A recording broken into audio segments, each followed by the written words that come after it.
this enchanting realm of spirit tamers, humans awaken to cultivate skill slots, enabling them to unleash their abilities and command ethereal creatures as their loyal companions.By a stroke of serendipity. Wang Chenxi acquires the vocational skill of Beast Tamer, opting to forsake his extraordinary talent as a fire mage to embrace his newfound path. This world is replete with mysterious domains, from the enigmatic underwater kingdom of mermaids to the foreboding desert abyss that evokes death and dread, not to mention the aerial dragon island and the futuristic metropolis of mechanized wonders. Chapter 01. Background: the tale unfolds in a parallel universe, markedly different from reality. This world is imbued with unique abilities and spiritual energy, and individuals awaken their inherent attributes upon reaching the age of 16.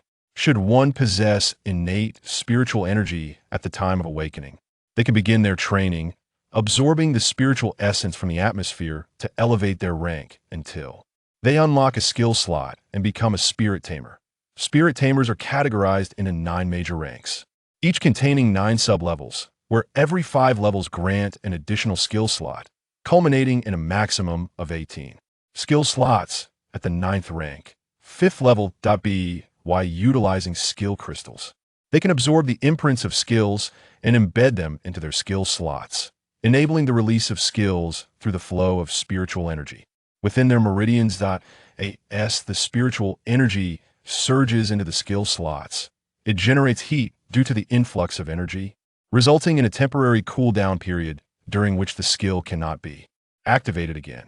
Furthermore, the energy flowing back into the meridians after passing through the skill slots creates significant fluctuations, requiring formidable control to harness this volatile energy for skill release. The first-tier Spirit Tamer possesses a total of 110 points of spiritual energy, while a second-tier Spirit Tamer boasts 210 points. However, ascending to the third tier represents a significant leap, necessitating a total of 1,100 points of spiritual energy, leading to a considerable disparity among second-tier tamers, ranging from 290 to 1,100 points. The total amount of spiritual energy directly influences the potency of skill output. Thus, higher-tier spirit tamers can achieve far greater effects with lower-tier skills than their lower-tier counterparts, beyond spirit tamers. The flora and fauna of this realm have also evolved due to the influx of spiritual energy, manifesting various attributes and skills as they transform into spirits. Spirit tamers may form a contract with an initial spirit, designating it as their battle companion. Upon reaching the 3rd, 6th, and 9th tiers, they can contract 3 additional spirits. However, should a contracted spirit perish, the tamer's soul force is compromised, preventing the formation of new contracts. Spirits possess longevity and grow at a slower pace than humans, leading many spirits to welcome contracts with humans. In addition to the disparities in rank, spirits exhibit variations in potential quality, with higher quality spirits capable of reaching greater final ranks, reflecting their inherent potential. Spirits can enhance their quality through evolution and by absorbing bloodlines. Wang Chenxi is endowed with a unique skill crystal, the vocational skill crystal of Beast Tamer, allowing him to sacrifice his skill slots to contract additional spirits, thus marking him as a true Beast Tamer. Upon awakening, Spirit Tamers frequently possess an innate skill, a manifestation of their natural talent. Wang Chenxi's innate talent, however, only emerges after fulfilling hidden conditions, granting him an affinity for spirits. He can cultivate intimacy with his spirits, achieving varying effects based on the levels of closeness attained. Presently, in a bond of unwavering loyalty, Wang Chenxi is capable of merging with his spirit, evolving perfectly into its next form, while also electing to enhance his own power by 1 tier and acquiring 2 new skills. My ever-changing husband. It simply must have rabbit ears. The next chapter will feature a compendium of character settings and detailed information on contracted spirits, along with the relationships of attribute mutual restraint, which will be updated regularly. The main narrative continues in Volume 2. If you appreciate the story, feel free to click on the homepage to read the previously completed work marked finished. Reading the first volume does not hinder your enjoyment of this work. Thank you all for your support. Chapter 2. Character setting Wang Chenxi element. Fire skills. 4th skill, Beast Tamer. 8th skill, colossal strength, innate talent. Affinity with spirit beasts, contracted spirit beasts. Shout Ankang. Water, fire water attributes, current form. Pearl envoy skills, shell shield, flame shield, bubble technique. Flowing flame, chain fireball, fishtail, scorching current, flame vortex, water spear, Mingzu Bailon. Water, bug dual attributes, poison attribute mutated into water attribute. Current form, white brocade beauty serpent, skills, steel shell, triple slash, poison mist, high pressure jet, water shield, cross slash, Westlake spring rain, spatial whip. High pressure water cannon Shaoling. Grass, space dual attributes, primordial space attribute spirit beast, current form. Diamond mirror, skills, mirror leaf slash, shattered space, spatial summoning, mirror leaf cutting, leaf blade rending, spatial shield, mirror shadow exchange, mirror heart, shattered mirror, spatial folding EE.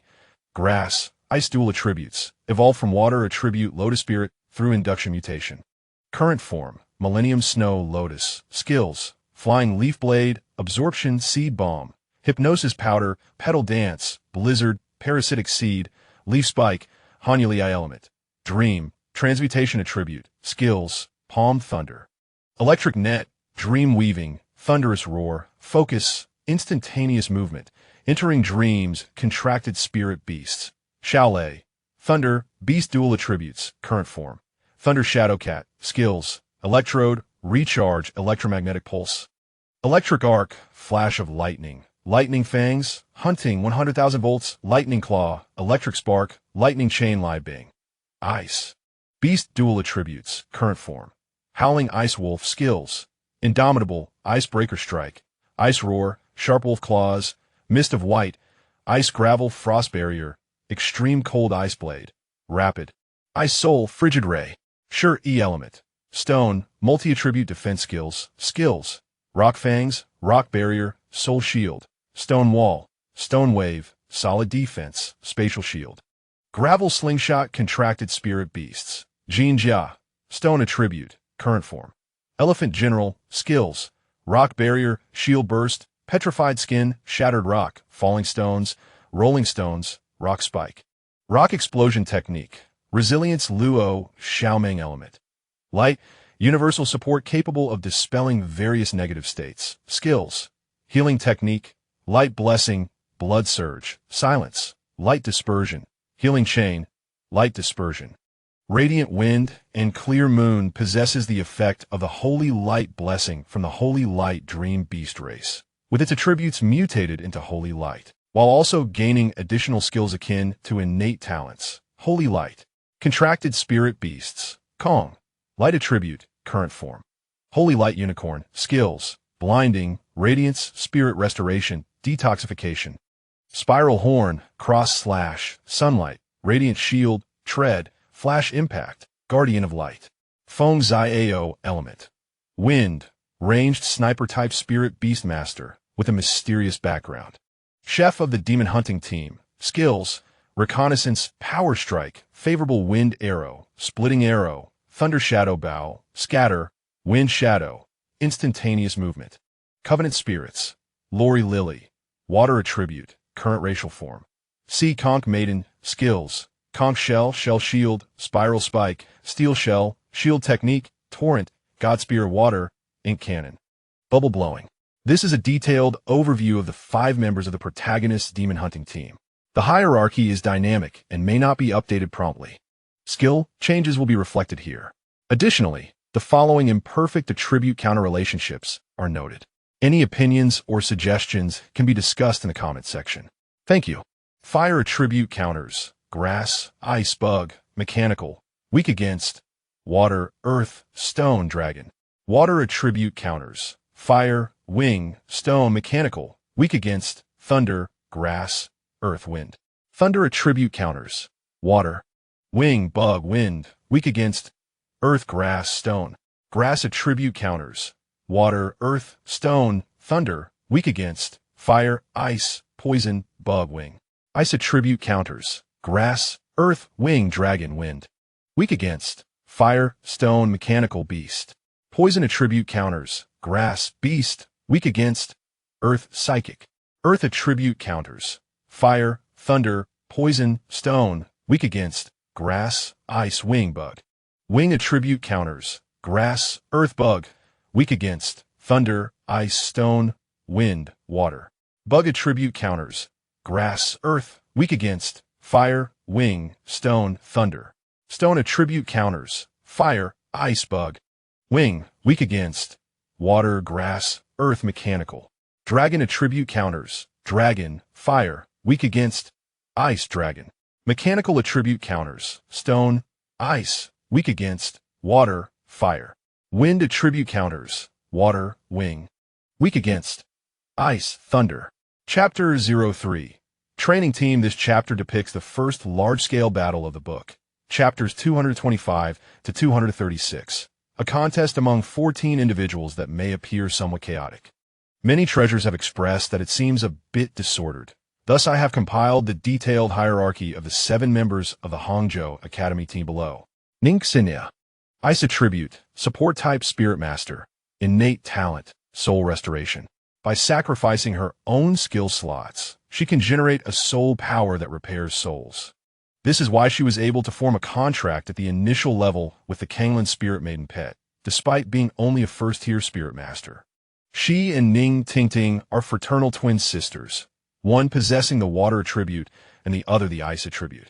Both are endowed with innate talents, having shattered their first-tier skill slots and contracted a royal grade spirit at the first tier. By the second tier, they had only learned one speed-related skill. Kanglan Spirit Maiden, a royal grade water attribute spirit with 2 evolutionary forms. Learn skills, bubble technique, shell shield, rain of sacrifice, gentle rain, water healing. Ning Tingting, water attribute control type spirit master, innate talent, 0 degree water. Upon activation, it consumes spiritual power, and during its duration, all released water attribute skills carry the chilling properties of ice attribute skills, slowing or even freezing the targeted opponent. Unfortunately, she could not participate in the subsequent World Championship due to a lack of means to resist sound attribute attacks and being countered by the grass attribute of Yang Xiaomei. Learn skills, water mist, water prison, torrential flood, submerge, water cannon. Contracted spirit, water leaping carp, water, dragon dual attributes, water leaping carp, leaping dragon carp form ice freeze, water. Water splash leap, water, fishtail flick, water, high pressure water gun, water, steel shell, water, shell shield, water, dragon's breath, dragon. Fu Yikun, fire attribute, assassin type, skills, flame jet, fire, blade of fire, fire, critical shot, fire, flame eruption, fire, spread fire. Contracted spirit, blazing horse, fire. Beast dual attributes, skills, flame kick, fire, flame jet, fire, flame impact, fire, blazing charge, fire, athletic prowess, beast, super endurance, beast. Lu Qianqian, grass attribute, control type spirit master, skills, whip of vines, grass, absorb grass, revive grass, sleep powder grass, vine shield grass. Contracted spirit, grass fairy, grass attribute spirit. With a water fairy father, inheriting unmastered water attribute skills, grass fairy, root entangle, grass, leaf wheel, grass, flying leaf blade, grass, hypnosis powder, grass, photosynthesis, grass, absorb grass. Jiangxi, water attribute, support healer, skills, shell shield, water, water heal, water, high pressure spray, water, water bubble, water, liquid water ring, water. Contracted spirit, blue dodo, water attribute, elemental spirit, blue dodo, steel shell, water, high pressure spray, water, backflow, water, water divine spear, water, crab fist, water, fierce charge, beast. Lu Yufang, water attribute, control type spirit master, skills, water divine spear, water, high pressure water cannon, water, waterfall climb, water, foam power, water, water ripple, water. Contracted spirit, blue spined poison porcupine, water.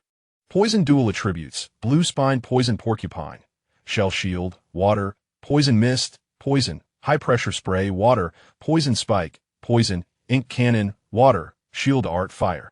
Li Yanwei, light attribute, defensive spirit master, skills, radiance, light, light blessing, light, glimmering shield, light, dazzle, light, focused illumination, light, flash impact, light. Skill proficiency, radiant skill enhancement, enables observation of the flow of spiritual energy threads within the illuminated area. Contracted spirit, purple feather magpie, wing. Sound dual attributes, purple feather magpie, magpie wing, wing, flight, wing, peck, sound, noise, sound disruption, sound, wing guardian, wing. Additionally, detailed information about Lu Yujin and Qian Xiaoxiao. Chapter 462. The White-cheeked Swallow during their recent visit to Swallow City. Wang Chenxi and Han Yi deliberately ventured beneath the cliff to observe the fledgling spirit practitioners honing their flying skills alongside the spirit masters of Swallow City. It is said that, with good fortune, one might even find fallen spirit offspring at the base of the cliff, which Wang Chenxi and Han Yi found exceedingly delightful. However, Wang Chenxi was somewhat dismissive of the majority of the low-grade spirit offspring they encountered. Moreover, most of the fledglings they saw had failed their initial flights and would likely require considerable time to master the art of flying. After all, for Wang Chenxi, who was fervently in search of a suitable mount, winged spirits that could not fly held no value. Brother Chun, look over there. Han Yi suddenly pointed at a large bird in a nest, resembling an albatross. Before their eyes, a formidable bird ruthlessly pushed a trembling chick, desperately trying to shrink away.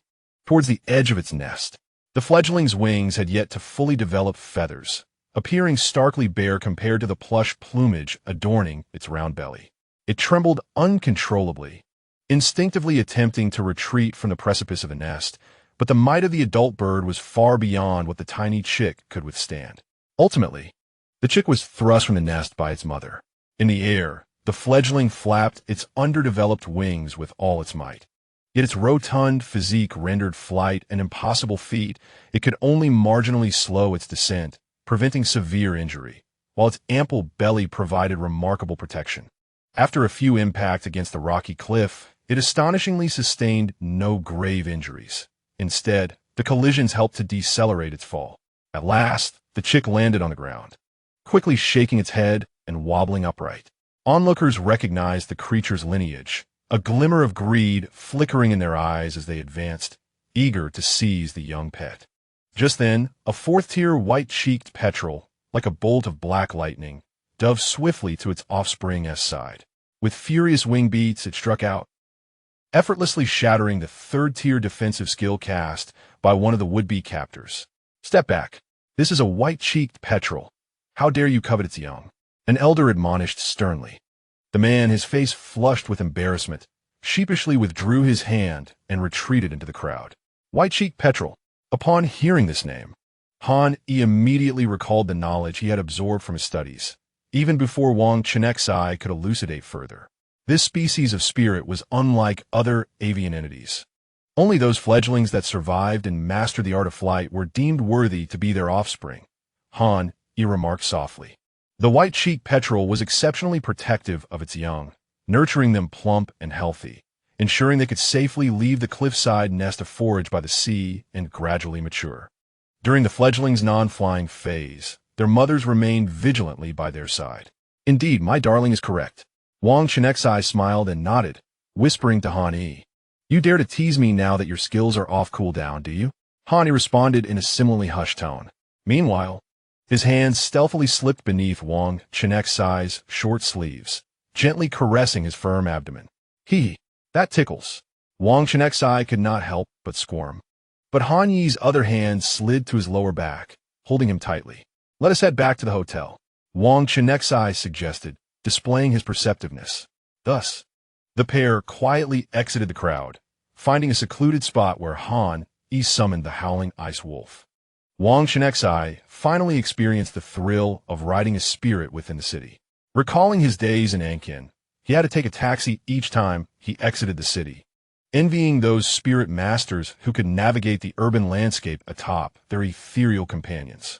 Han Yi settled comfortably in a position, leaning against Wang Chenxi's chest. If one were to disregard the uncomfortable pressure from the hard object beneath him, riding atop the howling ice wolf was quite pleasant. At 4 in the afternoon, the duo returned to their hotel.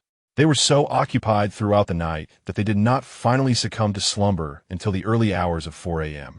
Consequently, the following day, the alarm rang incessantly without rousing them from their dreams. When he finally opened his eyes, he groggily glanced at the time and was instantly alarmed. They had missed their train back to the imperial capital. Without a moment's hesitation, he planted a foot firmly on Wang Chenxi's face, effecting a rather abrupt awakening. What happened? Wang Chenxi, just awakening, gazed at Han with a dazed expression, his eyes heavy with sleep. We overslept. We've missed the train back to the imperial capital, and tomorrow is the designated assembly day. Han succinctly explained the situation. Only then did Wang Chenxi snap to attention, exasperatedly slapping his forehead. He could not fathom how they had stayed up so late the previous night. And exhausted as he was, he had naturally slept deeply. Let us check the time and see about rescheduling. We can only take the train in the early morning now. Let us sleep a bit more. Wang Chenxi observed that it was still early and lay back down. We'll arrive in the imperial capital by 10 tomorrow. It shouldn't be too late for us to return to school, right? Han, after rescheduling their tickets, glanced at the arrival time with a hint of concern. However, the only response he received was the sound of Wang Chenxi's already echoing snores.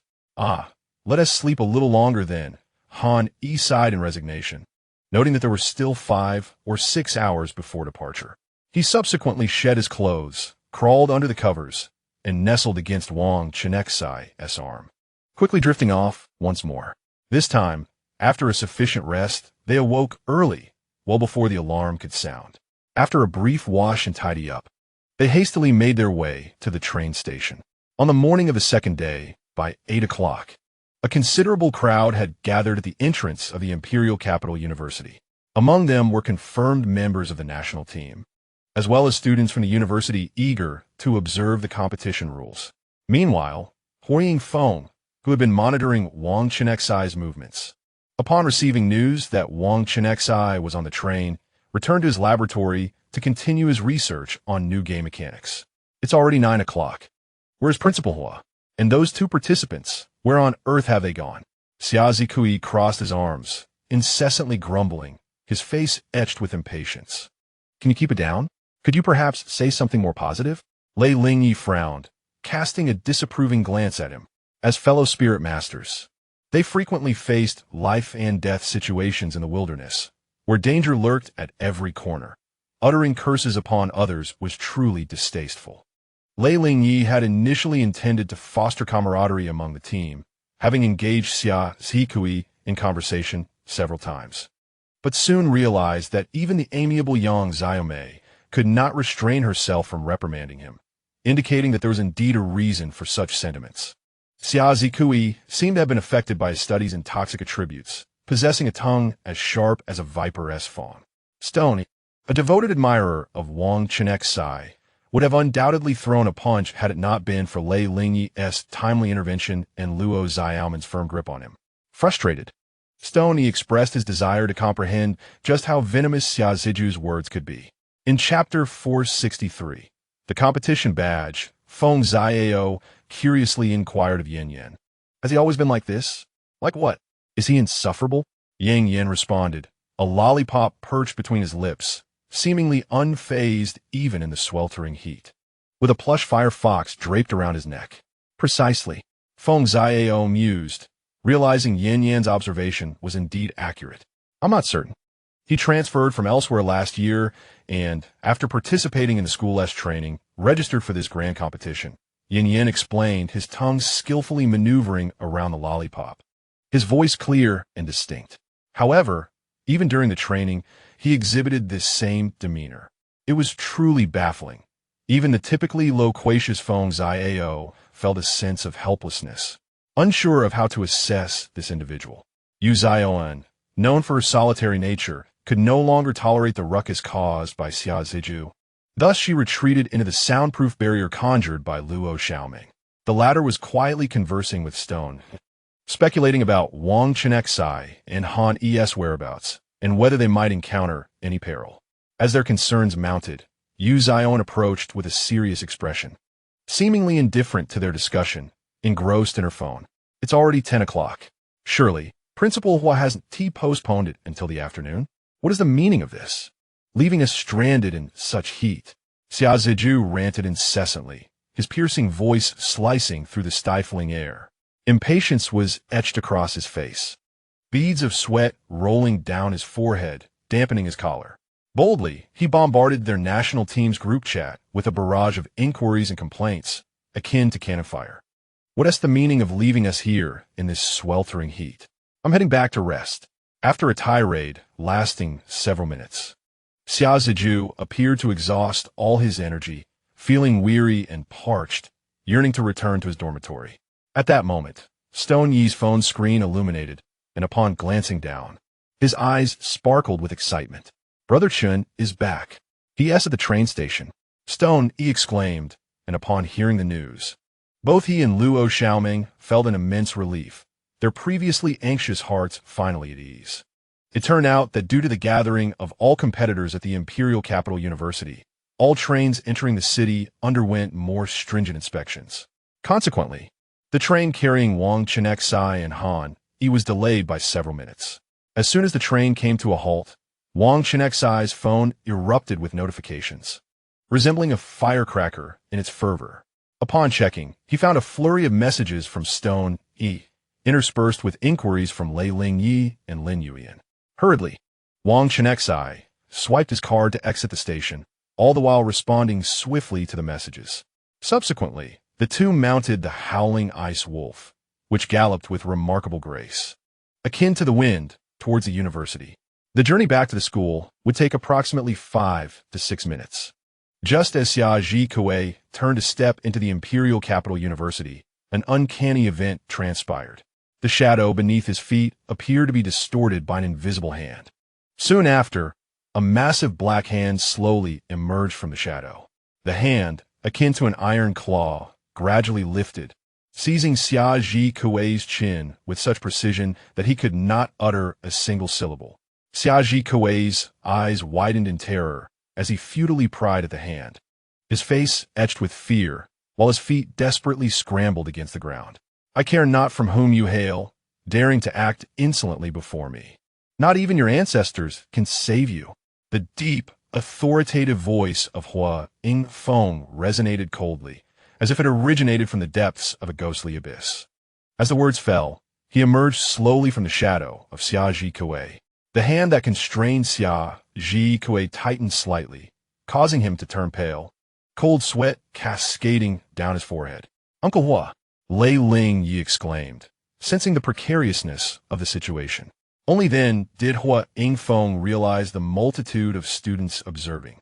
He cleared his throat and instantly adopted his customary gentle and benevolent tone, brushing his hands against his trousers as if to rid himself of some unsightly filth. A smile adorned his face as he articulated the purpose of the day. Congratulations, dear students, for seizing the opportunity to represent Xia Nation in the World Youth Spirit Master Competition. Upon hearing his words, applause erupted from the crowd. Even Xia Zhikui, after receiving a glance from Hua Yingfeng, trembled in fear and instinctively joined in the clapping. Please bear with me for 2 minutes. Once your team leader arrives, I will elucidate the rules for the first stage of the competition. Hua Yingfeng's hands were tucked into his pockets, his gaze somewhat unfocused, unaware of what he was staring at. The crowd followed his line of sight, patiently waiting for 2 to 3 minutes before they spotted Han Yi and Wang Chenxi riding the howling ice wolf, approaching with the swiftness of a gale. Yu Xiaowan, observing this, was uncertain whether her intention was to thank Luo Xiaoming for the soundproof barrier or some other reason. She gently raised her hand, summoning a horn, and brought it to her lips, blowing softly. Instantly, a clay-colored protective shield formed, enveloping the howling ice wolf securely. Subsequently, the speed of the howling ice wolf visibly increased, and in the blink of an eye, it carried the two to the school gates. Apologies for my tardiness, everyone. Wang Chenxi, holding Han Yi, nimbly dismounted from the howling ice wolf, her expression sincere as she apologized to the crowd. It's quite all right. You haven't kept us waiting long. I arrived only 2 minutes ago. Hua Yingfeng replied with a smile. Given Hua Yingfeng's reassurances, The others felt no inclination to voice any further objections, especially considering they had witnessed Xiaoji Kuei's earlier predicament so clearly. In this competition, the 14 of you shall represent Xian Nation, and Wang Chenxi, as the team leader, you must take good care of them. Huang Feng gazed at Wang Chenxi and spoke earnestly. Wang Chenxi feigned a troubled expression, furrowing his brows as he looked at Huang Feng. After a prolonged silence, he slowly shook his head in refusal. On the way here, sure, he had already briefed him on certain circumstances. Xiaozi was indeed a formidable troublemaker. Moreover, as Huang Feng began to speak, Lin Yuyan employed her telepathic skill to relay the recent events to him. Xiaozi was already disgruntled by his tardiness of over 2 hours, and now he would likely attribute her principal's actions to him as well. Wang Chenxi was reluctant to assume the role of captain, fearing future dilemmas. Huang Feng seemed to sense Wang Chenxi's apprehensions. He cast a sidelong glance at Lin Yuyan, but refrained from mentioning her recent display of skill, opting instead to delegate authority to Wang Chenxi. In the first phase, without a supervising teacher, you shall manage if they disobey. Should anyone resist discipline, we shall replace them. Hui Yingfeng's words carried a hint of warning as his gaze fell upon Xiaozi. Reluctantly, Wang Chenxi nodded in acceptance of the captaincy. Now, I shall elucidate the rules of the first phase of the competition, which is limited to a duration of 2 months. Huang Feng cleared his throat before continuing. The first phase is titled the Badge Capture Competition. The organizers of this world tournament have strategically placed 100 badges throughout the wilderness. Each participating team must locate and seize these badges, subsequently bringing them to the competition venue in the Venetian Federation. The teams that collect the top 20 quantities of badges will advance to the second phase group matches. As he spoke, he produced a device resembling a display screen. This is a locator screen for the badges, capable of showing your current position relative to all badge locations. However, it will only begin receiving signals for these badges after midnight tonight, so prepare yourselves accordingly.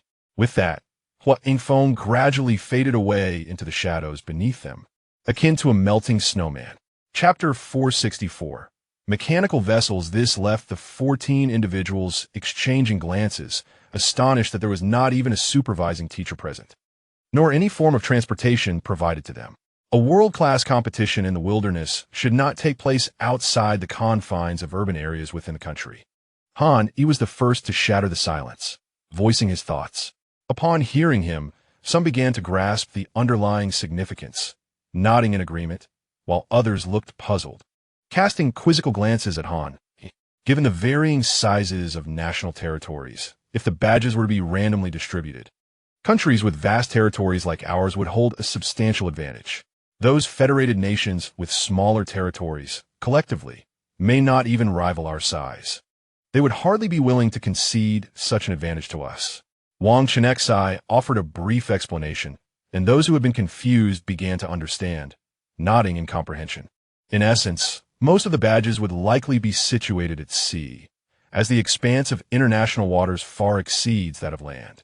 At this moment, Lin Yuyan also spoke up, her voice clear and melodious, even causing the typically sharp-tongued Xiaozi to refrain from making a cutting remark. So, do we first need a boat? Jiang Yuz inquired, glancing at Yin Yin nearby, his gaze seemingly questioning the latter's prowess in aquatic combat. Yin Yin disdainfully averted his eyes, secretly contemplating how this brash youth dared to doubt him, forgetting the last time he had been thoroughly bested in the river. No, the speed of a boat is far too sluggish. Lin Yuyan, are there any faster means of water transport available through the Spirit Master Association or the Demon Hunter Alliance? Wang Chenxi suggested, directing his gaze towards the two women. Zixia, with a cigarette but clenched in her mouth, was irked by Lin Yuyan's persistent interference in her attempts to light it, and thus remained silent. Most of the transportation tools within the Spirit Master Association were either mechanical or winged mounts. Yet even the most enduring winged spirits could not sustain prolonged flight above the ocean surface. Lin Yuyan concluded, shaking her head in resignation, especially considering there were a total of 14 individuals to accommodate. The Demon Hunter Alliance possesses mechanical vessels. I'll just call to request one. Zixia finally could not contain herself, discarding the soft cigarette but from her mouth, pulling out her phone to send a message, her tone somewhat irritable. It was uncertain whether Zixia held a special status within the Demon Hunter Alliance or if the current circumstances afforded their national team certain conveniences. Shortly after Zixia sent her message, a reply pinged on her phone. "Sorted," she declared, stowing her phone and gesturing for Wang Chenxi to proceed with his thoughts. "Zayu, you are responsible for procuring ingredients. Ensure there is enough to sustain our group for 2 months," Wang Chenxi stated, recalling their experiences during military training in the wilderness. At that time, after merely a month without adequate vegetables, they had all suffered discomfort from scurvy. With this recollection, he turned to Shi, signaling him to hand over the spatial storage device. "No need. The mechanical vessel is equipped with a refrigeration unit that can preserve ingredients for several months," Zixia clarified. After all, each time they embarked on a maritime mission, it often took months before they could return. Thus, the advanced refrigeration capabilities of the mechanical vessels were entirely sufficient for their needs this time. "Then Zayu will oversee the procurement of ingredients, and Shi, you will assist in transporting them onto the vessel." Wang Chenxi restructured the assignments, deliberately signaling both to remember to seek reimbursement from Principal Hua for the expenses. "And what about us?" Zixia, already somewhat impatient, simply wished to disperse quickly and find a secluded corner to indulge in a few cigarettes to alleviate her fatigue. "Jiang Yu's, you and Yin shall prepare an ample supply of drinking water. Xiao Ming and the other girls can head out to shop for some clothing." Wang Chenxi methodically organized their tasks. "Remember to select a few outfits for us as well. The rest of us will gather some entertainment items to help pass the time during our journey at sea." Although Wang Chenxi did not directly mention Xiaozik by name, having recently received a stern warning from Hua Ingfeng, he dared not wander off from the group. Thus, he had no choice but to obediently follow Lu Zhanjiao, along with Wang Chenxi and Han Yi, to prepare the board game props. Soon, Zixia shared the docking position of the vessel in the group chat. As night fell, everyone gathered at the location of the mechanical vessel, marking the commencement of their 2-month maritime adventure. Han Yi had prepared an array of entertainment options, consisting of numerous books. In his view, savoring a drink while basking in the sunlight, feeling the gentle sea breeze, and immersing himself in reading on the tranquil surface of the ocean was a profoundly delightful experience. Wang Chenxi, on the other hand, had brought a set of werewolf cards, believing that engaging in this game would expedite their mutual understanding and enhance the camaraderie among the team members. They were among the first to board the mechanical vessel, and from a distance, Wang Chenxi spotted Zixia perched on a long gun, floating gracefully above the deck, leisurely smoking a cigarette. "Didn't you join them?" Wang Chenxi inquired as he ascended to the lookout tower, aligning himself with Zixia at the same height. "Shopping was too mundane, so I returned early," Zixia replied, casually extinguishing her cigarette in the gun barrel. "Don't girls usually enjoy shopping?" "I saw Xiao Ming, and the others seemed quite happy." Wang Chenxi expressed his surprise, considering even Lei Lingyi had bought numerous new outfits. He had specifically arranged for the girls to handle the shopping, not anticipating that Zixia would not share that inclination. "I don't like it," Zixia declared firmly, shaking her head, as her preferences had always diverged from those of other girls. "What do you prefer, then?" Wang Chenxi asked curiously, leaning in to listen intently. "I prefer fighting," Zixia responded, as she descended gracefully on the Frost Reaper X9. That is quite unique." Wang Chenxi chuckled awkwardly. Although he found it hard to comprehend, he expressed his utmost respect. Wang Chenxi realized that this mechanical vessel was not a creation of artificial mechanical spirits, as he could not gather detailed information on it. In essence, it was merely a mechanical construct. This reminded him of the Guangzhou Tower, a mechanical creation built in the 8th-level city of Guangzhou, which also belonged to the realm of mechanical artifacts. The thought of the tower's vast detection range covering the entire city brought him a sense of reassurance. In contrast, the imperial capital had not constructed any such mechanical entities, with scarcely a few artillery pieces on the city walls. The absence of such defenses was not due to lack of resources, but rather because the presence of two legendary spirit masters in the city itself provided the greatest sense of security. Chapter 465. Display badge location as night descended. The group gradually boarded the mechanical vessel. The Demon Hunter Alliance had lent them this vessel, originally designated for patrol and reconnaissance. It was compact and swift, perfectly suited for their mission of collecting competition badges. Although relatively small compared to other vessels, it comfortably accommodated all 14 of them. Spanning 200 meters in length and boasting a displacement of 1,500 tons, it was somewhat regrettable that it lacked heavy artillery weaponry. The group gathered in the dining area, where Feng Xiao had prepared a few simple dishes, unexpectedly captivating everyone as taste buds. "Oh, how delightful this is! I used to endure such bitter days in the wilderness," Yin Yin exclaimed, shoveling food into his mouth with an exaggerated tone, on the verge of tears. At this moment, he felt a deep sense of regret, lamenting that he had met Feng Xiao far too late. Although the others did not display their enthusiasm as dramatically as Yin Yin, they too devoured their meals with great vigor. Particularly Lin Yuyin, who now understood why Wang Chenxi and Han he had reminisced about Feng Xiao's cooking, even while enjoying her own dishes. Feng Xiao observed the group feasting voraciously, his heart swelling with pride. Especially when they expressed their determination to keep him within the national team, despite their superior skills, it filled him with immense pride. Wang Chenxi and the others glanced at the generous layer of meat in their bowls, exchanging knowing smiles. They silently acknowledged that Xiao's heart still leaned towards them. Wang Chenxi discreetly placed several pieces of meat into Han Yi's bowl. "I can't eat this much," Han Yi mumbled softly, playfully clashing his chopsticks with Wang Chenxi's. "Eat more. Your bones are too prominent," Wang Chenxi teased, raising an eyebrow. Upon hearing this, Han Yi quickly devoured all the meat in his bowl, then proudly glanced back at Wang Chenxi, only to find him smiling with a twinkle in his eye. After dinner, thanks to Jiang Yu's and the cleaning barrel, Ming Zhu was finally liberated from the arduous task of washing dishes. Jiang Yu skillfully gathered all the bowls and chopsticks and tossed them into the barrel. The barrel joyfully rolled around on the ground before releasing a copious amount of foam, which rivaled Ming Zhu's bubble technique in cleanliness. After a thorough wash, the barrel rinsed everything with clean water, completing the task of washing the dishes with far greater efficiency than Ming Zhu's method. Once the dishes were cleaned, Wang Chenxi suggested that everyone play a game to pass the time while waiting for midnight. Xiaozhaiki, however, was not interested. He was thoroughly exhausted and chose to retreat to his room for some rest. Observing this, Wang Chenxi organized the remaining individuals into a game of werewolf for 12 players.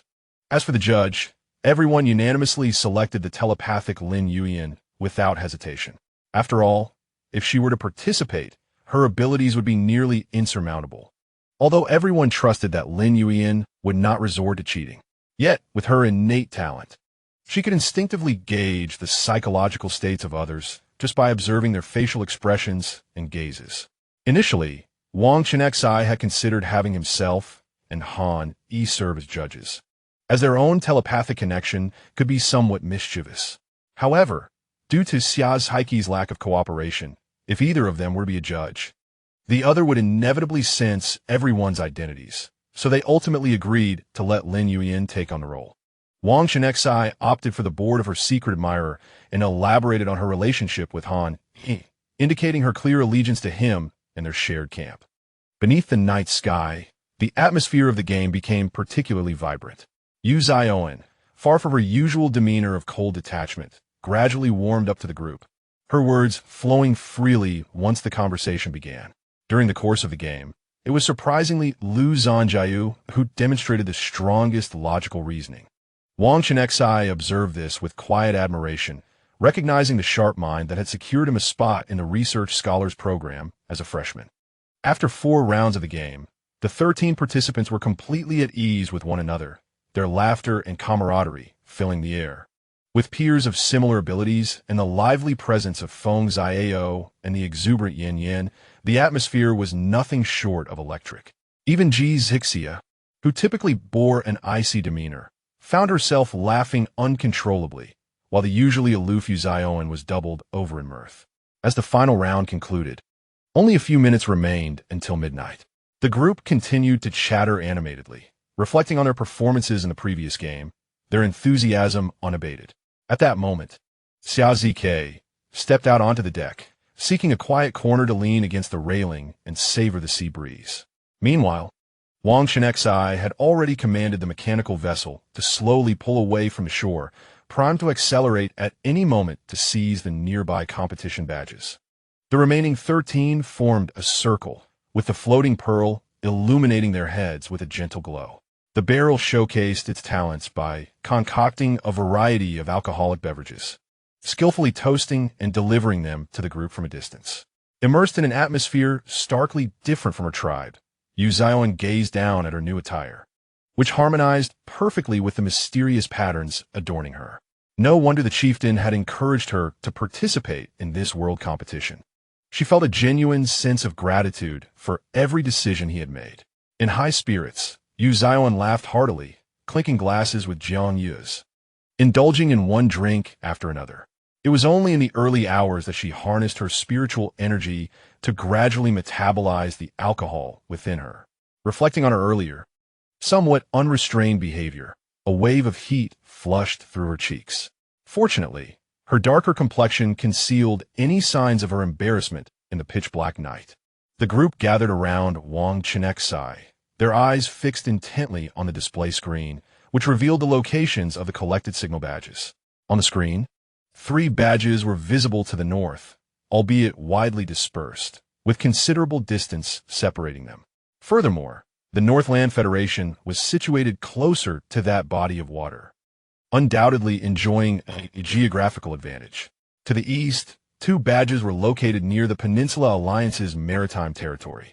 Meanwhile, the southern coastline of Xia country boasted 5 badges, though the remaining badges were situated much farther away. Most of the badges are located in the high seas of the Pacific Ocean. If they wish to acquire them, it is undoubtedly more troublesome compared to the Peninsula Alliance and the Fuzhang Island Federation, necessitating a longer route. Furthermore, among the 5 badges in the southern region, 2 are closer to the Hengsha Federation, which undeniably adds to the difficulty of obtaining the badges. Chapter 466. The Molten Armored Emperor Crab. What shall we do? Where are we heading? Zixia cast her gaze towards Wang Chenxi. Although she prided herself on her formidable strength and did not believe her decisions would be inferior to Wang Chenxi's, she still inquired out of respect for her nominal captain. Let us head east first to seize those 2 badges, and then we shall proceed south to obtain the remaining 3. That should suffice, Wang Chenxi articulated while meticulously outlining the target locations on the display screen with her finger. Upon hearing this, Zixia did not deliberate further and swiftly maneuvered the mechanical vessel towards the east, racing towards the locations of the 2 badges. Indeed, as long as we secure 5 badges, we can confidently place ourselves within the top 20. Lu Zhanjiu quickly grasped the situation, realizing that with only 100 badges available, acquiring 5 would undoubtedly guarantee their entry into the second phase of the competition. The others, too, were not dull-witted. With a moment's reflection, they easily calculated this point. They understood that if they successfully obtained 5 badges, their ranking might even be quite commendable. After all, it was estimated that there were at least 70 or 80 teams vying for the badges. If most teams managed to secure only 1 badge, then acquiring 2 might well elevate their team into the top 20. Without further ado, we shall set forth immediately, Wang Chenxi declared, allowing the others to rest first. He himself remained vigilant, acutely aware of the potential dangers lurking in the ocean. With his guidebook and the sonar radar of the mechanical vessel at his disposal, he felt reassured. At our current speed, it will take approximately 3 hours to reach our destination. Zixia quickly calculated the distance and provided a precise estimate. What about the Peninsula Alliance? How long will it take them to arrive here? Wang Chenxi, well aware of Zixia's thorough knowledge of other nations, especially the Peninsula Alliance, posed this question. Given their maritime vessel speed, even though the distance is significantly shorter for them, They would not arrive much earlier than us, at most half an hour. As Chenxi estimated the movement speed of the opposing fleet, a flicker of concern stirred within her. If their chosen route consistently lagged behind others, they would inevitably be compelled to venture into the perilous high seas of the Pacific. Unlike the coastal areas closer to land, where fifth-tier demon spirits roam, the Pacific is a treacherous realm inhabited by ninth-tier sea monarchs. Although Chenxi did not believe the organizers possessed the capability to place the competition badges within the territory of ninth-tier demon spirits, who could definitively say that these ninth-tier spirits would not whimsically choose to roam, should they attract the attention of those malevolent spirits while vying for the badges? The consequences would be utterly unimaginable. Half an hour, you say? That seems manageable. Wang Chenxi, however, was far from naive, believing that the competition badges would simply float on the surface of the sea, waiting to be effortlessly collected. He understood all too well that these badges might very well be resting at the ocean's depths, necessitating a dive to retrieve them. Thus, even if the Peninsula Alliance were to reach the designated location first, as long as they prevented successful retrieval and managed to flee, there remained a chance to reclaim the badges. Moreover, what if the organizers were deliberately obstructive, hiding the competition badges within the bellies of fish? As this thought crossed his mind, Wang Chenxi shook his head vigorously, chiding himself for such ominous speculation. Surely, the organizers would not stoop so low. Yet, perhaps due to the cruel hand of Murphy's Law, the very event he feared most inevitably came to pass. When they were merely half an hour away from the nearest badge location, Wang Chenxi, who had been intently monitoring the activity in the illustrated guide, was startled to discover that the luminous point representing the badge was indeed in motion, and it was moving directly towards their position. Realizing this, Wang Chenxi's heart raced, and he urgently called upon the others to prepare for battle. A moving competition badge could only mean one thing. It was undoubtedly possessed by some lurking spirit. As he mentally berated the organizers, he loudly summoned everyone to assemble on the deck, ready to intercept.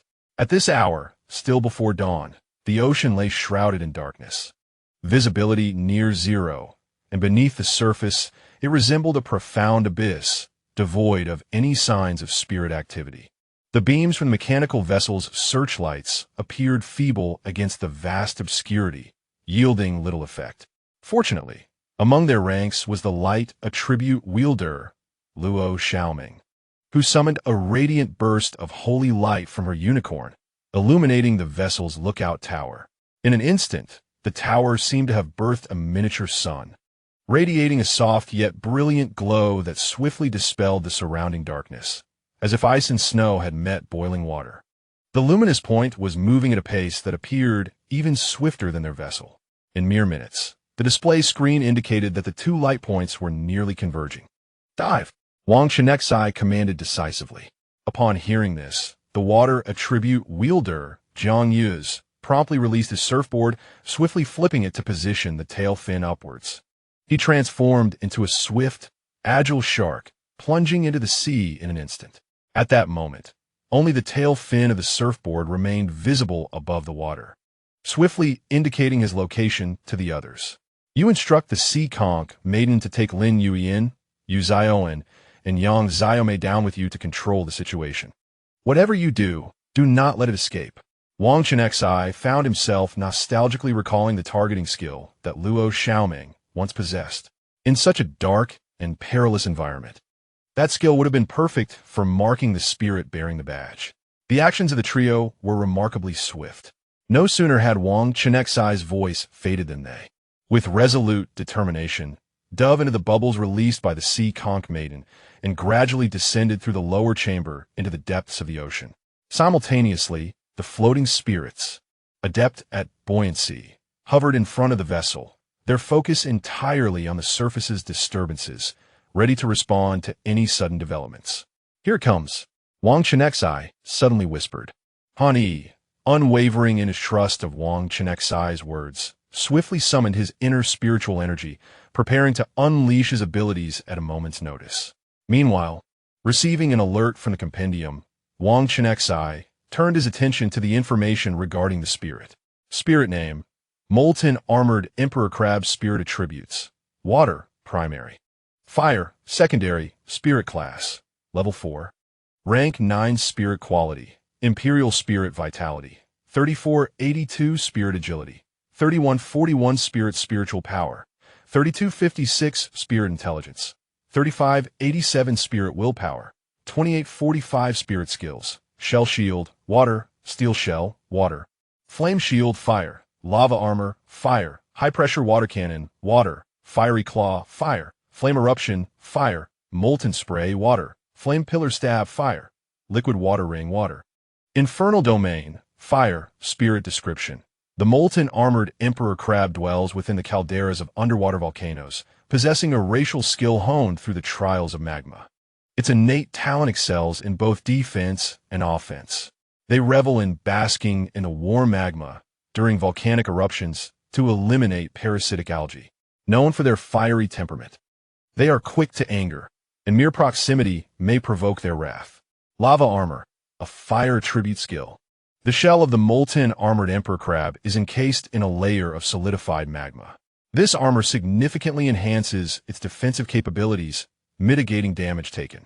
When actively employed, it consumes spiritual energy and mimics the properties of true magma, inflicting fire damage on nearby targets and those who dare to attack. Fiery claw, a fire attribute skill. Upon activation, it consumes spiritual energy to wield its claws in attack, forming phantasmal claws that deal fire damage to the target and potentially inflict a burning status. During the skill's duration, it amplifies the strength of its claws, adding fire damage to its assaults. Molten spray, a water attribute skill. The claws of the molten armored emperor crab possess jets that expel scalding streams of lava water. This attack not only inflicts damage, but also can induce a burning status, particularly disregarding resistance effects when targeting grass-type entities. Flame pillar stab, a fire attribute skill. Upon activation, it consumes spiritual energy to unleash several flame pillars at a designated location. These pillars erupt from the ground, dealing damage while also launching targets, interrupting their actions. Liquid water ring, a water attribute skill. Upon activation, it consumes spiritual energy to form a ring of water encircling the target. Throughout its duration, the ring continuously heals the target, restoring vitality and purging any negative effects inflicted by fire attribute skills. Infernal domain, a fire attribute skill that, upon activation, consumes spiritual energy to create an infernal domain around the user. During the skill's duration, the damage inflicted by the molten shell emperor crab's fire attribute skills is significantly enhanced. The damage from burn effects caused by fire attribute skills is amplified, and any other units entering this domain will continuously suffer fire damage. Chapter 467. The barrel of seawater is becoming warm. The three individuals within the bubbles remain oblivious to the unusual changes, yet Jiang Yu's, submerged in the ocean, suddenly bursts forth, calling out loudly. His voice reverberates across the tranquil sea surface, tinged with a hint of confusion. Above him, the barrel drifts lazily, its small wine glass being tossed up and caught repeatedly, occasionally shaken, clearly engrossed in the art of mixology. Spirit name: Barrel. Spirit attribute: Water. Spirit rank: 4th tier. 7th level. Spirit quality: King level. Spirit skills: Brewing, water; Green grape fizz, water; Toast, water; World tour, water; Coconut sunset, water; Pink vodka, water; Rum and cola, water; Mixology, water; Tipsy, water; Sobering, water. Spirit description: the king level spirit of the barrel lineage possesses 2 evolutionary forms. With the racial skill of brewing, it can release its learned auxiliary skills through the process of brewing. Masterful in concocting various beverages with distinct effects, its greatest joy lies in savoring the newly brewed elixirs with companions. Brewing, a water attribute skill. This racial ability of the barrel lineage allows it to adeptly master the art of brewing. It can transform its learned auxiliary skills into a variety of beverages through the unique process of brewing. During battle, the barrel can swiftly concoct drinks with various effects, providing robust assistance. Green Grape Fizz, a water attribute skill that, upon activation, allows the barrel to consume spiritual energy to meticulously brew a glass of green grape fizz. Once the target consumes this drink, their movement speed will be enhanced by up to 30% for the duration of the skill. Toast, a water attribute skill that, upon activation, continuously consumes spiritual energy throughout its duration. In this state, the barrel gains a remarkable ability to teleport, delivering its brewed beverages directly to the intended recipient with precision. World Tour, a water attribute skill that, upon activation, enables the barrel to consume spiritual energy to brew a glass of World Tour. Once consumed, the target will acquire a unique new skill for the duration of the effect, allowing them to move freely within a 50-meter radius. Coconut Sunset, a water attribute skill that, upon activation, allows the barrel to brew a glass of coconut sunset by consuming spiritual energy. After consumption, the target's defense will be increased by 20% for the duration of the skill. Pink Vodka, a water attribute skill that, upon activation, enables the barrel to brew a glass of pink vodka by consuming spiritual energy. After consumption, whenever the target inflicts attribute damage during the skill's duration, the damage will be additionally increased by 10%. Rum and Cola, a skill of the water attribute, upon activation. The barrel consumes spiritual energy to concoct a glass of rum and cola. Once consumed by the target, their movement speed will be diminished by 50% for the duration of the skill. Mixology, a skill of the water attribute. The barrel has mastered the art of mixology. When the desired alcoholic skill is on cooldown, the barrel can expend additional spiritual energy and utilize any existing drink to create a beverage of identical effect. Tipsy, a skill of the water attribute. For every successful drink the barrel brews, or whenever another target consumes a drink crafted by the barrel, a layer of tipsiness is conferred upon either itself or the drinker. Each layer of tipsiness enhances the effects of the next 3 consumptions, with a maximum of 3 layers. This signifies that as the battle progresses, the barrel's supportive capabilities will gradually intensify. Sobering, a skill of the water attribute. The barrel possesses a unique constitution, famously able to withstand 100 cups without intoxication. Upon mastering the sobering skill, the barrel gains passive immunity to any skill-induced states of dizziness or sleep, ensuring it remains alert and capable of consistently providing assistance in combat. Recall that night when the barrel, inebriated, staggered about on its short legs while defiantly mumbling to the goblet, "I'm not drunk, truly. I merely sway because I have half a barrel left to drink." In that moment, the barrel activated its toasting skill, gracefully offering cup after cup of its brewed libations into the air. Jiang Yuz, floating on a surfboard atop the sea, found himself presented with an array of colorful drinks, one after another. Without hesitation, he quickly downed 3 cups, then swiftly flipped the surfboard to dive back into the depths. With the radiant light from Luo Xiaoming's illuminating skill, Wang Chenxi could clearly discern Jiang Yu's figure, which was adorned with a faint pink halo, while the trailing wake behind him shimmered with a hint of turquoise. Recalling the colors of the drinks he had observed earlier, Wang Chenxi surmised that the barrel had just concocted drinks resembling green grape fizz, pink vodka, and World Tour. With the Spirit Beast compendium in hand, Wang Chenxi recalled that the barrel's bloodline talent allowed it to naturally comprehend the skills of mixology, toasting, and penalizing. Thus, he was not overly surprised by the barrel's mastery of rum and cola, a skill designed to reduce the movement speed of its targets. Moreover, even though the barrel had yet to master the penalizing skill, it could adeptly utilize its mixology skill to transform rum and cola into other beverages, thereby flexibly addressing various combat needs. Everyone be cautious. It must be a spirit beast with both water and fire attributes, likely having comprehended a fire domain skill. Wang Chenxi discreetly conveyed his reasonable conjecture about the molten armor emperor crab, warning everyone to remain vigilant without divulging explicit details. What a fuss. Should I step in? Xia Zk scoffed, his tone brimming with arrogance. The venomous attributes he comprehended possessed formidable pollution capabilities. Once unleashed, it could taint vast expanses of the sea. thereby diminishing the strength of this unknown spirit. He contemplated that if this spirit's resistance to poison were sufficiently low, he might even succeed in directly poisoning it, thereby achieving great merit. However, should one desire to avoid the relentless pursuit of the Dark Demon Dolphin clan, I would advise discarding such notions. Chenxi spoke without mercy. Having dealt with countless illicit spirit practitioners, she had encountered too many fools like Xiaozhi who sought to manipulate the marine environment for their own ends. She understood all too well that had it not been for the Dark Demon Dolphin clan's reliance on pristine waters, which they diligently cleansed of oceanic pollutants, humanity would have long been driven to the depths of the land by the ferocious spirits mutated by pollution. Xiaozhi seethed with anger at Chenxi's scolding. Yet he hesitated to voice his discontent, daunted by her formidable reputation within the Demon Hunter Alliance. Since he could not employ his wide-ranging poison attributes, and given the profound depths of the sea, both his skills and the spirits were rendered ineffective.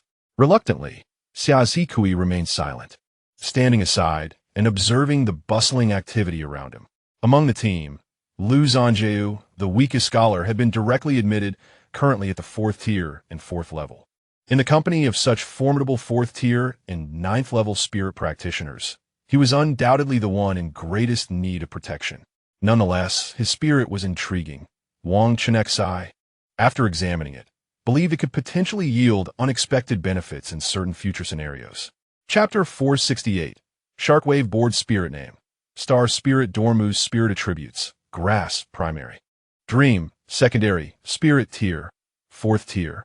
2nd Level Spirit Quality. Royal Spirit Stamina. 2352 Spirit Agility. 2086 Spirit Spiritual Power. 2245 Spirit Intelligence. 2281 Spirit Mentality.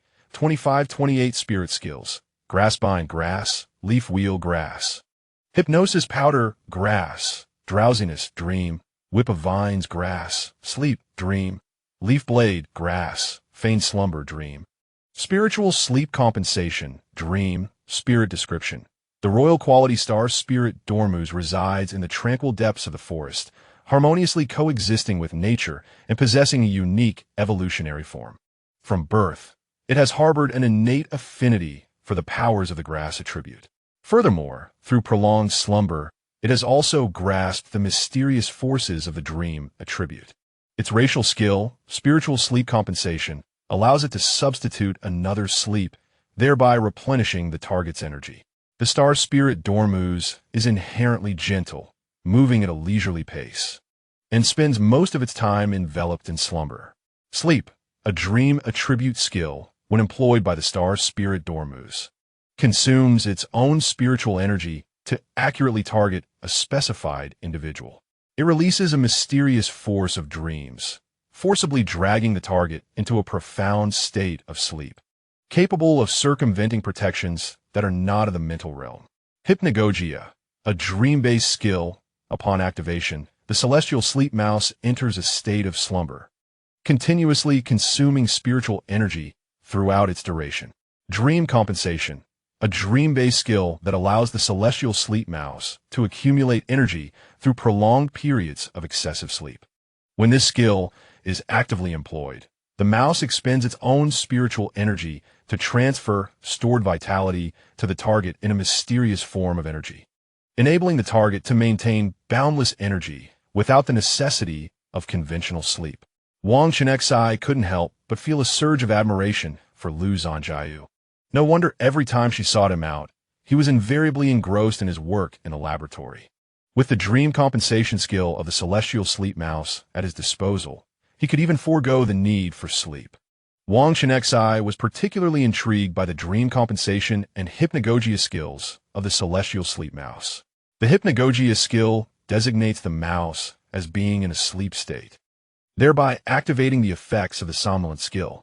Simultaneously, while the celestial sleep mouse appears to be asleep, it remains alert, capable of movement while sustaining the effects of the somnolent skill without the need for somnambulism. Moreover, being classified as in a sleep state not only grants immunity from hypnotic control effects, but also allows the mouse to continually replenish the energy consumed by dream compensation. Celestial Sleep Mouse, This mouse may seem to be asleep, but rest assured, it is quite awake. Wang Chenxi intended to consult the skill codex regarding Jiang Yu's weapon effects. Unfortunately, after searching for the surfboard, a plethora of skill lists appeared, leaving him utterly perplexed about the precise name of Jiang Yu's weapon skills. Lei Lingyi, not particularly adept in aquatic combat, had a relatively short attack range, merely keeping the moon in water hovering above the sea, ever ready to provide support. She stood nearby, observing Wang Chenxi, intently fixated on the faintly visible shark fins on the ocean surface. What is the matter? Jiang Yu must be searching for lower-tier demon spirits to enhance the passive effects of the shark surfboard. Lei Lingyi was evidently familiar with Jiang Yu's weapon skills, facilitating Wang Chenxi's search. Shark surfboard, a water-based weapon skill. Upon activation, the user must expend spiritual energy to form a shark surfboard. While the surfboard exists, the user must continuously expend spiritual energy. Operating the surfboard on land requires even more energy to transform the surrounding environment into a water surface. When riding the shark surfboard normally, the user's movement speed is significantly amplified. Conversely, when flipping the surfboard to ride, the user swiftly dives beneath the water, akin to a shark. During the journey on the shark surfboard, upon colliding with a target, the surfboard instantaneously morphs into a shark, inflicting water-based damage through biting.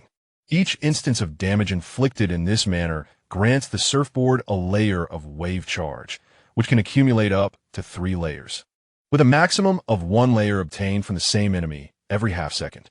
When the skill user employs other skills to deal water-based damage, the damage is enhanced based on the number of layers of wave charge accumulated. Each layer of wave energy can enhance the water attribute damage inflicted by the skill user by 8%. However, once damage is dealt, the accumulated wave energy dissipates. In the transformed shark form, the user can expend wave energy to hurl the sharkboard at a target, inflicting damage.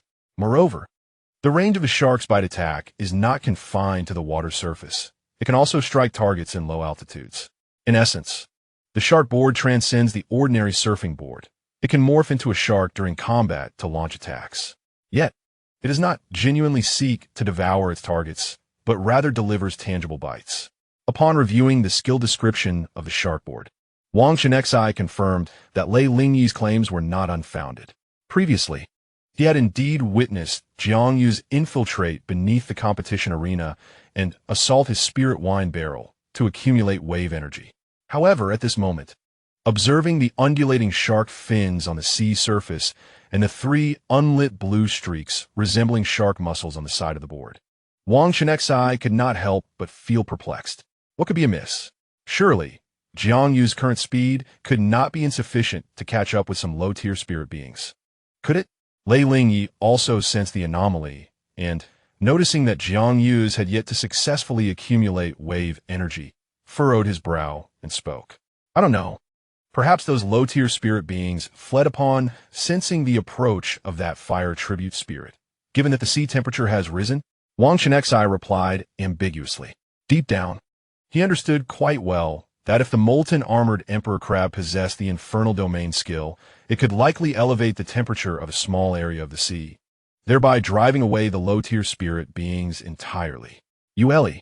Upon hearing this, Lei Lingyi seemed to recall something and called out Water Moon. Instantly, Water Moon transformed into a streak of light akin to a meteor, swiftly darting beneath the ocean surface. The sea's temperature was abnormally high. Could it be that a fire attribute spirit with the infernal skill was present? A skill capable of warming a vast expanse of ocean could only be attributed to the fire attribute's infernal skill, which, as described, boasted temperatures akin to hellfire, indeed sufficient to create the current situation. Wang Chenxi, contemplating the effects of the infernal domain skill, felt a twinge of anxiety. Among their group of over 10 individuals, only Jiang Yu's was a genuine water attribute spirit master, endowed with underwater combat capabilities. Yet, he was precisely the type of assassin spirit master who needed to close in on enemies to mount an attack. When facing an opponent with domain-type skills, the optimal strategy is to engage from outside the domain's range. Wang Chenxi surveyed his surroundings, realizing there were no better alternatives. It seemed he must grant Jiang Yu's defensive skills, positioning him as the primary force in this battle. After all, the movement speed of the bubble spirits was not particularly swift, and the task of close-range harassment to intercept the molten armored emperor crab would inevitably fall upon Jiang Yu's shoulders. Chapter 469. Jin Wuxing upon the tranquil deck. Lin Yuan's clear voice unexpectedly resonated in everyone's ears. We have spotted what appears to be a fiery crab. This sudden proclamation shattered the existing silence and instantly captivated the attention of all present. A mind-related spirit, perhaps? Intriguing. Yin Yin subtly nodded, the blue display screen beneath his black eye mask flickering rapidly as it meticulously analyzed the potential skills employed by Lin Yuan. In his mind, he swiftly dismissed the possibility of sound-based skills, as he was certain that the sound did not reach him through conventional auditory means. Thus, it could only be the work of a mental-type skill. Captain, it seems someone is approaching from a distance.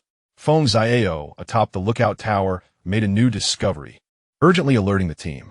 I understand. Everyone prepare for battle. Wang Chenxi nodded with composure, having anticipated this moment long before. The fact that the notoriously temperamental molten armored emperor crab was fleeing at such speed during its rest period piqued his curiosity about the Peninsula Alliance's team, making him speculate on their true capabilities. Upon hearing Feng Xiao's words, Jixia immediately turned her gaze to the east. Her right eye sparkled with the radiance of spiritual energy, as if she had donned a pair of futuristic glasses. As the energy surged, her vision extended further. Enhanced vision.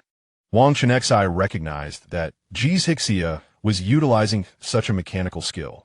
This ability granted her vision akin to that of a high-powered telescope, and combined with the skill cloud piercer, it afforded her a unique means of long-range attack. Ugh, how annoying. It's that Earth-type spirit master, Jin Wuxing. Jixia clearly recognized him, and upon seeing his face, which made her feel nauseous, she unhesitatingly canceled her skill. Earth-type? Wang Chenxi pondered, immediately recalling that the molten armored emperor crab, possessing both water and fire attributes, was doubly restrained by Earth-type abilities. Indeed, the only inherent talent in the Peninsula Alliance in nearly a century. Jixia affirmed with a nod. But can the molten armored emperor crab withstand his attacks despite having 4 defensive skills? Wang Chenxi murmured to himself, hesitating over whether to call back Xiao Ankang. What did you say? Lei Lingyi only saw Wang Chenxi's lips move slightly, but could not hear his words clearly. Suspecting a hearing issue. Nothing. Wang Chenxi shook his head. He then communicated telepathically, instructing Balin and Xiao Ankang to dive into the sea to assist, hoping to capture the molten armored emperor crab soon. At this moment, the two sides were still far apart, and Wang Chenxi could not even see the person Jixia had mentioned. However, Jixia had decisively unleashed the Ice Arbiter X9, swiftly aiming and unleashing a barrage of gunfire towards the target. Simultaneously, Lin Yuan in the sea successfully utilized the skill to temporarily control the molten armored emperor crab, interrupting its escape.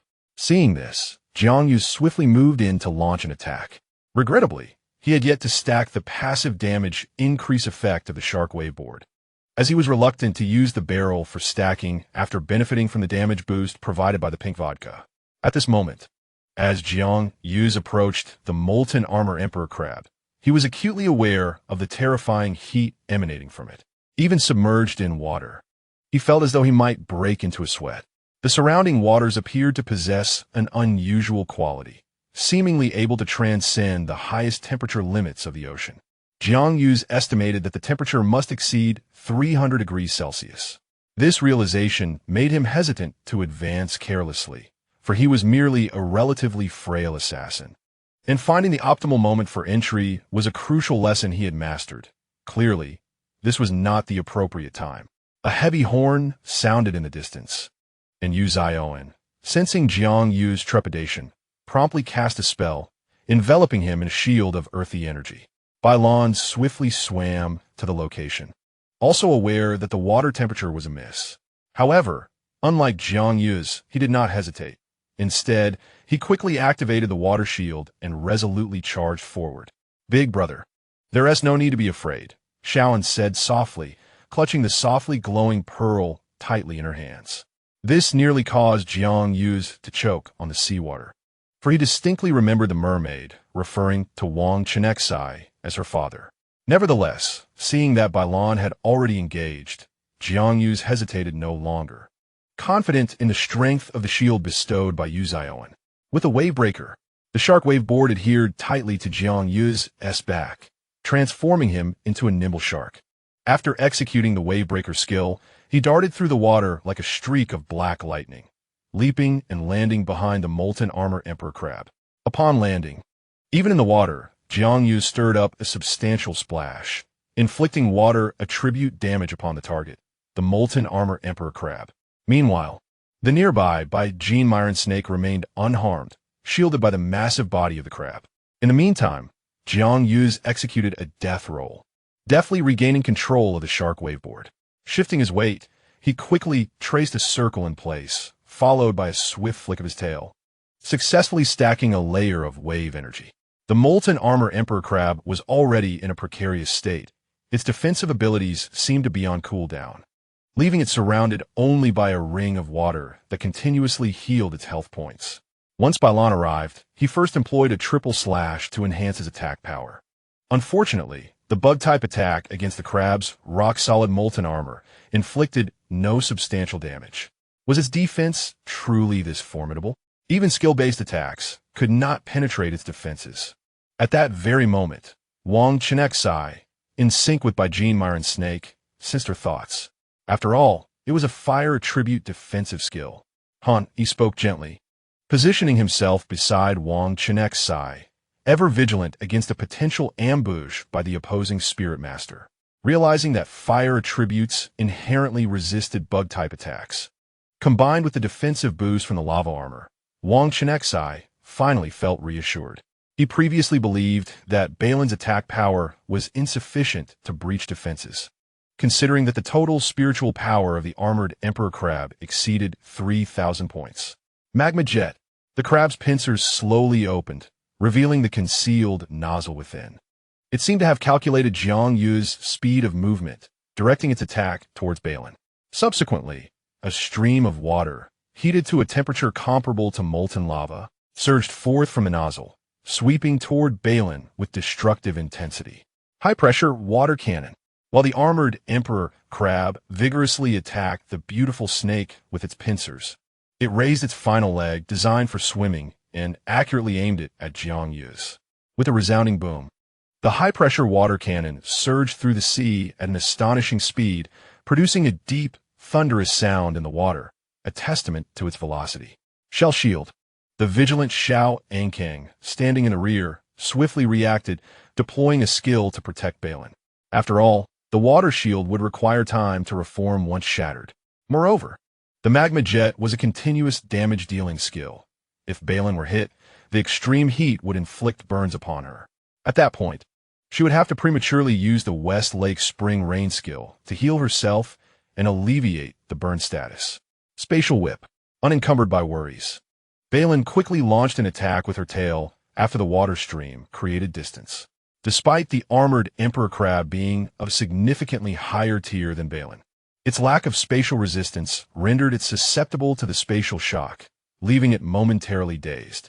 Here comes the shark. After his shield was breached, Jiang Yu felt a noticeable increase in his speed, though the effect was gradually waning. Seizing the opportunity, he deftly maneuvered his shark board to close in on the armored emperor crab. After accumulating another layer of wave momentum, he forcefully hurled the shark board forward. Jiang Yu leaped, his feet swiftly leaving the board, which continued to propel forward under inertia. In its autonomous state, the board surged through the water like a true shark, ferociously lunging at the armored emperor crab. Roar! The shark opened its gaping maw and sank its teeth into the crab's injured leg. Chapter 470. I lack for nothing. The armored emperor crab appeared to be gravely wounded, its once impenetrable shell now alarmingly soft. The shark, manifested from Jiang Yu's board, bit down fiercely, its sharp teeth severing one of the crab's legs. At the point of fracture, crimson crab blood instantly spread through the seawater, resembling a blood-red flower blossoming in the depths. World Tour. Jiang Yu's undoubtedly the most adept at seizing opportunities among assassin-type spirit masters, immediately recognized the moment and activated the skill granted by the World Tour beverage. Having just been pushed back by the high-pressure water cannon, he suddenly flickered and, like a wraith, appeared behind the armored Emperor Crab. Without hesitation, he seized the shark board once more, successfully layering it with wave momentum. At this moment, the shark board, empowered by wave momentum, radiated a ghostly blue glow. Hunting Instinct. This is a passive skill that activates automatically when the conditions for attacking a target from behind are met. With this ability, Jiang Yu not only enhances his base attack power, but also experiences a significant increase in movement speed when approaching his target. His combat style becomes akin to that of a true predator in the wild, stealthily prowling around his prey in search of the perfect moment to strike. Consequently, Jiang Yu has developed a habit of leaping behind his targets to launch his assaults. A critical hit. He promptly employs this skill again, which guarantees that his next attack will inflict a critical strike, dealing an additional 50% damage. In that instant, an invisible aura seemed to coalesce around Jiang Yu's, causing the surrounding waters to ripple gently in response to his movements.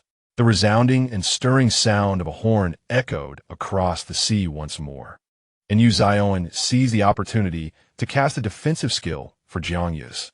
Fortunately, the Earth attribute naturally resists water attribute attacks, and the defensive skill Yu Zioan invoked appeared to be enhanced by some mysterious force, boasting exceptional strength. Even after enduring the powerful assault of the molten armor Emperor Crab, Jiang Yu's shield was only barely shattered, and he was merely pushed back a short distance without sustaining any significant harm. The auxiliary effects of Yu Zioan's weapon extend beyond merely increasing movement speed. Just moments ago, she had chosen to enhance Jiang Yu's speed to allow him to swiftly close the distance to the molten armor Emperor Crab and evade its attacks in time.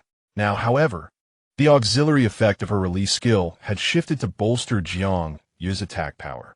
Enveloped in a protective shield, Jiang Yu's emanated a faint yellowish light that swirled upward, indicating the enhancement of his offensive capabilities. Mark of Slaughter. Jiang Yu's once again employed his skill to target the molten armor Emperor Crab, and a crescent-shaped mark instantly appeared upon it. When he strikes a target marked by the Mark of Slaughter, he not only ignores 30% of the target's defense, but also gains a bloodthirsty effect with each attack, converting 5% of the damage dealt into his own health. The cumulative effect of this series of skills has led to a comprehensive enhancement of Jiang Yu's strength. Attribute boosts, increased attack power, guaranteed critical strikes, critical damage, and the ability to bypass a portion of defense. Everything I need is at my disposal. Jiang Yu silently savored the surging power within him, and an indescribable confidence surged in his heart. At that moment, he suddenly heard Lin Yuan's pure and sweet voice. "You can do it."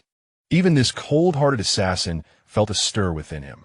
Of course, Jiang Yu merely found himself puzzled by his current state, as his image has always been that of an emotionless, icy killer. What is this?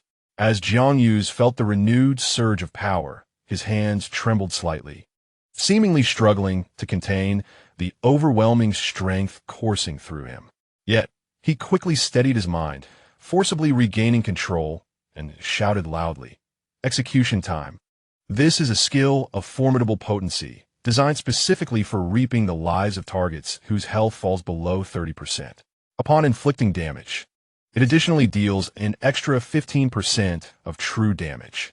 With a mighty thrust of his legs, he propelled himself forward like an arrow released from a bow, spinning at an astonishing velocity akin to a razor-sharp blade, plunging deeply into the back of the armored Emperor Crab. The crab's shell, already compromised by an unknown skill, could not withstand Jiang Yu's fierce assault, especially as part of its defensive capabilities were momentarily disregarded. Once Jiang Yu's hand blade penetrated, he did not withdraw. Instead, he spun violently, wreaking catastrophic havoc within the armored Emperor Crab. In the blink of an eye, the waters around them were suffused with a crimson mist, as the creature writhed in agony. It was not until the surrounding sea cooled, returning to a normal temperature after being scalded by the crab's fiery abilities, that the end of its life was signified. Only then did Jiang Yu cease his actions, treading water as he slowly emerged to the surface. Xiao Ankang covered her mouth with one hand, her eyes wide with astonishment. She could scarcely believe that the elder brother, who had seemed somewhat fearful moments ago, could unleash such terrifying power.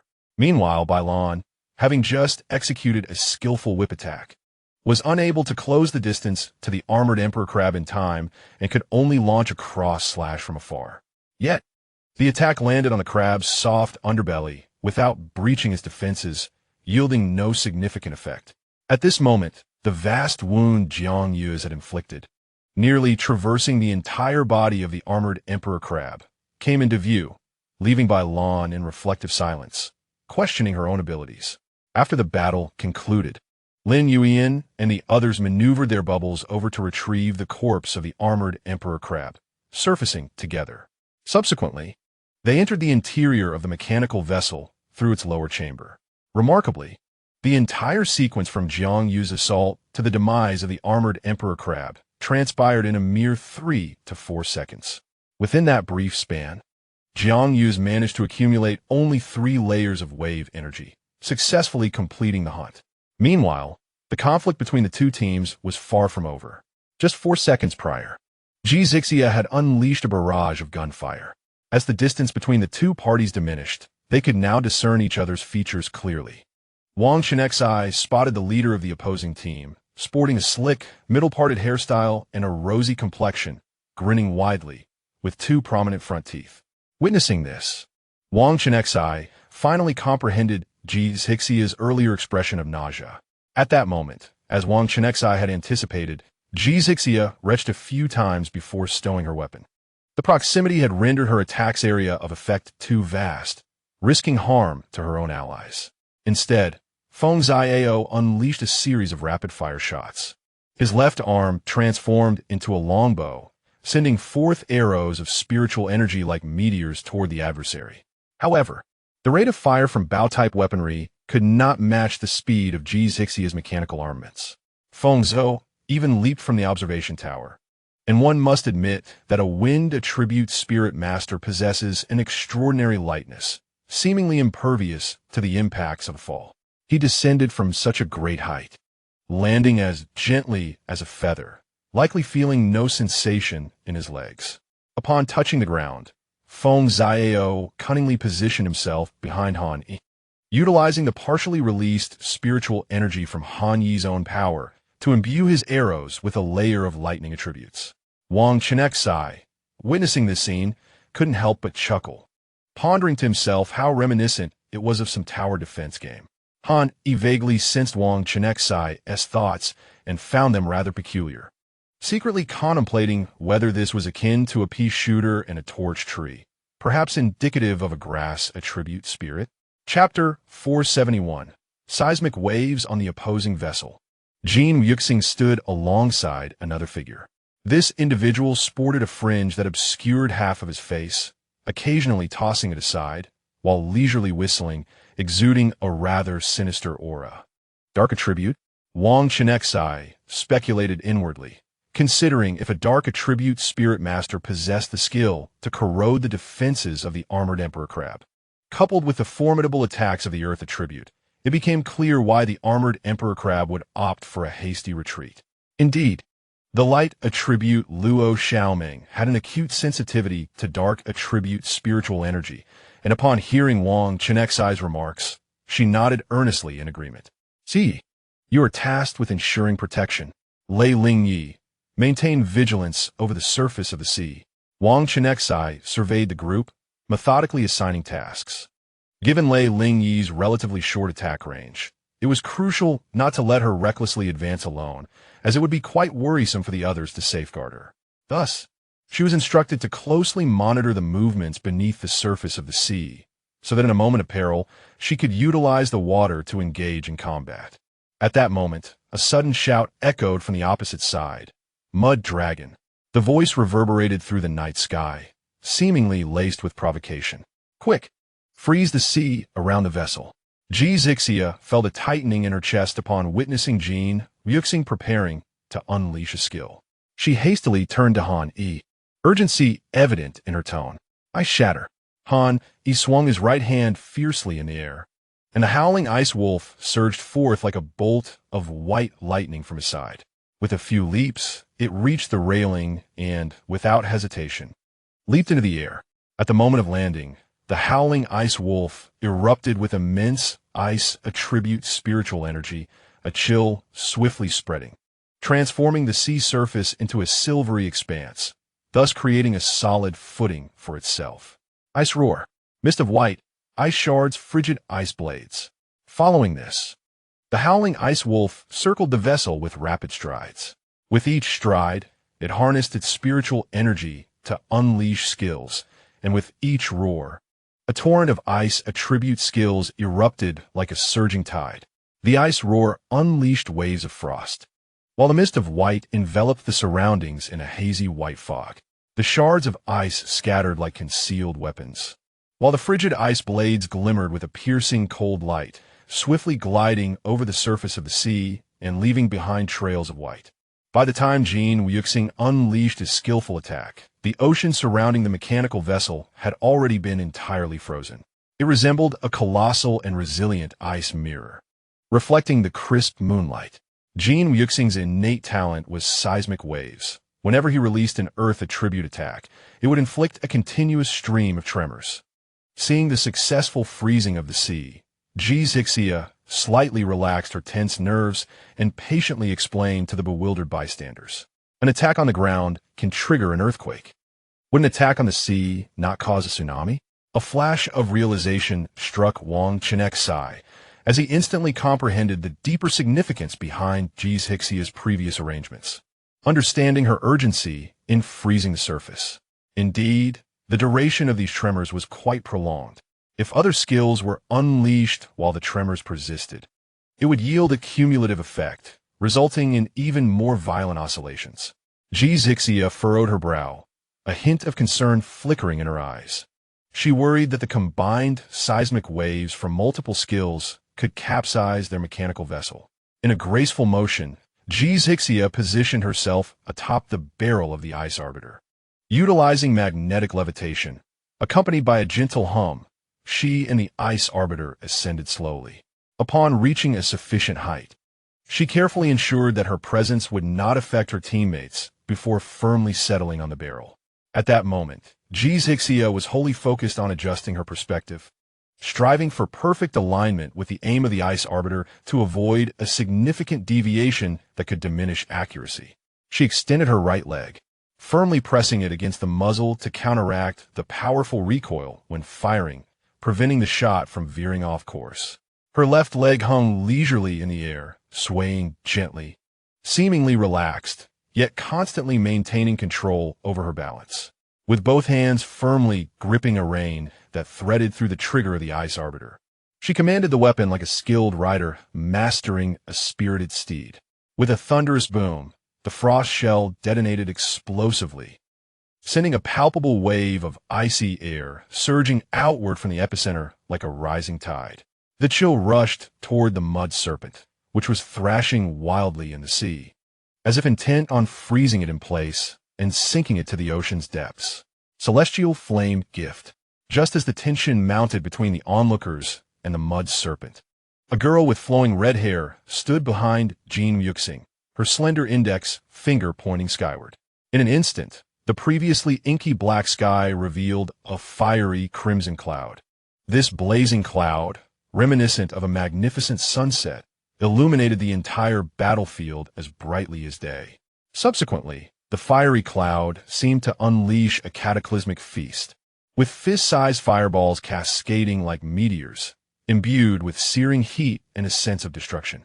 Quick, disperse it. Seeing this, Xia Zhikuei was frantic, shouting at Feng Zhiyao with urgency. The fiery rain descending from the heavenly flame ceremony is remarkably light, easily swayed by wind-based abilities, altering its trajectory. Hence, Xia Zhikuei bellowed towards the soul wind elemental spirit master among them, Feng Zhiyao. urging him to employ his abilities to nullify or even reverse the impending assault. "I can't." Feng Zhiyao lamented inwardly, particularly pained by Xia Zhikuei's relentless insults, referring to him as a scoundrel and a waste. Those harsh words pierced his heart like daggers, evoking memories of the arduous period after awakening his spirit master powers in high school, when he chose the path of a sniper-type spirit master. At that time, the two skills he learned, reconnaissance and empowerment, did not grant him any direct offensive capabilities. Surely, he could not rely solely on his reinforced right arm to strike at foes, could he? During those days, Feng Zhiyao endured much ridicule from his classmates, and the echoes of their derisive laughter seemed to linger in his ears, even after he advanced to the second tier and grasped two offensive skills. The situation remained largely unchanged, with the prejudice and mockery from those around him persisting like shadows. It was only when he encountered the first individual who recognized his potential and sincerely invited him to join their demon hunting team that he felt a glimmer of warmth and acceptance. With misty eyes and tears blurring his vision, he unconsciously lowered his thunder shadow bow, unable to discern the distant target any longer. "Be quiet. At this distance, she couldn't possibly hit us." Wang Chenxi interjected sharply, silencing tias hi quis incessant tatter. At that moment, the sea was calm, and there were no wind elemental spirit masters aboard the opposing vessel. The heavenly flame ceremony invoked by that girl could not possibly reach their ship through the winds. Clearly, her intention was merely to melt the surface of the sea and simultaneously rescue the frozen mud dragon. "If you dare to bully my team again, I won't hesitate to toss you into the sea." Wang Chenxi's gaze was as cold as frost as he glared fiercely at Xia Zhikuei, a flicker of anger evident in his eyes. It is said that one must consider the owner when striking a dog. To insult his team in his presence was to underestimate him gravely. The resonating flower mirror also floated upon the surface of the sea, chiming in harmony with Wang Chenxi's words. The shattered mirror reflected the searing flames, seemingly poised to unleash spatial folds that would catapult Xia Zhikuei into the tumultuous waters. Captain Feng Zhiyao was deeply moved by Wang Chenxi's words, a warm current surging within him. Chapter 472. The moving water mirror, however, Wang Chenxi had no time to attend to Feng Zhiyao's emotions at that moment. He swiftly turned, commanding the Millennium Snow Lotus to unleash a blizzard, attempting to reinforce the melting surface of the sea once more. Simultaneously, Ji Xia activated her skill, Rapid Freeze, prompting the Ice Judgment X9 to launch another frost bomb. This time, Ji Xia aimed for the fiery cloud, and as the frost bomb erupted, a wave of chilling air swept forth, extinguishing the rain of fire descending from the once brilliant sky, plunging it back into darkness. Despite the Millennium Snow Lotus once again freezing parts of the thawed sea surface, the mud dragon, with its formidable strength, broke free from the icy grip, charging forward like a cannonball. From the very beginning, Jin Wuxing harbored malevolent intentions, seeking to attack the waters near their vessel and incite a tsunami that would engulf them in tumultuous waves. The mud dragon crashed violently onto the ice, shattering the already thin layer of ice, influenced by the Inferno domain skill of the molten-armored Emperor Crab, into countless fragments. Subsequently, a series of seismic waves rippled across the sea surface, with waves rising like furious dragons, surging toward the mechanical vessel. Despite being forewarned, Wang Chenxi struggled to maintain his footing, nearly stumbling. Fortunately, Han Yi acted swiftly, extending his arms to steady him, allowing him to lean against him and regain his balance. The impact's radius was enormous. Wang Chenxi realized that Han Yi had not yet entered the attack range, and he couldn't help but marvel at the extensive effect of Jin Wuxing's skills, feeling a headache at how to address the situation. "Damn it!" The Thunder Spirit Lei Lingyi muttered, nearly losing his balance, as he reached into his chest to retrieve the Thunderblade. The blade shimmered with a blue-violet glow, harboring boundless electrical energy. "Let me go." Lei Lingyi, suppressing his inner fury, fixed his gaze on Wang Chenxi, seeking his approval. "I shall enchant you," Xia's Haiqiang declared. his hands instantly enveloped in a layer of forest green, spiritual light. He firmly grasped Lei Lingyi's weapon, which sparkled with blue-violet luminescence, now shrouded by the verdant glow. Once he released his grip, a thin membrane of forest green covered the weapon's surface. This membrane emitted a faint radiance, obscuring the blade's brilliance but still exuding an aura of danger. Toxic, Xia Saiqiang succinctly explained, this can bestow a poison attribute effect to the weapon, inflicting additional damage upon impact. Upon hearing the term toxic, Wang Chenxi immediately recalled the skill's effect. When he first encountered this skill, he had scoffed at the notion that this method of enchantment could only be effective through melee attacks with the weapon. Moreover, blade weapons yielded the best results, as any contact with the target's blood would double the inflicted poison damage. Seeing Lei Lingyi's determination, Wang Chenxi merely nodded, refraining from further persuasion. Instead, he instructed Shi and Luo Xiaoming to cast several defensive shields for her protection. Xiaoling, you're responsible for supporting Lei Lingyi, Wang Chenxi specifically admonished. Leave it to me. The mirror spirit Linghua Jing and the water spirit Shui Zhonggayu, having finished casting the water mirror, flew forward side by side, swiftly distancing themselves from the vessel. The water mirror released by Shui Zhonggayu vividly reflected Lei Lingyi's image. The reflection was lifelike, as if another Lei Lingyi had leaped into existence within the mirror. As Shui Zhonggayu, with the water mirror, soared forward like a nimble bird, Lei Lingyi's reflection mirrored its movements, gradually approaching the opposing vessel. Had Shui Zhonggayu's proficiency with the water mirror skill improved? A flicker of surprise danced in Wang Chenxi's eyes, and she couldn't help but exclaim. It is worth noting that the water mirror could now be deftly maneuvered by Shui Zhonggayu, undoubtedly enhancing Lei Lingyi's combat agility. Lei Lingyi let out a soft hum and nodded slightly, her gaze firmly fixed on Jin Yuxing across from her. Her eyes radiated a hint of murderous intent, as if she were meticulously contemplating the most satisfying spot to strike him. Utilizing the unique characteristics of the water mirror skill, the prism mirror shielded Shui Zhonggayu, soaring to a position between the two fleets.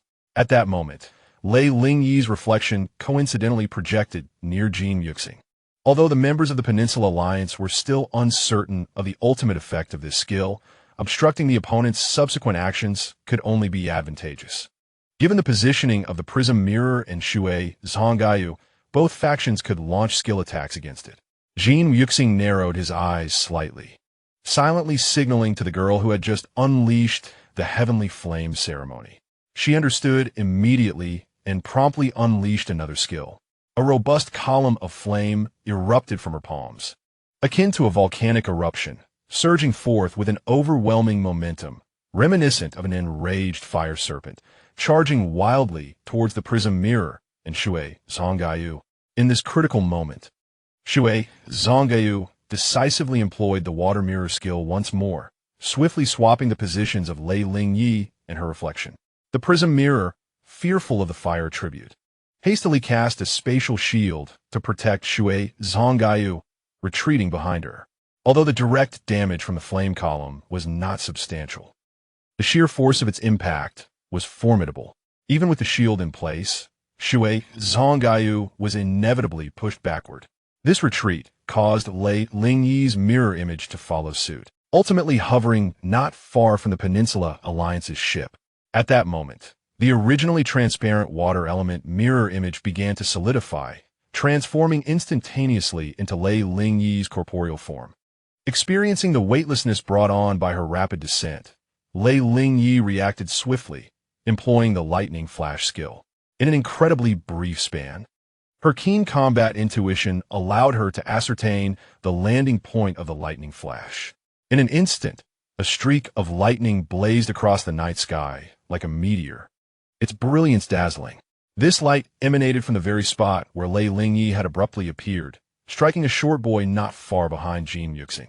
The position Lei Lingyi meticulously selected cleverly enabled the dimensional attack trajectory of the lightning blade to simultaneously target both Jin Yuxing and the boy.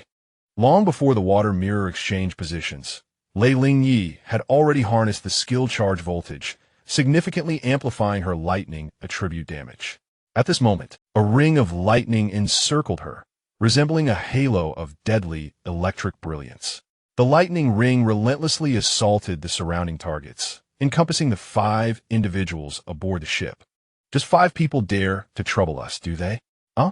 As Lei Lingyi roared in anger, she unleashed a torrent of skills with the ferocity of a tempest, pouring forth the pent-up fury from her heart. The sudden onslaught caught the Peninsula Alliance off guard, for members were struck by the lightning aura, instantly paralyzed and rendered immobile. Only Jin Wuxing managed to evade the impact, thanks to his outwardly projected earth element spiritual energy. Thunderstorm, Thunderstrike, Lei Lingyi shouted, powerful lightning attacks cascading from her hands. Among those most severely affected was a diminutive boy standing closest to her, likely the support role within the team, which was precisely why Lei Lingyi chose to target him. Chapter 473, Continuous Dimensional / Mountain Crush. Although Jin Wuxing was a canon-type offensive spirit master, his extensive combat experience allowed him to remain composed in the face of Lei Lingyi's unexpected assault. He stamped his right foot heavily on the deck, and in an instant, the entire platform trembled as if struck by a violent earthquake, swaying violently. This abrupt motion destabilized Lei Lingyi, causing her aim skill to veer off course. Despite her close-range attack, Jin Wuxing demonstrated superior control over his abilities. He deftly maneuvered his skill, ensuring that the small boy and Lei Lingyi toppled in different directions, successfully rescuing the teammate from the near point-blank strike of the lightning blade. At that moment, the Mirror of Rhombus received a telepathic command from Wang Chenxi. A soft, silver-white glow emanated from its surface, directing a skill toward Lei Lingyi. Just moments ago, Wang Chenxi had received word through mental resonance that Lin Yuyan and the others had returned safely. Even Jiang Yu's had transformed back into a shark, silently slipping into the sea, stealthily approaching the opposing team. With this knowledge, Wang Chenxi felt emboldened and boldly commanded the Mirror of Rhombus to launch an attack in conjunction with Lei Lingyi. Mirror Shadow Exchange. After careful consideration, Wang Chenxi opted not to have the Mirror of Rhombus use its spatial summoning skill to rescue Lei Lingyi. Instead, she directed it to execute a Mirror Shadow Exchange, attacking from the enemy's vessel. However, given that the opposing 5 spirit masters were of higher rank than the Mirror of Rhombus, summoning one of their spirits would not prove overly advantageous. Thus, Wang Chenxi chose to swap positions between the Mirror of Rhombus and Lei Lingyi, feeling the spatial energy lock onto her. Initially, Lei Lingyi mistook this for a spatial summoning skill from the Mirror of Rhombus and did not resist. Even as her vision blurred from the disorientation, she, accustomed to combat instinct, unleashed the lightning blade in place, leaving the task of adjusting the dimensional attack trajectory to the Mirror of Rhombus. After a whirlwind of confusion, Lei Lingyi finally shook off the sensation of dizziness. She focused her gaze and discovered that she was indeed temporarily standing atop a bubble released by the moon in the water, which was incessantly plummeting towards the sea's surface. Strangely, however, the figure of the prism mirror was nowhere to be seen. Could it be that the proficiency of the spatial summoning skill had also improved? Just as this thought crossed Lei Lingyi's mind, she felt another surge of spatial attribute spiritual power locking onto her. It was still the prism mirror, but where could it possibly be? Filled with confusion, Lei Lingyi, based on her assessment of the combat situation, chose not to resist. As the brilliance of the spatial summoning skill radiated, she appeared beside the prism mirror, accustomed to using the Thunderlight Rift blade attack with every spatial shift. She once again traced a splendid arc of lightning across the night sky. The remaining 4 members of the Peninsula Alliance, already swaying on the deck due to its tremors, struggled to maintain their balance. They were also forced to dodge attacks under Jin Wuxing's control, suddenly veering in different directions, feeling as though their minds were about to be scattered. Of course, this was merely the scene observed from Wang Chenxi's perspective. In reality, those who had long teamed up with Jin Wuxing were already accustomed to such levels of disorientation. They could only see a blur before their eyes, unable to discern clearly. But it was not overly uncomfortable. Just as the prism mirror and Lei Ling Yi collaborated to deliver a shocking spatial assault to the Peninsula Alliance, Yu Zioen, carrying the massive corpse of the molten armor Emperor Crab with one hand, walked steadily onto the deck. Behind her, the two women followed with eyes full of admiration, closely trailing her figure. "Have you found the badge?" Wang Chenxi, glancing at the display screen where her location overlapped with a glowing point, could hardly contain her eagerness as she inquired. "I found it along with 3 bottles of 4th-tier spirit-boosting potions," Yu Zioen replied, while heavily dropping the molten armor Emperor Crab onto the ground. Subsequently, she lifted the carapace on its back, allowing Wang Chenxi to clearly see 3 bottles of potions and a mechanical badge resting atop. Sure, noticing the badge embedded in the crab shell, promptly stepped forward. He crouched slightly, grasped the badge tightly with both hands, gritted his teeth, and forcefully pried it out. Observing this, Xiao Enkang timely cast the bubble technique, delicately enveloping the badge in a translucent bubble, thoroughly cleansing it of impurities. Thereafter, He carefully handed the badge to Wang Chenxi. At that moment, Wang Chenxi was holding the display screen, and as she accepted the badge, she scrutinized it closely. At first glance, the mechanical badge appeared unremarkable, with a plain exterior and a smooth surface that shimmered faintly with a metallic luster under the dim light. It was not until she flipped the badge over and placed it on the display screen that she was astonished to discover that the badge, which had been emitting a faint glow and transmitting signals, now ceased to glow. "Is it broken?" Wang Chenxi pondered, lightly tapping the badge in confusion. Han Yuxin's keen perception led him to notice that the small highlight representing the badge on the display screen had vanished, replaced instead by a conspicuous number 1 in the upper right corner. "Does this signify that the badge now belongs to us?" The others gathered around, their curiosity piqued as Yang Xiaomei was the first to inquire. "It should be." Wang Chenxi nodded slightly, contemplating inwardly. Previously, he had been troubled by the possibility of someone lying in wait near the Venice Federation, poised to snatch the hard-won badges from their team. However, it now appeared that such concerns were somewhat unwarranted. After all, each team was equipped with a unique display screen, rendering it impossible for others to steal or combine the numbers from multiple screens. "It's a double-edged sword." He articulated his thoughts, and Wang Chenxi instantly grasped his meaning.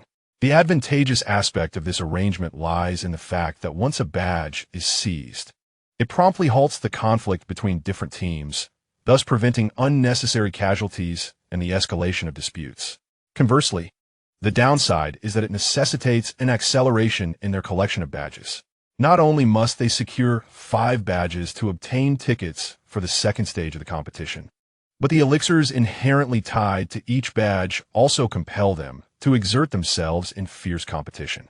Wang Chenxi could vividly sense the overwhelming allure of the 3 vials of elixir, affirming that they were indeed the exceedingly rare 4th-tier spirit-enhancing elixirs. Moreover, they were unable to seize badges already claimed by other teams, which meant they must hasten their pace henceforth. Meanwhile, aboard another vessel, Jiang Yu's stealthily maneuvered to the back in search of an opportunity. With a leap akin to a bolt of black lightning, he soared onto the deck. Immediately, he performed an agile flip in mid-air, reverting to his original form and standing firmly on the shark wave board, skillfully controlling it as usual. Wherever the shark wave board traversed, the surrounding deck transformed into a watery expanse, despite being affected by the seismic waves, with the sea continually churning. Yet, Jiang Yu's weapon was, after all, a surfboard, and with his exceptional control skills, he maintained a steady stance atop the shark wave board, appearing remarkably composed, as if the tumultuous waves were merely trivial ripples to him.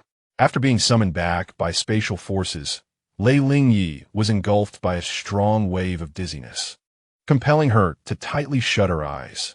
Meanwhile, the diamond mirror, floating in the air, remained largely unaffected. It was currently unleashing its spatial folding ability, attempting to disrupt Jin Yuxing's skill activation, with shimmering light flickering across its surface as mysterious spatial energies surged forth. Chapter 474. The Dawn's Glimmer. Charge forth. Jiang Yu's discreetly unleashed a skill, then drove the shark wave board across the deck with reckless abandon, as though it were a realm devoid of obstacles. Once he had amassed 3 layers of wave energy, he abruptly hurled the shark wave board forward, which instantly transformed into a shark with its gaping maw, lunging ferociously towards its target. However, the distance he threw was not far, as he had to promptly retrieve the surfboard to continue riding the waves, thereby counteracting the effects of the seismic waves. Thus, he only targeted those in his immediate vicinity. At that moment, Jin Yuxing also noticed the glowing point on the display representing the badge fade away. He evidently understood the reason behind it. Having confirmed that their side had no chance of seizing the badge, he hastily raised his hands high in a gesture of surrender. At the same time, he vociferously declared, "Stop it, don't strike any further. Surely you wouldn't desire a yellow card warning." Having executed dimensional attacks with the lightning blade multiple times, Lei Lingyi's fury had mostly dissipated, and she had reverted to her usual cheerful demeanor. Upon hearing Jin Yuxing's words, and as the tremor subsided, she refrained from making any impulsive moves, instead keeping a vigilant watch over the surrounding individuals. The other 4 instinctively distanced themselves from her, for confronting Lei Lingyi at close range was truly terrifying. Particularly daunting was the incessantly damaging lightning ring surrounding her, coupled with its accompanying control effects, which made it exceedingly difficult to defend against. Any attempt to unleash defensive skills to shield oneself would likely be thwarted by Lei Lingyi's other assaults. Moreover, should one be paralyzed by the lightning ring during the vulnerable window of the shield's protection, resistance would become exceedingly challenging. Jiang Yu's, already fatigued upon hearing these words, stowed away his surfboard. After such an extended period of intense use, his spiritual energy was nearly depleted, leaving him feeling utterly drained and in dire need of rest. At that moment, Wang Chenxi instructed Lin Yuyan to utilize her skills, informing Jiang Yu's and Lei Lingyi of their discoveries. Upon learning of the situation, the two ceased their entanglement and together piloted their surfboards away from the ship of the Peninsula Alliance. The remaining 4 members of the Peninsula Alliance, under Jin Yuxing's direction, swiftly altered their course, gradually distancing themselves from Wang Chenxi and the other's mechanical vessel. As their surfboard sped alongside the mechanical ship, Jiang Yu summoned the waves to rise high. He lifted Lei Lingyi into his arms, leveraging the power of the surf to leap gracefully onto the deck.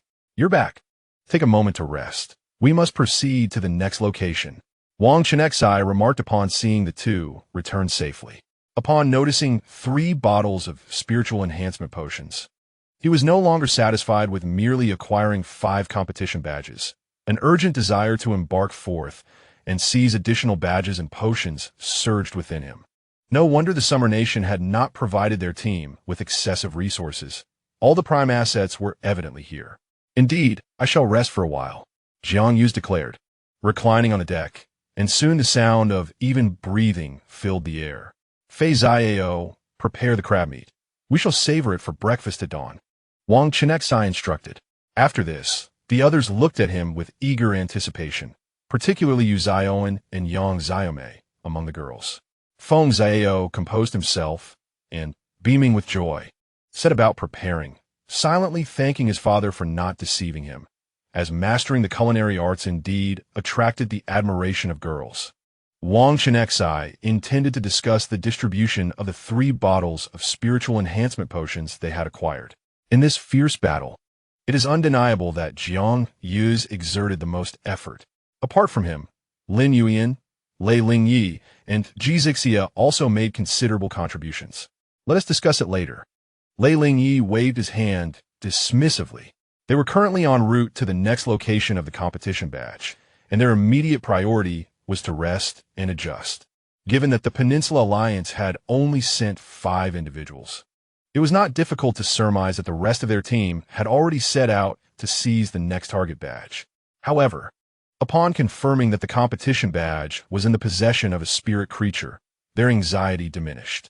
With only 5 or 6 individuals, and their main force, Jin Yuxing, absent, it was unlikely they would capture the spirit creature in a short span of time.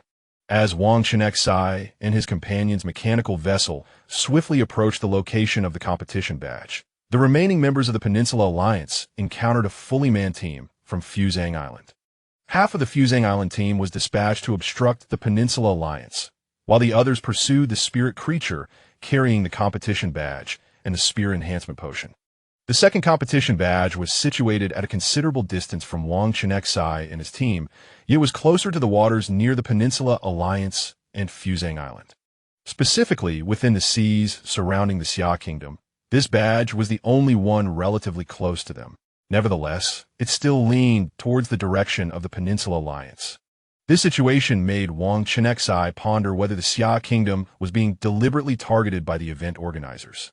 After all, to obtain the 3 competition badges to the north of the Xia Kingdom, they would have to traverse the territory of the Northern Land Federation, which was perilously close to the polar regions, posing dangers comparable to those of the badges at the center of the Pacific Ocean. Fortunately, the mechanical vessels provided by the Demon Hunt Alliance were exceptionally swift on the water. After more than 2 hours of navigation, they were now in close proximity to the badge. While everyone rested in their respective quarters, Han Yi quietly activated his teleportation skill and appeared in Wang Chenxi's room in an instant. Coincidentally, Wang Chenxi was standing at the door, seemingly about to step outside. Wang Chenxi sensed something amiss and instinctively turned around, only to find Han Yi unexpectedly materialized before him. Their eyes met, and they exchanged smiles, a silent understanding conveying 1,000 unspoken words. Wang Chenxi gently opened the door, his arm naturally enveloping Han Yi's. As they walked side by side towards the top of the vessel, together, they awaited the sunrise as it gradually ascended from the eastern horizon of the sea, a moment they had long promised to share. Upon reaching the top of the vessel, Wang Chenxi sat down slowly.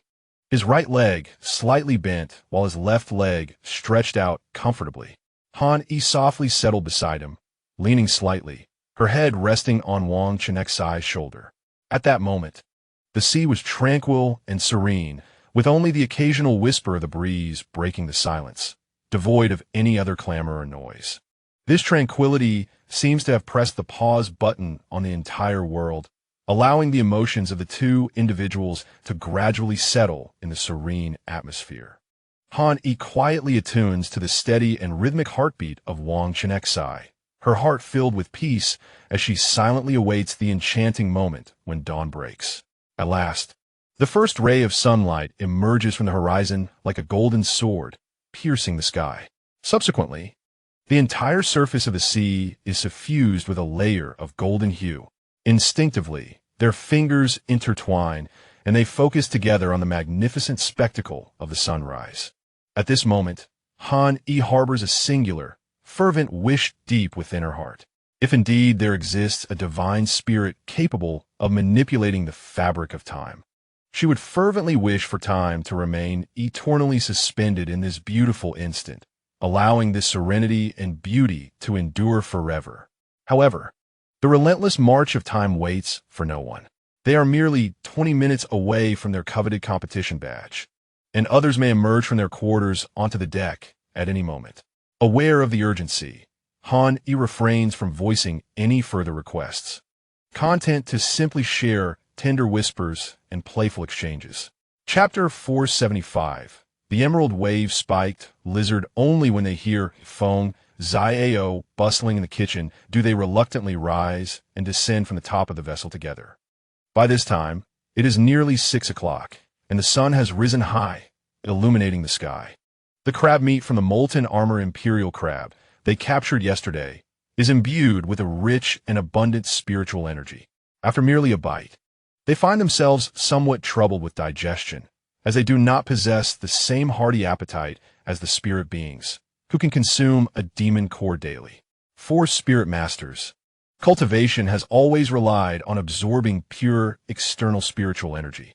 Thus, despite Feng Xiao's culinary prowess in preparing the crab meat exquisitely, ultimately, the delicacy can only benefit the spirit beings among them.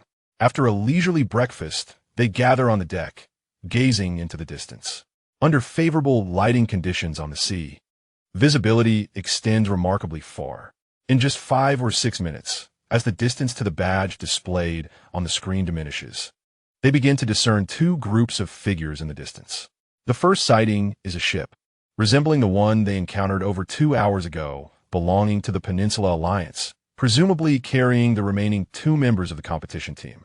Wang Chenxi is filled with perplexity, unable to comprehend how their team managed to split into 2 factions to simultaneously seize both badges with only one display screen. The other group is aboard a submarine, which Wang Chenxi suspects to likely be the competition team from Fuzhang Island. After all, there are less than 7 hours until the first phase of the competition begins, and it stands to reason that teams from other countries would not be able to reach this maritime area so swiftly unless they had already been lying in wait. Surrounding the submarine, a smaller rescue boat floated, carrying only 3 or 4 individuals. Wang Chenxi cast a brief glance and swiftly deduced the current situation. The display screen revealed that the location of the competition badge was in proximity to the rescue vessel. Upon closer inspection, he was astonished to discover that the entity bearing the competition badge was none other than a marine iguana. Spirit name: Emerald Wave Spike-tail Lizard. Spirit attribute: Water, primary. Grass, secondary. Spirit rank: 4th tier. 9th level. Spirit quality: Royal Spirit Vitality, 3896 Spirit Agility, 3654 Spirit Power, 3542 Spirit Intelligence, 3024 Spirit Mentality, 3218 Spirit Skills: Shell Shield, Water, Triple Slash, Insect, Water Healing, Water, Leaf Wheel, Grass, Leaf Blindness, Grass, Thorny Vines, Grass, Purification, Water, Spirit Grass Vortex, Grass, Azure Wave Domain, Water, Spirit Synopsis. The Royal Quality Emerald Wave Spike-tail Lizard possesses a unique evolutionary form, with its racial skill being Spirit Grass Vortex. It is naturally adept at defense and auxiliary healing, akin to a healer of the ocean. Characteristically timid, these creatures delight in foraging for various delectable algae, leading a tranquil existence embraced by the sea. Leaf Blindness, a grass attribute skill that consumes a certain amount of spirit power upon use, creating a massive leaf at a designated location.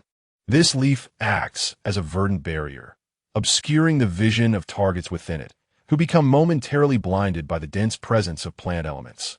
Thorny Vines, a grass attribute skill that draws upon spirit power to summon seaweed vines adorned with sharp thorn from the seabed or surrounding environment. These vines can be deftly manipulated by the Emerald Wave Spike-tail Lizard, serving both offensive and restraining purposes.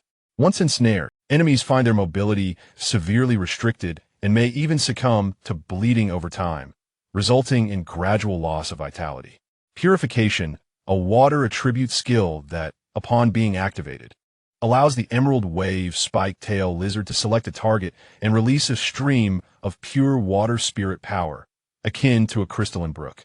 This cleansing flow eliminates all negative statuses afflicting the target, including poison, burn, and curse, while also dispelling various control effects such as freezing, dizziness, and confinement, thereby restoring the target's freedom of movement. Spirit Grass Vortex, a grass attribute skill that consumes spirit power, enabling the Emerald Wave Spike-tail Lizard to unleash a powerful torrent of water from its mouth. With deft manipulation of grass attribute spirit power, it guides the water flow to form a massive, vibrant vortex. The whirlpool, radiating a refreshing emerald hue, resembles a thriving green ocean, entwined with slender, resilient spirit grass vines. This vortex inflicts substantial dual attribute damage, both water and grass, upon enemies within its fan-shaped radius. Those caught in the vortex experience a relentless pulling force, rendering escape exceedingly difficult. Simultaneously, the spirit grass vines tighten their grip on the adversary, not only diminishing their movement speed, but also temporarily hindering their recovery of spirit power, thus weakening their endurance in battle. In the realm of Azure Waves, the water attribute skill manifests as the Emerald Wave Thorned Lizard expends a significant amount of spiritual energy upon activation, unleashing a formidable field of power centered around itself, instantly transforming the surrounding environment into the Azure Wave domain. Within this domain, The emerald wave thorned lizard experiences a pronounced enhancement in its capabilities, with both its water and grass attribute skills inflicting a 20% increase in damage, while its mobility is augmented by 30%.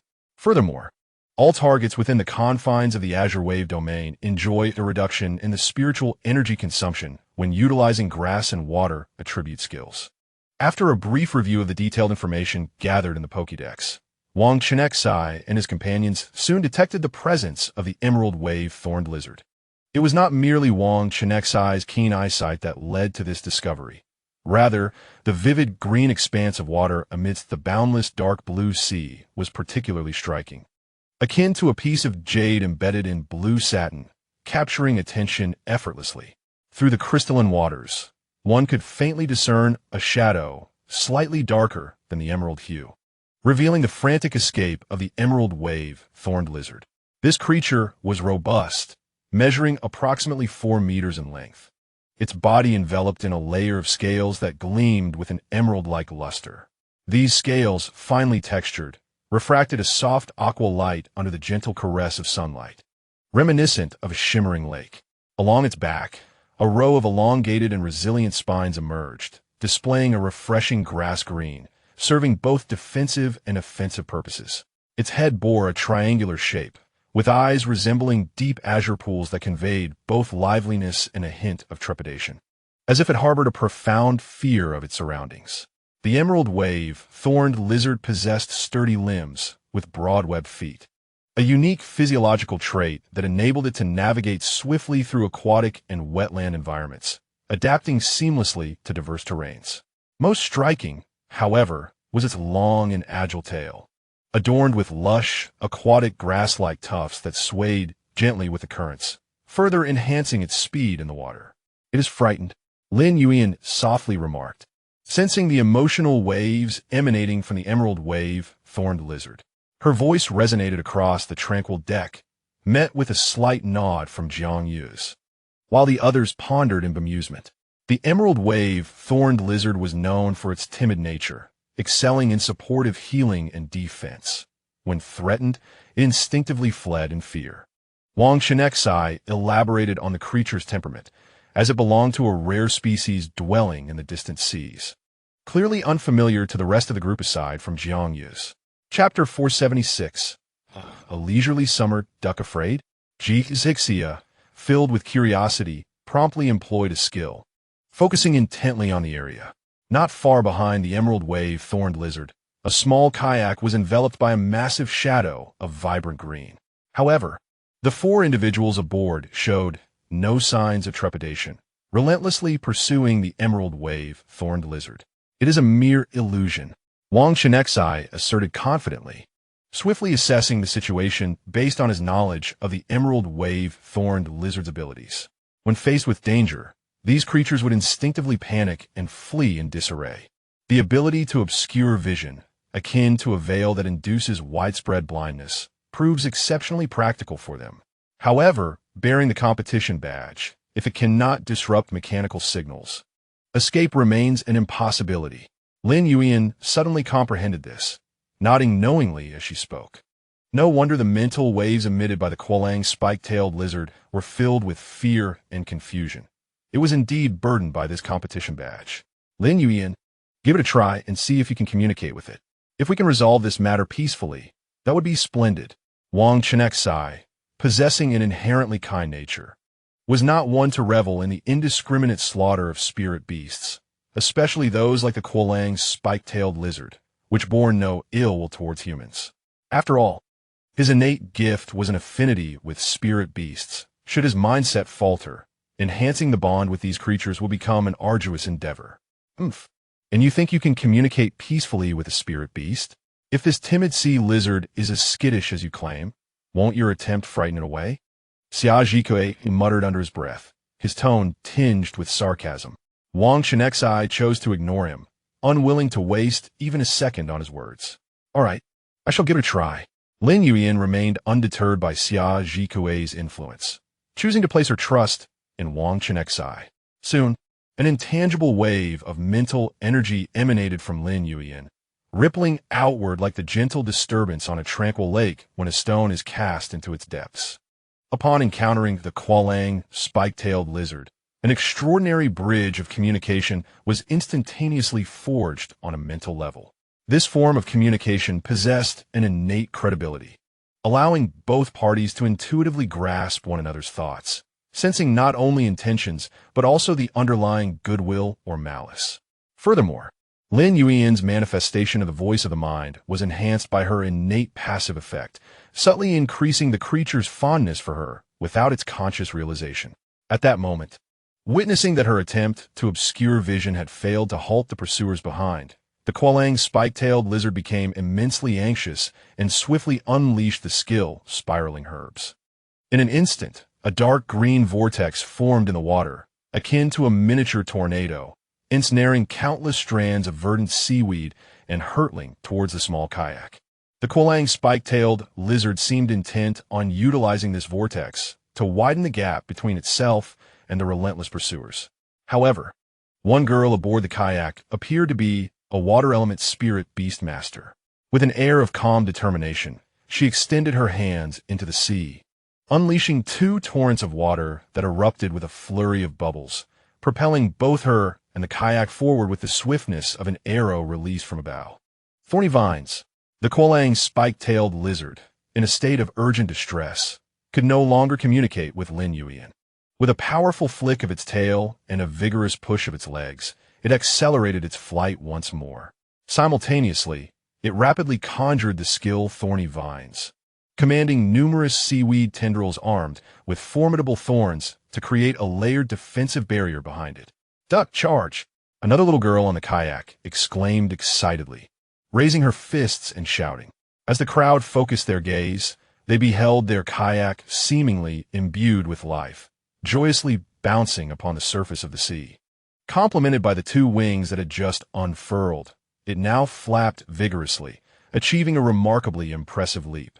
Not only did it deftly evade the swirling vortex of spiritual herbs released by the emerald wave thorned lizard, but it also nimbly cleared the dense thicket of thorny vines obstructing its path.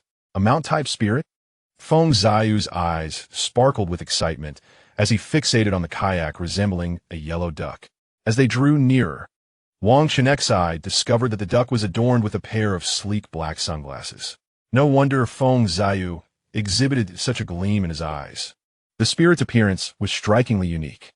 Just as Wang Chenxi pondered whether the kayak was a piece of spiritual equipment or a weapon skill, his compendium promptly gathered detailed information about the spirit as the distance between them closed. Spirit name: Leisurely Summer Duck. Spirit attribute: Water, primary. Wing, secondary. Spirit rank: Level 4. Tier 2 Spirit quality: Royal Spirit vitality, 2316 Spirit agility, 2471 Spirit spiritual power, 2256 Spirit intelligence, 2528 Spirit mentality, 2347 Spirit skills: Water divine spear, water, freeze, water, foam force, water, goggles mechanical, waterfall climbing, water, rain of sacrifice, water, vortex boost, water, rushing current, water, winged assault combo, wing, spirit description: the royal quality spirit.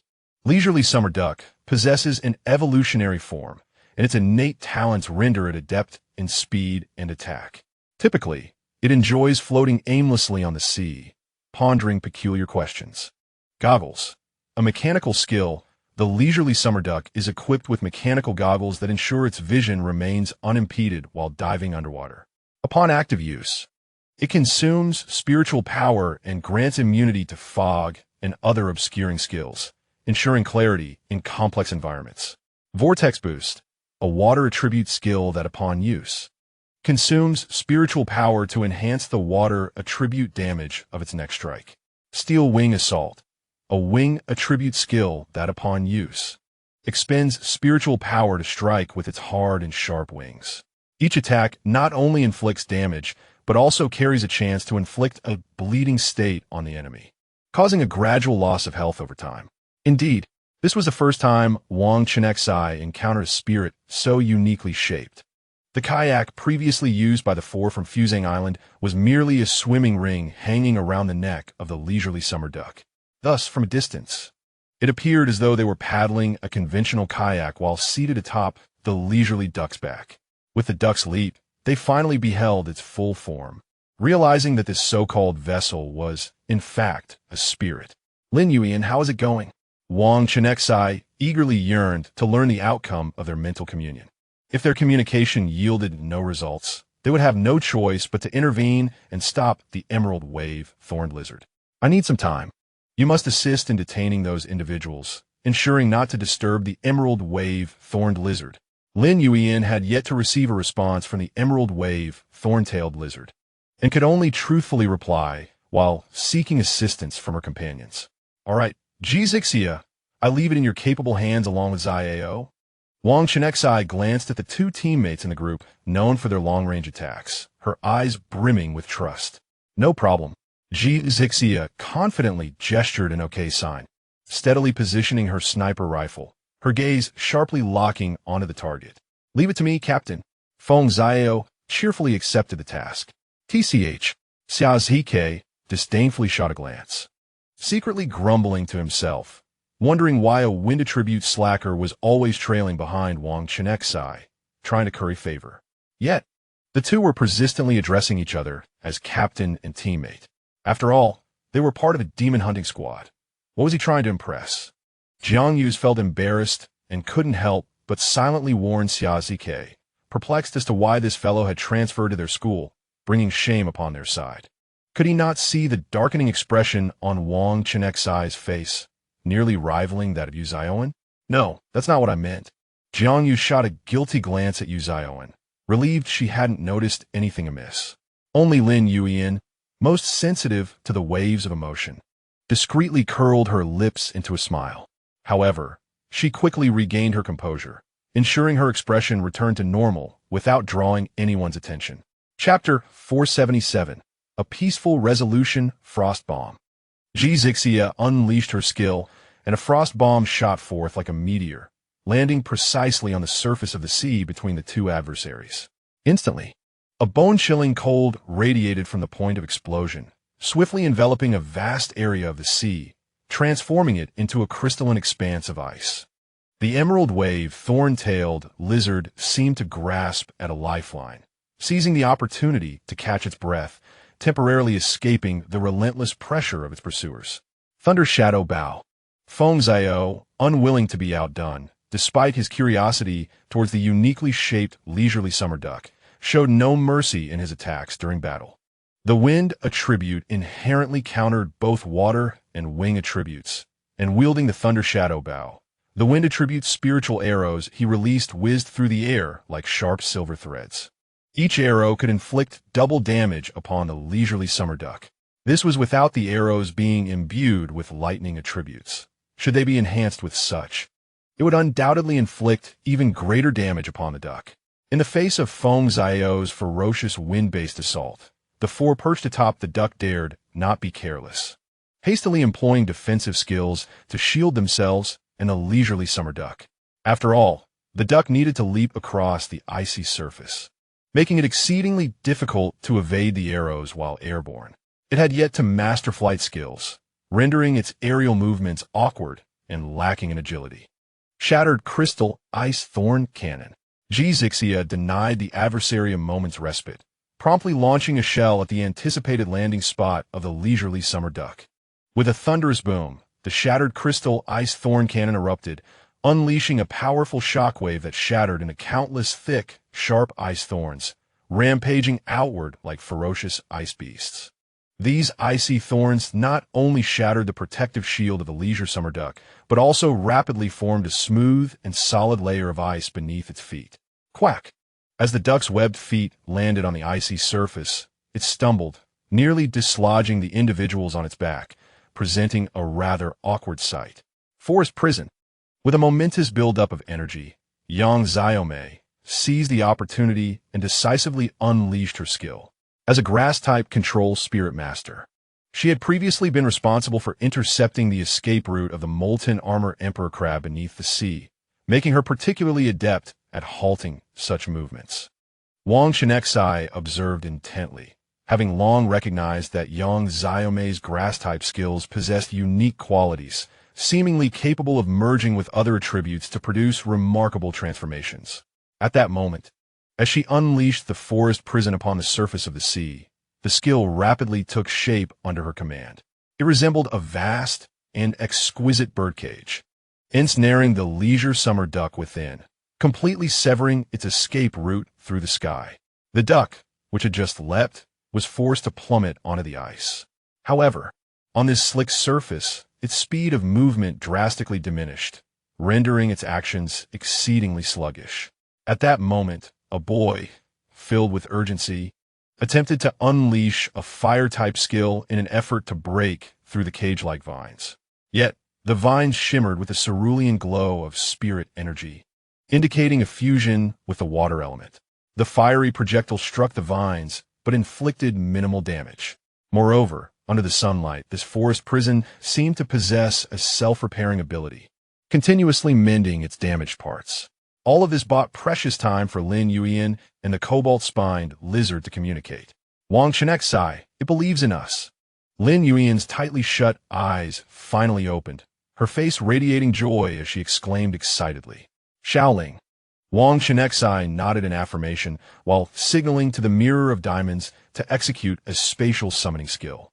Although the cobalt-spined lizard was considerably higher in rank than the Thunder Spirit, both being of the 4th rank meant that as long as the target did not resist, the spatial summoning skill could still be employed. Upon receiving the command, the Mirror of Diamonds spun rapidly, flashing with mysterious light as it precisely locked onto the cobalt-spined lizard. Subsequently, it released its skill, enveloping the lizard in a soft, silvery glow, akin to a gentle halo. Suddenly, the silvery brilliance flared intensely for a brief moment, resembling a fleeting and dazzling meteor. After the light dissipated, the cobalt-spined lizard vanished from its original position and reappeared beside the Mirror of Diamonds. Seeing this, Lin Yuan hurriedly approached, gently stroking the lizard's head with her right hand, as one would soothe a frightened child, softly whispering words of comfort. It was aware that something unknown had been placed within its body, yet its wounds healed too swiftly for it to extract it. Lin Yuan turned to face the others, patiently explaining that this was also the reason the cobalt-spined lizard had so readily agreed to their assistance. It appears to have realized that as long as the object within its body remains, it will never be free from the relentless pursuit behind it. "Allow me." Thunder Ling Yi confidently approached, gripping the Thunderlight Rift Blade with determination. Her prowess in the art of spirit disassembly was unparalleled among her peers, capable of swiftly and thoroughly extricating the demon core and spiritual material formed within the demon spirit.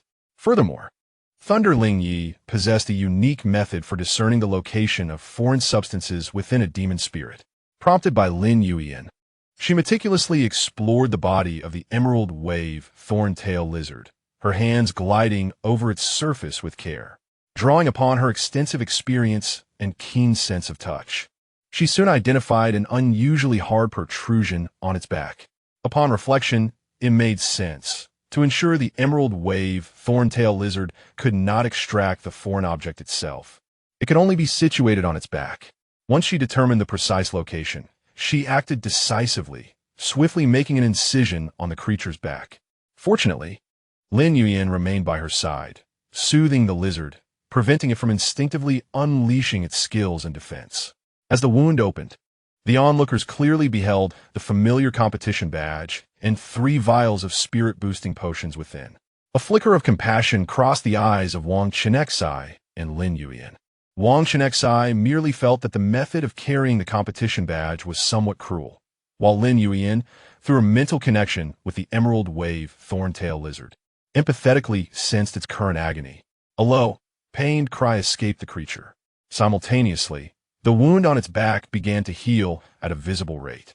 Fortunately, Thunder Ling Yi was remarkably swift. Before the wound fully closed, she expertly retrieved the competition badge and the spirit-boosting potions.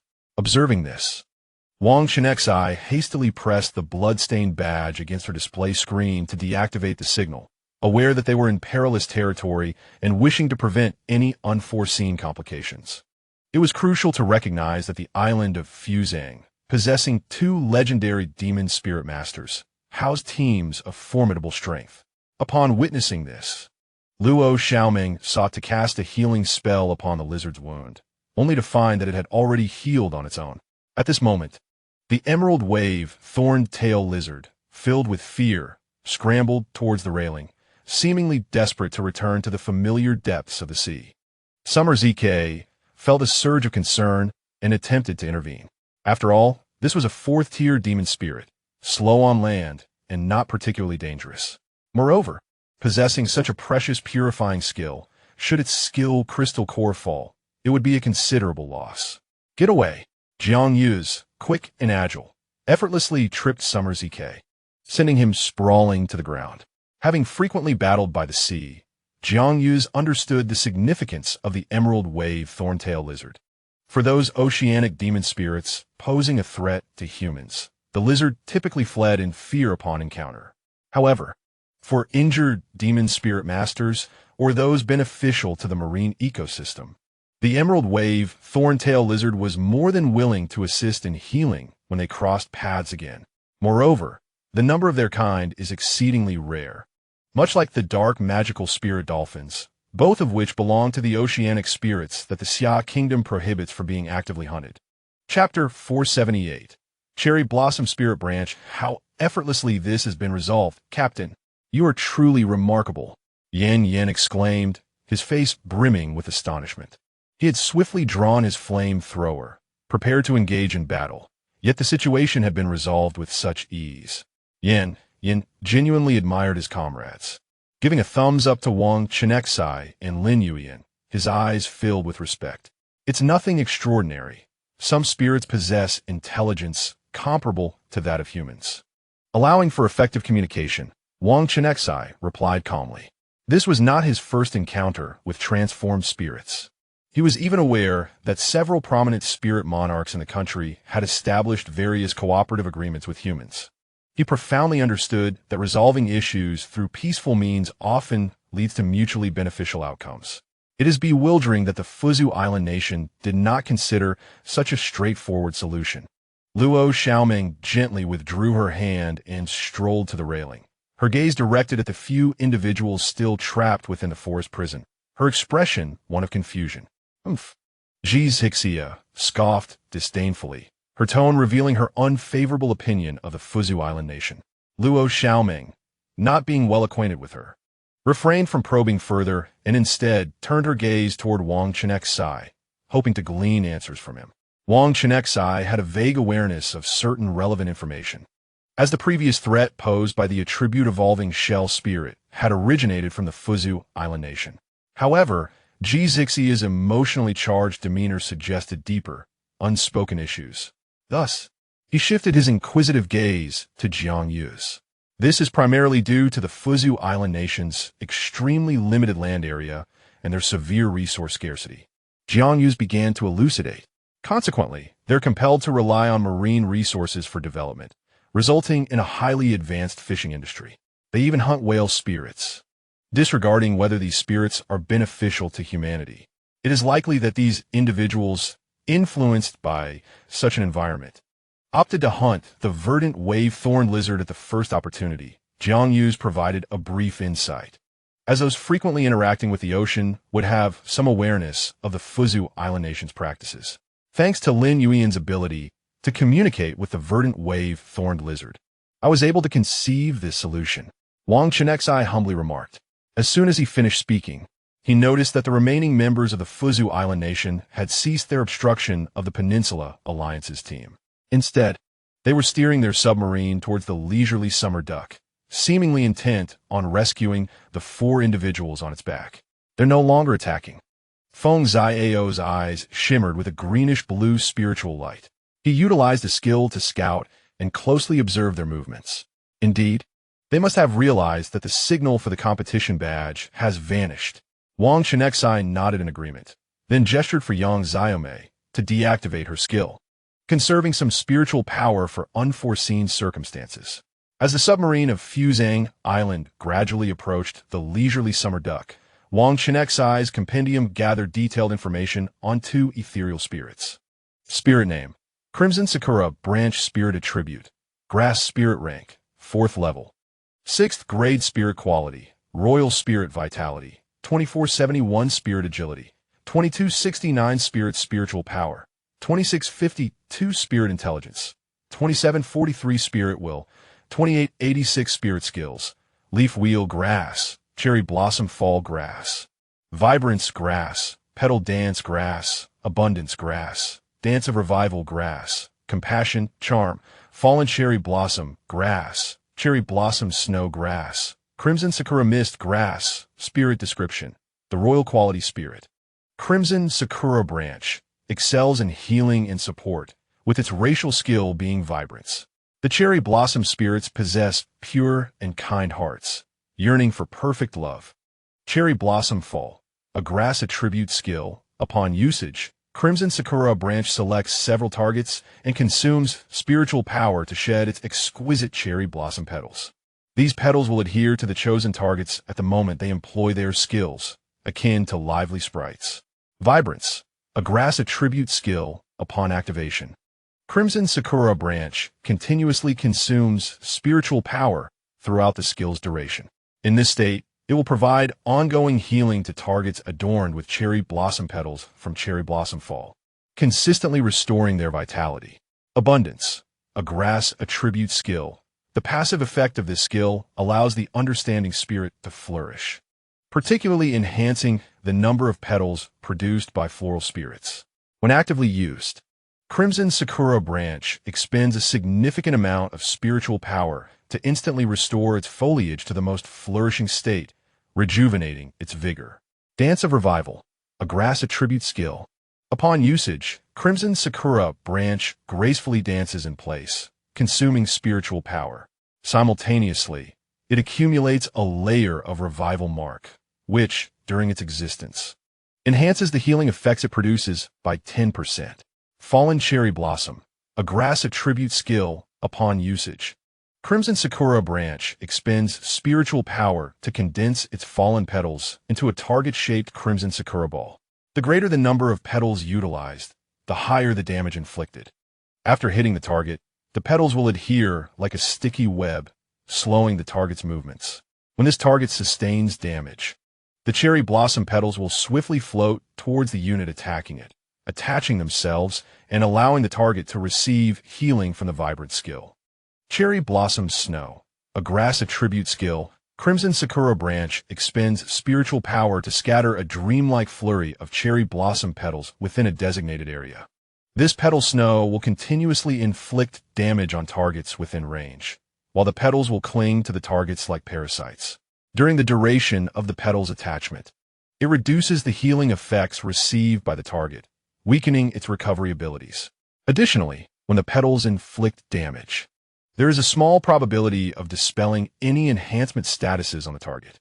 Crimson Sakura Mist, a grass attribute skill. Upon usage, Crimson Sakura branch expends spiritual power to release a mist composed of crimson cherry blossom petals at a specified location.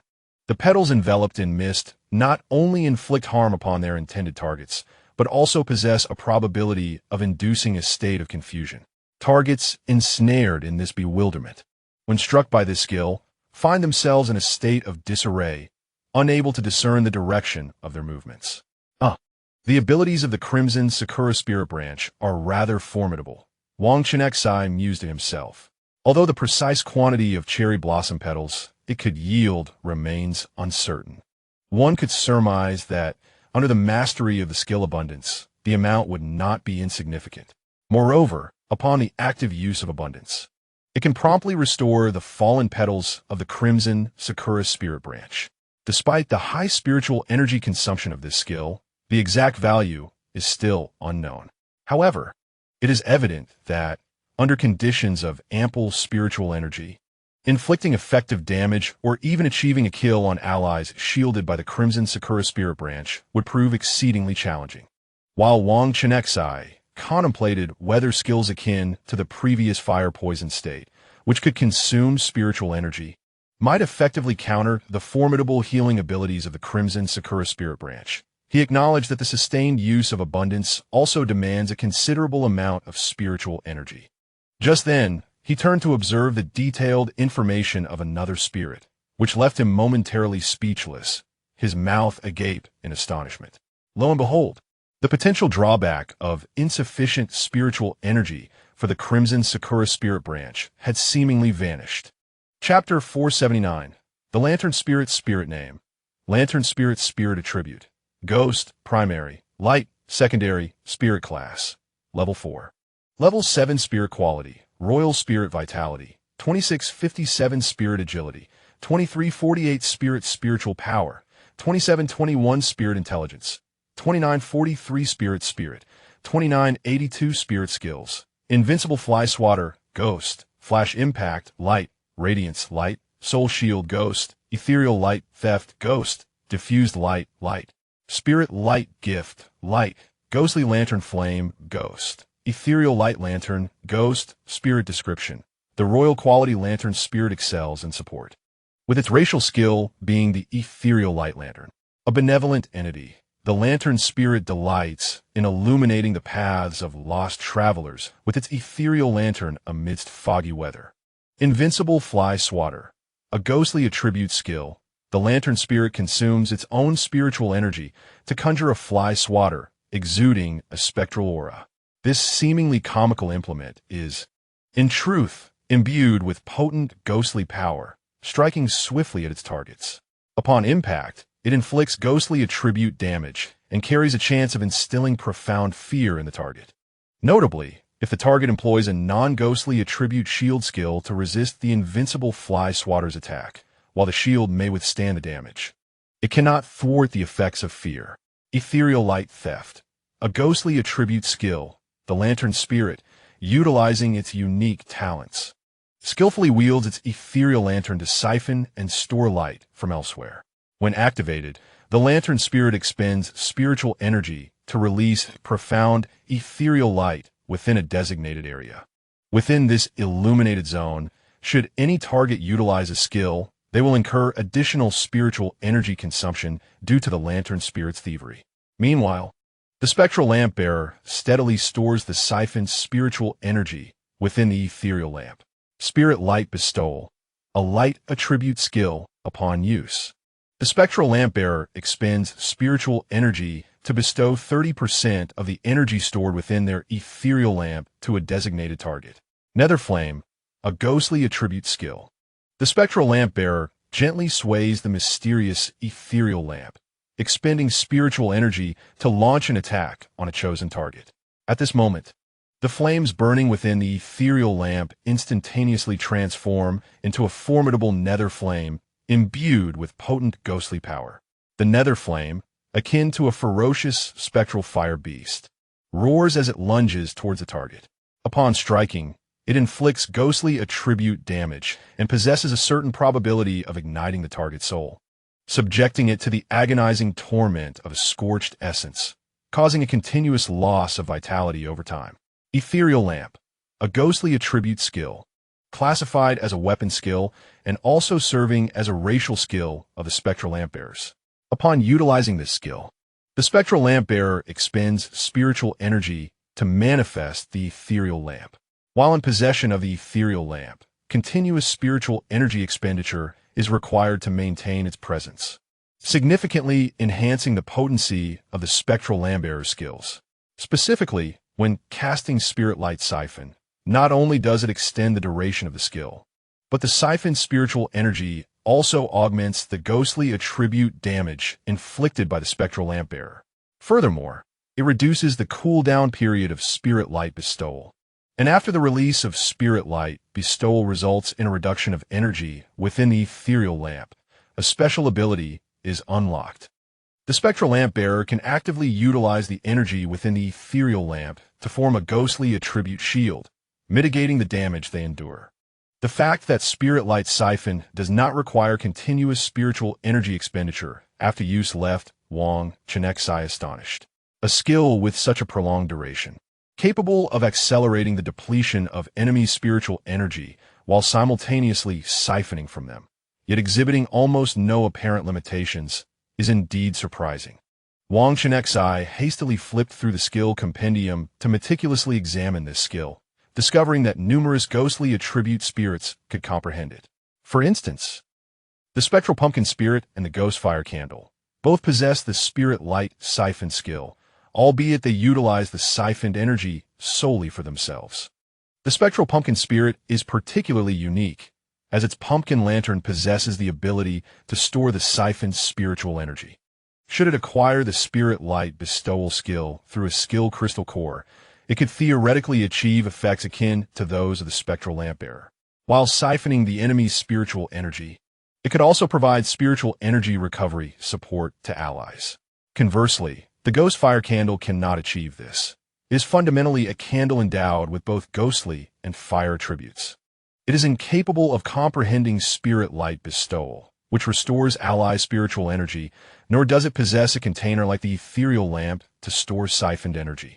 Thus, it is evident that the racial skill, the ethereal lamp, along with the innate understanding of spirit light siphon and spirit light bestowal possessed by the spectral lamp bearers, grants them unparalleled advantages in spiritual energy, siphoning, and recovery that other spirits find difficult to rival. Ultimately, the racial ability of the luminescent spirit, the ethereal lantern, further enhances these two crucial skills, amplifying its supportive prowess. The restoration of spiritual energy by the ethereal lantern, coupled with the continuous healing from the crimson cherry blossom branch, truly poses a conundrum. Wang Chenxi involuntarily furrowed his brow, his heart laden with apprehension. Han imperceptibly sensed the shift in Wang Chenxi's emotions. She discreetly extended her hand, gently clasping his right hand, offering him silent solace and support. The water moon of Lei Ling Yi had indeed grasped the skill of freezing. Perhaps the resentment towards freezing skills, which function effectively during cooldown periods, could be directed at them. Han Yi softly suggested, striving to unearth a solution to Wang Chenxi's troubling dilemma. Upon hearing her words, Wang Chenxi fell into contemplation. After a moment of reflection, he found merit in Han Yi's reasoning and nodded in agreement. However, he remained uncertain whether anyone in their team possessed such a skill. Wang Chenxi mused, casting his gaze around at his companions. He had some understanding of the combat capabilities and spirit abilities of others. Except for Yu Zioan, whose spirit information he had yet to gather, it was evident that she, relying solely on her strength and mechanical attribute spirit, surpassed Shi by a considerable margin. Among the others, only Yang Xiaomei possessed a spirit with a freezing ability as well. Currently, the team boasted merely 2 freezing skills, and should Ji's Hixia skill of rapid freeze be added, it would signify 3 opportunities to randomly disable one of the target skills. Spirits like the ethereal lantern and the crimson cherry blossom branch, which rely on the synergistic combination of multiple skills to unleash formidable effects, would find their coordination effectively disrupted by a random freezing skill, making it crucial in combat. Moreover, such targeted release skills are notoriously difficult to evade unless the target possesses the ability to shift spatially. More importantly, these skills can yield effects without inflicting damage, thereby bypassing defensive protections. A thought stirred within Wang Chenxi, igniting the idea of having Xiao Ankang and the others learn the freezing skill. His gaze settled on the water attribute spirits, Xiao Ankang, Bailan, and Luo Lily. Jiang Yu's barrel was of the supportive type. Without further deliberation, it was clear that Jiang Yu's would never agree to allow the barrel to learn the freezing skill. Upon closer analysis, Xiao Ankang and Bailan were also ill-suited for such training. Xiao Ankang was developing along a path that integrated both defense and offense, and its racial intelligence potential was notably high. Furthermore, given Xiao Ankang's individual aptitude and intelligence, Wang Chenxi was reluctant to squander its potential.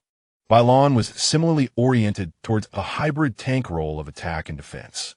The randomness inherent in the freezing skill was too pronounced, making it unsuitable for Bailan, who prioritized stable performance. Ultimately, Wang Chenxi's gaze landed on Jiang Yu's, mulling over the idea. What if Jiang Yu's were to learn it? After all, spirit masters could replace skills far more easily than spirits could. Wang Chenxi appraised Jiang Yu's from head to toe, his scrutinizing gaze causing Jiang Yu's to shiver inexplicably in the sweltering summer heat. Jiang Yu's felt a sudden tension in his backside, as if some terrifying presence had set its sights upon him. However, when he instinctively turned to look, he only encountered Wang Chenxi's contemplative gaze. Jiang Yu's pondered to himself, shouldn't it be otherwise? Isn't the captain a weak beast master, incapable of even harming a chicken? Why does it feel so perilous? With this thought, he unconsciously guarded his rear with his hands. Chapter 480. Miki Miyamoto. Wang Chenxi's attention was drawn to the ethereal lantern spirit floating behind the petite girl standing atop the submarine. The girl was diminutive and adorably childlike, with lightly curled, pale green hair cascading naturally, glimmering softly in the sunlight. Two small, playful horns symbolizing her ghostly nature perched atop her head. She donned traditional attire characterized by loose, light-colored sleeves that swayed gently in the breeze. A purple ribbon tied into a charming bow adorned her waist, complementing a short skirt with unique patterns, the colors harmoniously embodying an Eastern charm. She wore simple footwear and held a lantern emanating a gentle azure light, its soft glow seemingly capable of penetrating the heart. At this moment, she surveyed the crew aboard the mechanical vessel with curious, large eyes, her gaze infused with liveliness and innocence. Greetings from Miki Miyamoto, captain of the Youth Spirit Master Team from the Fusang Island Nation. The girl beside the ethereal lantern spirit greeted everyone with an exceedingly polite demeanor. Her voice was melodious, yet could not entirely mask a subtle undertone of something unspoken. Miyamoto family? Lei Lingyi furrowed her brow, lost in contemplation. Her grandfather had recounted tales of the two legendary spirit masters from Fusang Island. Had the Scarlet Sakura Spirit Branch not been present within the submarine, she might have recalled even more pertinent details. The governance of Fusang Island was worlds apart from that of Xia Country, and the Miyamoto family wielded control over an entire ghostly realm, showcasing their profound legacy. She harbors ill intentions. Lin Yuyan keenly sensed the malice lurking beneath the surface and promptly warned the others. How hypocritical and utterly nauseating. Yizvixia, cigarette but clenched between her lips, exclaimed with indignation. Her tone dripped with disdain, her revulsion unmistakable. At this moment, their mechanical vessel had already changed course, cutting through the waves toward the southern horizon, undeterred by Miki Miyamoto's greeting. The vessel traced a long arc across the sea, embarking on an unknown journey. The Miyamoto family is notorious for their affinity for contract ghost-type spirits, and they too have a penchant for donning ghostly masks. Over time, wearing such masks seemed to have ingrained their contradictory actions and demeanor into their very essence. Wang Chenxi was engulfed in a myriad of thoughts, contemplating how to convey detailed information about the two spirits from Fusang Island to the group, aiming to avert suspicion while enabling everyone to devise a swift countermeasure. However, others possessed scant knowledge of the Fusa Island Nation, and in response to Jiang Yu's words, no one engaged further in the conversation. They merely glanced at the location of the competition badge they were to acquire, estimating that it would take at least 2 more days to reach their destination. Consequently, they dispersed, returning to their rooms to rest and gather their strength. Suddenly, Wang Chenxi realized something and hurriedly called out, intending to discuss the distribution of the 6 bottles of Spirit Elevation Elixir. This elixir was an exceedingly precious cultivation resource, and the 4th-tier variant was particularly rare and difficult to procure in the market. Will do as you say. Yizvixia comprendet Wang Chenxi's intention. Halting in her tracks and waving her hand without looking back. I have no objections either. Lei Lingyi similarly disregarded the 4th-tier elixir. For her, although this was a scarce resource, her family background and personal capabilities assured her access to it. Only Xia's Heek turned around, listening intently. He was acutely aware that his chances of receiving the elixir were slim. After all, during their previous endeavor, he had merely cast a single skill to assist Lei Lingyi, and it had yielded little tangible effect. Let us allocate it to Lin Yuyan, Jiang Yu's, Lei Lingyi, Ji's Hixia, Feng Xiao, and Yang Xiaomei. To avoid any semblance of favoritism, Wang Chenxi decided to give only one portion to Feng Xiao from his own team. After all, His ability to deploy the bubble skill for underwater exploration had proven far more beneficial to the team than that of the others. Not to mention that he and Zixia had jointly undertaken the task of range disruption. Jiang Yu's contributions were evident. He had been the primary force behind the defeat of the molten armored emperor crab, playing a crucial role in combat. Lin Yuyan was equally indispensable. She had been one of the key figures in peacefully resolving the incident with the emerald spike-tail lizard, using her communication skills to avert a fierce battle. Next was Lei Lingyi, who had successfully repelled the Peninsula Alliance's team and precisely extracted the competition badge from the back of the emerald spike-tail lizard. Upon hearing her name, Yang Xiaomei felt a twinge of anxiety, believing she had not made any significant contributions.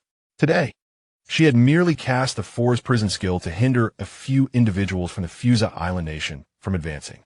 Captain, your contributions far surpass mine, and Yu Xiaoan would be a better choice, Yang Xiaomei earnestly remarked, convinced that Yu Xiaoan's support during the battle had been far more crucial than her own. She had only woven a vine net to obstruct the escape route of the molten armored emperor crab, which had not proven particularly effective. Just accept this. We will have opportunities in the future. Yu Xiaoan smiled and returned to her room. Well, you may use it first. Once we obtain more, we want to distribute any to the 6 of you.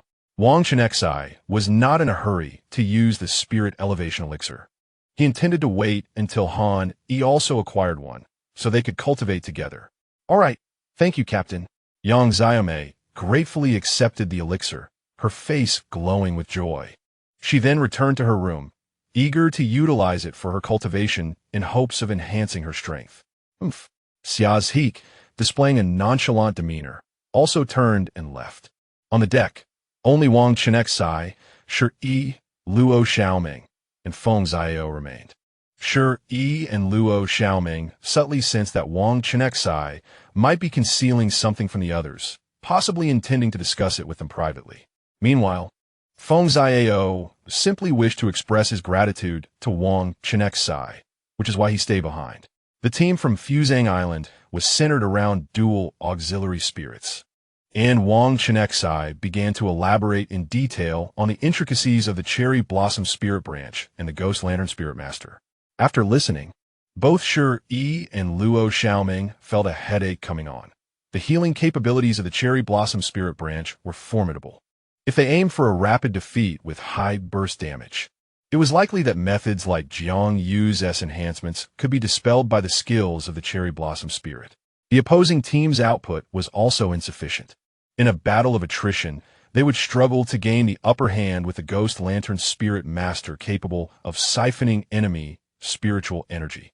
Uncertain of the effective range of the spirit siphon, Luo Xiaoming casually suggested that if the competition field were large enough, they could simply maneuver outside the skill's range. This remark sparked a light of realization in Wang Chenxi's eyes. How had he overlooked this? Although the Ghost Lantern's effects did not require continuous energy consumption, the position of its influence could not be shifted. Wang Chenxi felt he had discovered the key to countering the Ghost Lantern Spirit Master. Their team boasted several members proficient in speed, and, at the very least, they had the central coordination of the Diamond Mirror. But what if the Ghost Lantern Spirit Master's skill proficiency increased? Just as Feng Xiao articulated this concern, 4 fists of varying sizes landed on his head. Don't jinx it. Wang Chenxi felt an ominous premonition wash over him. He sincerely hoped that Feng Xiao's words would not come to fruition, for that would complicate matters even further. Chapter 481. Illusory Rain Butterfly Spirit after setting the mechanical vessel to autopilot. Wang Chenxi and the others retreated to their respective quarters to rest. Han Yi and Wang Chenxi, as usual, entered a room together. At that moment, they merely needed to keep an eye on the movements of their competition badges and adjust the vessel's course as needed. Brother Chinchun, I brought the silent shell. Upon entering the room, Han Yi leaned in close to Wang Chenxi's ear, her voice barely a whisper, as if afraid of being overheard. Huh? Just as Wang Chenxi was about to respond, Han Yi swiftly produced the silent shell and activated it, causing a transparent barrier to materialize, effectively trapping all sound within. Wang Chenxi, glancing at the display screen showing their current trajectory, noted that there were no immediate deviations and was half-heartedly pushed onto the soft bed by Han. The undulating waves of the sea caused the vessel to rock gently, akin to a swaying mattress, and this unique motion alleviated Wang Chenxi's tension significantly. However, the air in the cabin grew stagnant, and as the two engaged in their activities, the temperature began to rise, leaving them both feeling somewhat overheated. Han's cheeks flushed a captivating crimson, and a fine sheen of sweat appeared on her forehead. It was only when the scorching liquid energy gradually flowed into his body that Wang Chenxi collapsed breathlessly atop Han, gasping for air as if he had just emerged from an intense battle. At this moment, the two individuals were drenched, as if they had just emerged from a refreshing bath. After a brief respite of mere minutes, as they prepared to tidy themselves before venturing outside to assess the situation, a piercing alarm suddenly blared.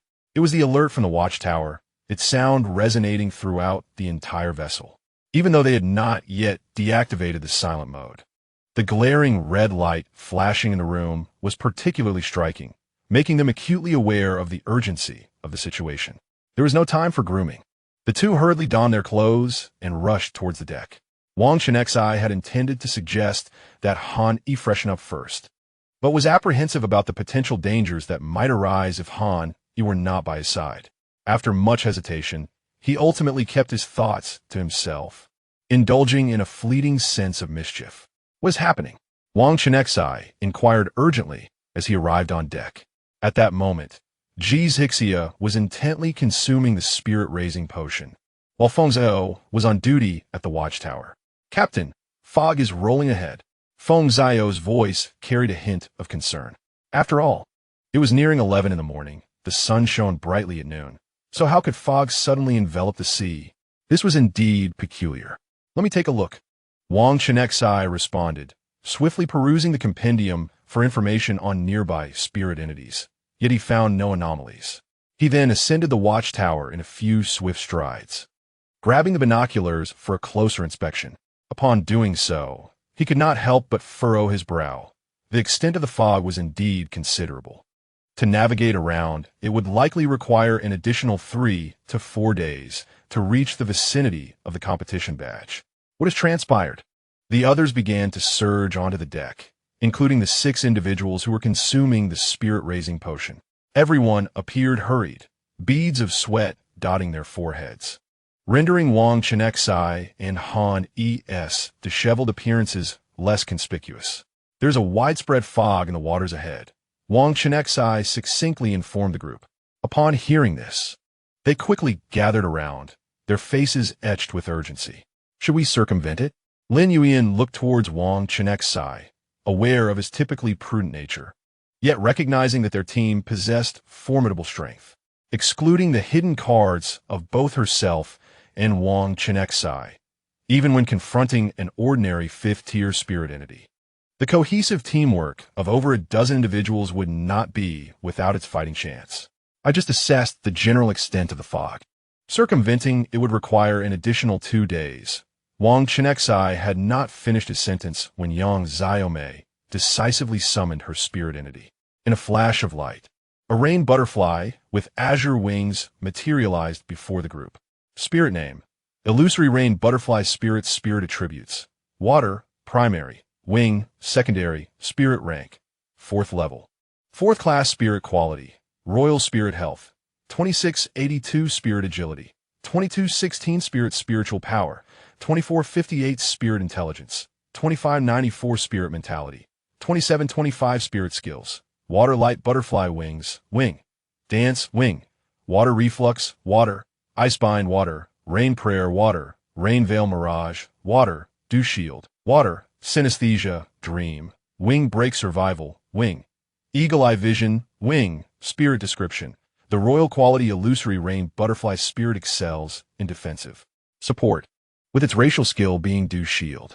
This lineage possesses the ability to comprehend dream-related skills and features 2 evolutionary forms, delighting in graceful dances during rainy days. Water Light Butterfly Wings, a wing attribute skill unique to water-type butterfly spirits. The illusory rain butterfly spirit can evade the counter effects of water-related skills and soar freely through water, resembling a sprite within its depths. However, when subjected to lightning attribute damage, it suffers from a double disadvantage. Rain prayer, a water attribute skill that consumes spiritual energy. The illusory rain butterfly spirit selects a designated area to invoke rainfall from the heavens. The use of this skill significantly alters the weather in the specified area, transforming it into a drizzly ambience. Rain veil mirage, a water attribute skill wherein the illusory rain butterfly spirit expends spiritual energy to release a skill within a designated range, causing delicate raindrops to cascade and swiftly envelop the area in a veil of rain. These droplets harbor dream attribute powers, obscuring the vision of targets within the skill's range and inducing mental disturbances, plunging them into a hallucinatory state. Targets in this state may witness surreal illusions. Terrifying visions may invoke fear, while desired illusions may lead to confusion. Dew Shield, a racial skill of the illusory rain butterfly spirit. Upon activation, it expends spiritual energy to create a dew shield around a designated target. This shield manifests as a translucent light blue, shimmering like morning dew, safeguarding the target. It absorbs damage, and when struck, releases chilling vapor that inflicts water attribute damage upon the attacker. Additionally, the shield's duration diminishes with each attack, and the attacker's movement speed is reduced by 30% for 3 seconds. Synesthesia, a dream attribute skill. The illusory rain butterfly spirit expends spiritual energy to connect with a designated target through any chosen sense. For the duration of the skill, it can interchange sensory perceptions between itself and the target, achieving a shared awareness. The illusory rain butterfly spirit boasts a slender and elegant physique, adorned with a soft layer of downy fur that shimmers in a gentle aquamarine hue, exuding freshness and vitality. Its exquisite head is small and delicate, with 2 elongated antennae gracefully swaying, as if attuned to the world around it. The tips of the antennae are adorned with 2 resplendent blue gemstones, which seem to contain flowing water light within, continuously emitting faint mental fluctuations.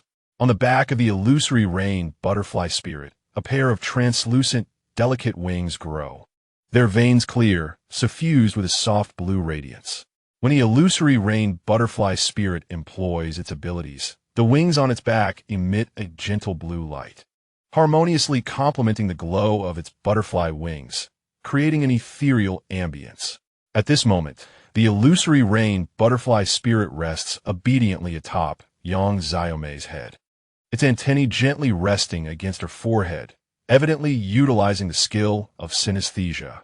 Judging by Yang Xiaomei's action of closing her eyes, it is clear that their connection pertains to vision. Shortly thereafter, the wings behind the illusory rain butterfly spirit flutter, and a surge of spiritual energy flashes forth, indicating the release of a wing attribute skill.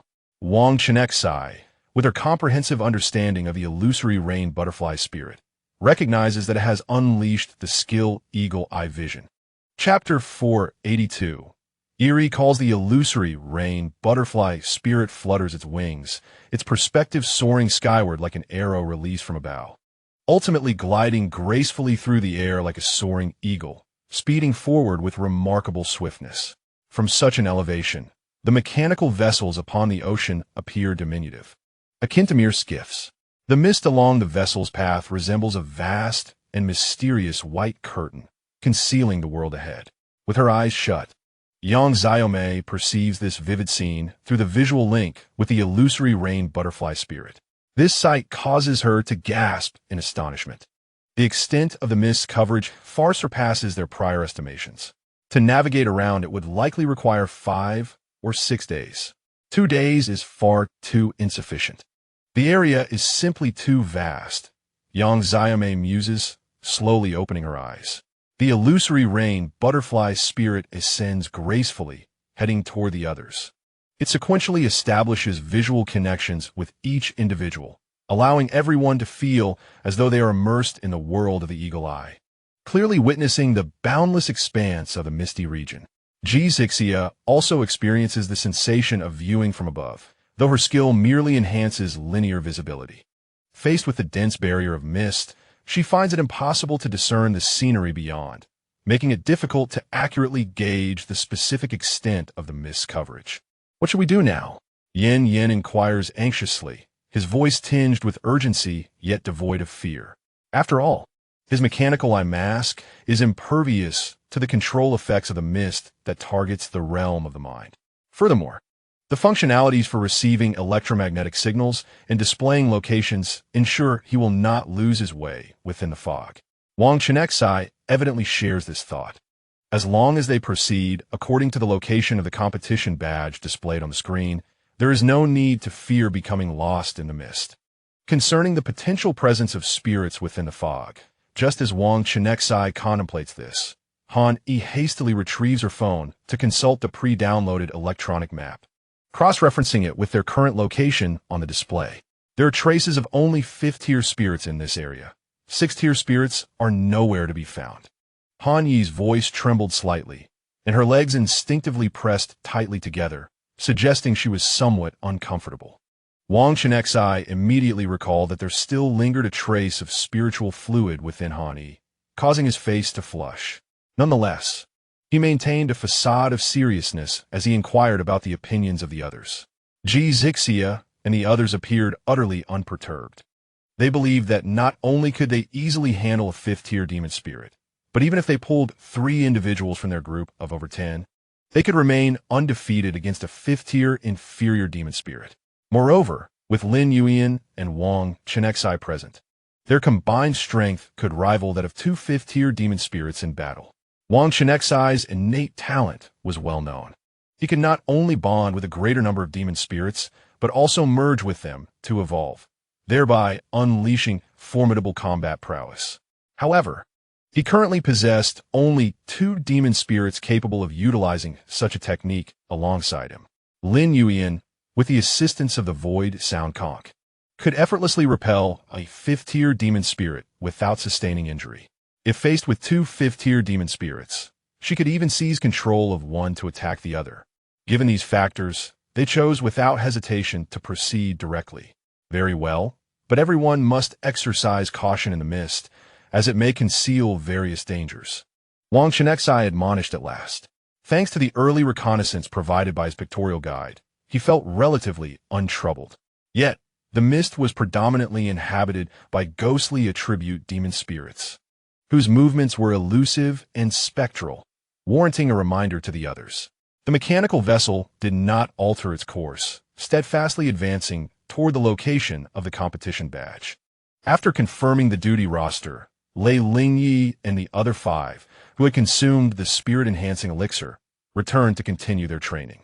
Wang Chenxi and Han Yi also returned to their quarters to freshen up, leaving only Yin, Luo Xiaoming, and Shi Yi, the 3 individuals on first watch.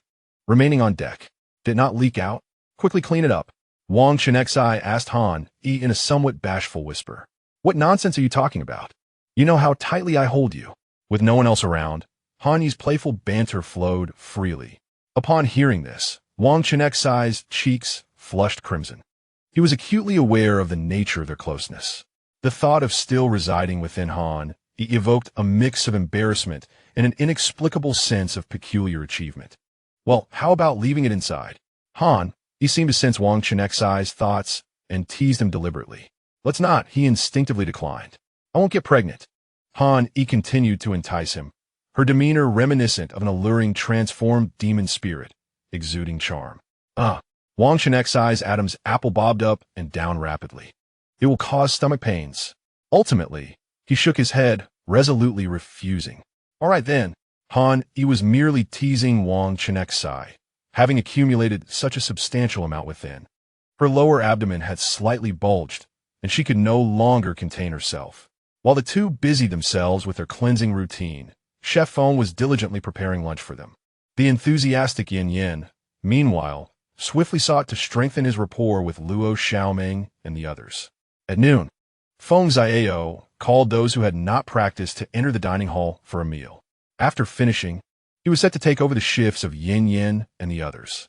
Meanwhile, The mechanical vessel had slowly navigated into the misty expanse, with Wang Chenxi attentively monitoring the movements of the illustrated compendium. However, as night fell, no unfamiliar spirit creature information had been gathered within his compendium. This stretch of sea seemed to be a realm of utter silence, an eerie stillness that sent chills down one's spine. Subsequently, the 6 individuals who had consumed the spirit-enhancing potion gradually depleted their supplies and emerged from their chambers. They gazed in wonder at the pervasive mist surrounding them. Even Jiang Yu's, who had spent his life by the sea and was well-versed in its mysteries, had never encountered such an uncanny situation. The revelry of the previous night was now forgotten, with the barrel merely concocting some invigorating beverages for the group. As the night deepened, the radiance emitted by the holy light unicorn could scarcely illuminate a substantial area. It was then that everyone profoundly realized just how dense the mist truly was. Wang Chenxi, refusing to let his guard down, remained vigilant. Just as the tension among the group heightened, the compendium finally registered a spirit creature's information, prompting him to audibly warn everyone, "Be cautious." Suddenly, a child's wail pierced the stillness of the night, its resonance strikingly powerful. Yet, they all understood the impossibility of an infant being present in such a place, instantly heightening their alertness. Yin swiftly activated the thermal sensing capability of his mechanical visor, attempting to locate any living beings radiating heat within a mist. Chapter 483. The Weeping Ghost Infant Xiaoming. Upon hearing the chilling cries, Wang Chenxi's expression tightened, and he anxiously called out to Luo Xiaoming, having not seen him so agitated in a long time. Luo Xiaoming instantly grasped the urgency of the situation and promptly unleashed her silent skill. A faint, translucent barrier swiftly expanded around them. Regrettably, the range of the silence barrier was limited, encompassing only Wang Chenxi and the other 5, along with Lin Yuyin and Lei Lingyi, totaling 7 individuals. To ensure Wang Chenxi's command was unaffected, Luo Xiaoming cleverly configured the barrier for one-way isolation. Within the silence barrier, the group could no longer hear the chilling cries that seemed to penetrate to the marrow, sending shivers down their spines. Was that sound from Phantom Cat? Lei Lingyi instinctively dismissed the notion, realizing that the cry resembled a baby's mournful wail more than a feline's meow. "No, it is the weeping ghost infant." Wang Chenxi replied gravely. Spirit name: Wailing Ghost Infant Spirit Attribute. Ghost, primary. Mind, secondary. Spirit rank, level 4. Grade 9 Spirit Quality. Royal Spirit Health. 4024 Spirit Agility. 3971 Spirit Power. 4258 Spirit Intelligence. 4842 Spirit Mentality. 4786 Spirit Skills. Soul Departure, Ghost, Grievance Ghost. Shadow Fist Ghost, Shadow Ball Ghost, Shadow Strike Ghost, Soulful Wail Mind, Ghostly Entanglement Ghost, Soul Piercing Ghost, Curse Fire Ghost, Soul Grasping Tentacle Ghost. Mind Dread, Mind, Spirit Description. The Wailing Ghost Infant, a royal grade spirit, excels in both offense and control. Its cries resemble the plaintive wails of a human child, luring unsuspecting prey before launching a surprise attack. It possesses 2 evolutionary forms. However, it is hindered by its short attack range and fragile defense, rendering it vulnerable to ranged assaults. Shadow Strike, a ghostly skill that consumes spirit power upon activation. The Wailing Ghost Infant transforms into a shadow and dashes towards its target at a phantasmal speed, delivering a powerful ghostly impact. Soulful Wail, a mind attribute skill that depletes spirit power. The Wailing Ghost Infant opens its mouth and emits a piercing, desperate cry. The sound seems to emanate from the depths of the underworld, infused with potent mental energy, radiating outward in ripples.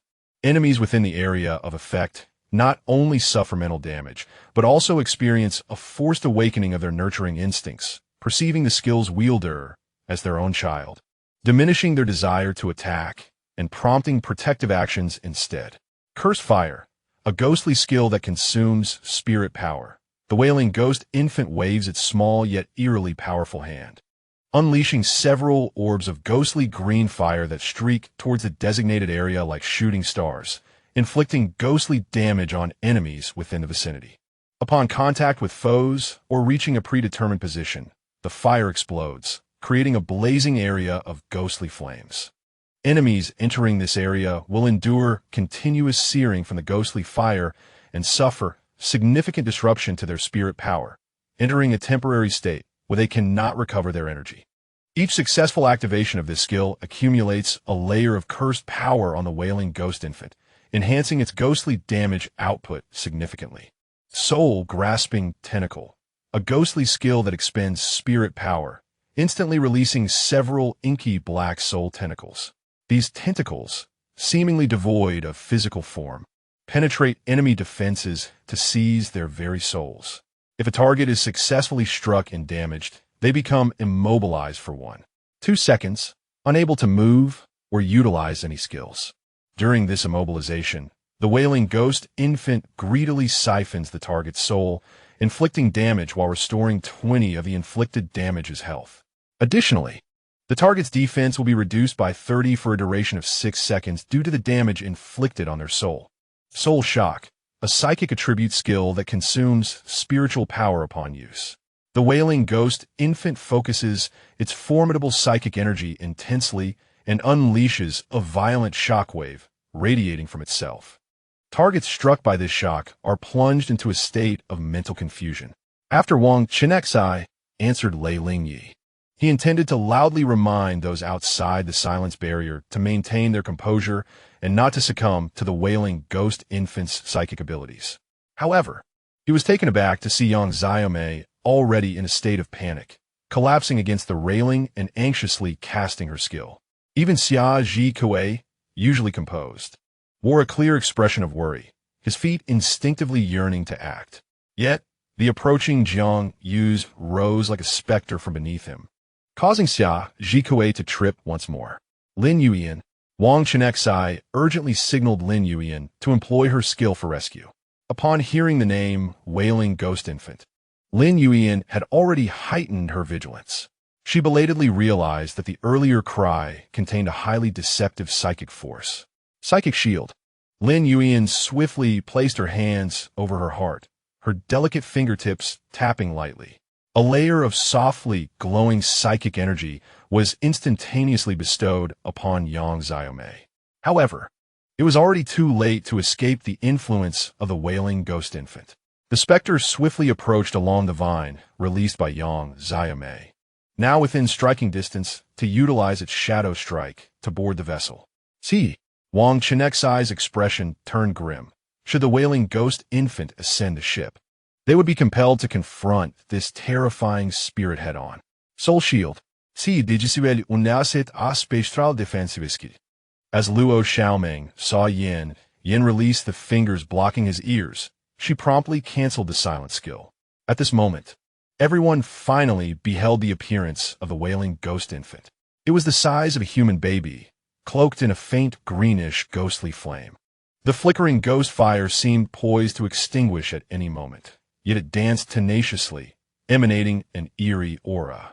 Its skin exhibited a translucent bluish-white hue, reminiscent of the deceased, with faintly visible ghostly green veins pulsating beneath, akin to wicked blood vessels filled with malevolent energy. The wailing ghost infant's eyes were large and hollow, devoid of whites, featuring only profound black pupils like endless voids. A chilling presence radiated from them, as though a mere glance could ensnare one's soul. Its lips parted slightly, often emitting an almost imperceptible sound of weeping. That voice, imbued with psychic power, pierced directly into the mind like an arrow, evoking an involuntary shiver.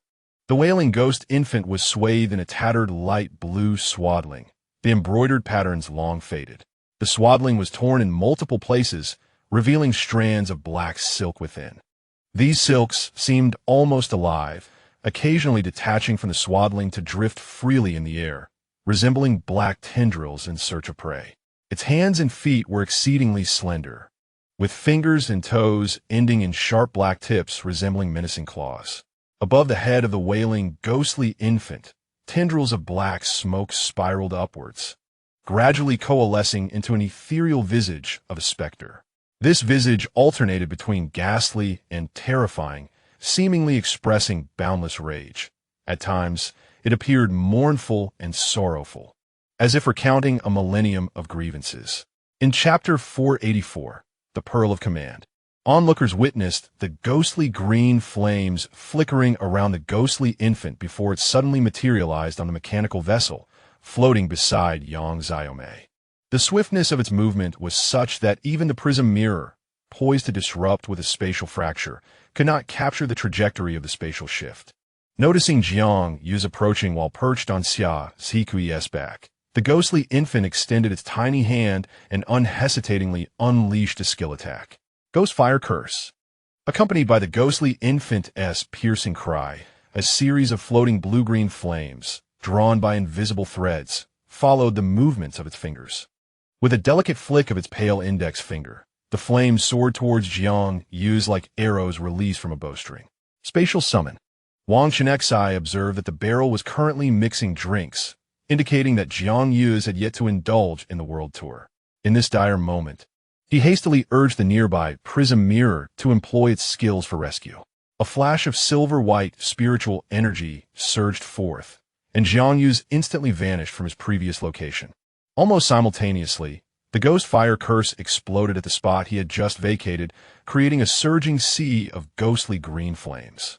The ghostly infant emanated a layer of hazy green light, signifying that it had successfully stacked a layer of curse power. Upon realizing its skill had missed, the ghostly infant's hollow eyes swiftly shifted towards Yang Xiaomei, while the black tendrils, exuding an aura of malevolence, clawed towards her like demons brandishing their talons.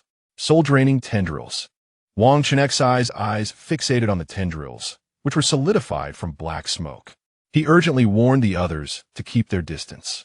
The defensive skill released by Yi seemed feeble in the presence of the 4th tier, 9th level ghostly infant. Moreover, with the added curse power on the ghostly infant, its offensive capabilities were formidable. Xiaomeng.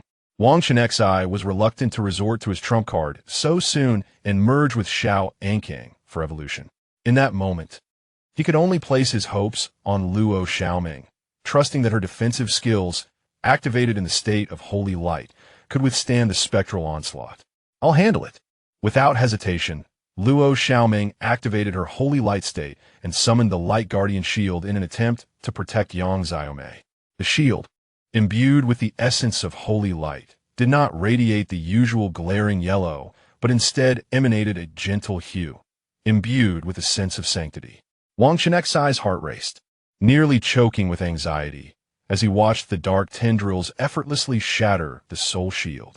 They then penetrated the light guardian shield without hindrance, advancing directly towards Yang Xiaomei, prompting Wang Chenxi to spring into action. At this moment, the wailing ghost infant had merely unleashed 4 consecutive skills. Wang Chenxi pondered in silence, uncertain whether it had mastered the technique of releasing the 5-fold spirit ripple. After all, once Yang Xiaomei's soul defense was weakened by the soul-devouring tentacle, it would be exceedingly difficult for her to withstand the next attack from the empowered wailing ghost infant. Awaken, Wang Chenxi called out. In an instant, the Pearl Master's tail flicked with vigor, resembling a flickering light, and with a leap, it securely embraced Wang Chenxi. Daddy! Awaken appeared particularly elated, ready to merge with Wang Chenxi once more for an evolutionary battle, its eyes shimmering with anticipation and fighting spirit. Spirit name. Pearl Master Spirit Attributes. Water, primary. Fire, secondary. Spirit rank. Level 5, Grade 1 Spirit Quality. Imperial Spirit Vitality. 11,000 Spirit Agility. 11,000 Spirit Power. 11,000 Spirit Intelligence. 11,000 Spirit. 11,000 Spirit Skills. Shell Shield, Water, Flowing Flame, Fire, Bubble Technique, Water, Fishtail Strike, Water, Flame Shield, Fire, Sequential Fireballs, Fire, Scalding Current, Fire, Flame Vortex, Fire, Water God Spear, Water, Guardian Pearl, Light, Life Dissolution, Water, Spirit Description, Life Dissolution, a water attribute skill that consumes spirit power to target a designated enemy. It utilizes seawater with an exceptionally high saline content to assault, dissolving the target's life force. When inflicting subsequent damage on the target, it restores the attacker's health by 20% of the damage dealt. Guardian Pearl. Wang Chenxi, filled with urgency, scarcely had the time to consider his current spirit form's appearance. Hastily used the skill Guardian Pearl on Yang Xiaomei. Though Wang Chenxi was indifferent to his own appearance, Han Yi, much like the earlier encounter with the dreaming Miao, which upon seeing the Pearl Master, could not help but drool, the sight before him was irresistibly tantalizing. The hair of the Pearl Master had noticeably increased in volume compared to that of the Pearl user, still exhibiting a gradient of red, blue, and gold. The upper body was adorned with a delicate blue, strapless top, crafted from an extraordinarily lightweight material, as if woven from the softest silk, exuding a smooth texture. The edges of the top were meticulously embellished with golden threads, intricately embroidered with exquisite patterns of waves and shells. Draped over the shoulders was a semi-transparent blue cloak, shimmering with flowing light, reminiscent of a glistening sea surface, continuously flickering and dancing. The edges of the cloak were similarly adorned with golden threads, harmonizing with the top, exuding an air of nobility and grandeur. The lower half showcased a vividly colored fishtail, radiating a passionate red hue. The scales glimmered under the luminous glow of the pearl in its hand, resembling golden gemstones embedded upon the tail, shining brilliantly. The shape of the tail was broad and powerful, with forked fin edges that undulated like waves, seemingly containing boundless strength. This tail form could generate formidable propulsion while swimming, enabling swift movement.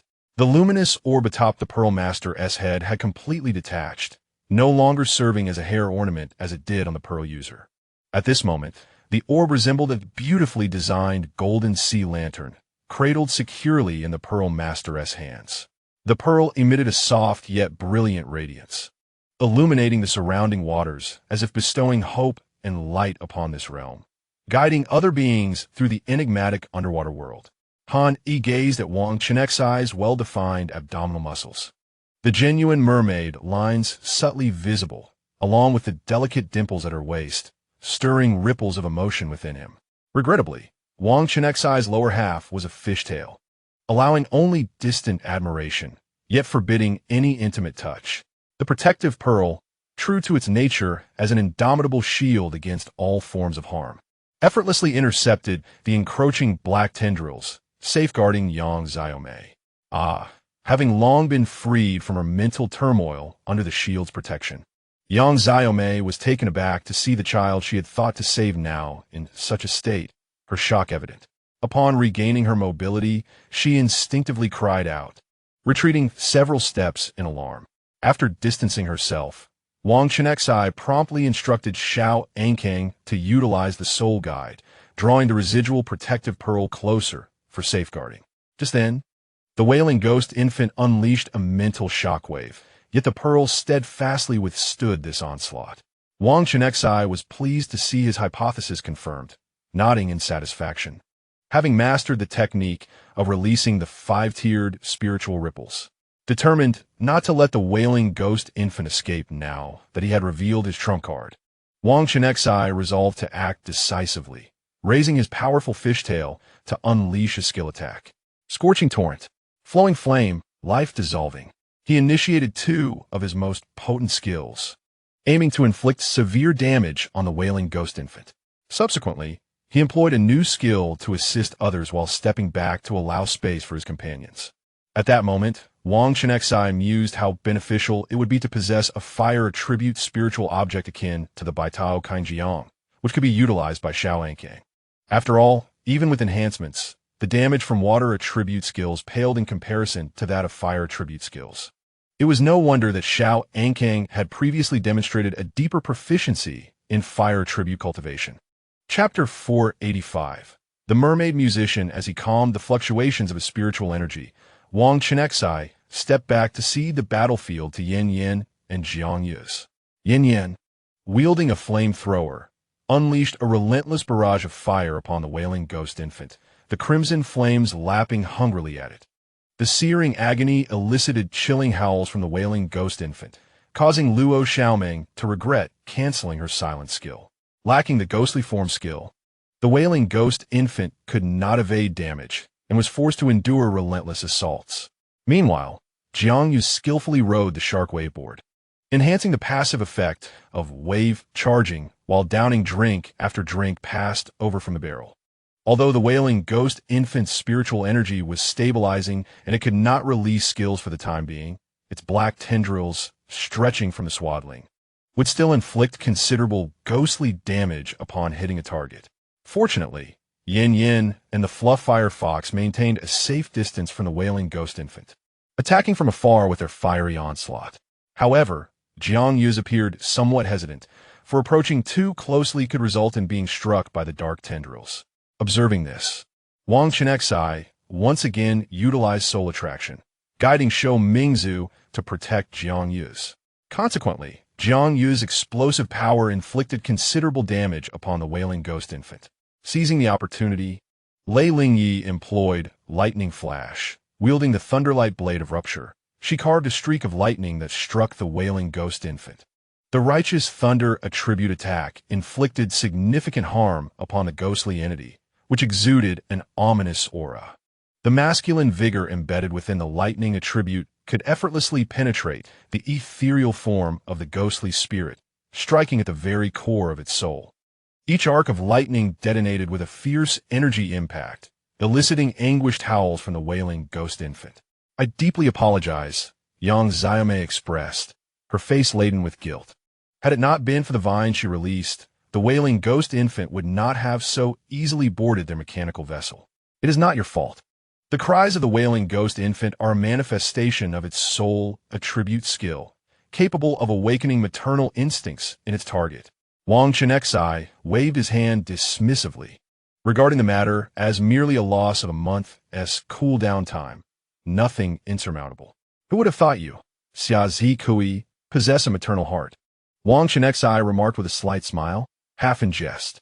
At that moment, Jiang Yu and his companions, after an intense battle, finally managed to vanquish the wailing ghost infant. With a swift motion, Lei Lingyi extracted its skill crystal core. "This is the curse of ghostly flames. Take it." Since none among them possessed a ghost attribute spirit, Lei Lingyi tossed the skill crystal core to Wang Chenxi, who had contributed the most in this battle. And this swaddling cloth is also a rare ghost attribute material. Lei Lingyi pointed at the tattered piece of fabric on the deck, gesturing towards Luo Xiaoming. Upon hearing that the damaged swaddling cloth was a scarce ghost attribute material, Luo Xiaoming's previously disdainful expression transformed into one of eager excitement as she dashed toward it. "Humph." With the crisis averted, Xia Zikui, unwilling to face the probing gazes of his companions, snorted coldly before retreating to the cabin. Just as Wang Chenxi was about to dissolve his combined form, the smile that had graced his lips abruptly froze. "Ding! New spirit information has been collected. Could it be?" Wang Chenxi's expression, more sorrowful than before, suggested he had witnessed something utterly unbelievable. Before anyone could inquire about his distress, an ethereal, melodious female voice resonated within their minds, akin to a celestial melody. Was it an assassin from their homeland, or an uninvited guest attempting to intrude upon the swirling court? The enchanting voice, reminiscent of a nightingale's song, seemed to possess the power to penetrate all, piercing through the depths of the ocean, suddenly erupting in their ears. This unexpected sound startled everyone, sending shivers down their spines. A chill racing up their spines. "Danger! Warning!" Yin Yan's left eyelid twitched uncontrollably. Even without the mechanical eye patch's alert, he had already sensed the impending peril, every hair on his body standing on end. Although this sea area indeed harbors fifth-tier demon spirits, one cannot help but ponder what level of formidable demon spirit could evoke such an intense sense of peril merely through a single sound. This oppressive sensation looms like an invisible mountain, weighing heavily on the hearts of all present. The voice of Wang Chenxi, a member of the merfolk, remains steady and calm. At this moment, he has yet to dissolve his fusion with Shao Ankang. Thanks to the fifth-tier strength post-fusion, the mental pressure he endures is relatively manageable. Within the gentle and luminous radiance of the pearl in Wang Chenxi's hand, the onlookers can distinctly observe a massive whirlpool emerging not far ahead of the mechanical vessel. This whirlpool resembles a deep-sea behemoth, its gaping maw greedily drawing in the surrounding mist and seawater. The formerly dense fog dissipates considerably under the force of its potent suction. Is that a lantern attendant? The voice seems to awaken from a deep slumber, expressing a hint of confusion upon seeing Wang Chenxi. It is not of the psychic attribute. Lin Yuan swiftly unleashes a mind tide, enveloping herself in a veil of gentle light. She concentrates, meticulously perceiving her surroundings. It finds no trace of her skill being influenced by other psychic forces. It is of the sound attribute. Wang Chenxi glances at Feng Xiao, who has transformed into a lovesick figure, shaking his head in resignation. Indeed, the cunning Yin Yin and the typically aloof Jiang Yu's manage to restrain their emotions, resisting the bewitching power at play. In stark contrast, Feng Xiao appears utterly entranced, yearning to leap from the vessel and plunge recklessly into the perilous whirlpool.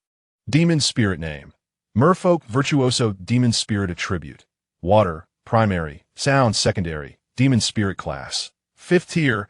Level 8. Demon Spirit Quality: Royal. Demon Spirit Vitality: 17.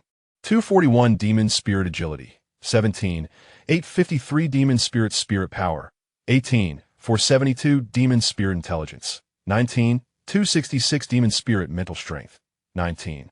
485. Demon Spirit Skills: Fishtail, Water, Water Flow Technique, Water, Echo Sound, Reverberation Sound, High Pressure Water Cannon, Water, Aftertone Sound, Harmonic Overtone Sound, Charming Voice Sound, Merfolk Dance Step, Water, Performance Commencement Sound, Song of the Merfolk Sound, Celestial Melody Sound, Dreamlike Mist, Dream. Demon Spirit Synopsis: The royal quality demon spirit of the Merfolk Virtuoso clan possesses a racial talent for attack and output.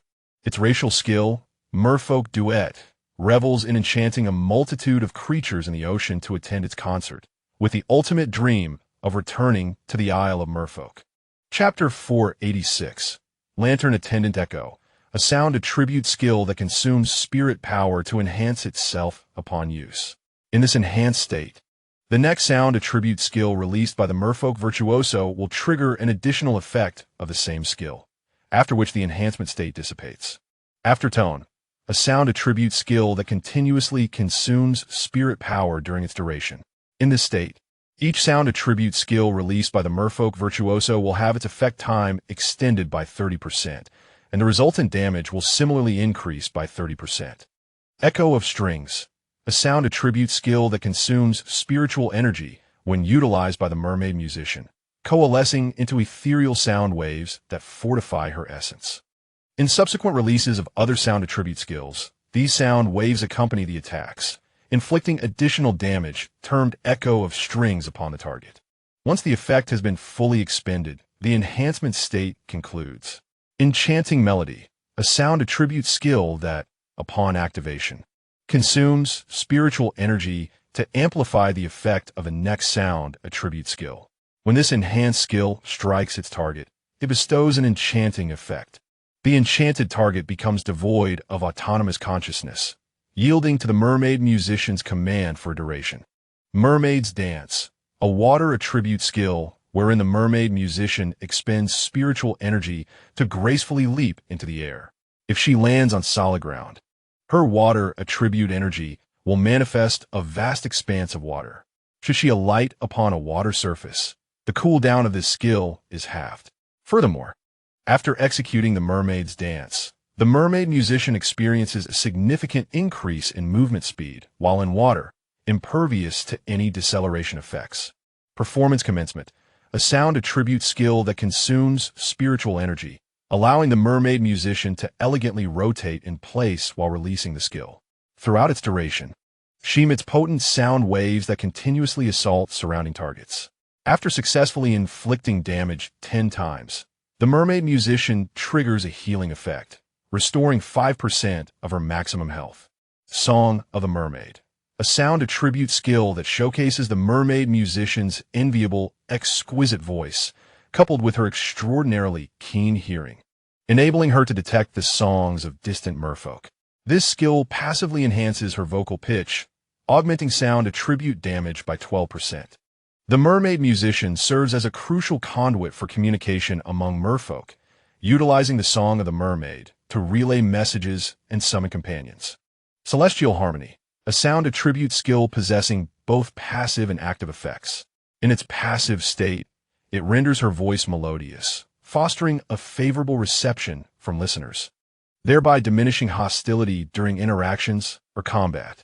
When actively employed, the mermaid musician expends spiritual energy to target a specific individual, forcibly enchanting those of lesser rank for a duration. During this time, the enchanted target succumbs to obsession, fully obeying the mermaid musician's directives. Dreamlike mist, a dream attribute skill that, upon utilization, sees the mermaid musician expend spiritual energy to unleash a vast expanse of mysterious and eerie mist. Centered around her, this mist surges outward like a tidal wave, enveloping a wide area. The mist exhibits a haunting azure hue, infused with potent psychic fluctuations. Any target entering this mist experiences severe disruption of vision, hearing, and perception, as if ensconced in an illusory dreamscape. Moreover, within the mist, one becomes increasingly susceptible to the influences of mental attributes, resulting in an extended duration of control. Simultaneously, resistance to mental attributes diminishes, inflicting greater harm when subjected to mental attacks. Mermaid songstress? Mermaid reader? Or perhaps mermaid announcer? Jiang Yu's furrowed his brow, contemplating and voicing several titles of sound attribute merfolk spirits. I have no idea. Wang Chenxi shook his head, skillfully deflecting Jiang Yu's probing inquiry. Regardless, even if he were to disclose the specific title of the mermaid performer in advance, it would bear little substantial consequence. After Jiang Yu's questioning, a heavy silence enveloped the group, each member too apprehensive to even draw a breath. They stared anxiously at the frenzied whirlpool, which seemed poised to engulf the mechanical vessel hull. Wang Chenxi, however, plunged into deep contemplation. What could the mermaid performer's exclamation of light attendant truly signify? Weaving together the initial authoritative and vigilant tone he had heard, along with the gathered information regarding the mermaid performer's abilities, he surmised that it was their combined form with enchanting that had drawn the mermaid performer's attention, prompting her to speak. As for the subsequent utterance, imbued with confusion and reminiscent of someone just awakening from slumber, light attendant, it likely emerged upon witnessing his current appearance alongside enchanting. Yet, the question lingered. Did the merfolk truly refer to the Pearl of Enlightenment as a light attendant? What deeper significance lay hidden within this? Wang Chenxi's thoughts tangled like a chaotic web. But alas, the scant information at his disposal rendered him incapable of deriving any conclusions. Before he could untangle the threads of his mind, he beheld a graceful silhouette rising from the whirlpool. Light attendant, is it truly you? The mermaid performer's voice trembled with excitement. Yet, under the influence of the passive effect of the celestial melody, her voice flowed like gentle yet urgent waves, cascading into the ears of those present. Have you come to take me home? The princess has forgiven me, hasn't she? Her tone brimmed with anticipation, laced with a hint of trepidation, as if fearing a heartbreakingly disappointing answer. As she spoke, the corners of her eyes gradually reddened, shimmering with crystalline tears that seemed to harbor countless grievances and hopes. However, before Wang Chenxi could clarify and respond to her inquiry, the exhausted enchanting disengaged from their combined form. In a flash of light, Wang Chenxi reverted to his original appearance, while enchanting transformed back into the form of the Pearl Keeper. Pearl? How can it be you? What a light attendant! The mermaid performer's brows furrowed in instant vexation. Her eyes betrayed unmistakable anger, seemingly regretful for having revealed such vulnerability and expectation before the others. Shall I take the lead? Lin Yuan stepped forward without hesitation, unwilling to let Wang Chenxi bear the weight of this unknown pressure alone once more. I possess the celestial melody as well. Wang Chenxi gently shook his head, a hint of worry reflected in his gaze as he cautioned Lin Yuan. After all, the mermaid musician, who possessed an ethereal voice, might not be easily swayed by such a skill, and Lin Yuyan's impulsive actions could only exacerbate the peril. Chapter 487. News from Mermaid Island at this moment. Han Yi wore an anxious expression, his heart racing like ants on a hot pan. He desperately attempted to reach Wang Chenxi through telepathy, urging him to merge with the Linghua mirror. With the guidance of the display screen and the spatial displacement abilities of the mirror flowers, they could escape this dire situation. With such spatial skills, the mermaid musician would likely be unable to pursue Wang Chenxi. However, Wang Chenxi understood that once he evolved by merging with the Linghua mirror, he would only be able to take a few of his battle pets with him through the demon spirit ring. Yet, how could he bear to leave Han Yi, Yi, and the others behind to face danger? Furthermore, he believed the situation might not be as dire as it seemed. Suddenly, Wang Chenxi recalled the demon spirit profile of the mermaid musician, which mentioned her singular desire to return to Mermaid Island. Coupled with her earlier remarks, he surmised that the pearl she referred to was likely the Pearl Master, and the lamp attendant she mentioned might indeed be the guardian of the pearl.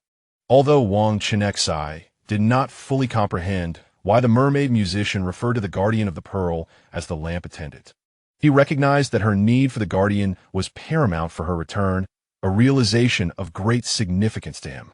Esteemed mermaid musician, I am the contract holder of the Pearl Master. The guardian of the pearl I just invoked is a manifestation of my innate talent, a form that evolved in synergy with the Pearl Master. Wang Chenxi endeavored to imbue his voice with respect and courtesy, fearful that any misstep might provoke the powerful demon spirit, whose emotions were evidently unstable. Although he deliberately lowered his voice, he understood that the mermaid musician, endowed with the skill of the song of the mermaids, with her acute hearing, would undoubtedly perceive every word he uttered. It is not the lamp attendant. The mermaid musician's expression fell as she slowly bowed her head, attempting to conceal her disappointment. She believed she was merely murmuring to herself, her voice barely audible, yet unbeknownst to her, her high pitch carried clearly to the ears of everyone present. All understood that the mermaid musician was overtly trying to hide her dismay, and thus no one dared to speak, feigning ignorance while silently observing the unfolding scene. Are the bloodlines of Mermaid Island truly cast adrift? The mermaid musician gradually lifted her gaze, fixing it upon the Pearl Master, her eyes betraying a sense of shared plight. Nevertheless, the Pearl Master's circumstances were comparatively more favorable. There remained a possibility for the Pearl Master to return to Mermaid Island. But what of her? If she could not gain the forgiveness of the mermaid princess, she would be condemned to wander eternally, unable to return to her beloved homeland, the enchanting Mermaid Island.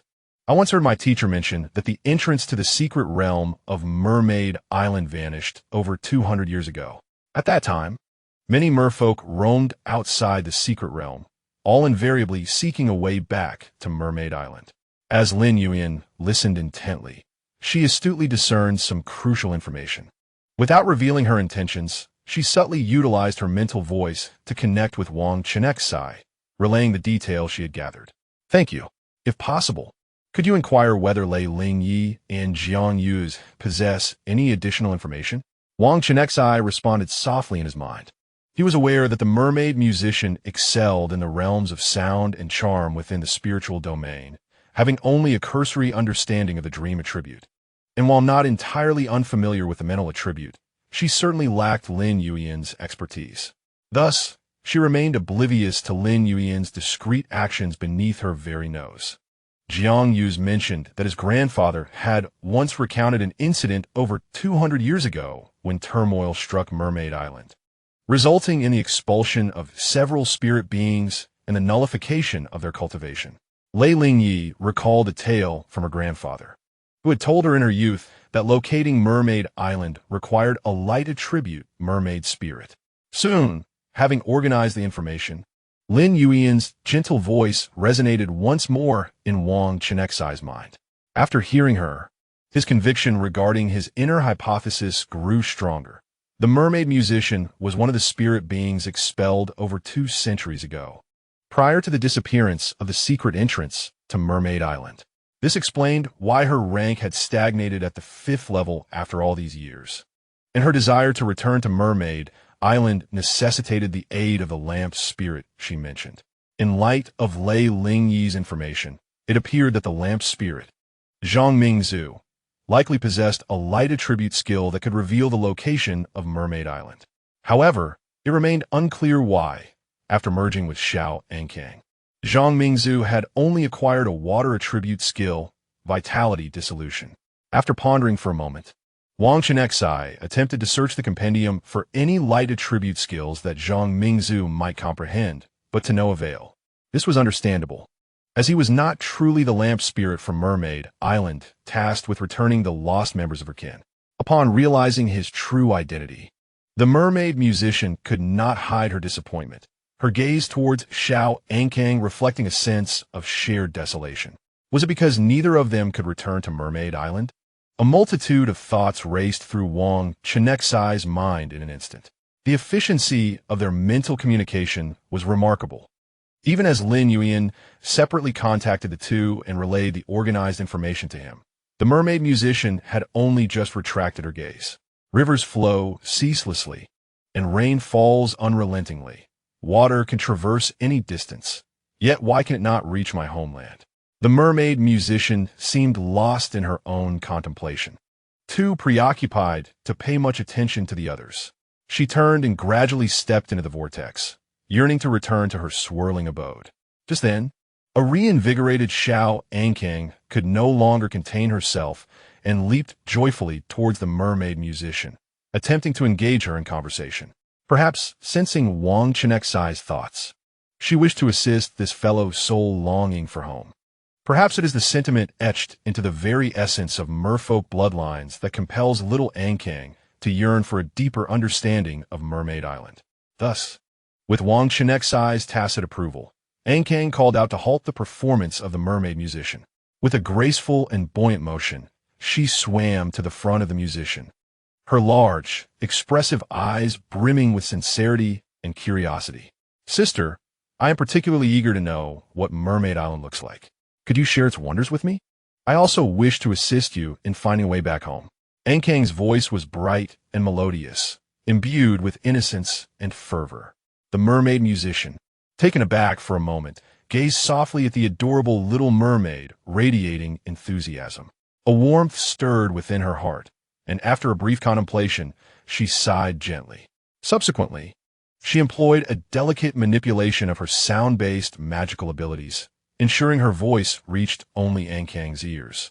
"Little Mingzhu, Mermaid Island is the ancestral abode of our merfolk, a place so beautiful it defies description. Vibrant coral reefs flourish in the ocean, each uniquely shaped, resembling ethereal blossoms swaying gently with the currents.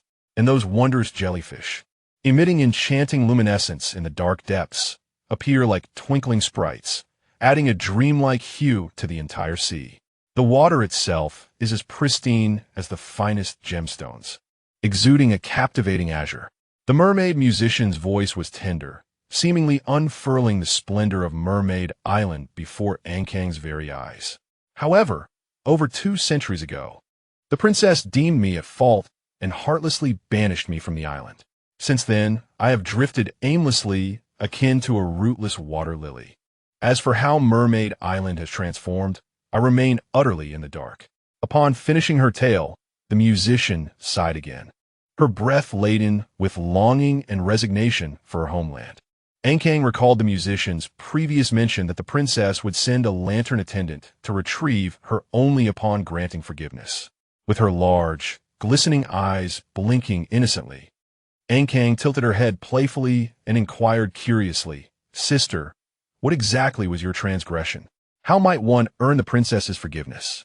A flicker of distant memory crossed the musician's gaze, her expression tinged with melancholy as she spoke slowly. "To be honest, I'm not entirely certain. During a grand ceremony of paramount importance to our kind, I merely sought to showcase my musical talents, hoping to present an extraordinary performance for my kin. Yet, inexplicably, some of my fellow merfolk were harmed during the performance, and they hastily accused me of causing their injuries. Upon learning of this, the princess, in a fit of anger. Did not even grant me an audience before stripping me of my powers and exiling me from the island. For years, I have longed for her understanding, desiring to return home and clarify everything to the princess in person. After listening intently, Ankang nodded thoughtfully, her little head seemingly engaged in deep contemplation. Immediately, she turned to ask, "Sister, I have heard that to locate Mermaid Island, one must rely on a light attribute mermaid spirit. Is the Pearl of Light the lamp keeper you mentioned? After my evolution, do you think there is a chance I could help you find your way home?" A spark of hope ignited in the eyes of the mermaid musician. It quickly dimmed. She gazed affectionately at little Ankang, unable to resist, gently reaching out her hand to tenderly ruffle his hair. "Little Pearl, the lamp keeper is merely a unique title among our merfolk. It does not refer to a specific spirit form. I cannot ascertain whether the current lamp keeper is still the Pearl of Light, but according to our legends, the lamp keeper indeed possesses extraordinary light-based abilities. However, you have not manifested any related skills after your evolution. Perhaps it is merely a coincidence." After speaking, the mermaid musician made an effort to smile, although the Pearl of Light had not grasped the relevant abilities. One could argue that it at least indicates the lamp keeper from over 2 centuries ago might still be alive, does it not? From another perspective, this also suggests that Mermaid Island may not have suffered significant peril. The mermaid princess is safe, and reflecting on this brought her a measure of solace. Little Ankang vigorously slapped his tail, his gaze unwavering, and proclaimed loudly, "Sister, please do not lose heart. If the Pearl of Light cannot do it this time, once I evolve, I will merge with Father into another form, and perhaps new skills will emerge then. Moreover, with all of us working together, we will surely find a way to help you return home." The mermaid musician looked at the earnest and determined little Ankang, her eyes filled with emotion. Her voice slightly choked as she responded, "Little Pearl, I am truly grateful to you. For so many years, I have drifted alone across the vast ocean, accustomed to solitude and disappointment. Today, encountering a fellow kin has filled me with immense joy, and your words have rekindled a glimmer of hope within me." Upon hearing this, little Ankang beamed with joy, his smile radiant like sunshine. "Sister, let's promise to work hard together and surely return to Mermaid Island. First, please tell me more about the unique aspects of Mermaid Island. Perhaps we can uncover clues." The mermaid musician chuckled softly, her gaze becoming warm and gentle as she began to recount. The nights on Mermaid Island feature a particularly renowned moonlight bay. Since our merfolk's power largely derives from the ocean's tides, every night, when the moonlight bathes the bay, many of our kin gather there to frolic and play. The moonlight concert I previously hosted took place in that beautiful bay, and even the esteemed young prince of the Sea Emperor is particularly fond of my singing. Once she began to speak of her concert, the mermaid musician became animated, joyfully recounting her experiences without pause. Little Ankang listened quietly, reluctant to interrupt, as if drawn into the enchanting world of Mermaid Island. It appears that Xiao Ankang has gained complete approval, as when she inquired once more about the way to find Mermaid Island, the mermaid musician retracted her smile. Her expression shifted to one of solemnity as she earnestly cautioned, "Mingzhu, should you be fortunate enough to discover Mermaid Island, remember this: never agree to become a lantern attendant for the priest." After delivering her warning, the mermaid musician gradually stepped into the shrinking vortex, her figure growing increasingly indistinct until she vanished completely. The telepathic bond between Han Yi and Wang Chenxi was not as profound as that between Wang Chenxi and the contracted spirit, resulting in Han Yi receiving fragmented snippets of information. His heart brimmed with curiosity, particularly regarding the nature of the method the mermaid musician had shared with Xiao Ankang for locating Mermaid Island. Just as he was contemplating returning to their room to engage the silent shell, Wang Chenxi quietly responded within his mind. So many lost merfolk have been unable to locate the elusive Mermaid Island. What unique means could the exiled mermaid musician possibly possess? She merely mentioned that if one could hear the song of the mermaid princess or the lantern attendant, they could follow the melody to discern the island's location. After the mermaid musician's figure had completely disappeared, The group stood in stunned silence for a moment before regaining their composure. The oppressive force emanating from the fifth-tier spirit was overwhelmingly potent, with only Wang Chenxi and Lin Yuyan possessing fifth-tier combat prowess, feeling somewhat at ease.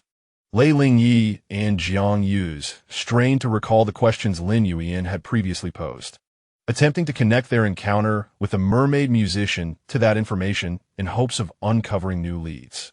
Luo Xiaoming carefully stowed away the swaddling cloth of the ghostly infant and then retrieved a meteorological bottle to begin collecting the unique misty weather of the area.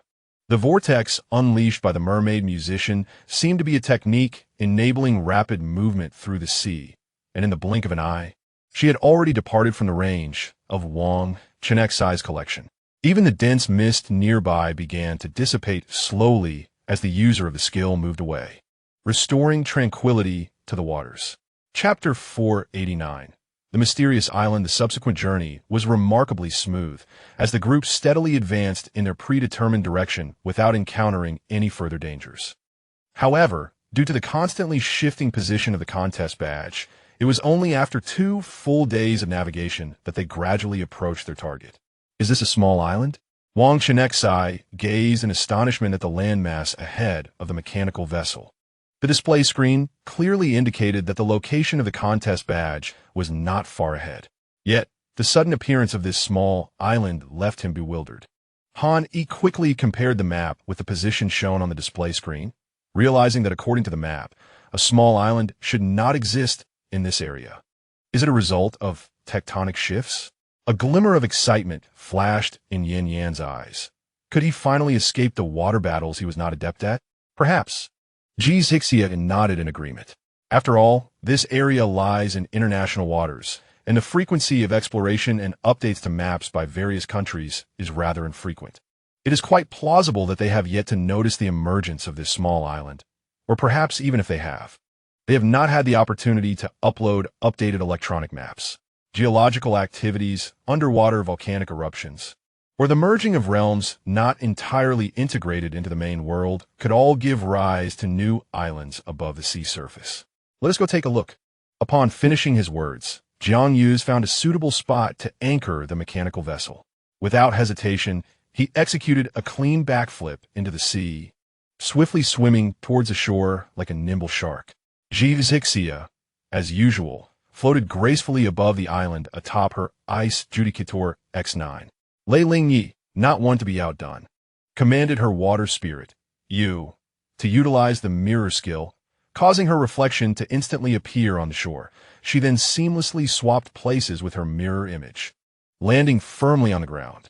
Seeing this, Yin Yan couldn't help but smirk charmingly, shaking his head in resignation. After igniting his flamethrower, he turned away and leaped. With the immense thrust of the flames propelling him, he shot off in the opposite direction from the island like a cannonball. Just as he reached the island and was about to descend, Yin Yan once again sprayed flames beneath his feet.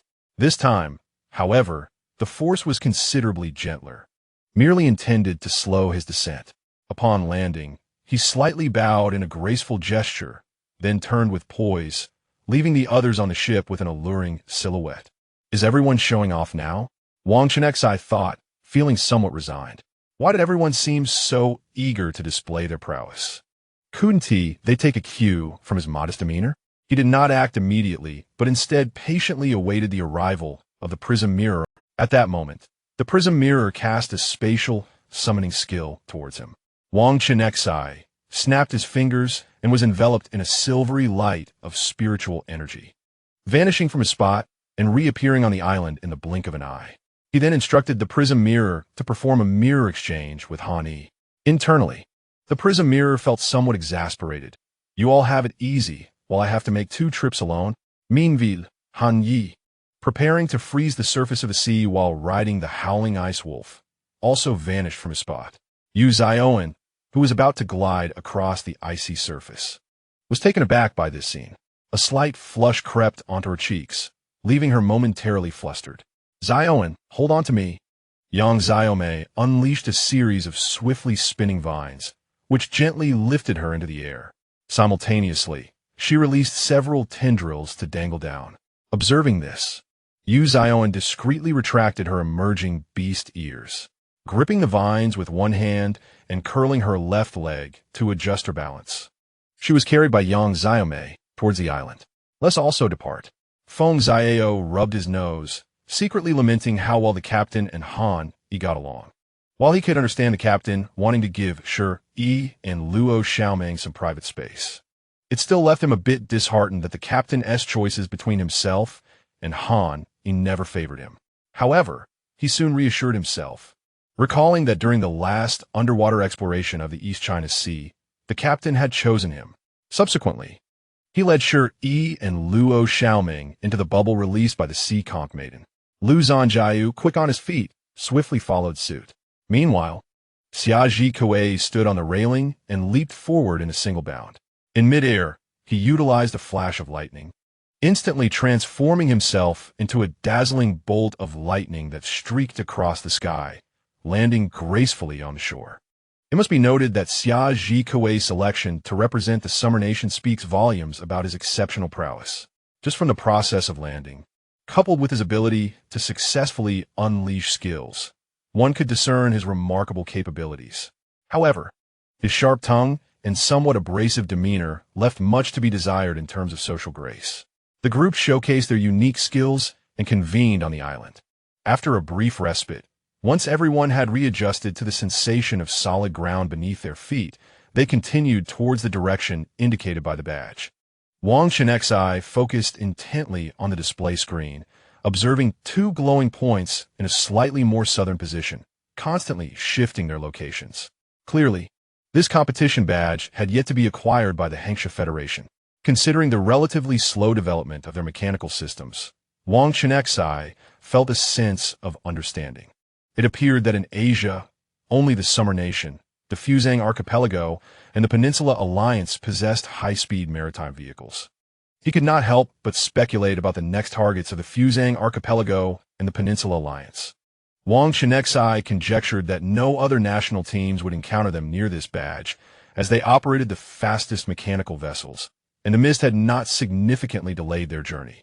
If the Fusang Archipelago had set its sights on this badge, they likely would not arrive in time. This small island was not particularly vast. After activating her eagle-eye vision, the illusionary rain butterfly spirit estimated it to be roughly the size of a level 6 city in the Summer Nation. Yet, given the lush vegetation, it appeared to have existed for quite some time. Strangely, throughout their journey, Wang Chenxi's Pokédex remained eerily quiet, failing to collect detailed information on any spirit creatures, not even the most common first-tier ones.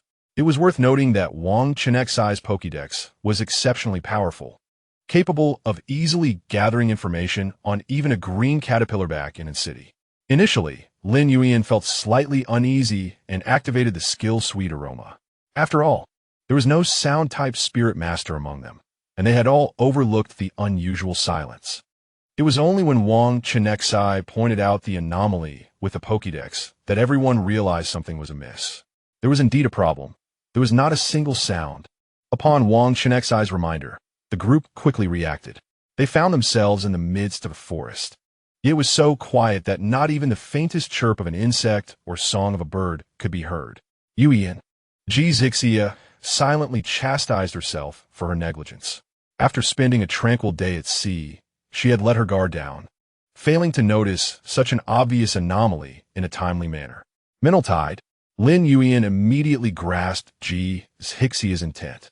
She gestured for everyone to prepare, then unleashed a sweeping skill that encompassed all angles. In the profound silence that enveloped the area, the echolocation ability of the soundless shell proved futile. However, Lin Yuan possessed her own unique means of exploration.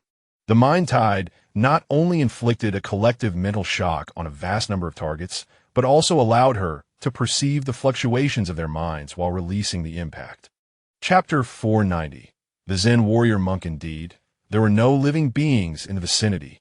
Lin Yuan keenly detected the discomfort reflected on everyone's faces, and with a jolt of apprehension, she decisively canceled the skill. Her complexion paled slightly, and her eyes betrayed an unmistakable astonishment, indicating that her discovery had genuinely startled her. It was almost unfathomable that a competition badge would appear in such a desolate, unrecorded island deep within the ocean. Wang Chenxi, equally grave in expression, nodded slowly. The compendium in his hand had yielded no information on any supernatural entities. Lin Yuan's revelation was even more astonishing. This area, including ordinary beasts, harbored no signs of life. This fact undeniably intensified the already tense atmosphere. Such a situation was too peculiar, and Lin Yunyi almost voiced her thoughts. But the latter part of her sentence faded into silence. The two recent crises they had encountered in the mist loomed vividly in her mind like an unshakable nightmare. She was filled with trepidation, fearing that her ominous words might summon yet another crisis. This situation resembles a newly merged secret realm. Chenxi furrowed her brow, her tone tinged with certainty. It was evident that she had encountered similar circumstances before. Generally, when a secret realm merges with the main world, the area tends to showcase only the unique supernatural species of that realm. This was precisely why the island seemed so eerily lifeless, devoid of any traces of life. If a new secret realm were merging, wouldn't the supernatural beings within become agitated and aggressive? Han Yi frovnid, perplexed. He had only witnessed the merging of a secret realm once before, during their initial encounter with Lin Yuan. However, the current situation appeared markedly different. Lower-tier supernatural beings are indeed influenced in such a manner, Chenxi replied, casting a sidelong glance at Han Yi. But humanoid, highly intelligent supernatural beings, or high-tier entities with psychic attributes, tend to retain a degree of rationality. Yet, Chenxi was acutely aware that to maintain such rationality, a supernatural being would need to be at least of the 6th tier. Still, she felt it unnecessary to articulate this point too explicitly. Let us continue onward. After all, without any supernatural beings, our safety is considerably enhanced. Wang Chenxi mused internally. Given the concentration of spiritual energy on this island, the likelihood of encountering a 6th-tier supernatural being was minimal. The emergence of even a 5th-tier entity would be exceedingly challenging, leading him to lean towards the belief that a highly intelligent supernatural being resided on the island. The 4th-tier spirit poses a relatively minor threat to their group.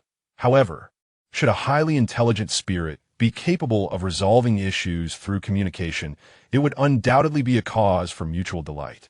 Contemplating this, Wang Chenxi urged his companions to quicken their pace, progressing toward the direction indicated by the competition emblem. With no need for caution against potential encounters with spirits along the way, their steps became noticeably lighter. Wang Chenxi even indulged in a glass of the exquisitely crafted green grape fizz, and his increased speed did not hinder the others. Is this a temple? Having finally exited the forest, an incongruous temple emerged at the center of the small island. The ground was free of weeds, suggesting the presence of inhabitants. Yang Xiaomei inhaled the fragrant aroma of the grass juice wafting through the air, her face adorned with curiosity as she inquired, "In such a desolate place, how could a reclusive master possibly reside?" Yu Xiaoan scoffed, shaking her head in disdain. Her own tribe, distanced from human cities, settled in the wild. Yet they would never choose such a barren locale lacking in survival resources. Could it be a spirit? They certainly seemed to prefer cleanliness. Wang Chenxi's compendium still yielded no information regarding the spirit. Nevertheless, he feigned ease, jesting to lighten the tense atmosphere among the group. "Shall we enter?" Jiang Yu asked symbolically. After all, the emblem was within sight, and, after enduring numerous challenges to arrive here, how could they simply pass by without entering? Wang Chenxi nodded slightly in affirmation and took a few steps forward. He aimed to gather detailed information about the spirit, considering the temple appeared modest in size, logically allowing for information collection from its periphery. As if sensing the approach of living beings, the spirit within the temple seemed to step outside as well. After merely 2 steps, Wang Chenxi successfully collected comprehensive data on the spirit. As anticipated, it was indeed a 4th-tier spirit, though its strength was alarmingly close to the 5th tier, warranting cautious engagement. Spirit name: Zen Martial Monk's Spirit Attribute. Combat: Primary. Sound: Secondary. Spirit Tier: 4th level. 9th rank spirit quality. King level spirit vitality.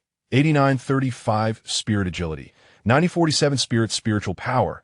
8526 spirit intelligence. 9484 spirit mentality. 9211 spirit skills. Sound disruption sound. Zen fist strike combat. Zen intense shield combat. Instant step combat. Arhat step combat. Golden bell shield combat. Sweeping leg combat. Buddha sound. Sanskrit spell sound. Battlefield sweep combat. Compassionate heart combat. Spirit description. The king level quality spirit, Zen martial monk, is adept in both Zen and martial practices, with a profound passion for daily training and a penchant for maintaining cleanliness in its surroundings. This race excels in both offense and control, possessing 2 evolutionary forms, and aspires to seamlessly integrate Zen philosophy into martial arts. Zen fist strike, a combat attribute skill. The Zen martial monk expends spiritual power to unleash a rapid barrage of punches, striking with remarkable swiftness. The wind of fists howls past, akin to a tangible wave of energy surging forth. Each strike encapsulates an overwhelming force capable of propelling its target some distance away. Should it successfully hit its mark, the subsequent punches will build upon one another, culminating in a final blow that inflicts localized damage. Zen Guardian, a passive skill of martial prowess. Whenever the Zen monk employs a martial attribute skill, a layer of Zen energy accumulates around him.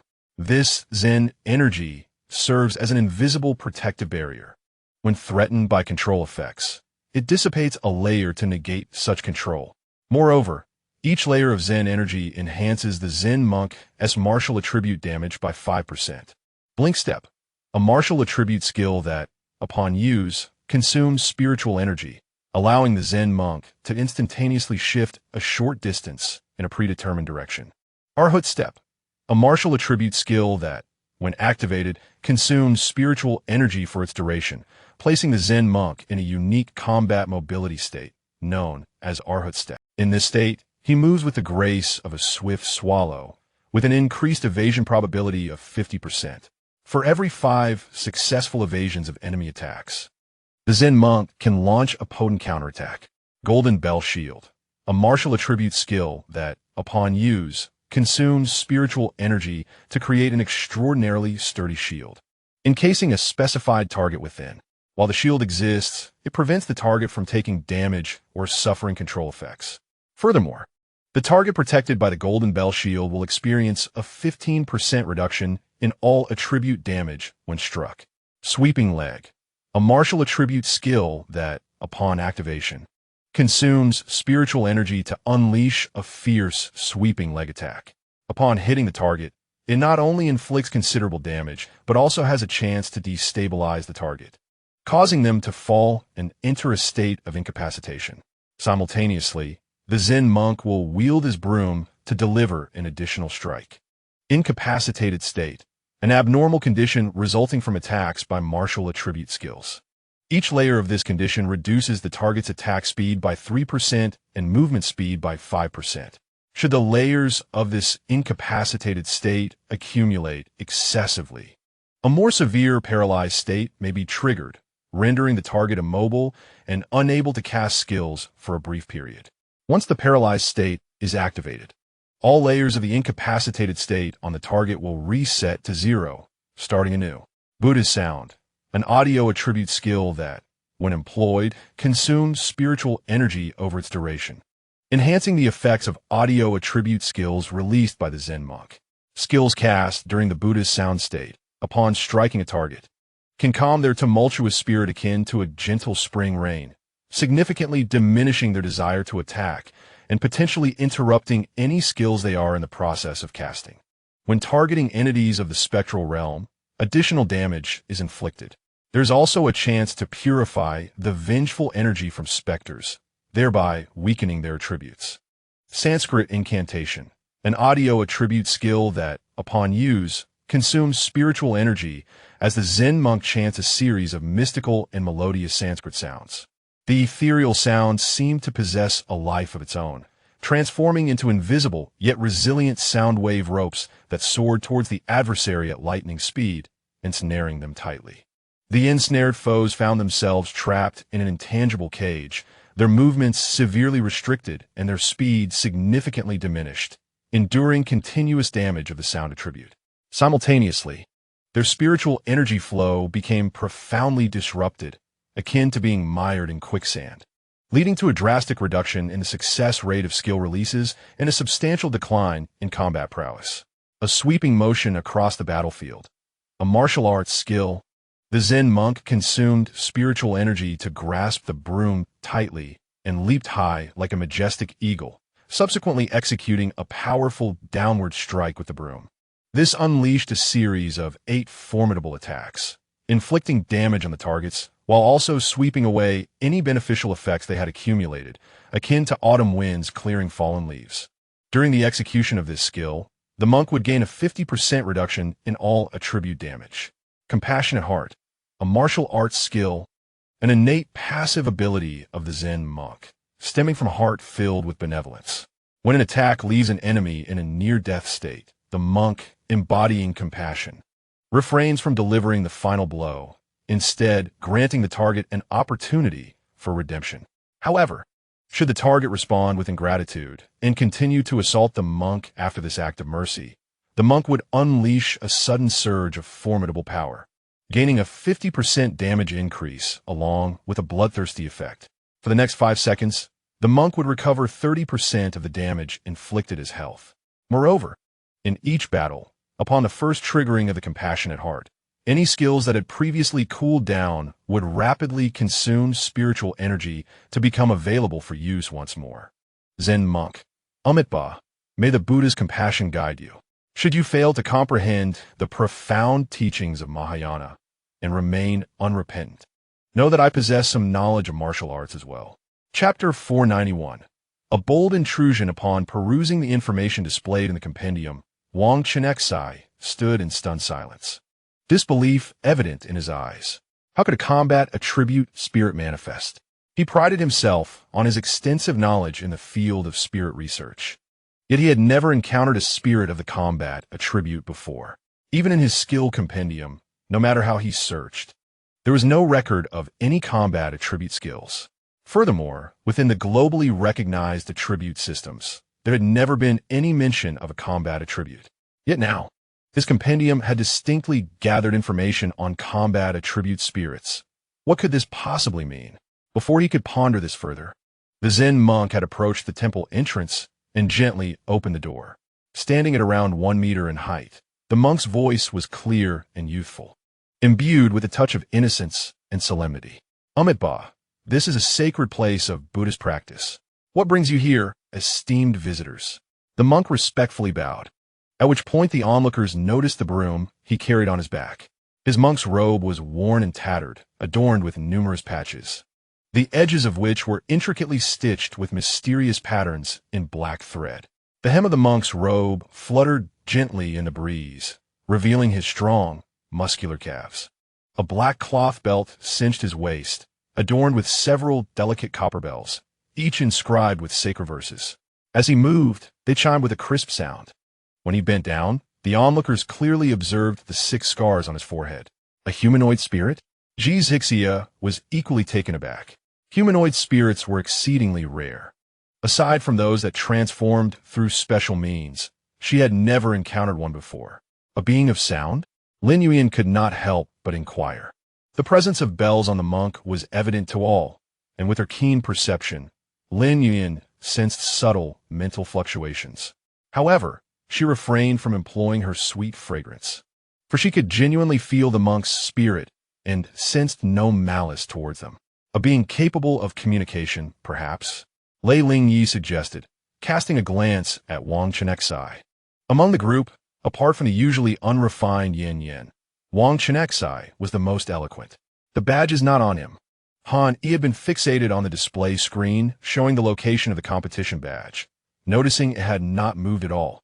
This indicated that the competition badge was not with the monk. Wang Chenxi nodded in understanding. Upon reflection, this made sense. The organizers had placed the competition badges months prior, while the secret realm had only just merged. Since it was not with the monk, it was highly likely to be within the temple. However, Judging by the monk's current demeanor, gaining entry into the temple would not be an easy task. Little master, we have come with sincere intentions to pay our respects. So we kindly ask for your understanding. After contemplating, Wang Chenxi stepped forward, attempting to communicate with the monk in a tone that conveyed sincerity. That is not permissible. This sacred place of the Buddha does not welcome outsiders. I beseech you not to make things difficult for me. The clear, youthful voice of the monk rang out, sounding as though it belonged to a child, yet to undergo the changes of adolescence, exuding innocence while feigning maturity. He stood upright, grasping the broom from his back, his gaze warily fixed on the group. Should they insist on disregarding his counsel, he would not hesitate to treat them as refused to be cleared from before the temple. Why bother with him? Are we afraid of just one fourth-tier spirit? Xia's Haiki, observing Wang Chenxi momentarily at a loss for words, could not help but scoff, injecting a note of disdain into his remark. Shall I handle this? Lin Yuan interjected. She could sense that the monk was not an ordinary fourth-tier spirit, but rather one very close to the fifth tier. Yet, despite this, he remained merely a fourth-tier spirit. Her innate talent, the celestial voice, would enable her to control the monk for a time, even without the amplification of the sound spiral. However, the cooldown period for this ability was not significantly shorter than Wang Chenxi's, making it unwise to utilize it lightly. There is no need. Let us remember one thing. If this spirit holds back in its final attack, we should refrain from further assaulting him. Wang Chenxi understood that to penetrate the temple, one must first overcome the challenge posed by the Zen martial monk. Thus, he hastily reminded everyone. Why? Yang Xiaomi Kuidiet. Her face a mask of confusion as she looked at Wang Chenxi. However, most merely nodded in silent acknowledgement, for they were not simple-minded. Through the past couple of days, they had vaguely discerned some underlying reasons. Particularly, Yin Yin, adorned with a mechanical eye mask, realized that under such circumstances, his device was of little use, prompting him to heed Wang Chenxi's advice. He had initially speculated whether Wang Chenxi possessed a more advanced mechanical spirit. Yet, under the reverent gaze and assertive words of Lu Zhanjiu, they reluctantly accepted Wang Chenxi's exceptional abilities in spirit research, believing he could discern the skills a spirit had comprehended merely by observing its appearance. Such monk-like spirits had a high probability of having mastered skills akin to compassion and benevolence. Wang Chenxi patiently elucidated, as long as we do not overstep our bounds, they are unlikely to strike lethally. Just remember to show restraint and avoid provoking them. Upon hearing this, Han Yi and the others realized this was not merely a probability, but rather a certainty. They collectively disregarded Xia Zhikui's anxious query regarding his lingering poison damage and summoned their respective battle companions, preparing for the impending confrontation. Shi Yi and General Xiang stood at the forefront, with Yu Zion positioned not far behind. Due to her skills possessing supportive effects, she was less inclined to use them on herself, making her more apprehensive of attacks compared to other defensive spirit masters. Blindness. With the radiant horn of the holy light unicorn emitting a blinding beam towards the Zen martial monk, an intense battle was poised to erupt at any moment. Seizing the moment when the monk lowered his head to evade, the group swiftly approached him. Meanwhile, Feng Xiao and Ji's Hixia tactfully retreated, distancing themselves from the others. Since you all wish to force your way in, then the monk shall gladly oblige. The Zen martial monk lowered his head, quietly contemplating the ground, only lifting it slowly after the brilliant light had dissipated. At that moment, Lei Lingyi and Jiang Yuz had already closed in on him. Jiang Yuz, with a swift movement, utilized the wave breaker skill, stealthily maneuvering behind the Zen martial monk. Upon triggering the hunting instinct effect, he decisively executed a collision attack with the sharkwave board. As 3 shark fin marks illuminated on the board surface, it signified Jiang Yu's successful accumulation of a layer of wave energy. Chapter 492. Zen Intent Shield, Zen Fist Impact. The Zen martial monk's demeanor shifted as he firmly crouched into a horse stance, a robust force coalescing in his fist. And then he unleashed a powerful horizontal punch aimed directly at Lei Lingyi's face. At the moment he released the skill, a layer of transparent, softly glowing golden mantras quietly emerged, slowly revolving around him. Wang Chenxi recognized this as the Zen martial monk's passive skill, Zen Intent Shield.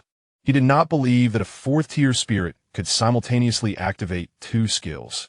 Having clearly observed the effects of the Zen Fist impact, he concluded that the protective effect of the mantra must stem from a passive ability.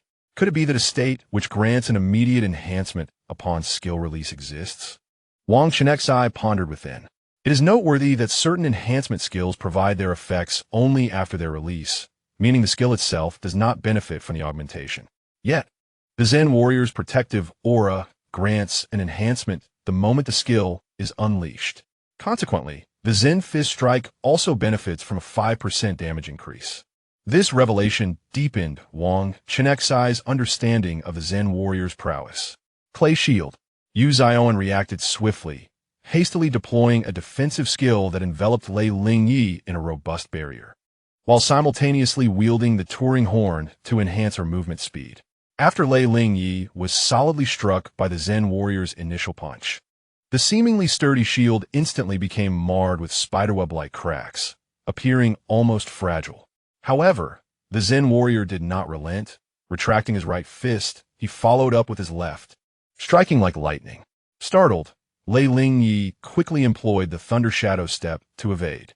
Fortunately, bolstered by Yu Zioan's enhanced speed, Lei Lingyi maneuvered with remarkable agility, narrowly escaping the Zen warrior's fierce second punch. Yet, the Zen warrior remained unperturbed, his gaze devoid of any disquiet. He swiftly executed another skill, his movements peculiar and ghostly, evading the attack from Jiang Yu's behind him, and subsequently pressed closely against Lei Lingyi to continue his assault. Arhut Step. Wang Chenxi instantly recalled this skill, astonished that it, originally intended to enhance evasion, also significantly augmented the Zen warrior's speed, enabling him to keep pace with Lei Lingyi, who benefited from dual movement speed enhancements. The Zen warrior's third punch appeared even more formidable than the first, successfully shattering Lei Lingyi's already precarious shield. With no other recourse, Lei Lingyi was compelled to retreat, swiftly positioning herself behind General Xiang. This skill seems to enhance evasion. Everyone, refrain from using low-hit skills. Wang Chenxi's heart raced as he subtly cautioned the group, fearful of triggering the Zen warrior's evasion counter, which could spell greater trouble for them. What about using freezing? Lei Lingyi inquired of Wang Chenxi, her gaze instinctively drifting towards Watermoon. She contemplated that by sealing one of the Zen warrior's skills, she could disrupt his intricate coordination of abilities. If she could seal the skill he was currently using, it would be ideal. Let's give it a try. Though Wang Chenxi held little hope, he resolved to attempt it. After all, freezing is a targeted skill that can produce an effect without requiring damage. However, he was acutely aware that the Zen warrior possessed a teleportation skill, capable of easily evading skill locks through spatial repositioning. Iwali. Lei Lingyi understood immediately and nodded at Watermoon, signaling it to make an attempt. As anticipated, sensing the impending threat, the Zen warrior reacted with remarkable speed, promptly executing his teleportation step. He swiftly evaded the icy skill's targeting with a deft movement. At that moment, the Zen warrior was enveloped in 3 layers of protective Zen energy, signifying a 15% damage increase. With each subsequent punch, his strikes grew increasingly fierce and powerful, leading the onlookers to mistakenly believe that each blow enhanced the damage of the next. The Elephant Commander bore the brunt of the Zen warrior's relentless assault, having its protective shield shattered in 3 layers before finally managing to withstand all 8 of the warrior's ferocious punches. This was achieved while Lei Lingyi successfully dodged one of the punches, forcing them to employ 4 defensive skills due to a single ability. It was then that everyone truly appreciated the formidable strength of the Zen warrior. Meanwhile, Yin Yin and Rong Huohu maintained a mid-range offensive. Fortunately, both of their skills were area damage attacks, which the Zen warrior could not easily evade, thus preventing the accumulation of evasion attempts. Consequently, they contributed to the 3 layers of the Elephant Commander's shield being depleted. The Elephant Commander was relatively resilient against fire-based attacks, sustaining minimal damage. However, Xixi's skills were all large-scale ice and mechanical attacks, and she was apprehensive about inadvertently harming the elephant commander, so she refrained from unleashing her abilities recklessly. Feng Xiao desired to unleash several spirit arrows to disrupt the Zen warrior, yet under Wang Chenxi's subtle gestures, he had to suppress his impulses and refrain from acting rashly. Lin Yuan contemplated utilizing a mental shock. Even if she could not entirely interrupt the Zen warrior's skill, merely delaying his skill release would create opportunities for her team. However, in the heat of battle, the Zen warrior, protected by his Zen energy, was immune to control effects. His mind, tranquil as if in meditation, rendered Lin Yuan unable to find the opportune moment to release her skill and effect an interruption. Similarly, Han Yi, after much deliberation, resorted to using a wide-range electric net skill in an attempt to paralyze the Zen warrior. By expanding the net's range, he minimized the damage dealt, ensuring it would not significantly impact the elephant commander. Yet, inflicting any control effect upon the Zen warrior proved to be a daunting task, given the considerable disparity in their spiritual powers. Furthermore, the Zen warrior's 3 layers of Zen energy could negate 3 control effects. Dream entry. After deploying the electric net, Han Yi's gaze sharpened, ripples of spiritual energy emanating from his eyes as he focused intently on the Zen warrior. Despite the vast difference in their mental energies, Han Yi's move succeeded in briefly placing the Zen warrior into a state of slumber. The bell attached to the Zen warrior rang out a clear chime as if stirred by an unseen force. Instantly, 1 layer of the 3 surrounding layers of Sanskrit runes shattered. However, from his eyes, it was evident that he had not truly succumbed to sleep, even for an instant. After careful observation, Wang Chenxi solemnly informed the others. The Sanskrit incantation inscribed upon the Zen warrior monk is designed to both amplify damage and negate control effects, a detail that should not be overlooked. Upon hearing this, Lei Lingyi pondered thoughtfully. Upon witnessing the electric web enveloping the Zen warrior monk, he promptly volunteered to unleash his skill. Lightning flash, surrounding Lei Lingyi. Arcs of lightning crackled as he wielded the lightning rift blade, appearing beside the Zen warrior monk like a flash of lightning. A brilliant bolt of lightning streaked across the scene, momentarily diminishing the monk's aura of tranquility. Attacking with a lightning rift blade or employing lightning-based skills increases the likelihood of triggering paralysis control. Chapter 493, Golden Bell Shield, Electromagnetic Pulse. The Swift Shadow Cat, not to be outdone, aimed to trigger a control effect to shatter the final layer of the Zen warrior monk's tranquility. The electromagnetic pulse is a skill with a high probability of control. Although its damage is modest, its release speed and projectile velocity are remarkably swift. However, the Shadow Cat, who had never missed with this skill before, failed to land a hit against the monk's elusive movements.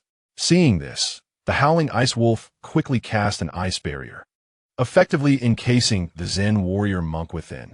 General Xiang seized the opportunity to retreat, creating distance and allowing himself a moment to recover his resilience. Subsequently, the Howling Ice Wolf unleashed the skill Mist of White within the ice barrier. Yet this slowing effect did not trigger the monk's protective tranquility. Wang Chenxi speculated that only a control effect capable of immobilizing the target or preventing skill release could activate the monk's protective mechanism. Observing the situation, Yang Xiaomei hastily released vines in an attempt to connect with the ice elemental energy within the Mist of White, hoping to control the Zen warrior monk through the ice's slowing effect. However, the monk easily evaded the approaching vines with a couple of nimble leaps, effortlessly escaping the snare.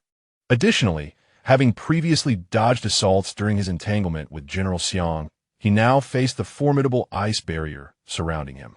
Seizing the moment, the Zen warrior monk launched a forward hook punch aimed at General Xiang, astonishingly leaping out of the ice barrier like a bolt of black lightning. How could this be? The onlookers widened their eyes in disbelief. It is known that the ice barrier imposes a freezing status on targets that attempt to exit forcibly. Failing to trigger this freezing condition would incur significant damage. Yet, the observers noted that the monk's tranquility remained intact, and there were no signs of being affected by the ice elemental attack, not even a hint of frost. though the slowing effect of the mist of white seemed to persist. Evading counterattacks? A troubling suspicion surged within Wang Chenxi.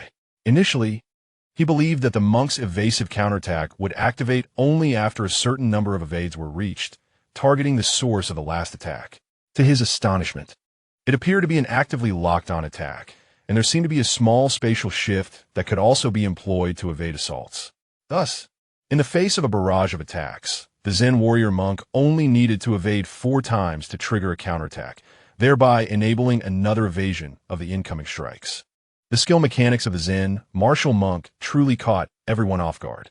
As Wang Chenxi pondered this, a wave of trepidation washed over him. Fortunately, he had foreseen the unique characteristics of the monk's abilities and had advised everyone not to hastily unleash low-accuracy skills. Otherwise, merely envisioning the Zen martial monk evading attacks with remarkable agility, then retaliating with swift counterattacks, conjured an image of it darting between the crowd like a specter, rendering the situation utterly untenable. They would likely be left waiting for the moment of compassion to trigger, resigned to a state of repentance. Luckily, after some time, General Xiang had nearly recovered, thanks to his own resilient restorative effects. At that moment, Lin Yuan seized the opportunity to strike, aiming to exert control over the Zen martial monk and shatter its final layer of Zen essence. An invisible force surged like a torrent towards the monk. Simultaneously, Luo Xiaoming hastily cast a protective spell on General Xiang. With the disappearance of the Zen essence, which had augmented its combat attributes, the damage inflicted by the monk's evasive counterattack was diminished to a mere fraction of its former potency. The protective shield surrounding General Xiang, although dimmed and fractured by the assault, still retained a semblance of its protective value. Noticing that the Zen martial monk seemed to have ceased its offensive maneuvers, Wang Chenxi waved his hand, issuing commands. Mental shield, soul shield. Understanding the urgency, Yi and Lin Yuan promptly conjured 2 layers of shields for General Xiang.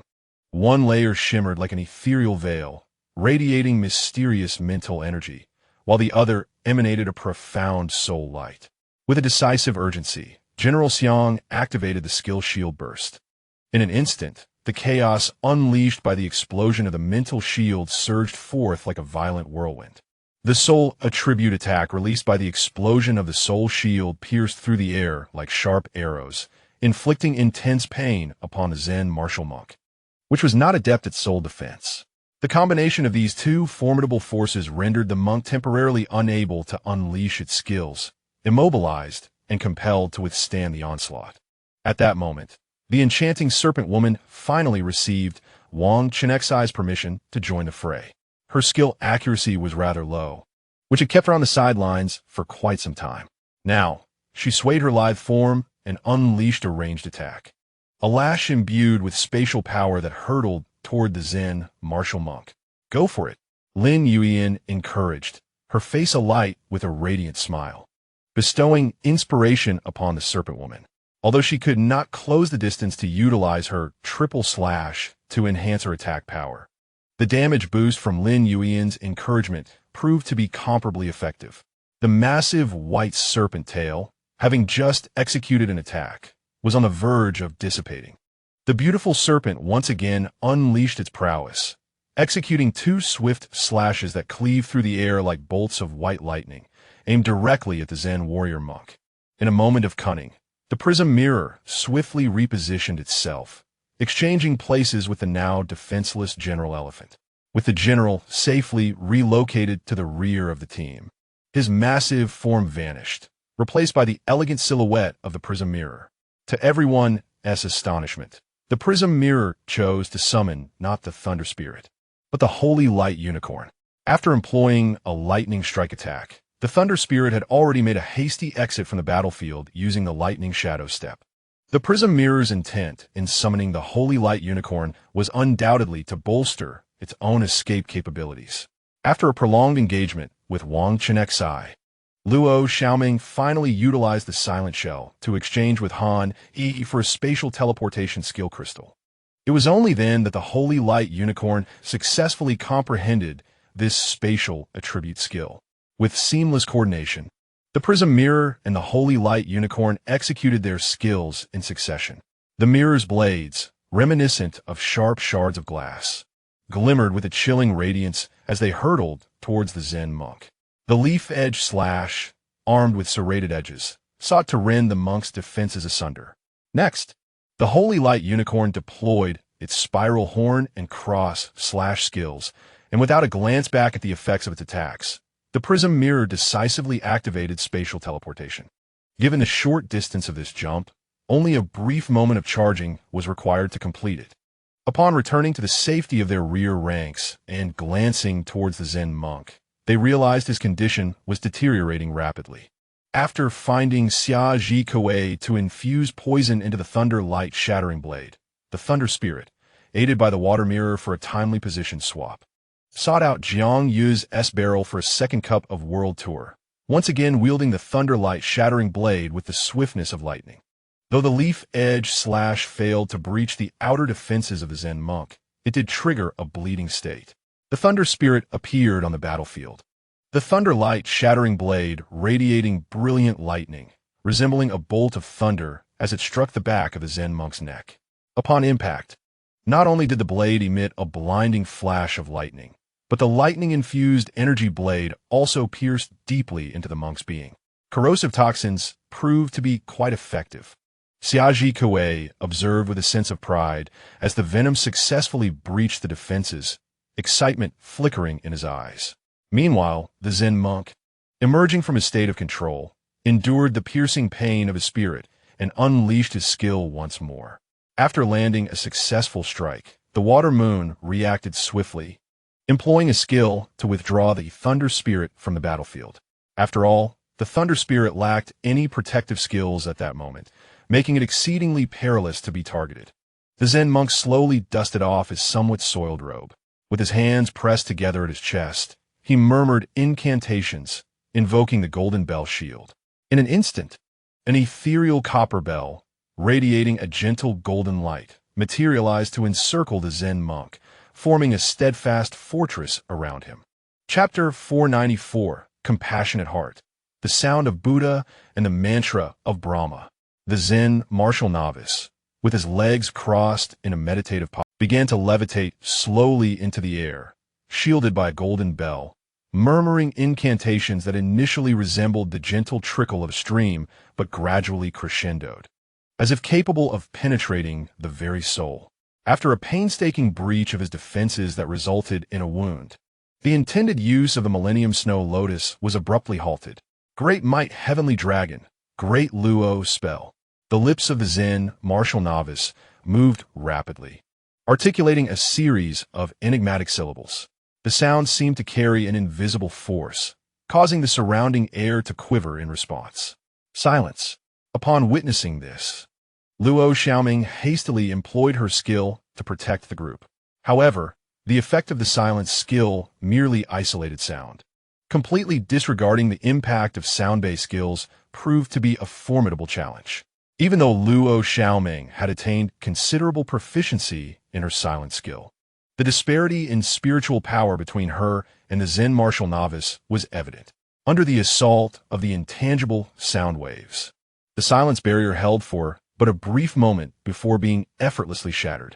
In an instant, everyone was enveloped by the tranquil resonance of the Buddhist chant, as if an unseen force compelled them to sit in place and meditate alongside the Zen martial novice.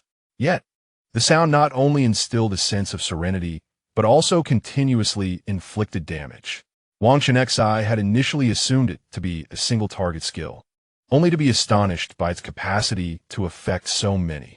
The chant inherently disrupted skill casting, and with the enhancement of the Buddhist sound, the group found it exceedingly arduous to mount any form of resistance.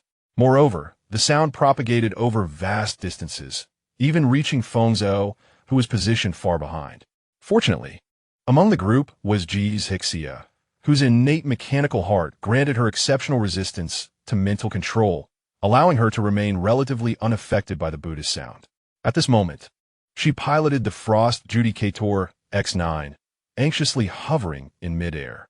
Ji Zixia stood firmly on the cannon, one leg forward and one back, bracing the weapon while her keen gaze locked onto the target. She unleashed her skill, Energy Cannon, launching a fierce assault against the Zen martial novice, intent on swiftly breaching his defenses to interrupt the casting of his skills. At this juncture, the Zen martial novice was devoid of allies, providing Zixia with an opportune moment to showcase her prowess. Although her attack power was remarkably high, her relentless barrage of fire from the Frost Judicator was significantly diminished by the Golden Bell's protective barrier, which offered a 15% reduction in all attribute damage. Amidst the smoke and chaos of the gunfire, the Zen martial novice remained as steadfast as a mountain, suspended in the air. The Golden Bell shielded him like a robust golden barrier, while he continued to chant incomprehensible verses, each syllable conjuring an ethereal rune.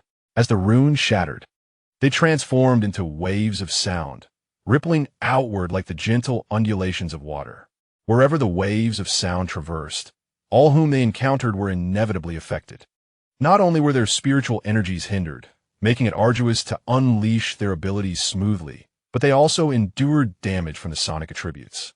Even Zixia, who was exerting herself to the fullest, was not spared. The intangible sound waves pierced her like needles, causing her brow to furrow.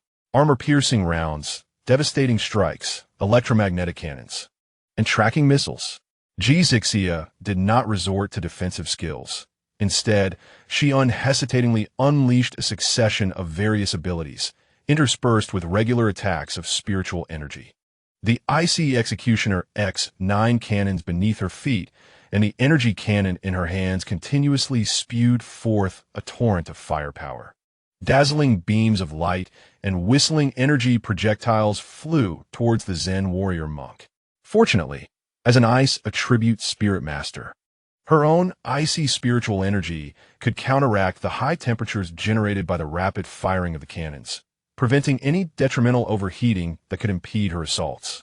However, even with the armor-piercing rounds successfully diminishing the Zen warrior monk's defenses, Zixia poured forth all her strength, yet still found it challenging to swiftly breach the resplendent golden barrier. The golden barrier, though rippling under the relentless assault, remained steadfast as a rock. Ba, may the Buddha's compassion awaken your understanding and prompt repentance.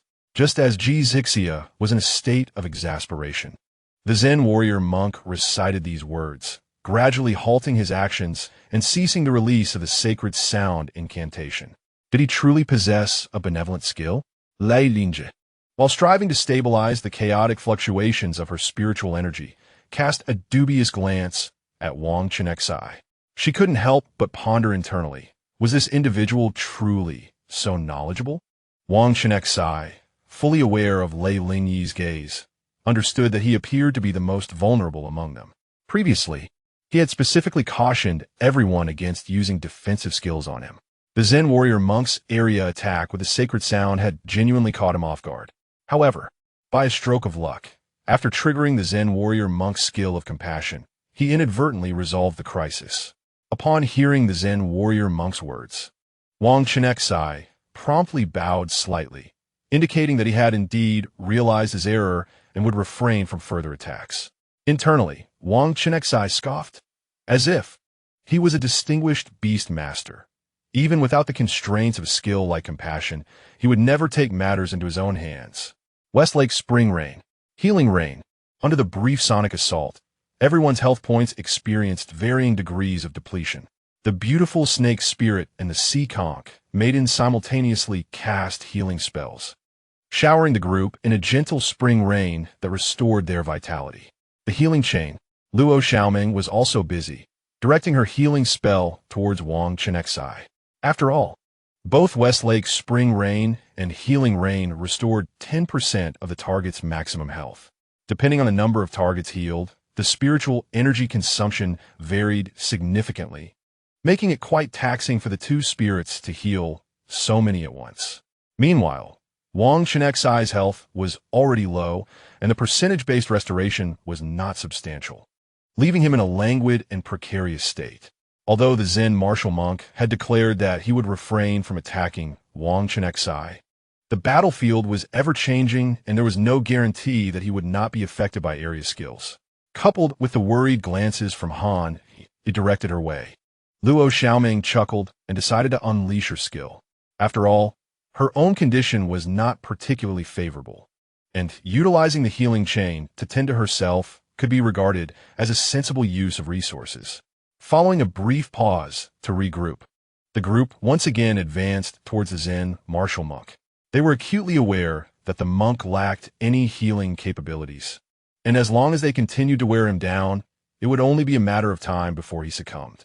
Nonetheless, they refrained from acting recklessly, and the monk did not pursue others further. Wang Chenxi observed that the Zen martial monk favored a technique involving the release of triple spiritual ripples when casting his skills. This technique expedited the stabilization of spiritual fluctuations, effectively shortening the intervals during which he could not cast skills. Return flow freeze.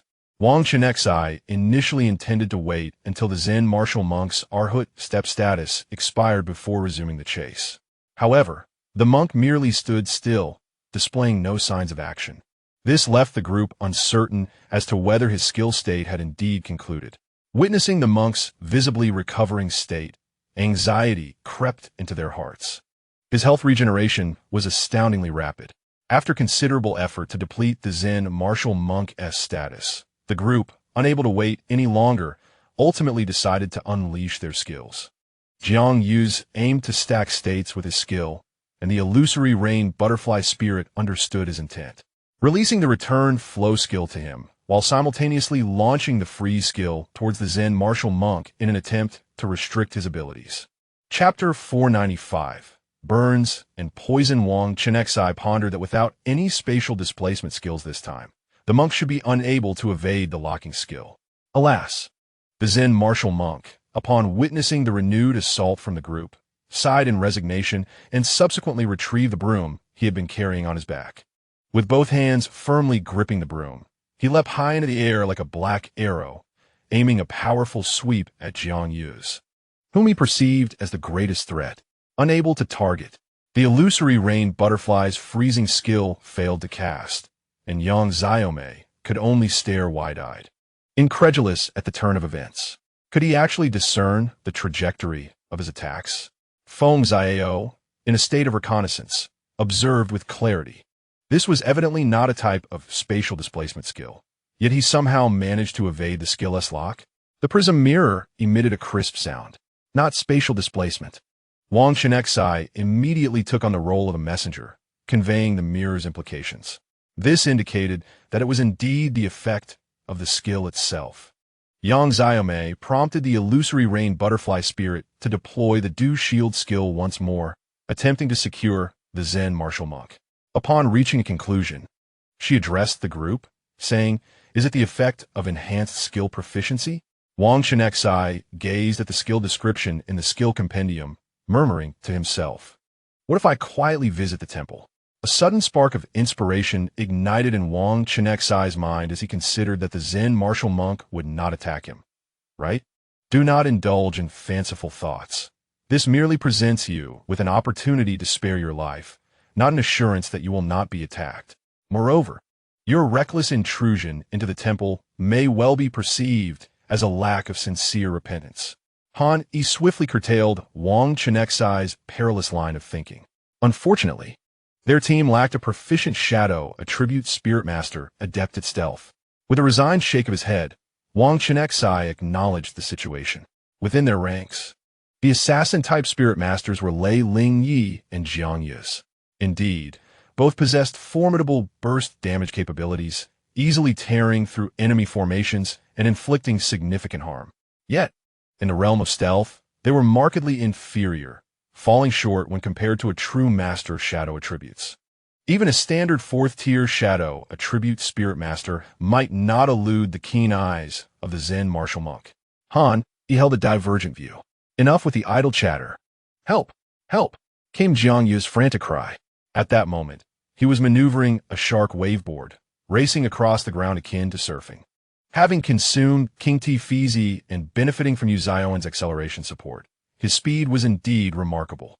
However, the Zen martial monk's attacks clung to him like a relentless shadow, seemingly guaranteed to strike true relentlessly pursuing Jiang Yu's. If this continued, a few successful hits from this skill would render Jiang Yu's devoid of his acceleration buffs, unable to evade subsequent assaults. Flame Beam. Yin Yin, wielding a flame thrower, exerted himself in a desperate offensive. Yet, his locking skill failed to effectively target the Zen martial monk, and projectile attacks were easily evaded. Yin Yin found himself at a loss, unable to provide timely assistance to Jiang Yu's. Flame Vortex. The Pearl Master unleashed a skill, prompting Jiang Yu's to deliberately traverse through the vortex of flames. Though this would inflict considerable damage upon him, he found solace in the defensive shield previously cast by Yu Zioan, alleviating his concerns. However, the Zen martial monk, following closely behind and entering the flame vortex, was not as fortunate, instantly suffering burns. Lacking protective skills, he could not evade the persistent damage inflicted by such adverse conditions. While area skills could hit their mark, the Zen martial monk still enjoyed a 50% damage reduction. Wang Chenxi quickly calculated the remaining defensive and offensive skills within their team. After a brief contemplation, he shook his head in resignation. A 50% overall damage reduction was exceedingly formidable. Given the current circumstances, it was arduous to inflict meaningful damage upon the Zen martial monk. He must be allowed to complete his attack to terminate this state. Wang Chenxi mused. With merely a layer of Zen energy, enduring 8 layers of damage was feasible, but each attack would dispel one beneficial state, complicating matters. Fortunately, Jiang Yu's was currently endowed with only 2 speed boosts, 1 damage enhancement for pink vodka, and a healing effect. He had yet to unleash his own enhancement skills. After rapidly analyzing the situation in his mind, Wang Chenxi made a decisive choice and shouted at the top of his lungs towards Jiang Yu's. Jiang Yu's, do not evade. Allow the Zen martial monk to conclude this skill swiftly. Coconut Grove Sunset. Upon hearing Wang Chenxi's call, Jiang Yu's did not hesitate for a moment and promptly instructed the wine barrel to concoct a cup of coconut sunset. As the uniquely aromatic liquid flowed down his throat, Jiang Yu's felt a warm surge spreading throughout his body, significantly enhancing his defensive capabilities. Although Wang Chenxi was acutely aware that the Zen martial monk's attacks could dispel the enhanced states on their target, at this moment, it sufficed that the critical defensive boost remained intact. Jiang Yu's stacked the wave energy. Wang Chenxi, understanding the effects of the Zen martial monk's abilities, continued to command Jiang Yu's loudly. He urged him to repeatedly collide with the enemy Zen martial monk using the shark waveboard, thereby accumulating layers of beneficial states.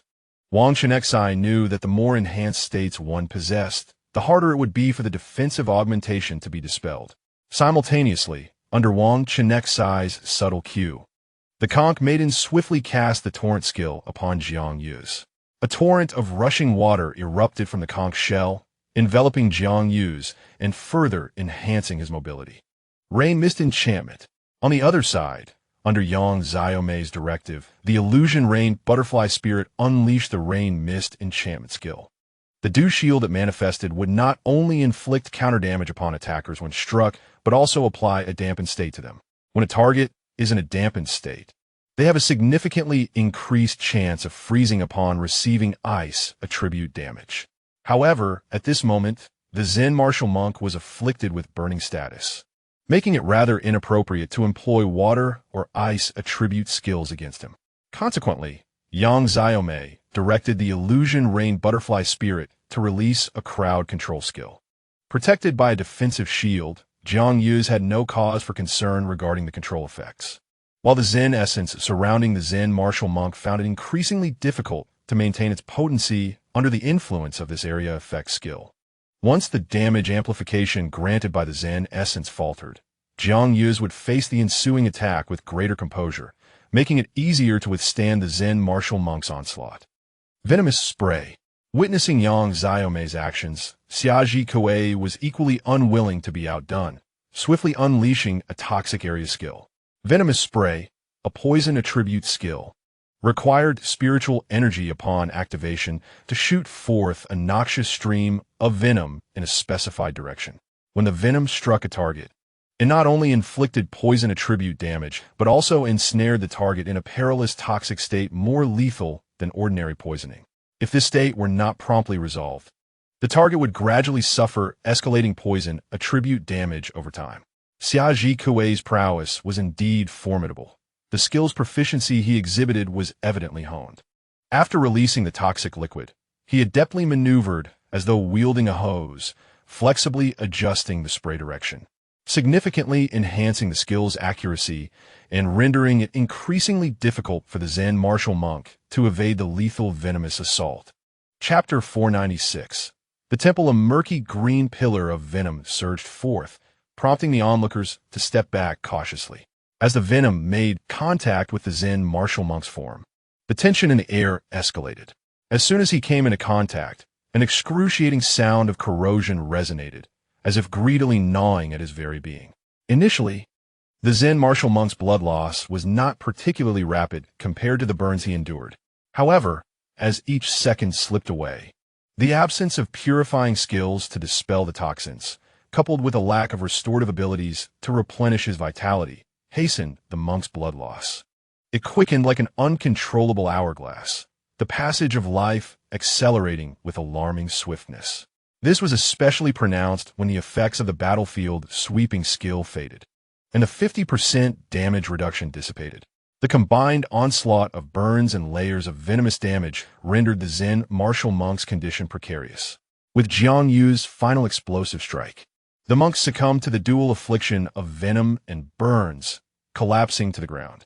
Wang Chenxi and the others were also in a dire state, their faces etched with exhaustion, as though they had endured a grueling battle. They sank to the ground, gasping for breath. Fortunately, at a critical moment, the conch maiden had timely cast a shield spell, which, albeit only mitigating a portion of the monk's attack, significantly alleviated the defensive pressure on the group. Thus, despite having suffered from the Brahmin's sound curse attack that had momentarily dampened their spirits, they had fortunately escaped grave danger. Scatter light, heal. After the match, Luo Xiaoming swiftly employed a healing skill, showering gentle radiance upon the most afflicted, Jiang Yu's, the Serpent Beauty, and General Elephant. However, none among them possessed purifying skills, rendering them incapable of alleviating the monk's lethal venomous state. Even Xia Zike, who had inflicted this condition, was powerless to assist. Given this, Wang Chenxi chose not to preserve the monk's life for subsequent research. After all, his compendium had already meticulously recorded various details about the Zen martial monk, granting him authoritative insight for any future publications. He simply needed to discover another entity of this species to validate and further investigate. At this moment, Wang Chenxi pondered whether other fighting attribute spirits existed elsewhere in the world. He contemplated how to articulate the concept of a new fighting attribute, seeking to discern its distinctions from beast attribute skills. It was akin to the previous discovery of the dream attribute, successfully isolating a new attribute from the charm attribute. So, could it be that fighting attribute spirits had long existed, but had never been accurately distinguished from beast attributes? It seemed imperative to delve into the recorded beast attribute spirits once the competition concluded. Once the recovery signal was restored, he would inform his teacher to commence relevant research. As Wang Chenxi was lost in thought, Lei Lingyi had already risen and approached the fallen Zen martial monk, preparing to carry out the dissection. "Ba, forgive me," she murmured softly, solemnly raising her small knife and focusing intently on the dissection. Moments later, she returned holding a skill crystal core, with no other spiritual materials having dropped. "Is this a skill crystal core of the beast attribute?" Lei Lingyi examined the crystal core in her hand, her heart brimming with uncertainty. The striking difference in color of this skill crystal core compared to the other beast attribute cores he had encountered left him pondering whether it was due to the peculiar nature of the Zen martial monk. A humanoid spirit. As I observed Wang Chenxi emerge from his contemplation, he extended his hand towards Lei Lingyi. Upon receiving the crystal core, Wang Chenxi meticulously examined the skill imprint, recognizing the profoundly familiar Sanskrit rune, and could not help but frown slightly, speaking with a hint of exasperation. "Is this the Zen shield?" "Alas, It is merely a passive skill that requires the activation of other combat attribute skills. Consequently, the difficulty of research has increased dramatically, which is truly vexing. I cannot ascertain its attribute, but this skill is of no use to us. It is merely the skill that grants rune protection through the use of other skills. After Wang Chenxi provided this explanation, the onlookers, who had been fixated on the crystal core, turned their attention away in unison. Indeed, such a skill held no practical utility for them. Had it been the Golden Bell Shield skill, or that sound attribute skill with a wide-range control effect, they might have shown more interest in vying for it. I shall return to study this attribute. For now, I will keep it, Wang Chenxi stated, and there was no dissent among the group. Even Xia Zike, who felt he had made considerable contributions in this battle, merely nodded in silence, choosing not to speak further. After all, he still harbored a degree of apprehension towards Wang Chenxi, and moreover, this skill was indeed useless for the group. Their primary objective remained the acquisition of the competition badge from the temple. This battle with the Zen martial monk could merely be considered a team-building exercise. The group took a brief respite, sitting quietly to calm the tumultuous waves of spiritual energy within them. As their breaths gradually steadied, they slowly rose to their feet. Despite their exhaustion, a lingering vigilance towards the unknown dangers within the temple persisted. Meanwhile, Wang Chenxi appeared remarkably composed, as the pictorial guide indicated no detection of other spirits in the vicinity. It seemed that this was merely a small-scale, secret realm integrated into the main world, with the Zen martial monk being the sole, fourth-tier spirit present. Let us proceed. Wang Chenxi's voice shattered the brief silence. The others nodded in agreement, their hearts a mix of trepidation and anticipation, as they slowly approached the mysterious and ancient temple. Upon crossing the threshold of the temple, an aura of antiquity enveloped them, as if they had traversed through time into a long-forgotten era. In the temple courtyard, the grass was lush and meticulously trimmed, resembling verdant carpets. The corridors on either side meandered elegantly, adorned with exquisite carvings of Buddha, statues, and scriptures. The statues were fluid in line and lifelike in expression, as though they might step forth from the walls at any moment. The scriptures, aged yet resilient, remained distinctly legible despite the passage of time, each bearing witness to the temple's ancient and enigmatic nature. The interior of the temple was impeccably clean, not a speck of dust in sight, indicating the remarkable cleaning prowess of the Zen martial monk. Following the direction indicated on the display screen, they proceeded along the corridor, and before long, they arrived at the main hall of the temple. Inside, an enormous Buddha statue stood solemnly at the center, towering several meters high, its eyes cast downward in serene contemplation. Her gaze was both compassionate and profound, as if it surveyed all worldly matters, perceiving the joys and sorrows of all beings. Surrounding the base of the statue, several meditation cushions and offerings were arranged. Although the cushions appeared somewhat worn, they remained tidy and clean. The offerings consisted of fresh fruits and blooming flowers. This temple did not entertain outside pilgrims, leaving one to wonder where the novice monks had gathered these items. Could the badge be hidden behind the statue? Lei Lingyi broke the silence, voicing his speculation.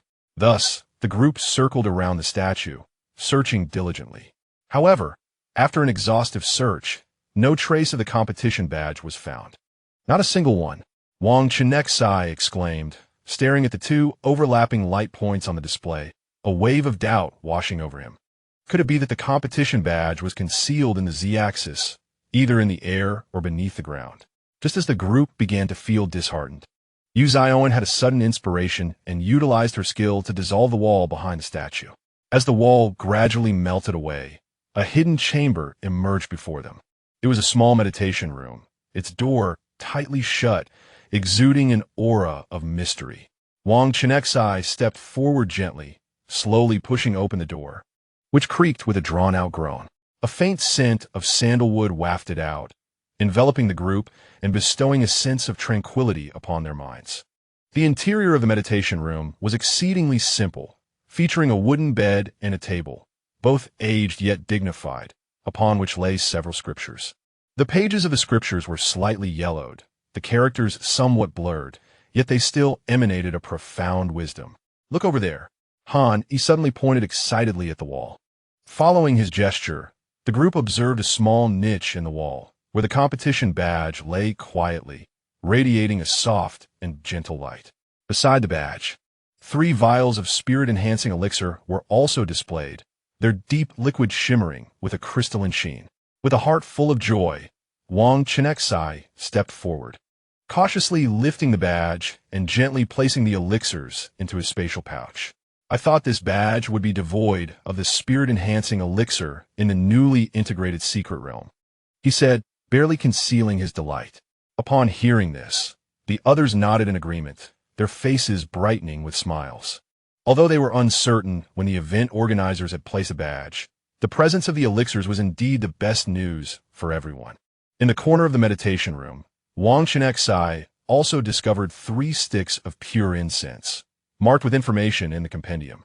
Pure incense, a 4th-tier spiritual material, ignited upon the use of spiritual power, releasing a fragrance that calms the mind and spirit. It grants immunity to the control effects of mental domain skills for those who inhale its scent, akin to entering a state of meditation. Oh, this is truly a remarkable find. A material that grants immunity to 4th-tier mental domain control effects.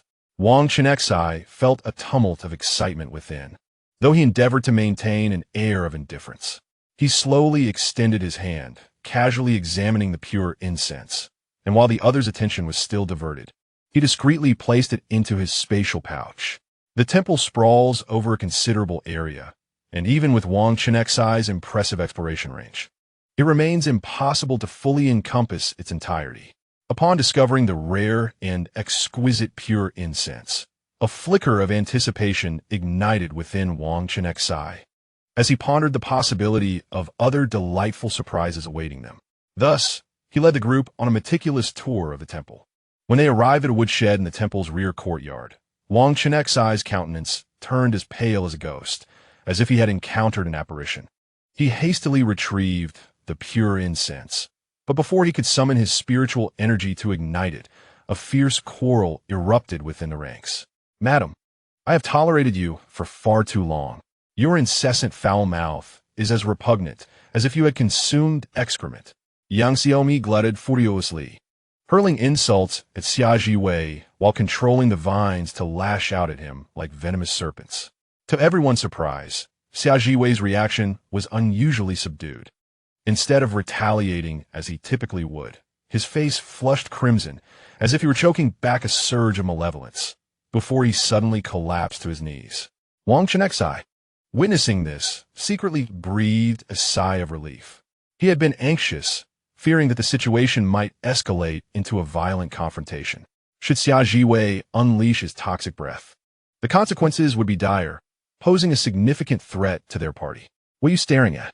You spend all day fawning over that pretty boy, Jiang Yu's, never releasing your own combat pet." Yin seemed to have ignited a fuse, loudly rebuking Yu Zioen. "What is so impressive about coming from a mountain valley? There is nothing to boast about." An invisible wave of mental energy rippled through the air, evidently affecting Yin, leading him to engage in a dispute with Yu Zioen. "What is your deal? Always wearing that eye patch like a one-eyed dragon, yet I've hardly seen you deal any significant damage." Yu Zioen retorted defiantly. "Jiang Yu's is simply more formidable and handsome than you. Are you envious? Stop acting like a big shot." Furious, veins bulged on Yan's forehead as he suddenly brandished a flamethrower, directing a torrent of searing flames at Yu Zioen. Unyielding, Yu Zioen radiated a brilliant glow, revealing her beastly transformation. Psychic waves. Lin Yuyin acutely sensed the looming danger and promptly summoned a psychic shield to protect herself. Simultaneously, she swiftly maneuvered closer to Wang Chenxi. "Yes, it should be 4th tier. It will be ready shortly." Wang Chenxi reassured Lin Yuyin while hastening his actions. In truth, he felt relatively unconcerned. As long as he could swiftly ignite the recently acquired pure incense, the peculiar states afflicting the group would be alleviated. Xixia remained unaffected as usual, calmly seated atop the barrel, gracefully hovering in the air while adeptly employing her skill to gain insight. Her gaze was piercing, meticulously searching for any potential enemies lurking in the shadows. Meanwhile, Jiang Yuz was engaged in a fierce struggle with Lei Lingyi, both being descendants of legendary demon spirit masters from Xiaoguo, and each having chosen the assassin path for their development. In the previous selection match, the two competitors had each emerged victorious in their respective divisions, never having had the opportunity to confront one another, leading to a palpable sense of rivalry. In light of their elemental advantages, the question arose, should the elder sister grant you a skill? Xiao Zhang's countenance bore that familiar, mischievous smile, his eyes filled with disdain, seemingly dismissing Jiang Yu's entirely. This demeanor only served to ignite Jiang Yu's fury. Your lightning is far inferior to your grandfather's. What does it matter if there is an elemental advantage? Jiang Yu's huffed in anger, choosing silence thereafter. He merely grabbed the barrel of prepared alcoholic beverage, pouring it down his throat, steadily augmenting his own state. Liu Zhongyu, sensing the escalating tension, felt a pang of anxiety and hastily instructed the star spirit sleep mouse to revoke its skill. In an instant, he succumbed to slumber, his mental turbulence passing over him without effect. However, Wang Chenxi, ever the astute observer, raised an eyebrow as he retrieved a shorter incense stick, igniting it just as he noticed Liu Zhongyu already in a deep sleep. Han Yi and the others were not far from Wang Chenxi. Lin Yuyan, utilizing her mental shield, approached them, and for the moment, they remained unscathed by the bizarre mental force. Stop! Please cease fighting. Can everyone hear me? Lin Yuyan sensed that her mental shield could not withstand the onslaught of that psychic energy for long. In her desperation, she employed the voice of the mind, striving to awaken the 6 individuals ensnared in madness. At this juncture, Yang Xiaomei had already activated her skill, Thorns, enhancing the vines she unleashed. The sharp, spiked tendrils lashed against Xia Zhikue, tearing his clothing to shreds, fabric flying about. Yang Xiaomei incessantly hurled a barrage of vulgar insults.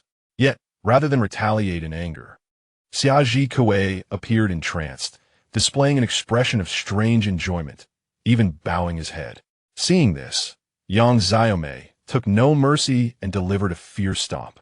Chapter 498. The Nightmare Curse Spider. Meanwhile, Yu Zioan, having undergone a beastly transformation, sprouted a pair of petite yet perilous fox ears atop her head. Fine! Dense fur adorned the backs of her hands, and her nails became sharp as claws. Typically a defensive support type, Yu Zioan now resembled a nimble assassin in this state. With a powerful leap, she darted 5 or 6 meters away like a specter, skillfully evading Yan Yan's attacks while quickly closing the distance between them. Upon nearing him, Yu Zioan lunged forward, leaving a gruesome gash across Yan Yan's face. After landing the blow, she swiftly retreated, denying him any chance for retaliation. Her eyes had transformed into slitted pupils, fixated intently on Yan Yan. That gaze prompted the unsettling thought. As she approached again, would she claw at his throat? Yan Yan's mechanical eye patch had been torn away, revealing his functional left eye. There was merely a circle of scars around his eyes, seemingly fresh, coupled with several bleeding claw marks that rendered his already rugged visage somewhat fearsome. The black eye mask lying on the ground continued to flicker with a ghostly blue mechanical glow, emitting a rapid alarm. Warning! Warning! Target speed and strength significantly enhanced. Danger imminent. The situation of the 4 was relatively tolerable. For reasons unknown, Xia Zike refrained from unleashing his skills to counterattack. Thus they remained temporarily safe. The gruesome claw marks on Yan Yan's face appeared terrifying, yet were merely superficial wounds. A single healing skill would suffice to restore him to his former state. The true peril lay with Jiang Yuz and Lei Lingyi, whose speed and attack power ranked among the best in the team, yet both were lacking in defense. Amidst this fierce conflict, dodging the opponent's skill attacks would be fortuitous. However, should they fail to evade, significant harm would surely ensue. Wang Chenxi's incense was finally ignited. As the wisps of smoke swirled and diffused like delicate gauze, the crimson hue that had enveloped their eyes gradually faded, and the lost rationality, consumed by anger and chaos. slowly returned. Yanyan silently picked up his eye mask and donned it once more. Yu Zion's radiance gradually diminished as she exited her beastly state. In haste, Xiaozi Ke retrieved a garment to drape over himself, concealing his disheveled appearance. Yang Xiaomei awkwardly grasped her vine whip, feeling at a loss, her gaze frantic, as if she had been caught in a compromising situation. What to do? What to do? They wouldn't discover my peculiar habit, would they? Yang Xiaomei's sight stealthily ventured into her spatial ring, where dozens of pairs of high-heeled shoes of varied hues were neatly arranged. Originally intended for a playful outing during the competition's intermission. Be cautious, there is a psychic attribute spirit nearby. At that moment, Chenxi's cold voice echoed above their heads. Like a bucket of cold water splashed upon them, instantly tightening their nerves. Wang Chenxi's heart jolted after igniting the incense. He had already examined the detailed information newly collected in the compendium. Spirit name, Nightmare Curse Spider Spirit Attribute. Psychic, primary. Poison, secondary. Spirit rank, 4th tier. 9th level spirit quality. King level spirit vitality. 7958 spirit agility. 8847 spirit power. 8652 spirit intelligence. 8971 spirit mentality. 9246 spirit skills. Psychic impact, psychic, venom spray, poison. Psychic web, psychic suggestion intensification, psychic, soul control, psychic, soul capture, psychic, poison stinger assault, poison, corrosive venom pool, poison, web domain, psychic, curse gaze, curse. Spider leg scythe, psychic, transformation, psychic, spirit description. The king level quality spirit, Nightmare Curse Spider, is renowned in the spirit world for its prowess in control and attack. Its racial skill, Spider Leg Scythe, is a weapon-type skill that allows its legs to instantaneously transform into sharp scythes. When inflicting damage upon the target, there exists a certain probability of ensnaring them in a state of confusion. Venomous Spray, a toxic skill that, upon activation, causes the nightmarish cursed spider to expend spiritual energy, unleashing a thick, foul-smelling venom from its ghastly mandibles. Upon striking the target, the venom quickly permeates their exterior, inflicting toxic damage while simultaneously inducing a state of poisoning. Mind Web, a psychic skill that, upon activation, utilizes the nightmarish curse spider's spiritual energy to weave a web of mental essence. This web, imbued with formidable psychic power, materializes instantaneously at a designated location. Should a target come into contact with this mind web, they will not only succumb to confusion, but also suffer persistent psychic damage inflicted by the web itself. Intensified mental suggestion, a psychic skill that, when activated, enables the nightmarish curse spider to radiate powerful psychic waves from its center. These waves can precisely uncover and awaken the deeply hidden desires within a target's psyche.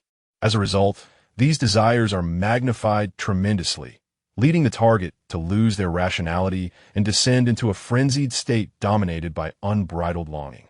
Soul Control, a confusion-based skill that, upon activation, allows the nightmarish cursed spider to expend spiritual energy to lock onto a target, transforming its spiritual essence into intangible mental tendrils that silently infiltrate the target's consciousness. For ordinary targets, there exists a chance of successfully controlling their movements and skill activations, compelling them to act under the influence of the nightmarish cursed spider. However, if the target is already ensnared in confusion, this control will be assuredly successful. During this period of manipulation, the target can only execute combat actions according to the nightmarish cursed spider's whims, becoming a mere puppet at its mercy.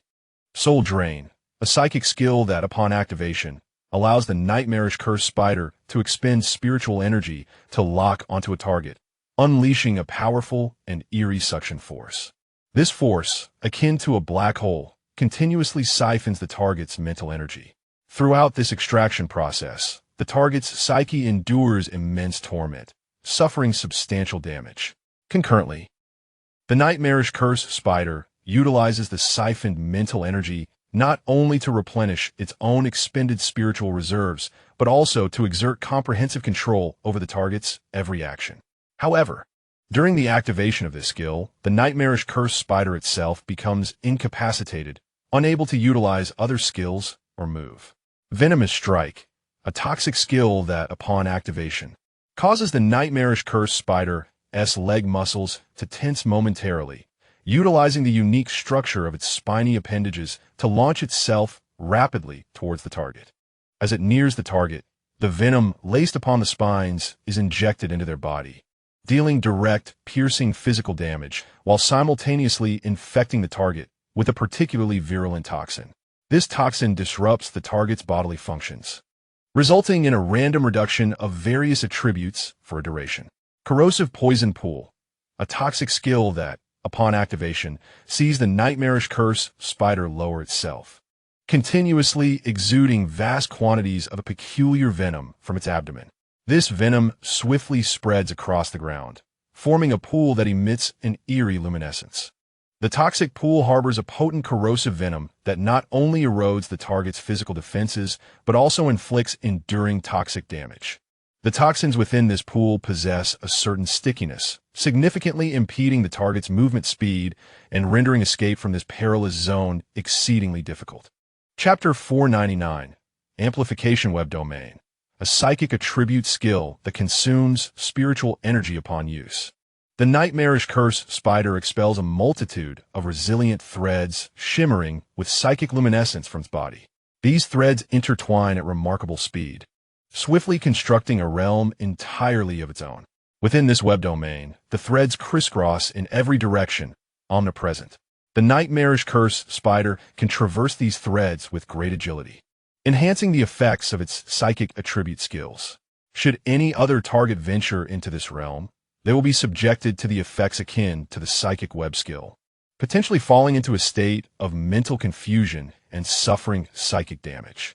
All psychic attribute damage inflicted by the nightmarish curse spider within the web domain is amplified by 20%.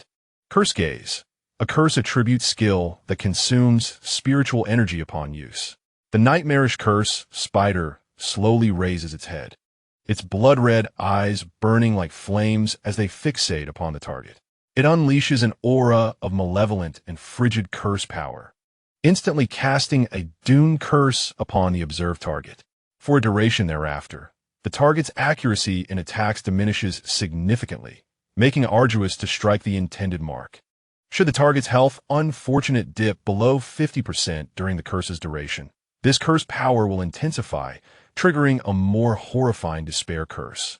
In such a state, the target will succumb to prolonged fear, engulfed by feelings of hopelessness and despair, completely losing the will to fight. Spider Leg Scythe, a psychic attribute skill, classified as a weapon skill. The nightmarish curse spider channels its spiritual energy into its spider legs, maintaining their form as sharp scythes for the duration of the skill, at the cost of continuous spiritual energy. When attacking with the spider leg scythe, there exists a probability of ensnaring the target in a state of mental confusion. If the attack successfully triggers this state, the nightmarish curse spider unlocks a reinforced attack posture, merging the two spider leg scythes. It strikes like a bolt of black lightning towards the designated target. The damage inflicted by this enhanced attack is equivalent to 25 times that of a single spider leg scythe strike, simultaneously injecting toxins that plunge the target into a poisoned state.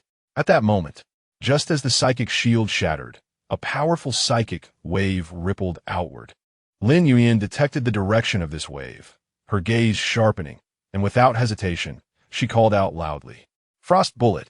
Following Lin Yuan's pointed direction, Ji Zixia unleashed an assault toward the pile of firewood. A sharp chill enveloped the ice bullet, hurtling towards the woodpile like a shooting star. Accompanied by the sound of cracking ice, the nightmarish cursed spider, forced out by the frigid air, slowly emerged, revealing itself to the onlookers. Compared to other arachnid spirits, the shadow cursed spider appeared notably petite, measuring only around 20 centimeters. Its body resembled the depths of night, exhibiting a mysterious purple-black hue, and its surface shimmered with an eerie yet captivating luster. The sheen appeared to possess an invisible enchantment, drawing one's gaze such that prolonged observation would inevitably induce a sense of dizziness. Its 8 elongated legs were both slender and elongated, yet adorned with sharp and menacing spines, each tip glimmering with a ghostly azure light, unmistakably imbued with lethal venom. The abdomen of the nightmare curse spider bore a unique and chilling pattern, resembling a contorted, grotesque visage. The eyes of this visage were two blood-red pupils, emanating a haunting crimson glow in the darkness. Its massive and sharp mandibles opened and closed, revealing glistening, icy teeth within. The fluctuations of spiritual energy data were anomalous. Danger. Yin Yan's eyes fixated on the mechanical visor, the alarm prompting a furrow of concern across his brow. Another entity, perilous and comparable to the previous Zen warrior, was before them, likely nearing the 5th tier. Defensive positions. Everyone, stay clear and gather around me, Wang Chenxi swiftly commanded. He extended the half-burned pure incense in his hand to General Xiang, signaling it to advance and confront the foe. The rapid consumption of pure incense was essential to maintain control over multiple targets. Meanwhile, others merely needed to distance themselves from the range of the nightmare curse spider's psychological web skill to ensure temporary safety. Allow me, Lin Yuan interjected, halting General Xiang as she stepped forward to unleash her Tier 4, Level 2 battle pet, the Echo Snail. Playback. With a surge of spiritual energy, the Echo Snail's form flickered with light, and the skill was promptly activated. In this scenario, Lin Yuan would not permit the Echo Snail to replay an ordinary sound. Instead, she chose to amplify a sound-based skill effect. Amplification, a sound-based skill that requires the expenditure of spiritual energy designated for a specific target. It enhances the potency of the next sound-based skill released by the target, elevating its tier, though it cannot surpass the tier of the amplifier. Amplification skills are quite rare, belonging to the lineage of the amplifier horngrass. What Lin Yuan recorded was the amplification skill cast by her mentor, Lu Pingjiang, a 5th-tier skill. During their time in the Thunderous Forest, Lin Yuan had confidently asserted that it was only with her assistance that they could repel 5th-tier entities, relying on this very amplification skill. Previously, the Echo Snail, being of a lower tier, struggled to replay the amplification skill to elevate Lin Yuan's skill tier, and even exhausting all its spiritual energy would yield little success. However, now, with the Echo Snail at Tier 4 and Level 2, it possessed sufficient capability to unleash the amplification skill effectively, thereby enhancing Lin Yuan's skill tier. Heavenly Melody. Lin Yuan gently closed her eyes, consciously invoking the skill imprint that had resided within her consciousness since her awakening. A series of melodious and sweet tones flowed softly from her lips, reminiscent of celestial harmonies, ethereal and enchanting, as if capable of piercing the very soul. The heavenly melody possessed an enchanting power, capable of momentarily controlling entities of the same tier, with prolonged control over those of lower tiers. However, the nightmare curse spider, nearing the 5th tier and endowed with psychic attributes, exhibited formidable mental resistance, especially when the nightmare spider cast its transformation skill into a humanoid form. Lin Yuan's control over time grew markedly shorter. Indeed, it was the female variant of the nightmarish spider, even though she had suspected this in her heart. Witnessing the transformation with her own eyes filled her with a tinge of despair. The woman, born of the nightmarish spider, resembled a specter emerging from a dream.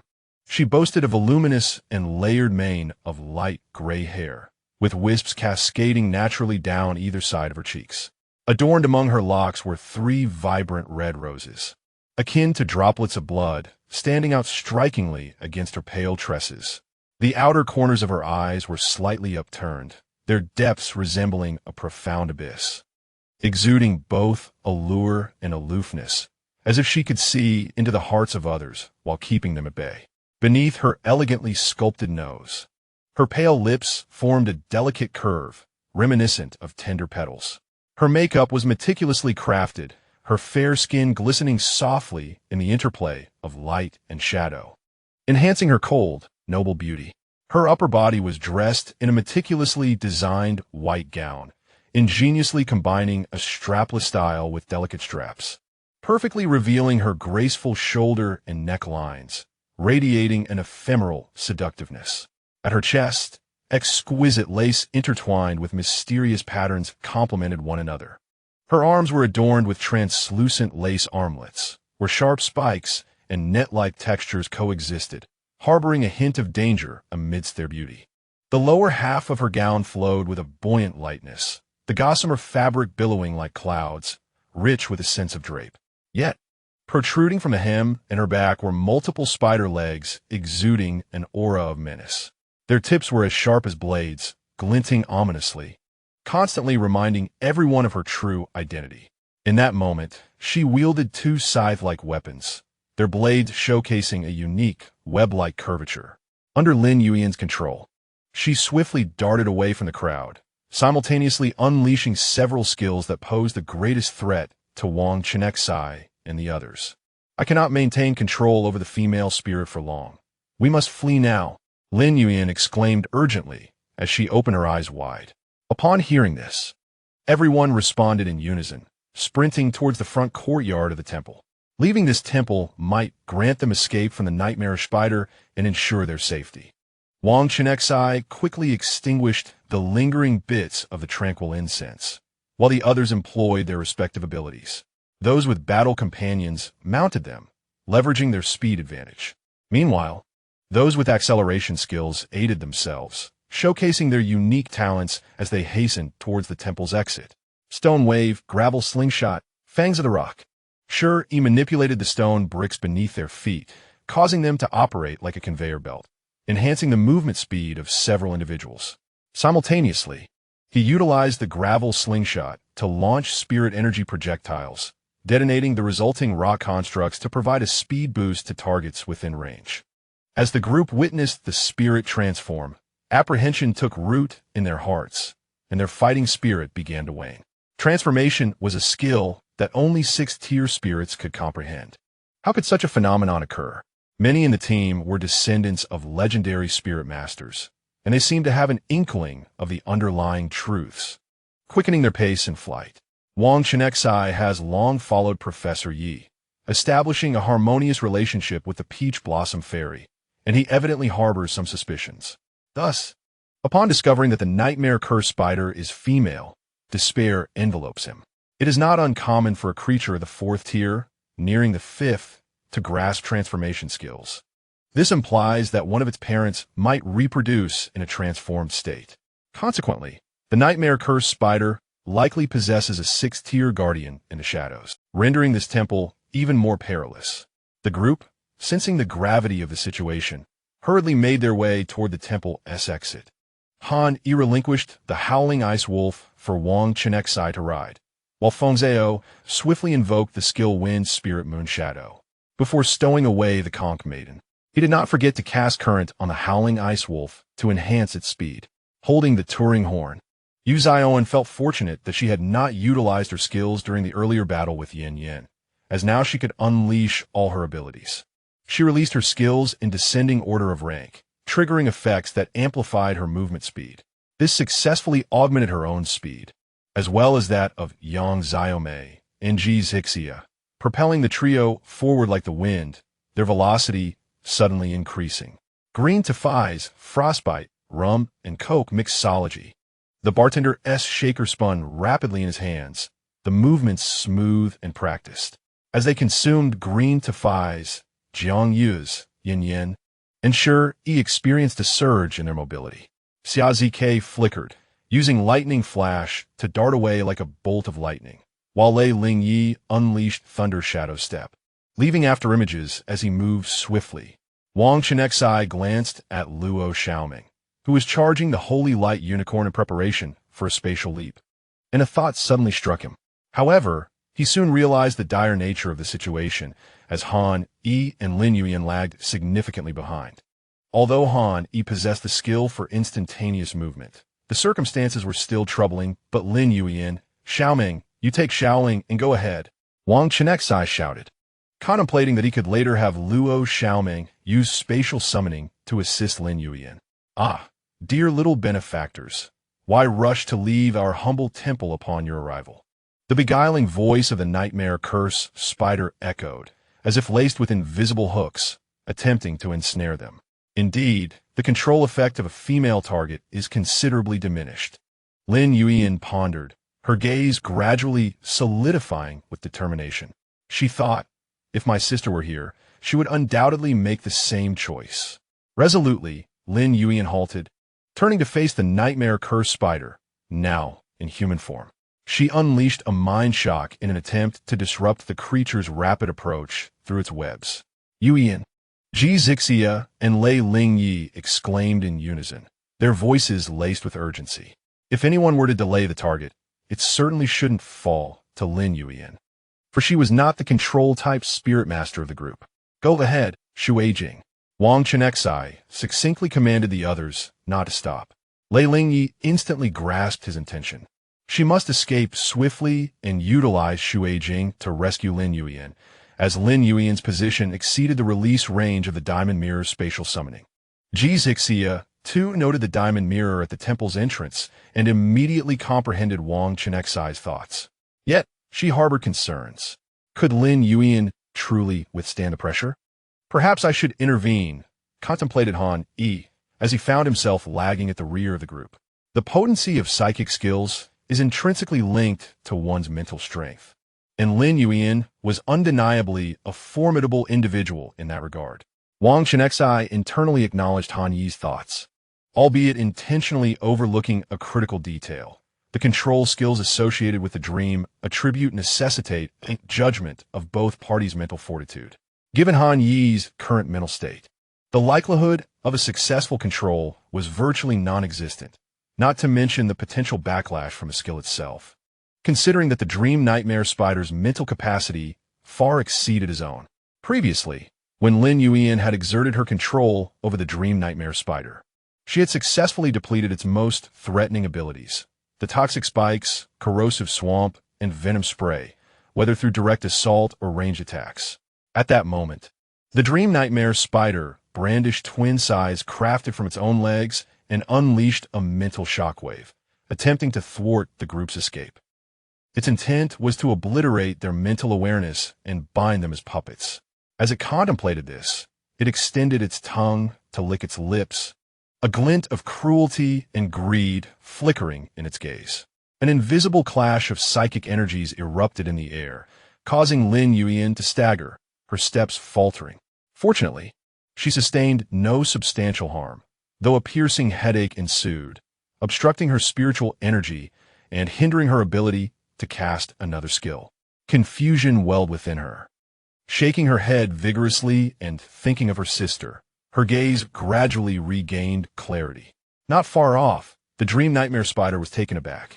It had only recently emerged from its own state of mental disorientation. Thus, it was utterly unprepared for the seemingly insignificant ant before it to exhibit such rapid mental tides. Unbeknownst to the others, a fierce determination shimmered in Lin Yuyan's eyes, reminiscent of the resolute expression Yu Zioan had displayed when attacking Yin Yan. With a fierce resolve, she unleashed her skill, waves of psychic energy surging forth like an unstoppable tide. The dream nightmare spider, poised to intercept the group at the temple entrance, suddenly hesitated, its fury igniting as it witnessed several members nearly escaping the temple. You seek your demise, it growled in rage, casting a soul-snatching skill that required a targeted focus. Lin Yuyan was well aware of this ability. She had gleaned its nature and effects during her prior control of the dream nightmare spider and understood the enhancements that come with mastering the skill. She recognized it as the most damaging of all abilities. However, this skill necessitated a target lock, and Lin Yuyan found herself unable to trigger its cooldown.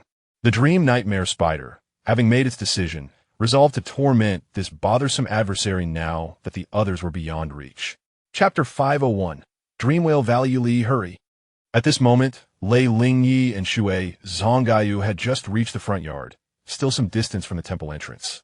The others had already congregated at the temple's threshold, with Lin Yuyan being the closest target to Shui Zhonggayu. Water Mirror. Shui Zhonggayu invoked the water mirror within its maximum range, cupping it in both hands to reflect Lin Yuyan's image. Mirror turn. In the water, the moon of water swiftly utilized the mirror shift, instantly transposing Lin Yuyan to the location of the mirror. Spatial summoning.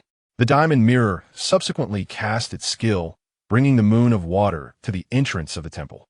At that moment, Han Yi, the last member of the team, seized the opportunity to teleport out of the temple. As the presence of others dissipated within the temple, its massive door slammed shut with a resounding thud, sealing away the agonizing roar of the nightmarish cursed spider. Panting heavily, the group collapsed onto the ground. Glancing around with cautious eyes, it seemed they had found safety, and expressions of relief marked each face, a testament to their narrow escape. Wang Chenxi, still mounted on the howling ice wolf, found himself in a relatively better situation, though his heart raced uncontrollably. He merely exchanged a hasty embrace with Han Yi before rushing to assess Lin Yuyan's condition. Lin Yuyan's state was gravely dire. At the critical moment of the final mirror shift, she had ultimately succumbed to the overwhelming soul-harvesting attack of the nightmarish cursed spider. This strike felt like a heavy hammer crashing on her psyche. Instantly, Lin Yuyan's mind grew foggy, as if plunged into an endless abyss of darkness, rendering her semi-conscious. Two streams of blood slowly trickled from her tightly shut eyes, the vivid crimson stains shocking the onlookers, turning their faces pale as parchment. Healing chain.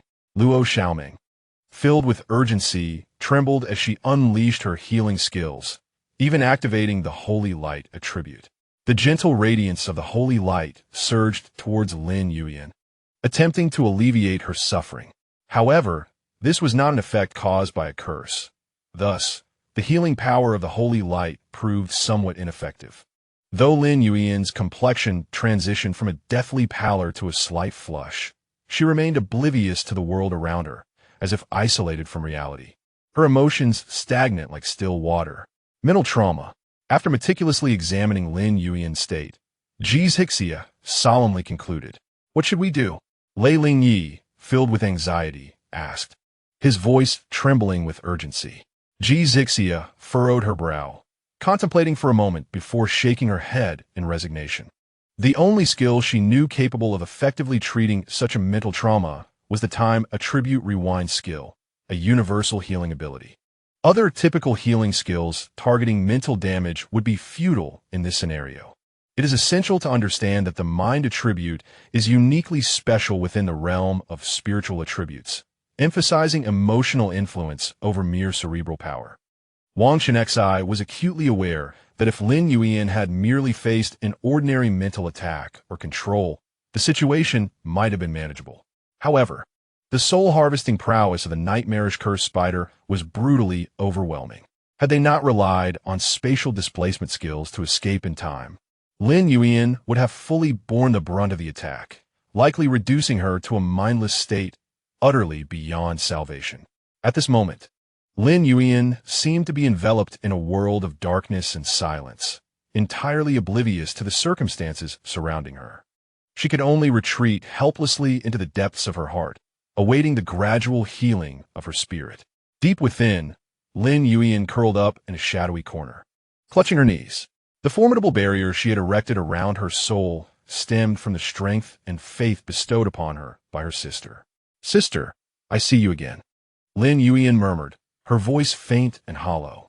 This certainly was not a favorable sign, she thought to herself. She was acutely aware that her current state was utterly deplorable, yet she did not regret her choices. From a young age, she had followed her sister in cultivating her mental prowess, and after awakening her innate sonic abilities, she had never contemplated altering her path. She understood that stepping back to support others was the most suitable course of action. After all, having meticulously established her mental barriers, she still held a glimmer of hope for salvation. However, had it been Yang Xiaomei or Han enduring this lethal blow, the consequences would have been dire. It was simply a pity that she could no longer stand on that stage, Lin Yuyan lamented, her heart heavy with helplessness and regret. By her own estimation, relying on natural recovery would take at least 2 years. The damage inflicted on her psyche was far more challenging than any wounds to her soul. The reason was simple. The skills associated with mental attributes were exceedingly rare, leaving a dearth of effective targeted treatments. Wang Chenxi was equally anxious. desperately scouring the compendium for methods to heal the mental affliction. However, the 6th-tier skill, mental nurturing, and the 7th-tier skill, cleansing mental waves, were beyond their current reach. After all, these high-level skills were not accessible to them at this time. The journey back home would consume too much time, especially considering they were in a critical phase of the badge competition, where every team from each nation was racing against the clock. Time was more precious to them than anything else. Were there any nearby entities capable of healing? Wang Chenxi scrutinized the map, her gaze urgently scanning the nearby waters. The mermaid bay in the East Sea. Wang Chenxi's eyes suddenly sparkled, as if she had discovered a glimmer of hope in the darkness. The map indicated that the bay was inhabited by the Jiaoren clan. Of course, there were also some merfolk spirits that had strayed beyond Mermaid Island. The tears of the soul produced by the Jiaoren and their skill, spiritual soothing, could effectively alleviate Lin Yuyan's current plight. Unlike the merfolk, the Jiaoren were not so easily approached. Their clan included several 6th-tier leaders. Jiang Yuz was somewhat familiar with the situation at Mermaid Bay, though he had never personally visited, and his tone carried a hint of concern. Upon hearing this, Zhixia found the suggestion feasible, as it was not too far from Xia country. A simple message to summon assistance would suffice. A mere handful of 6th-tier spirits composing the clan need not be overly concerning. What about Dream Whale Valley? Wang Chenxi pointed towards another direction on the map, contrasting with the previously mentioned direction of the Mermaid Bay, yet it was notably closer to them. The Dream Whale Valley? Upon hearing this, the group exchanged puzzled glances, except for Lu Zhanjiao, who seemed to have an epiphany and quickly reacted. Chapter 502. Air swimming. There exists a mystical herb known as Dream Leaf, which possesses the remarkable ability to mend damaged souls, fortify mental resilience, and alleviate the target's confounding fears. Lu Zhanjiao, being focused on the study of dream attributes, naturally held some knowledge about the Dream Whale clan and their habitat, the Dream Whale Valley. However, he felt a twinge of hesitation, uncertain whether Wang Chenxi was aware that the Dream Whale Valley was not located at the ocean's depths. Is Dream Leaf truly effective? Zhixia inquired with a worried expression. Her concern for Lin Yuyan's condition was palpable. She would even prefer to waste additional time returning to Xia country to rally people to surround Mermaid Bay in demand of the tears of the spirit. It is considerably more effective than the tears of the spirit, Wang Chenxi elucidated. While the tears of the spirit can merely awaken Lin Yuyan, Dream Leaf possesses the herbaceous attribute, capable of completely restoring her damaged soul and enhancing her mental prowess. Wang Chenxi had discovered in a compendium that among the spiritual items that healed damaged minds, one was of the dream attribute, and he had confirmed it upon closer inspection. Moreover, the dream leaf naturally flourished in the nearby Dream Whale Valley. Previously, Wang Chenxi's understanding of the dream whales stemmed from his examination of a skill that little Ankang, before its evolution, could comprehend when its mobility was rather restricted. Air swimming, a dream attribute skill, a passive ability that, once mastered, allows one to glide through the air as effortlessly as swimming in water, with movement speed indistinguishable from that in water and the ability to breathe freely. This was a coveted skill desired by every aquatic spirit yearning for the skies. Most would assume that the name Dream Whale Valley referred to a habitat for oceanic whale-like spirits, akin to valleys found on land, located in the depths of the ocean. However, the Dream Whale Valley does not reside within the ocean. We must ascend to a sufficient altitude. Lu Zhanjiao spoke hesitantly. After all, among their group, it seemed only Yang Xiaomei and Zhixia possessed the ability to fly. I have 2 grappling hook guns. If we can find a suitable anchor point, we could ascend 60 meters, Luo Xiaoming said, somewhat vexed.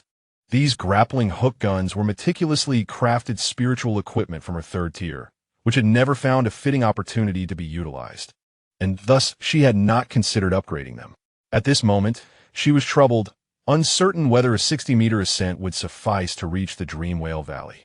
There's no need for concern, Wang Chenxi reassured, his demeanor calm, clearly indicating he was well acquainted with the location and means of reaching the Dream Whale Valley. He understood that the dream whales, formerly known as Yunmen whales, embodied both water and dream attributes.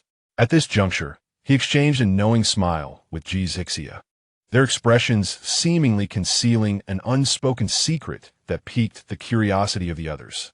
Upon solidifying their intent to journey to the Dream Whale Valley, Wang Chenxi turned to consult the opinions of several teammates he was not well acquainted with, inquire whether they should split up, taking the display screens to acquire the badges. After all, it is well understood that the first phase of the world competition is marked by urgency and formidable tasks. Lei Lingyi, Chenxi, Zhang Yuz, and Wang Chenxi, who share the closest bonds with Lin Yuyan, promptly decided to venture together to Dream Whale Valley.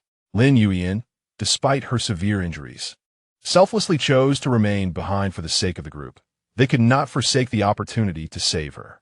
I'm not a strong swimmer. I shall remain aboard the vessel. Yin was the first to express his thoughts, his tone devoid of the usual lightheartedness. Yang Xiaomei and Yu Xiaoan, two girls who shared a deep friendship with the ever-smiling Lin Yuyan, resolutely insisted on prioritizing her treatment. Their gazes were filled with worry and concern as they looked upon the unconscious Lin Yuyan. As a researcher, I should refrain from acting alone, Lu Zhangjiu said awkwardly, scratching his head, a hint of embarrassment crossing his face. He recalled how, upon realizing the danger earlier, he had instinctively used his sleepwalking skill to follow the star spirit sleep mouse in a hasty retreat. At this moment, in contrast to Lin Yuyan's selfless sacrifice, he felt a wave of shame wash over him. I am accustomed to staying on the ship, and my spirit beast possesses flying capabilities. Xia Zikui spoke somewhat awkwardly. Though he uttered but a single sentence, it seemed to carry a multitude of unspoken emotions. It was worth noting that Xia Zikui's battle pet had entered a state of cultivation since the selection concluded 10 days prior, seemingly on the verge of evolution. During this time, he had not released it once. Listening to the declarations of the others, Wang Chenxi smiled appreciatively and shook his head. Subsequently, the group hastily returned to the mechanical vessel and set off without delay. Dream Whale Valley lay to the northeast of their current position, suggesting that their journey would diverge from the two competition badges located to the south. Only one remains? It appears the Hengsha Federation is not to be underestimated. After the mechanical vessel was activated, Wang Chenxi glanced at the display screen showing the remaining light points and could not help but exclaim. Within a mere 10 days, over 30 light points had vanished from the screen, underscoring the swift actions and fierce competition among the other teams. Shall we still compete for this one? Han Yi inquired softly, closely following Wang Chenxi and glancing at the display screen. Initially, their goal had been to secure 5 badges, and now they had already obtained 3. With over 30 badges collected by others, they were likely among the frontrunners. One badge is not worth the trouble. Returning would waste too much time. Wang Chenxi contemplated, calculating in his mind to head straight to the Pacific battlefield after leaving Dream Whale Valley. After all, time was of the essence. Every moment was crucial for them.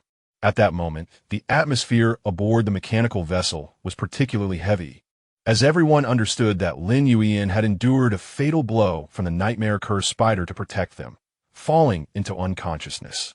With her still unawakened, each person's spirit felt shrouded in a pall of gloom. Several girls took it upon themselves to care for Lin Yuyan, taking turns to remain by her side. The remaining boys vigilantly monitored the surface of the sea, attentively observing the direction of the vessel's navigation, not daring to let their guard down for even a moment. 3 days later, the mechanical vessel slowly glided into a dreamlike expanse of powder blue waters. This place resembled a fairy tale world, adorned not only with breathtaking coastal scenery, but also teeming with winged, ethereal beings soaring through the skies. Occasionally, one could glimpse dolphin-like spirits joyfully leaping and spinning in the water, surfacing to breathe as they seemed to chase a school of 4-winged flying fish.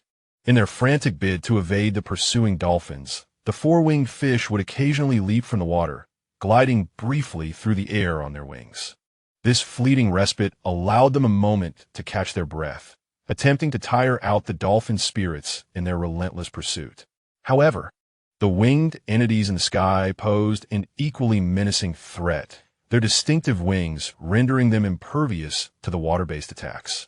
Suddenly, a white spirit resembling an albatross descended from the heavens with astonishing speed, akin to a bolt of white lightning. For the four-winged fish, which lacked the skill of flight, it could effortlessly capture one with each powerful flap of its wings. The unfortunate four-winged fish struggled to survive amid the dual threats of the ocean and sky. This must be the sea we need to access. How do we ascend? Yang Xiaomei, with the illusion-rained butterfly spirit perched atop her head, experienced a synesthetic vision of the Dream Whale Valley high above, approximately 500 meters from the sea surface. She realized that her vine propeller could not reach such heights. Nor could the illusion-rained butterfly carry a person to that altitude. Indeed, Wang Chenxi, what was the method you mentioned earlier? The curious Luo Xiaoming, having held her question for several days, could no longer contain her curiosity. Patience, you will see shortly. Wang Chenxi nodded toward Jizhixia, their eyes brimming with unspoken understanding. Chapter 503.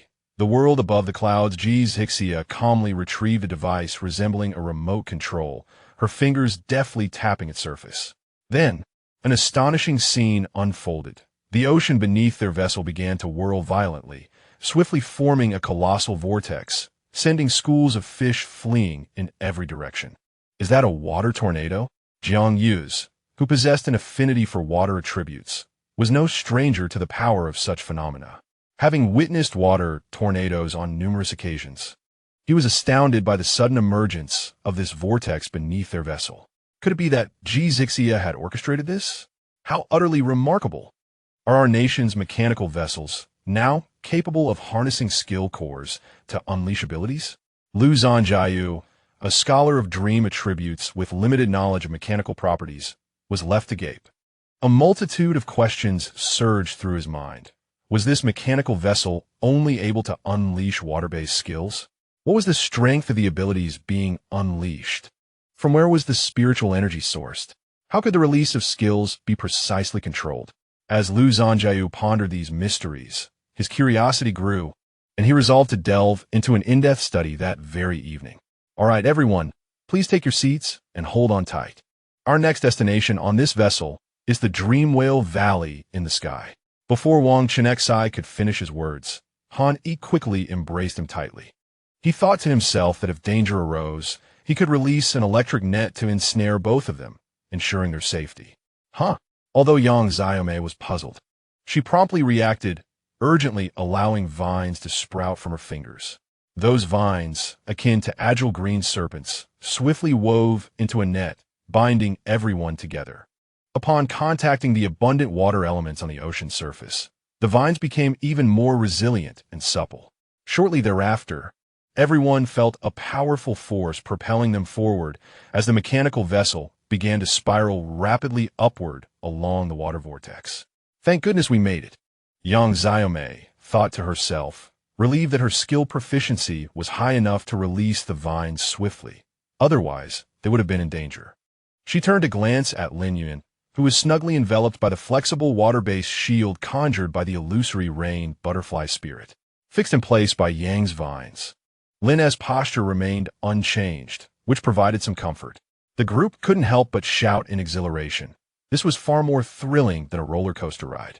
They pondered the potential consequences of falling or the vessel crashing, all while silently chiding Wang Chenxi for not preparing them to return to the cabin.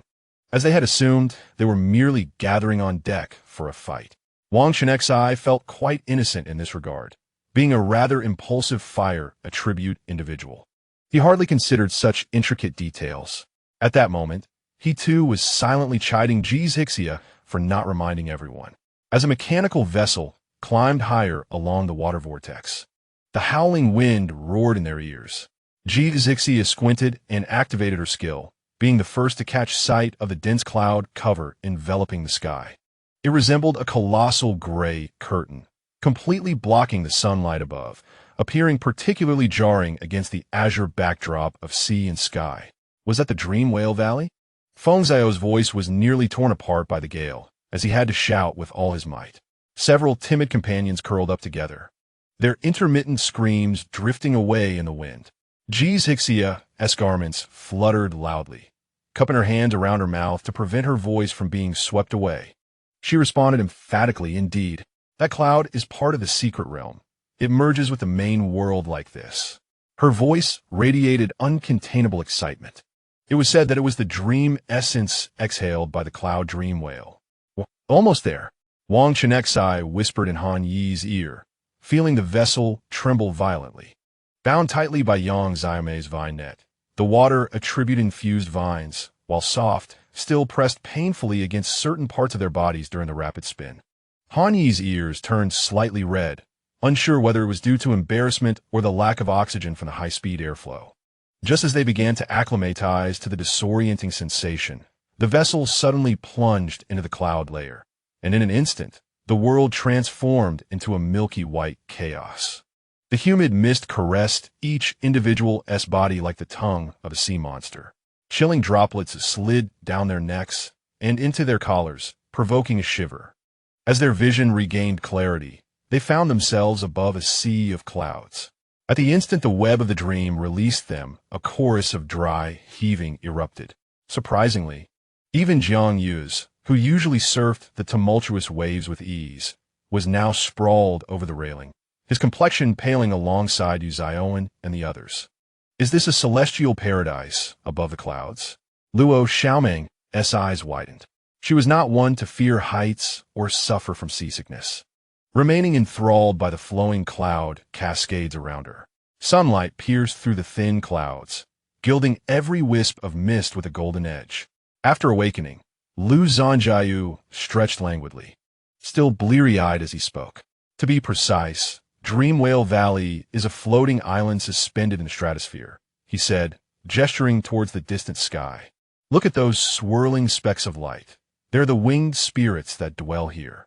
The wings of these spirits glimmered in the sunlight, appearing as mere points of light from afar.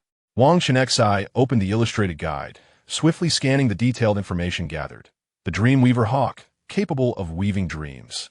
The heart-song kite, which disrupts the mind with its melodies. And the illusion feather gull, adept at creating illusions. He rubbed his temples, realizing that without Lin Yan's psychic spirit to assist, these mental attribute spirits were indeed quite formidable. Han Yi's mastery of dream attributes was also only half-baked, allowing him to control at most 2 targets at a time. "Let us rest for 10 minutes. Wang Chenxi stretched his numbed limbs, his gaze intensely fixed on Lu Zhanjiao. "Zhanjiao, we must rely on your star spirit sleep mouse this time. Its feigned sleep skill is the best shield against dream attribute attacks." Lu Zhanjiao smiled wryly, rubbing his nose. "Even the wine barrel can lend a hand." Though he said this, everyone knew Jiang Yu's wine barrel was merely a support-type spirit. While it was immune to dream attribute control, it was still unsuitable for the current scenario.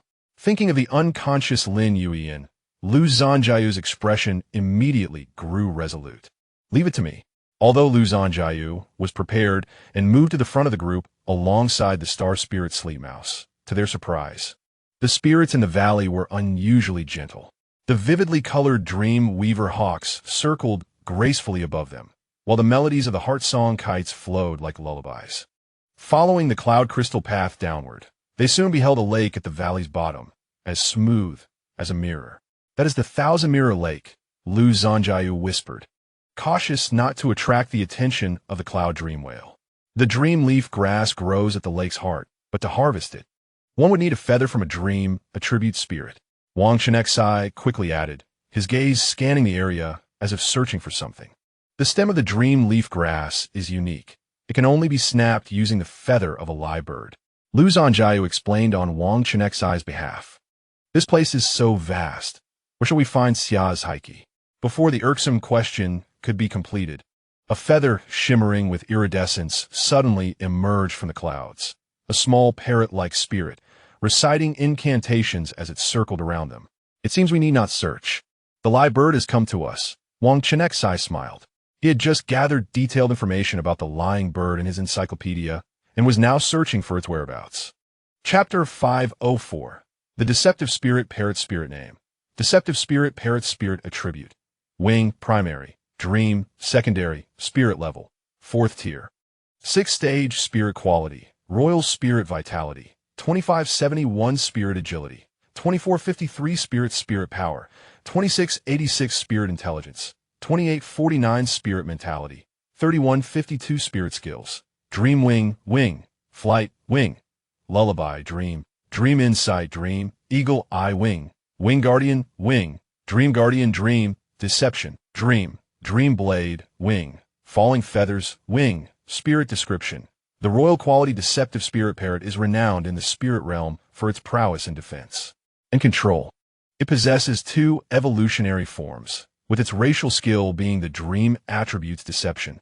This species of spirit exhibits an extraordinary ability to swiftly learn and master the languages of other species. However, those endowed with the skill of deception delight in spinning lies to tease other beings. Moreover, they revel in delving deep into the thoughts of their targets, savoring the lies spoken as if they were the most exquisite delicacies in existence. Dream wing, a wing attribute skill. The deceptive spirit parrot's wings are infused with dream attribute spirit power, allowing not only the release of wing attribute skills, but also enabling attacks with feathers that induce a sleep effect. Lullaby, a dream attribute skill upon activation. The deceptive spirit parrot gently opens its beak to emit a melodious and soothing sound that relaxes both body and mind. Under the influence of the skill, the target gradually succumbs to a profound slumber, their perception of the external world fading away. Dream insight, a dream attribute skill upon activation. The deceptive spirit parrot expends spirit power to target several specified individuals. If the target is in a non-dreaming sleep state, it can guide them into a dreaming state. Should the target already be dreaming, the deceptive spirit parrot can traverse the pathways of the dream, infiltrating the specified subconscious to uncover the most significant concern within. Dream guardian, a dream attribute skill. Upon activation, the deceptive spirit parrot expends spirit power to create a shield of dream attribute spirit energy centered around itself. This shield possesses formidable capabilities to resist physical and various attribute damages, alongside a unique interference effect. When a target not protected by the shield enters its vicinity and makes contact, they are met with a series of unsettling dream fragments. These fragments resemble shards of nightmares, assailing the target's psyche and causing profound shock. In this state, the target's skill releases are highly susceptible to interruption. Deception, a dream attribute skill. The racial skill of the deceptive spirit parrot. Passively, the skill's bearer uncontrollably tells lies, deriving satisfaction from this behavior and enjoying the trickery of others. When actively employed, the deceptive spirit parrot continuously expends spirit power throughout the duration of the skill. In this state, it keenly captures the lies spoken by other targets, enhancing its own rank by absorbing these falsehoods, while gradually improving its own qualities. The Dream Feather Blade, a wing attribute skill that consumes spiritual power upon use. The deceptive parrot spins rapidly in place, shedding its dream feather, which is then launched towards the target like a series of sharp blades. Not only do these dream feather blades inflict significant wing attribute damage, but they also possess a certain probability of inducing a state of slumber upon impact. And this attack will not awaken targets already in slumber. Greetings, you grotesque beings. It appears that only the slender one among you is handsome. The deceptive parrot approached the crowd without fear, gracefully landing on Shuri's shoulder, its voice tinged with a hint of mockery. Shuri, whose mind was not particularly sharp, nearly broke into a delighted grin upon hearing these words. He intended to share this with Luo Xiaoming nearby, intending to commend her discerning eye. However, at that moment, he suddenly recalled Morning Brother's earlier warning. This bird was also known as the liar bird, notorious for its penchant for fabricating lies. Is it so wrong that I indulge a bit too much? My strength and agility might differ, and my physique may have changed slightly, but must you wound my fragile heart so? Si silently grumblet. Relieved that he had reacted quickly and did not actually laugh out loud, which would have been quite embarrassing and indicative of his dull witness. At that moment, in a fit of exasperation, he reached out to grasp the feathers of the deceptive parrot. However, His attempt was thwarted as the parrot cackled gleefully, nimbly taking flight. You grotesque beings, if you desire my feathers, that is but a dream.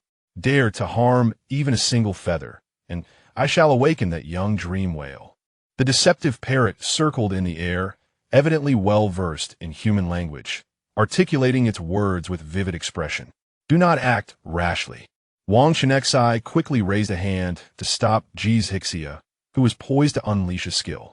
Although Wang Chenxi had not identified any capability of the deceptive parrot to awaken the dream whale from its known skills, and was aware that the bird often spoke in falsehoods, he could not be entirely certain.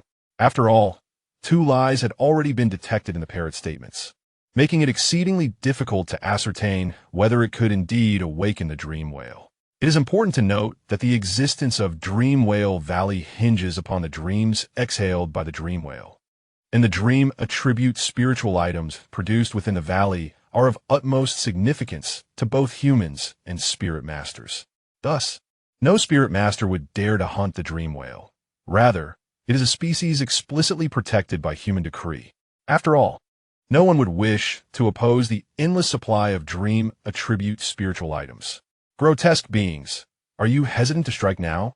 La la la la la la. The deceptive parrot crowed triumphantly from the air. You've already stated your need for its feathers. If you do not seize it and pluck a feather, how shall you harvest dream leaf grass? Fuming with rage after being insulted as an ugly creature, Xixia felt an overwhelming urge to launch a frost spell and bring that cacophonous parrot crashing down. If Yunminjing were to awaken, the harvesting of dream leaf grass would become an even more arduous task, especially since the parrot had just uttered a series of falsehoods. Wang Chenxi gently consoled Xixia while patiently elucidating the situation. Indeed, the lies also encompassed the parrot's earlier statement that they wished to obtain its feathers. Such a notion was mere fantasy. Wang Chenxi had deduced that this deceitful parrot was well acquainted with humans, fully aware of their desire for its feathers. Yet, instead of retreating, it had approached them, indicating that acquiring its feathers was not entirely out of reach. Little parrot, while you may flatter us as handsome and beautiful, I do not wish to hear any more nonsense, Wang Chenxi declared, completely disregarding Shi Yi's embarrassed crimson face, for he had likely already surmised the parrot's intentions. You know we desire your feathers. Feel free to state your terms. You dim-witted creature, you're rather lacking in intellect. Since you've made your intentions clear, I shan't waste any more breath. The deceitful parrot retorted without a hint of courtesy. It had indeed sought them out, for the lies humans possessed were, to it, the most delectable and nourishing sustenance. Plucking feathers is a painful endeavor. What I seek are the lies nestled deep within your hearts. With so many of you present, I require merely 5. The parrot fluttered one wing gently, maintaining its hovering stance while extending 5 wing tips, gesturing as it spoke. 5? Very well, 5 it shall be. Wang Chenxi thought, believing that fabricating lies was hardly a challenge. Who among them was incapable of weaving a falsehood? Thus, he readily acquiesced without haggling over the price. Chapter 505. Deception has activated a skill. The starry sleep mouse, sensing the fluctuations of dream-type spiritual energy, alerted Lu Zhanjiao, who in turn conveyed the warning to the rest of the team. Yes, Wang Chenxi nodded, unperturbed as he anticipated the activation of a deception skill. This marked the 4th instance he had encountered a skill capable of enhancing one's own attributes since the formidable absorption mechanism. Allow me, see, the slender and formidable standout among them, proclaimed. The loquacious Feng Zhao eagerly interjected, recalling their time in the same dormitory. He had often found himself ensnared in Shi Yi's bare hugs, being thwarted from exiting the dorm on multiple occasions, an affront he had long held a grudge about. That doesn't count, that doesn't count. What I desire is not that. The deceptive parrot anthropomorphically shook its head, its wing waving in discontent, clearly dissatisfied with Feng Zhao's remarks. Rather, I seek the deepest lies harbored within your souls. Isn't this my greatest lie? Is it not substantial enough? Feng Zhao grinned mischievously, casting a teasing glance at Shi Yi, deliberately provoking him. But what if we share one, and you simply dismiss it? Luo Xiaoming cautiously scrutinized the deceitful parrot. Sensing its ill intentions, she pondered that if the parrot continuously refuted their lies, they might find themselves waiting an eternity to muster 5 lies and procure its feathers. Then you shall retrieve it yourselves. Upon witnessing the scene, Wang Chenxi raised his hand to halt the playful antics of Shi Yi and Feng Xiao. He was well aware of the capabilities of the deceptive parrot and understood that this might be precisely what it desired, hence his words.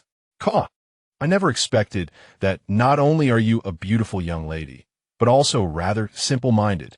The deceptive parrot laughed heartily, its wings clasped like human hands. Subsequently, it tucked its wings behind its back, adopting a smug demeanor. It had been waiting for Wang Chenxi to utter such a phrase, seemingly anticipating this development all along. "Shall the little fool come forward first, or shall I?" The deceptive parrot's gaze was fixed intently on Wang Chenxi, having keenly sensed the heavy aura of deceit emanating from him. To the parrot, this was an exquisite feast, and it could hardly contain its eagerness to indulge. "Perhaps I should take the lead?"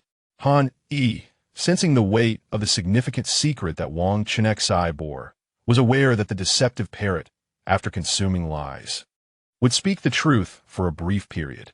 Concerned about the revelation of Wang Chenxi's secret, he hastily grasped Wang Chenxi's arm. Wang Chenxi did not press Han, recognizing that he indeed harbored lies that could not be unveiled. The deceptive parrot, seeing that the one stepping forward was not Wang Chenxi, displayed a flicker of disappointment in its eyes, its gaze drooping slightly as it quietly swallowed. It mused that, although the quality of lies from this man was mediocre, it was still far superior to that of the girl beside him. "Dream Guardian," the deceptive parrot chirped brightly, unleashing its skill. In an instant, a dreamlike, resplendent shield appeared beside it, radiating a mysterious glow. As it slowly approached Han Yi, the dream shield's influence made Han Yi feel increasingly drowsy, as if an invisible force were drawing him into slumber. However, with Wang Chenxi guarding him, Han Yi offered no resistance and peacefully succumbed to sleep. Secret insight. The deceptive parrot's eyes transformed into a mesmerizing whirlpool, seemingly intent on absorbing the innermost depths of one's soul. "Lies, I crave lies."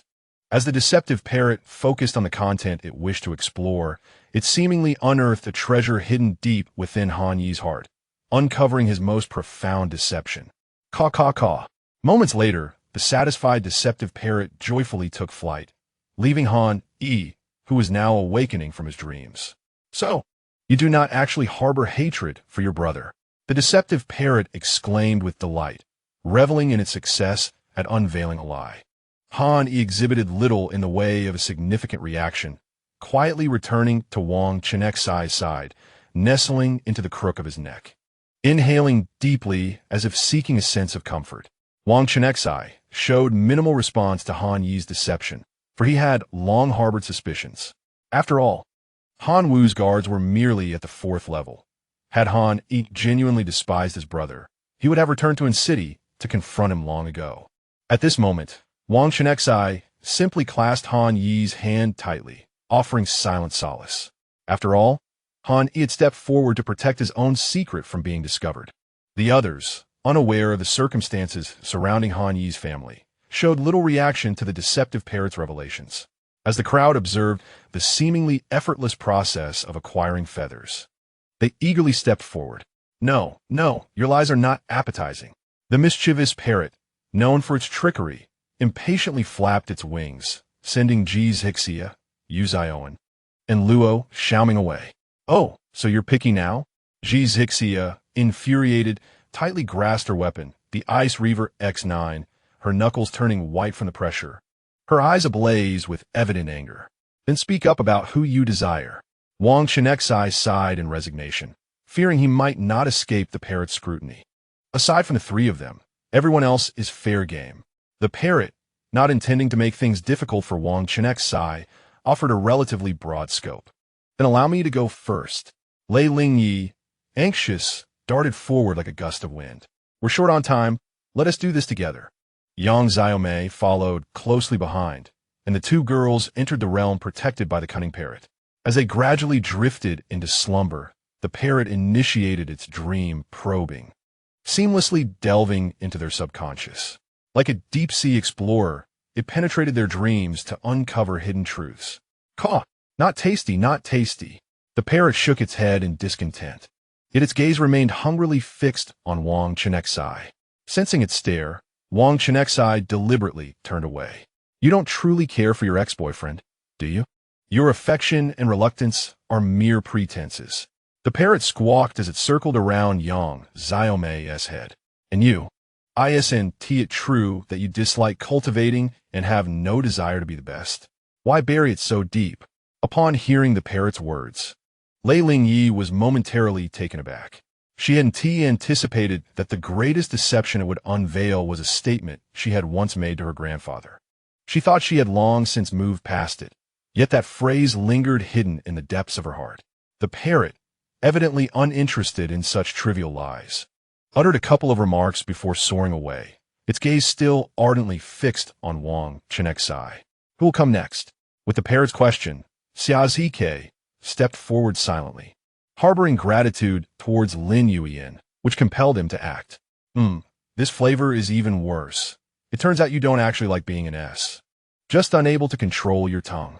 The parrot remarked while flapping its wings, fanning its nose as if rendered speechless by Xiaozike's lies. His face flushed crimson. Xiaozike fell silent, retreating to the back of the group in an attempt to evade their gazes. Chapter 506. The Mirage of the Mind, Then Let Me Go Next? Yan glanced at Wang Chenxi and Jiang Yu's, sensing they harbored some unspoken secrets, appearing reluctant to step forward. In terms of bravery, he was determined not to be outshone by Lu Zhanjiao. This flavor is acceptable. It seems you don't care as little about your appearance as you claim. The eloquent parrot wished to utter more, but upon seeing the flame thrower aimed at itself, prudently chose to remain silent, though internally it could not suppress its resentment.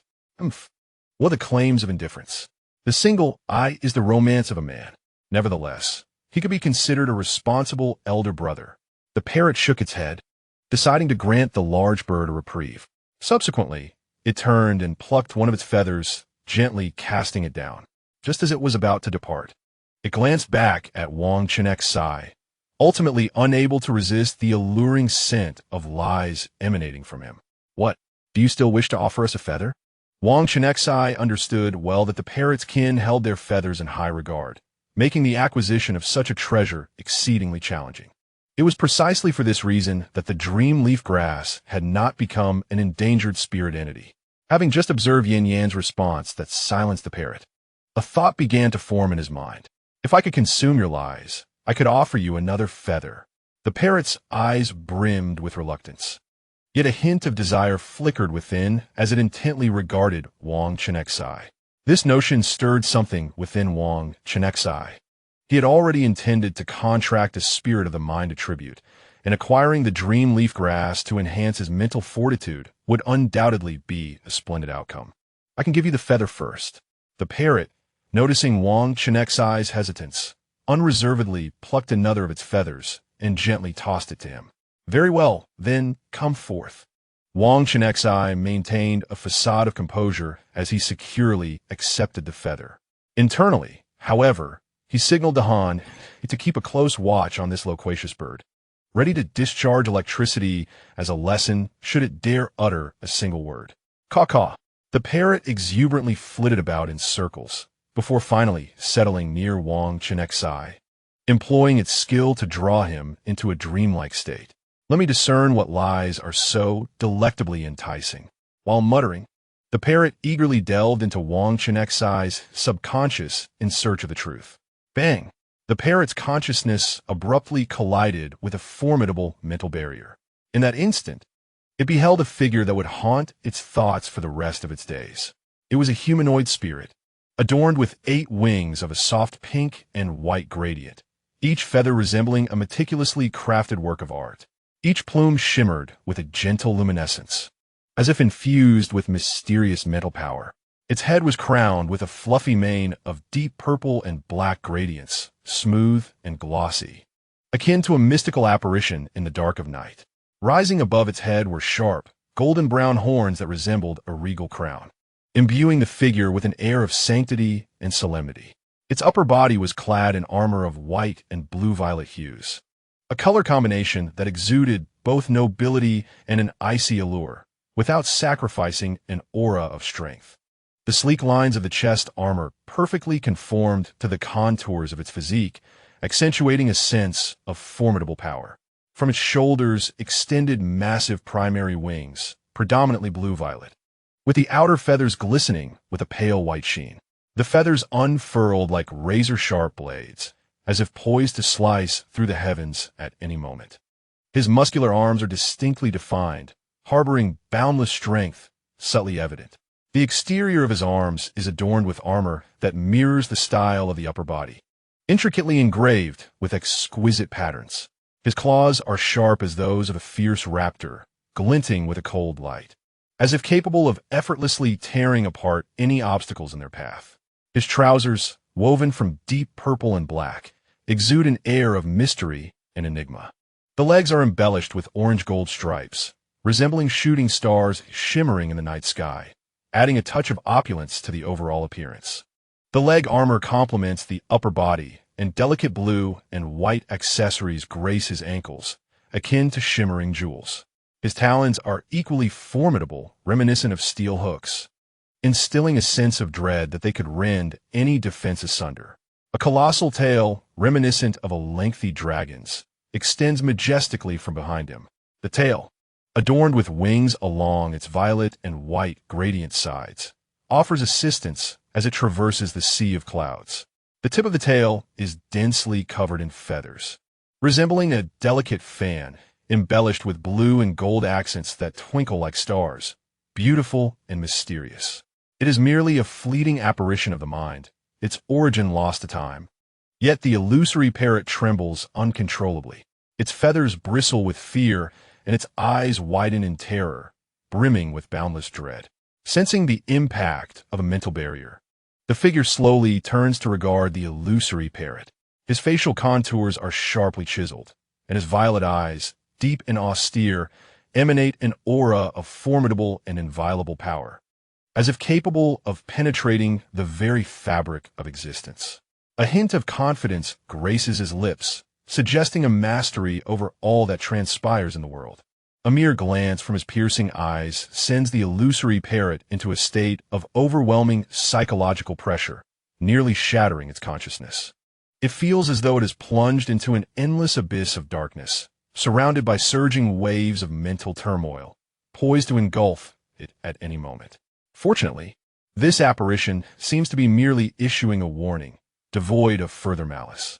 With a terrified scream, the illusory parrot opens its eyes wide, fleeing without a backward glance, its speed as if pursued by a relentless foe. Even Han Yi, poised to unleash a skill to silence it, stands dumbfounded, utterly perplexed by the parrot's sudden panic. He muses internally, could be summoned home for dinner? Yet, Han does not dwell on this thought for long, as his concern shifts back to Wang Chenxi's condition. Though Ji Zixia and others exhibit worry, they quickly apologize and hasten towards the center of Qianjing Lake to gather dreamleaf grass, clutching the feather acquired earlier. Fortunately, Wang Chenxi is unharmed, unaware of which of his deceptions the illusory parrot had discerned. As long as Han Yi relayed that it remained unspoken, that was sufficient. "Let us pursue," exclaims Wang Chenxi, gripping the illusory parrot's feather, his eyes glimmering with anticipation. Although spirit-type creatures can indeed be troublesome, should it become his battle companion, that would be an entirely different matter. Indeed, it's truly wonderful that you're unharmed, Brother Chun. Sure, he walked to the forefront, conversing while attempting to wield his skill. Stonewave. However, he soon discovered that the ground of Dream Whale Valley was composed of an unknown material that rendered his abilities ineffective. There just ahead, Feng Xiao, with keen eyes, spotted the group in front and quickly voiced his observation. Upon hearing this, Shi abandoned his intention to employ skillful assistance. They encountered the deceptive parrot spirit precisely at the entrance of Dream Whale Valley. This valley, uniquely circular in shape, had but one opening at its entrance, and the distance from there to the central Thousand Mirror Lake was not particularly far. Numerous nests of wing attribute spirit creatures adorned the summit, where fledglings could frequently be seen practicing their flying techniques under the attentive guidance of their parents. The secondary attributes of these wing attribute spirits were typically either psychic or sound, with few associated with charm. As for the dream attribute spirits, their training was quite simplistic, merely involving sleep and dreams. They required no mastery of flying techniques or skills, for the dream pillows formed from their spiritual energy served as the finest aids for flight. Simply reclining upon a dream pillow allowed one to soar through the air as if traversing a dream. Chapter 507. The Wing Attribute Spirit King? So many dream attribute spirits. Luo Xiaomeng gazed skyward, captivated by the ethereal dreams above, and could not help but exclaim in awe. Though named Thousand Mirror Lake, the expanse of sky enveloping the valley resembled a vast mirror, akin to a curtain that vividly projected the dreams of the dream attribute spirits atop the valley. Some gluttonous spirits indulged in sumptuous feasts within their dreams, their faces radiating satisfaction. Others envisioned themselves as majestic demon kings, displaying a commendable ambition. The chaotic scenes flickered past, and Luo Xiaomeng watched with great interest, astonished by the vibrant diversity of these spirits' dreams. Ahead lay Thousand Mirror Lake, the very environment where dream leaf grass flourished. Wang Chenxi turned to Han Yi, her eyes glimmering with anticipation, hoping he would assist her in selecting the finest dream leaf grass. "We must choose the best for our future 8th pet," Han Yi mischievously responded in his heart, his words laced with jest. He understood that Wang Chenxi would most likely select a wing attribute spirit for her 5th battle companion.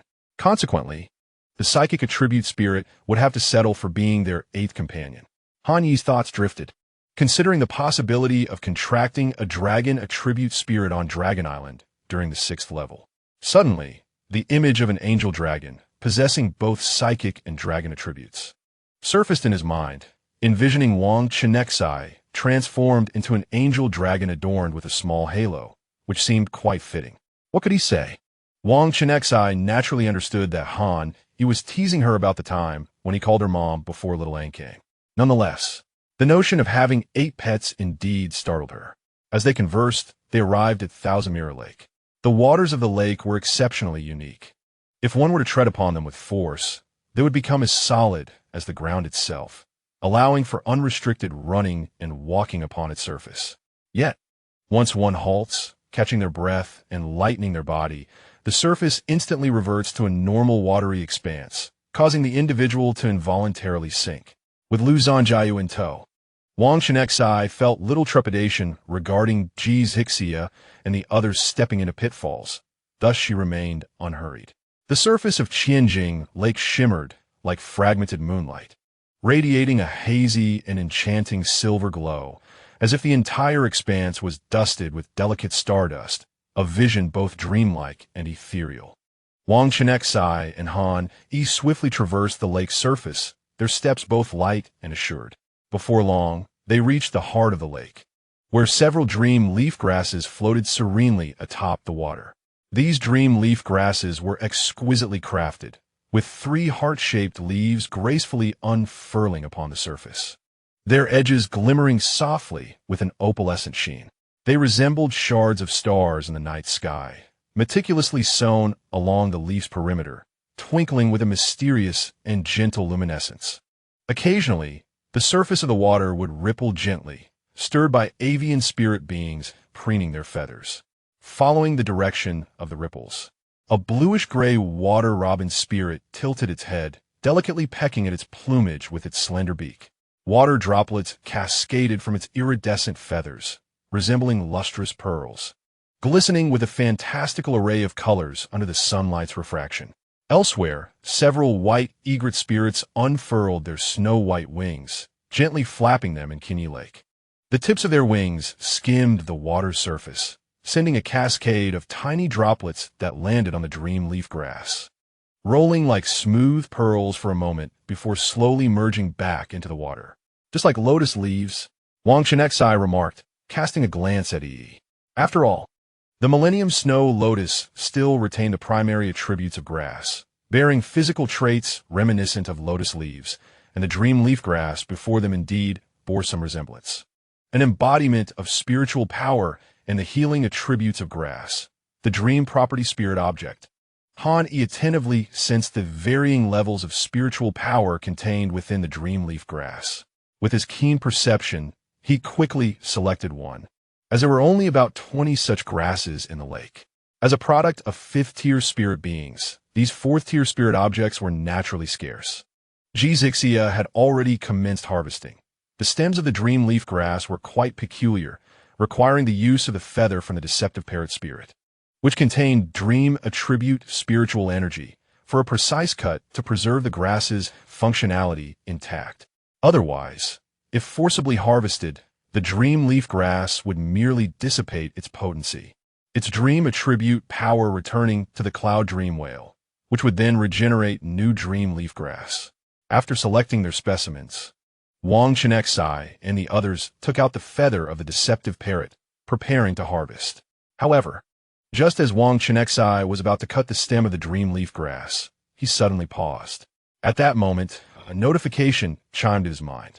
Ever cautious in the wild, Wang Chenxi instinctively chose to check immediately. Yet upon doing so, his breath quickened and his heart raced. There truly was an attribute spirit king. Han Yi, through a mental connection, sensed Wang Chenxi's thoughts. Spirit name, Liao spirit attribute.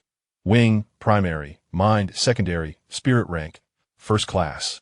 Level 8 spirit quality, charming spirit stamina, 145 spirit agility, 224 spirit spiritual power, 186 spirit intelligence, 192 spirit mentality, 215 spirit skills, mind wings, wing, mind impact, mind, spirit description. The charming quality spirit Liao represents a precursor form of the wing attribute spirit king, excelling in control and speed, and possesses 3 evolutionary stages. It is said that the wing attribute spirit king, upon demise, will periodically be resurrected from a random egg of the wing attribute spirits. Mind wings, a wing attribute skill that embodies the essence of mental power. When attacking a target, it inflicts additional mental interference, with a chance to disrupt any skills the target is currently channeling.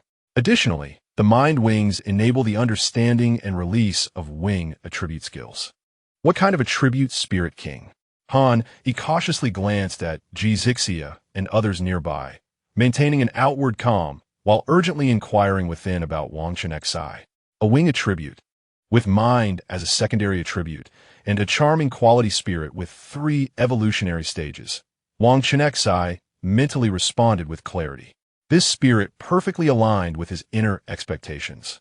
The wing attribute signified the ability to fly, and its proficiency in speed suggested it could soar swiftly as a steed. The mind attribute, adept in control, indicated that even before mastering flight, it had already acquired control skills, showcasing its undeniable mental prowess. Judging by the attribute values, the spirit's inherent talent and racial characteristics were quite similar, both excelling in speed and control. Can we ascertain its location? Hani rose and scanned the surroundings. Numerous wing attribute spirits nearby were leisurely preening their feathers. I'm not sure. Let us circle around and search. Having encountered this opportunity, Wang Chenxi had no intention of letting it slip away.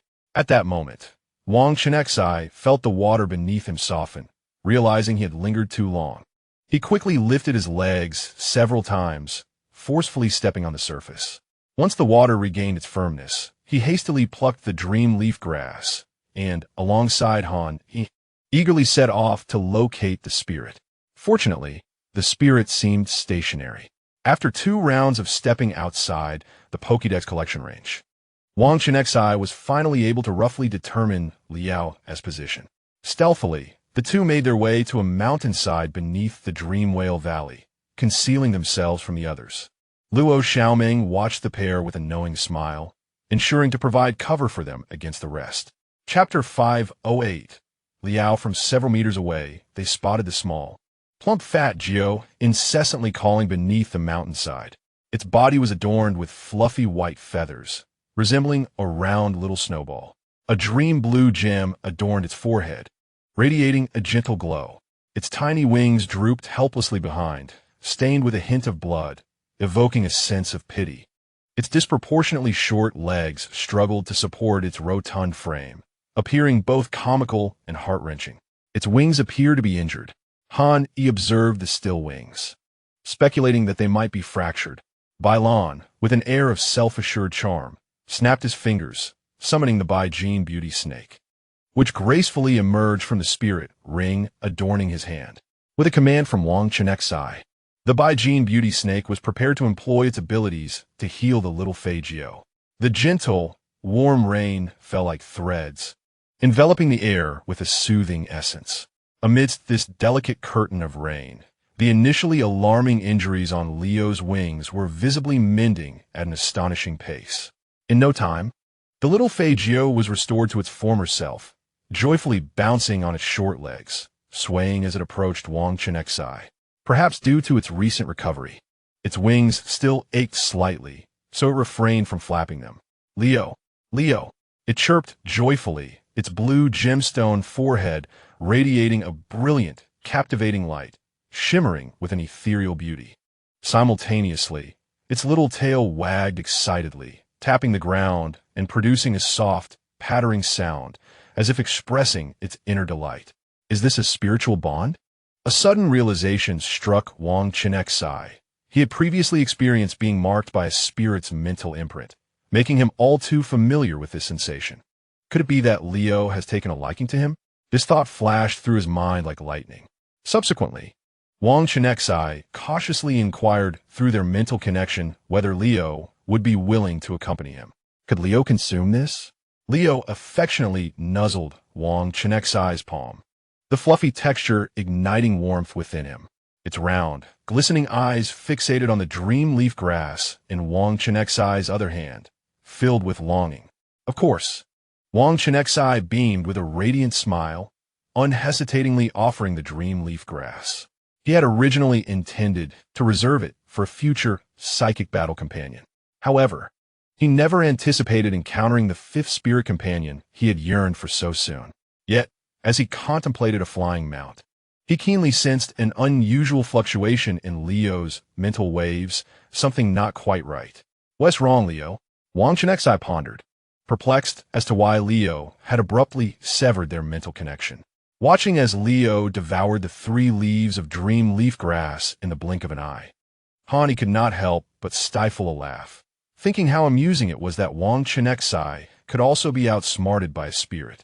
But Wang Chenxi held a different perspective. He had felt Leo's affection and dependence on him with utmost clarity during their mental link. He was certain that it was genuine and not a facade.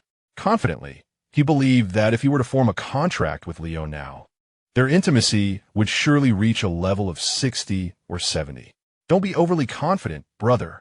Psychic spirits are known for their deceitful tendencies, Han cautioned, aware that such spirits excel in concealing their emotions, being natural tricksters. But it consumed the dream leaf grass and still wishes to accompany me, doesn't he it? Wang Chenxi remarked, extending his right hand.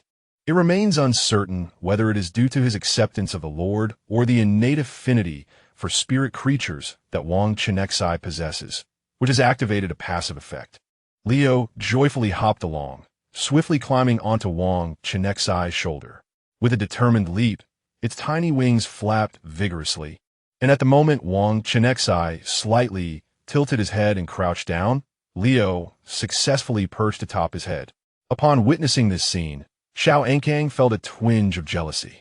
It should be noted that this particular spot on Wang Chenxi's head had always belonged to her, and even Bai Lan and the others had never occupied it. However, since her evolution, she had not claimed that spot again. Yet, Xiao Enkang quickly adjusted her mindset. She understood that this would likely be her little brother in the future, and as the elder sister, she needed to set a good example. A mere first-tier little creature, I shall guide you well in the future, she thought, suppressing her slightly envious expression and replacing it with a gentle smile. Perhaps due to having consumed the dream leaf grass, Leo, resting on Wang Chenxi's head, was soon overwhelmed by drowsiness. When the two reunited with the others, a faint sound of snoring emanated from above Wang Chenxi's head. Though subtle, It resonated distinctly in the tranquil atmosphere. Have you two brought back a spirit creature? Zixia, succumbing to her professional curiosity, could not help but inquire. Ha! Well, as a beast tamer, I stumbled upon a promising young pet and could not resist, Wang Chenxi explained with a smile, assuring her that he would immediately register with the Spirit Master Association after forming a contract. He also promised to report to the local Demon Hunter Alliance prior to the contract. Upon hearing this, Zixia finally relented. How is Lin Yuan doing? Han Yi asked after enjoying the lively atmosphere, his tone turning concerned. Her mind is gradually mending. She should awaken soon, Lu Zhanjiao replied. Among the group, apart from Lin Yuan, he had the most profound understanding of mental matters. Well, that is reassuring, Wang Chenxi remarked as he sought a place to rest for a moment. Although, with his current power level, having Leo atop his head posed no burden, he couldn't shake the feeling that something was slightly amiss. Hadn't he longed to contract a mount-type spirit creature for the purpose of riding? Yet here was a young pet that treated him as its mount. Once I reach the 7th tier, I must directly contract a spirit creature of the same tier. Otherwise, each contract will hinder my cultivation speed, Wang Chenxi pondered silently. He hoped that by the time he reached the 5th tier, Leo's tier would not be too low. Sitting there, he began to carefully assess the wing attribute cultivation resources he possessed. A 2nd-tier skill crystal core of the wing attribute floated before him. Wang Chenxi believed this skill would be quite suitable for the speed-endowed Leo. After all, lacking in stamina, he would rely on speed and evasion to compensate.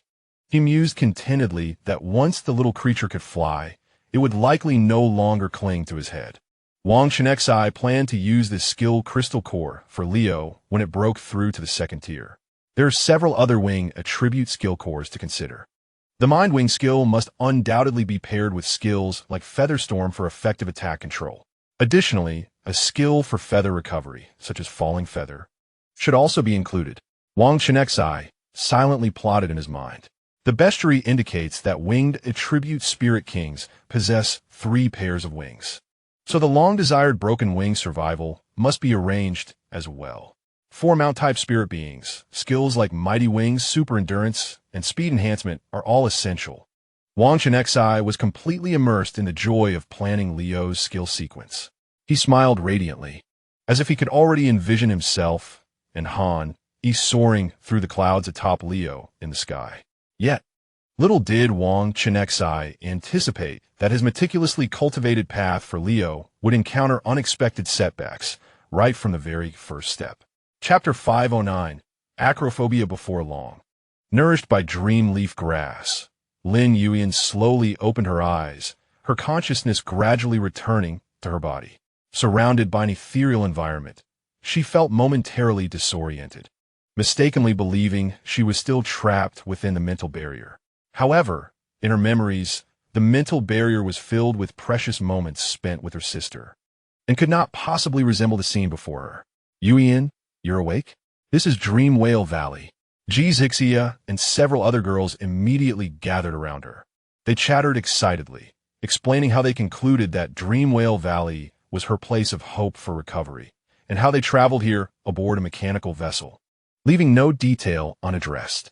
They even recounted the amusing gossip about the few lies that were exposed when facing the deceptive parrot, sharing them with great enthusiasm.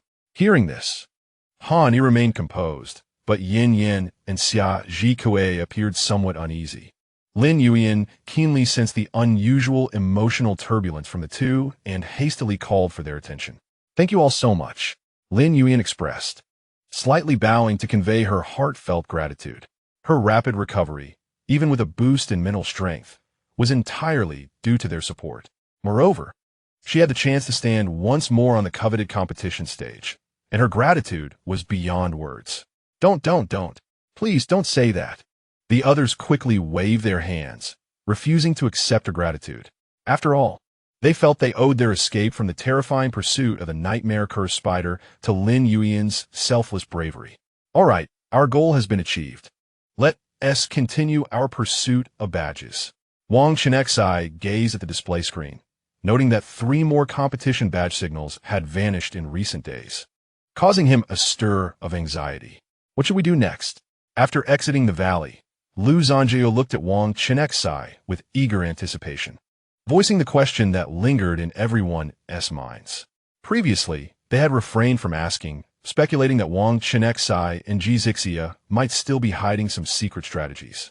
At this moment, Lu Zhanjiao's eyes sparkled with anticipation, eager to witness more of the wondrous capabilities of the mechanical vessel. However, Wang Chenxi, feeling somewhat awkward, exchanged glances with Zixia, her expression brimming with a silent inquiry as to whether she possessed a solution. That's simple, just jump, Zixia declared, folding her arms nonchalantly. Jump down? The group gasped collectively, nearly leaping in shock. They were acutely aware that they were 500 meters above the sea, and such an act would be akin to courting death.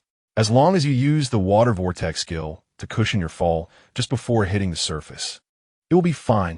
Zixia maintained her composed demeanor, and the others, observing her tranquility, were convinced that her calmness stemmed from possessing a levitation skill. Is that really feasible? Han Yi regarded Wang Chenxi with skepticism, believing it wiser to wait for Leo to master the flight skill before taking the plunge. Wang Chenxi, didn't I already suggest you let my air mastery grant flight capabilities? Just look at the situation now. Luo Xiaoming chimed in, her voice rising in alarm. Jumping from 500 meters, even with the ocean below, would result in certain demise upon impact. I could take 2 people. Yang Xiaomei timidly interjected, clearly doubting Zixia's assertion, despite her vine rotor and illusory rain butterfly spirit being incapable of soaring with passengers. They could at least facilitate a slow descent for one. My apologies for burdening everyone. Lin Yuan expressed her remorse. Hey, just trust me, let us go. Zixia gestured with enthusiasm, as if ushering them along. She gathered several individuals and made her way towards the edge of Dream Whale Valley, where their mechanical vessel awaited. Although everyone was already informed, they chose not to retreat to their cabins, but instead congregated on the deck, prepared to assist one another should any unforeseen circumstances arise. After securing her companions, Yang Xiaomei still felt uneasy and wove a vine net above the mechanical vessel. The sea conch maiden also produced a resilient bubble that attached itself above, resembling a rudimentary parachute from a distance. Let us hope this slows our descent. Yang Xiaomei prayed silently, hands clasped together. Are we ready, everyone? It's time to embark. Zixia stowed the anchor, and the mechanical vessel gradually glided toward the precipice of Dream Whale Valley before suddenly plummeting downward. Amidst the chorus of screams, Lin Yuan's melodic voice added a unique note of beauty to the cacophony. Hey. Wang Chenxi, tightly embracing Han Yi, couldn't help but chuckle at the sight of Han Yi, who had curled up in fear within her arms. What are you laughing at? The howling wind drowned out Han Yi's voice, and Wang Chenxi, unable to hear her, nonetheless understood her meaning through their mental connection, discerning her words from the movement of her lips. Of course, it's because I was replying to you in my heart. Wang Chenxi communicated mentally, gesturing towards Zixia, urging Han Yi to take notice. As the scene unfolded, Zixia once again produced the enigmatic remote control, her fingers dancing swiftly across its surface.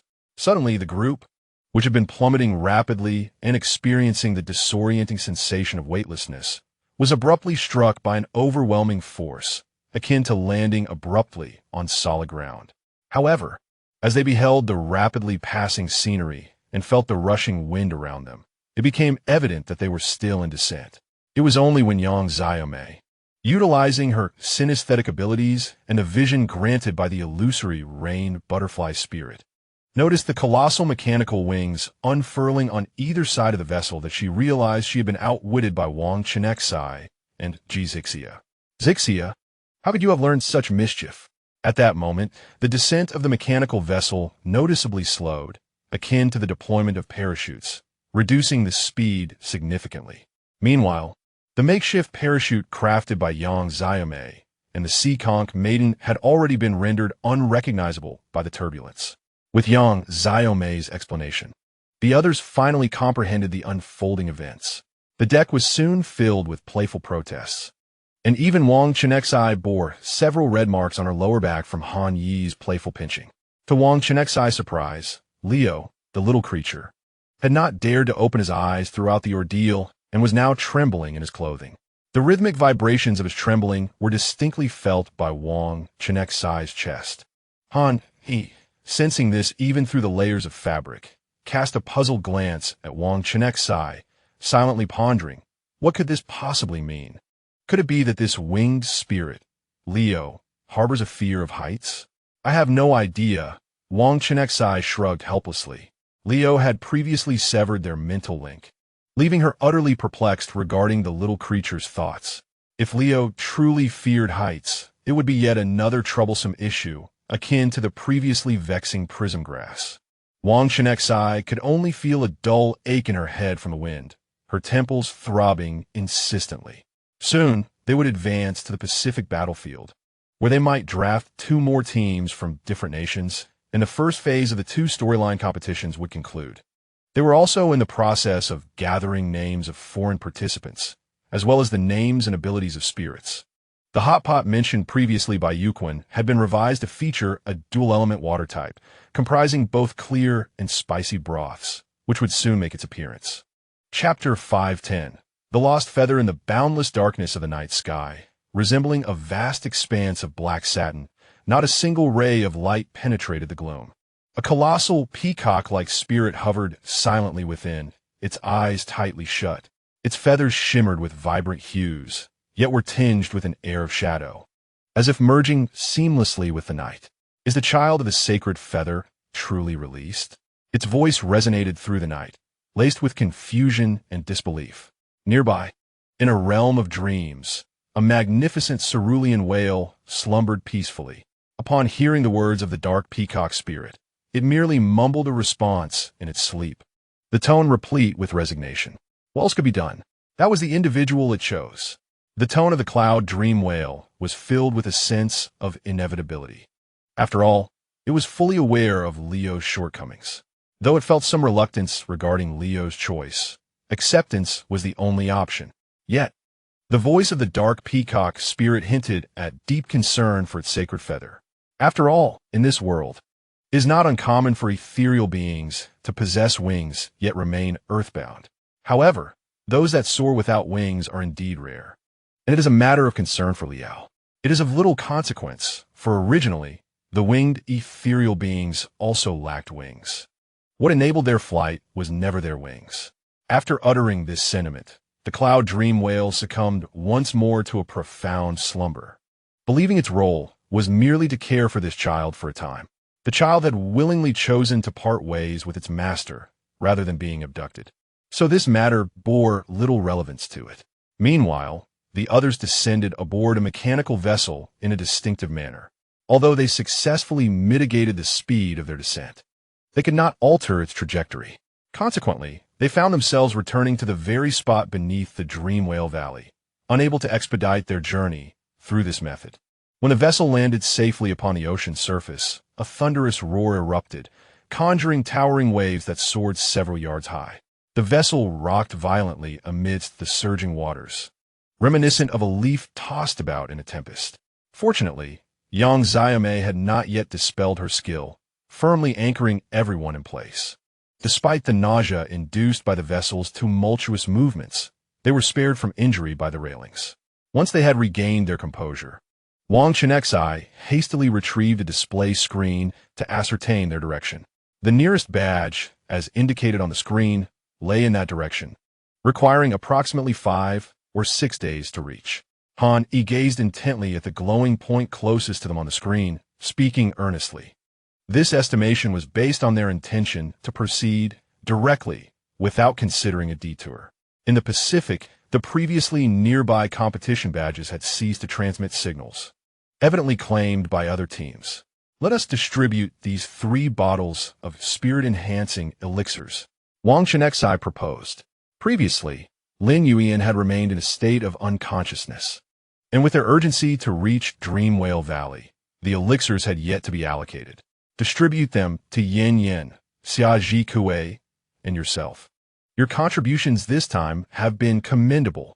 Initially, Wang Chenxi intended to bestow the elixirs upon Lu Zhanjiu, acknowledging his significant assistance. However, Lu Zhanjiu, mindful of his own limitations, suggested otherwise, and Wang Chenxi acquiesced. Although he himself needed to cultivate alongside Han Yi to maximize the elixir's effects, merely possessing one brought him a measure of comfort.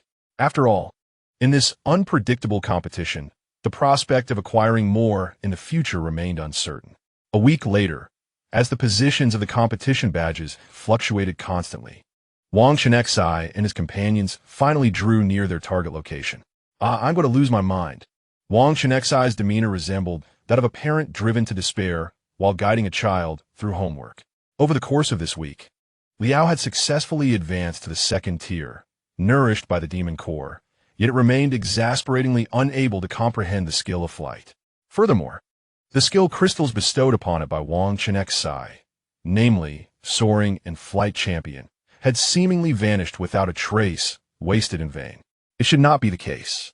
A spirit of such exquisite quality possessing 3 evolutionary forms should not have such a low probability of comprehending skill crystals. Lin Yuyan, who had a fondness for the psychic type Leo, often fed its psychic crystals during her leisure time. She harbored a secret ambition to forge a contract with Leo herself. Yet Leo seemed unwaveringly attached to Wang Chenxi whenever it sensed Lin Yuyan's intentions. It would rather endure its craving for psychic crystals than stray even a step away from Wang Chenxi. This, in turn, alleviated some of Wang Chenxi's inner frustration. Was there a flaw in its talent?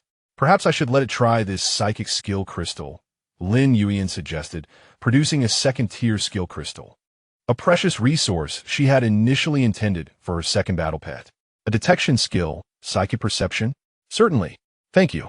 Wang Chenxi was immediately elated. He thought that if Leo could comprehend this skill, it would serve as a radar during high-altitude flights. A second-tier skill crystal is hardly worth much. Lin Yuyan waved her hand dismissively. Leo.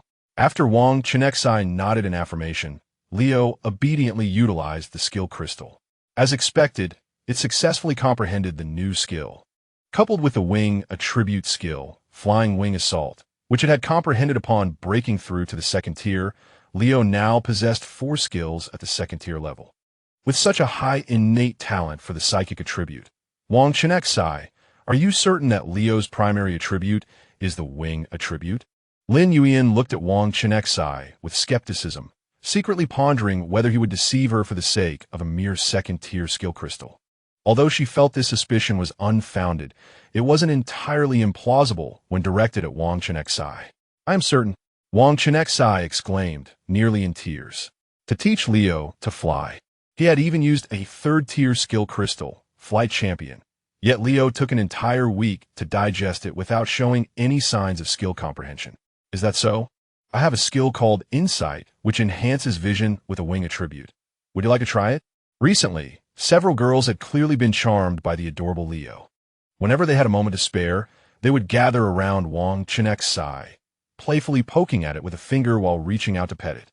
Han Yi appeared somewhat exasperated, noting that this little creature was far too small and clingy, leaving them little time to bond with one another. Especially since such an uncontracted pet could not be stored in a spirit ring, it required constant supervision.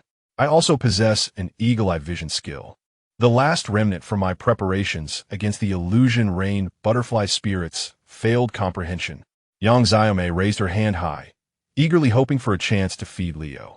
I have a wing attribute, attack-type skill crystal as well. Even a usually reticent Yu Xiaoan joined in the excitement. Wang Chenxi looked at the girls, smitten by Leo's charming exterior, and helplessly rubbed his forehead, thinking to himself, ladies, this is a psychic attribute pet, not one that relies solely on its appearance to enchant. Chapter 511. The Gathering of the Four Directions. Wait a moment. See through? Wang Chenxi suddenly recalled the description of this skill in the skill compendium. Initially, it was merely a basic ability that enhanced the eyesight of wing-type spirits, assisting them in perceiving the scenes within a mist. However, as its proficiency increased, See-Through acquired the remarkable capability to penetrate all illusory fogs and unveil lies and deceptions. Shall we try G's Hixie as See-Through? Wang Chenxi nodded in agreement, prompting a sly smile to dance at the corners of Zixia's lips. She then retrieved a skill crystal from her pocket, gently waving it before Leo, akin to enticing a curious kitten. Perhaps sensing that Zixia had no intention of deceit, Leo complied obediently, snuggling into her embrace and finding a cozy spot to settle. In an instant, the scene that once revolved around Wang Chenxi transformed, centering on Zixia. According to the knowledge they had acquired in class, spirits like Leo, boasting exceptional qualities and 3 evolutionary stages, could master up to 18 skills. At present, Leo had only 4 skills, which theoretically indicated a high success rate for skill comprehension. As anticipated by the onlookers, Leo successfully grasped the skill see-through. This should have been a moment of joy. However, Wang Chenxi felt increasingly troubled. If it were not for the wing attribute's inherent flaws, the situation would be even more complicated. After all, he was determined to cultivate Leo into a wing-type mount. Yet this little creature could not fly. What should he do? What about levitation? Hani blurted out the thought, only to immediately shake her head in disapproval. After all, that was a wing-type skill, and for Leo, primarily a wing-type spirit. Even if it managed to comprehend it, it would likely face numerous discomforts and restrictions. Where does the problem truly lie? Wang Chenxi, feeling utterly vexed, reclined on the deck, his gaze fixed on the sky. He was genuinely reluctant to part with this attribute Spirit King, particularly since its secondary attribute was the mind attribute he cherished so dearly. Yet, the dilemma of Leo's inability to fly was not as straightforward as the issue with Prismgrass, where the cause could be clearly identified and resolved. A sudden thought flashed through Wang Chenxi's mind. Could it be that Leo had developed a psychological scar from falling off a cliff? But as soon as this notion emerged, he swiftly dismissed it. How could that be possible? What a ridiculous idea. Leo was the precursor to the wing attribute Spirit King. How could it fulfill such a role without the ability to fly? Leo, in contrast to Wang Chenxi's distress, was exhilarated by the successful comprehension of the new skill. At that moment, it was eagerly familiarizing itself with the ability. Its eyes transformed, becoming sharper as dozens of tiny pupils appeared within its original gaze. Reminiscent of an insect's compound eyes, glimmering with an extraordinary light. Simultaneously, the blue gem on its forehead flickered brilliantly, emanating a soft glow. See-through. Yang Xiaomei observed the spectacle and attempted to have the illusion rain butterfly spirit unleash a curtain of rain mist, weaving fine strands of rain into a hazy barrier that enveloped Leo. She wished to see if Leo could emerge from the situation through his own abilities. True to expectations, Leo, after a brief adjustment to the visual conditions, confidently trotted through the curtain of rain, his little legs wobbling yet resolute, successfully making his way out. How splendid and remarkable Leo is. How could such an adorable and intelligent creature exist? The praises from the girls rose in a chorus, interspersed with the admiration of a male spirit enthusiast. Upon hearing this, Leo lifted his small head high, puffing out his chest in a display of unparalleled pride. Perhaps we should inquire with Professor Yi upon our return, Han Yi suggested, observing Wang Chenxi's furrowed brow, resembling a child who had been wronged. With a pang of sympathy, he crouched beside him, gently smoothing the furrows from his forehead. Alas, it seemed there was no other recourse. Just as they were conversing, Jiang Yuz atop the observation deck suddenly called out loudly, "Everyone, we have spotted a team from another country ahead." His voice echoed through the air, clear and resonant in everyone's ears. Those who had gathered around Leo, as if summoned by an urgent call, scattered in an instant, rushing towards the railing to peer into the distance, their eyes filled with curiosity and vigilance. Leo, taken aback, could not comprehend why the individuals who had once adored and praised him were now retreating. Was it merely because he cannot fly? He glanced down at his round little belly, attempting to catch a glimpse of his feet, but to no avail. He tried to bounce in place, flapping his tiny wings with all his might, yet despite his efforts, he showed no signs of gaining altitude. Maintaining his position without descending proved exceedingly difficult, and soon his little face turned crimson from the exertion. Were his wings too small? But he had already reached the second tier, and they had not grown significantly. Was there a need for him to lose weight? As Leo pondered these thoughts, a vision of the illusory rain butterfly spirit flickered in his mind. Its wings were not particularly large, yet it floated effortlessly in the air due to its light weight. Meanwhile, Wang Chenxi glanced down at the display screen and realized they had arrived at the location of the target badge signal. Can we determine which team it is? He inquired, aware that his eyesight was among the weakest in the group. His physical attributes, bolstered only by a beast attribute skill granting him stamina, were otherwise lacking, barely surpassing that of a second-tier spirit master. It appears to be from the Archipelago Federation.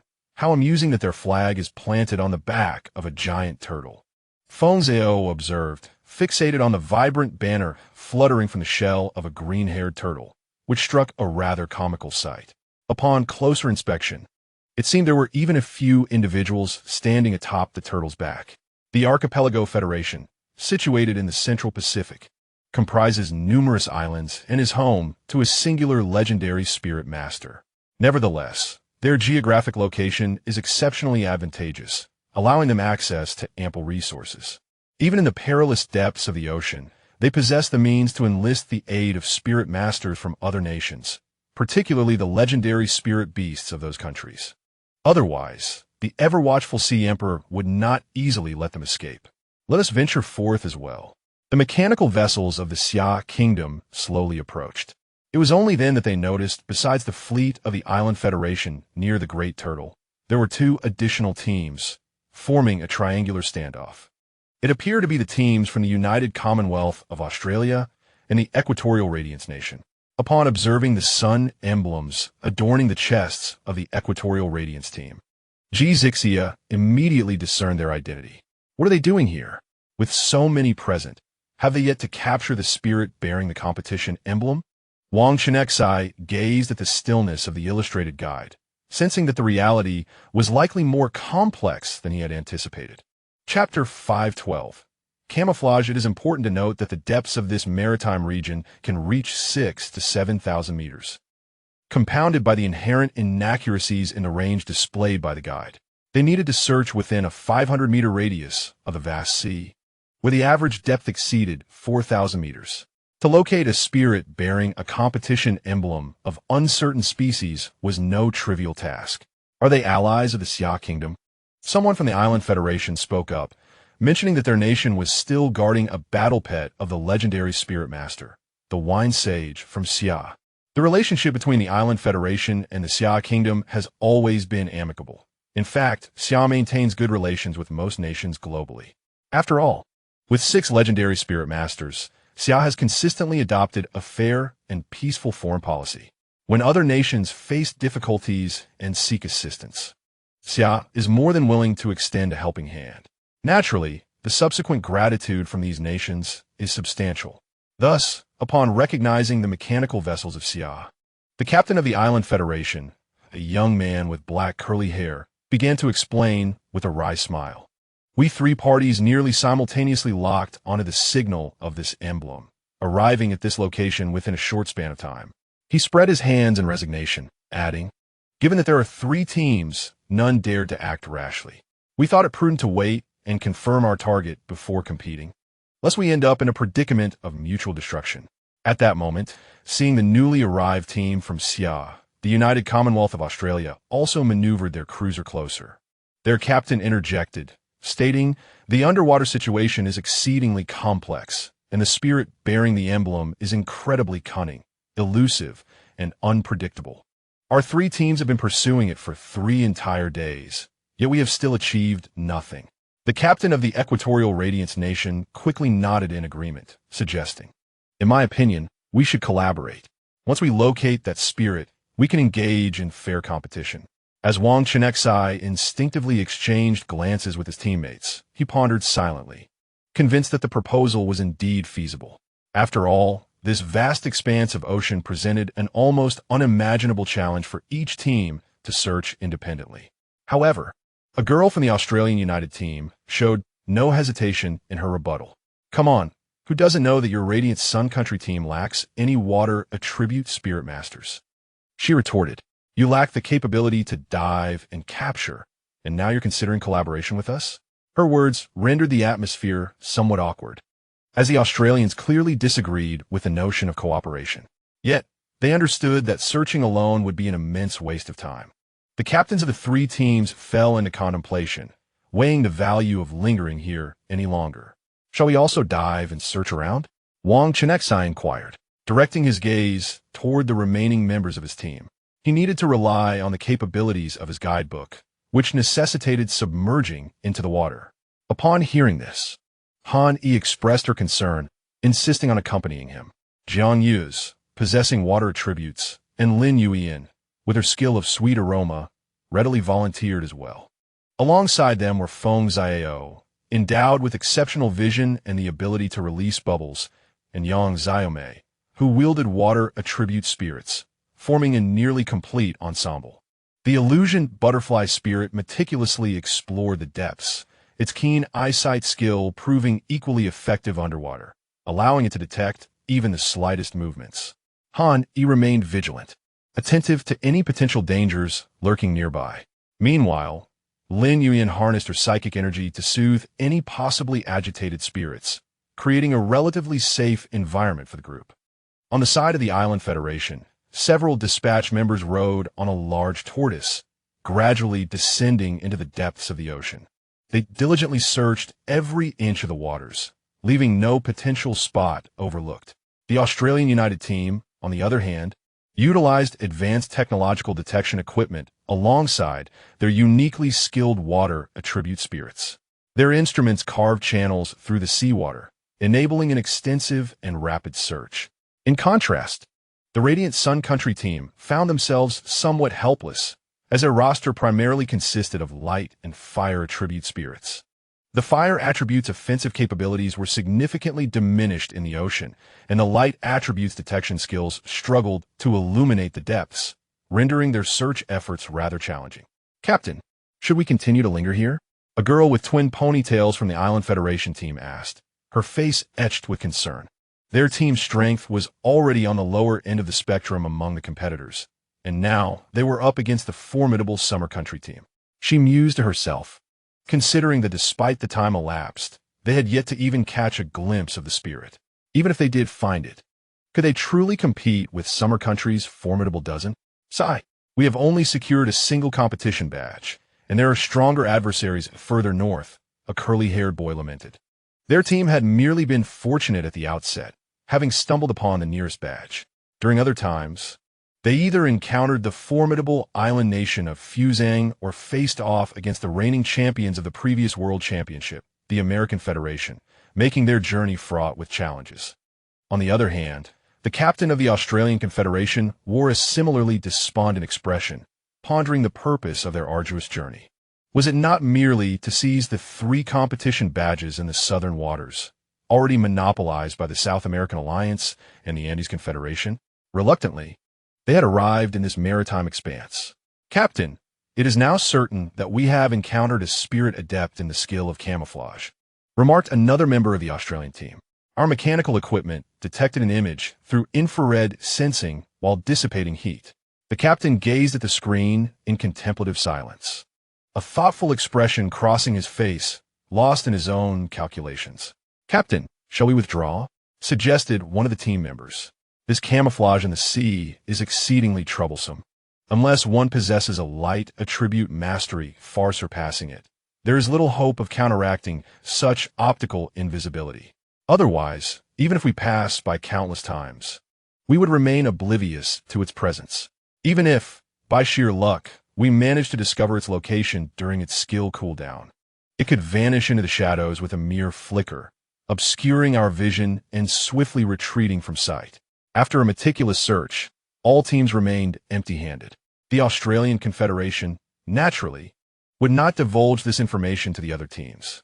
They had resolved to seek fortune elsewhere, secretly hoping that the other teams would squander more time in this area. As for Wang Chenxi, his Pokédex had failed to gather any valuable intelligence. He even began to suspect that this spirit might be akin to the previously encountered electric magnet mouse, residing in a secret realm on the verge of entering the main world. Unfortunately, The bubbles released by the skill bubble could not delve deeply into the ocean, prompting him to entertain thoughts of relinquishing this badge. Chapter 5:13. Underwater ruins, just as everyone began to feel disheartened and prepared to return empty-handed. A violent tremor suddenly erupted from the ocean floor. Following this, a massive underwater whirlpool swiftly formed, its powerful suction akin to an invisible giant hand, drawing 4 vessels into its depths. It felt as though they had been tossed into a washing machine as the whirlpool ensnared them, spiraling them down into the abyss. The members of the 4 teams had no time to react, being mercilessly consumed by the whirlpool. The Australians wore expressions of bewilderment. They had been ready to flee. What was happening? Their 3 teams had coexisted peacefully for 3 or 4 days. Yet the moment the team from the Summer Nation arrived, chaos ensued. What bad luck. Once they finally stabilized themselves, they found themselves amidst a mysterious underwater ruin. Surrounding them were ravaged structures made of colossal coral and enigmatic metals, exuding an ancient and mystical aura. Yet the crumbling walls signified a civilization long past its prime. The walls were inscribed with peculiar runes and patterns, those runes glowing faintly, evoking an awe-inspiring mystery. What place is this? A voice, barely above a whisper, echoed through the stillness of the ancient ruins, tinged with an unmistakable threat of fear. Was it the remnants of a bygone civilization? Among the contingent from the Archipelago Federation, a diminutive boy with glasses trembled slightly, his tone betraying his excitement. Despite the brevity of his nation's history, his fascination with the past had led him to delve deeply into the lore of ancient cultures. He was acutely aware that beneath the ocean's depths lay countless remnants of civilizations that had existed long before the arrival of the malevolent spirits. At that moment, the others were also ensnared in a web of fear and confusion, unwittingly surveying the enigmatic underwater ruins that lay before them. A vast expanse of desolation unfolded, seemingly shrouded by an immense dome, preventing the encroachment of seawater within. This peculiar phenomenon allowed the denizens of the Equatorial Sun Nation, who were not particularly adept at prolonged aquatic sojourns, to linger for a while. They found themselves in a dilapidated square, the cobblestones beneath their feet cracked and fissured, resembling a spider's web in its intricate pattern. Nearby, several once majestic stone columns had succumbed to gravity, now strewn haphazardly across the ground, their carvings whispering tales of past grandeur and decay. As they gazed upwards towards the familiar yet alien ocean above, sunlight struggled to penetrate the water, casting only a feeble glow that barely illuminated this mysterious realm. The edifices constructed from coral and enigmatic metals loomed in the dim light, exuding an aura of latent danger. Strange runes flickered on the walls, appearing to resonate with some ancient and inscrutable force, creating a mysterious harmony. Due to a palpable lack of trust among them, the 4 teams ultimately chose to part ways, with Wang Chenxi leading his group towards a direction that resembled a grand hall. After a brief walk, they soon encountered a colossal circular chamber. The floor of the hall was inscribed with peculiar runes, arranged in an orderly fashion and emanating a mysterious radiance. The entire space resembled an ancient, solemn, and arcane altar. Upon this altar rested an exquisitely crafted crystal box, its transparent surface reflecting the very essence of one's soul. Yet, a chilling sight marred its beauty. Several dried drops of blue blood lingered ominously around the box. Unconsciously, they began to approach the hall. A blend of curiosity and caution reflected in each of their eyes. Perhaps treasures lay hidden within that box. Xiaozike lowered his voice, a hint of greed flickering in his gaze.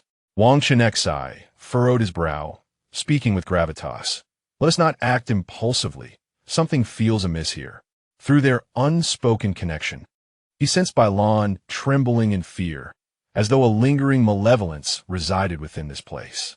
He then turned his attention to Yang Xiaomei, the grass element spirit master in their midst. Understanding the silent cue, she gently waved her fingers, summoning resilient vines that cautiously reached towards the crystal box, slowly lifting its lid. Within the box lay only desiccated bloodstains, as if the once vibrant essence contained within had been utterly siphoned away by some arcane force. At the precise moment the crystal lid swung fully open, a horde of crab-like specters surged forth into the hall. Their bodies, encased in hardened black exoskeletons, glimmered with a chilling sheen under the faint light, resembling impenetrable armor. Their eyes blazed with a crimson luminescence, akin to two flickering flames, exuding a menacing aura. The moment these specters emerged, they brandished enormous, razor-sharp pincers, lunging ferociously towards the assembly, as if intent on tearing them to shreds. "Guardians of the spirits," Wang Chenxi shouted, resolutely summoning forth his own spirit without hesitation. The guardians, a rare breed found in the wild, inhabit fixed territories and only manifest when the items they protect are disturbed by intruders, often encountered within various relics. Historical records of the Xia kingdom reveal that the first discovered guardians were the tomb beasts of ancient emperors, tasked with safeguarding the tranquility of the tombs and forbidding any intrusion, standing motionless like terracotta figures in their idle state. Wang Chenxi's compendium had, astonishingly, failed to gather any information on these spirits, indicating that the guardians were indistinguishable from ordinary lifeless objects until activated. The others reacted with equal swiftness. Han raised his hand, and a thunderous roar erupted, attempting to disrupt the actions of the crimson-clawed specters with a collective control technique. However, to Han Yi's astonishment, the crab spirits appeared completely unaffected. The third-tier water spirits were inexplicably immune to the fourth-tier lightning control, prompting Han Yi to widen his eyes in disbelief. "They exhibit no mental fluctuations," Lin Yuan exclaimed, having just attempted a mental shock skill with no effect. They were more akin to what Lin Yuan found difficult to articulate in that moment, a bizarre sensation akin to corpses impervious to the influences of the mental realm. Wang Chenxi observed the crab spirits moving with a somewhat stiff and sluggish gait and seized the opportunity to speak. Yang Xiaomei reacted swiftly, unleashing the forest prison, as robust vines erupted from the ground, weaving swiftly into a vast cage, attempting to restrain and impede the crab spirit's rapid approach. Jiang Yu's, meanwhile, soared through the throng like a bolt of black lightning on a sharkboard. To him, a battalion of controlled third-tier guardian spirits seemed insufficient to pose a significant threat. Yan Yan wore a devilish smile, slightly bowing his head to cast a shadow over his eyes beneath the brim of his cap. Clutching the fluffy firefox with his left hand and wielding a flame thrower with his right, he plunged fearlessly into the fray. In an instant, the flame thrower and the fluffy firefox unleashed twin torrents of blazing fire, illuminating the entire hall and casting a fierce glow upon Yan Yan's resolute and icy visage. Boom! In the dire situation where they found themselves encircled by the crab spirits, Ji's Hixia floated gracefully in the air, her weapon continuously discharging a series of attacks, accurately targeting the crab spirits. Feng Xiao stood closely beside Wang Chenxi, while Luo Xiaoming and Shi Yi instinctively guarded them. The control of the narrative remained as stable as ever. The fifth battle pet destined for a contract was set to appear in Chapter 500, with the Serpent Beauty's form anticipated in Chapter 520. Wang Chenxi commanded, "Normal attack in fusion form." Han Yi remarked, "Such alluring tactics are truly masterful." In Chapter 514, Blue Poison Winged Insect, Shi Yi unleashed his skill without the need to touch the ground with his hands. With a mere stomp, the altar's surface heaved violently, akin to surging ocean waves.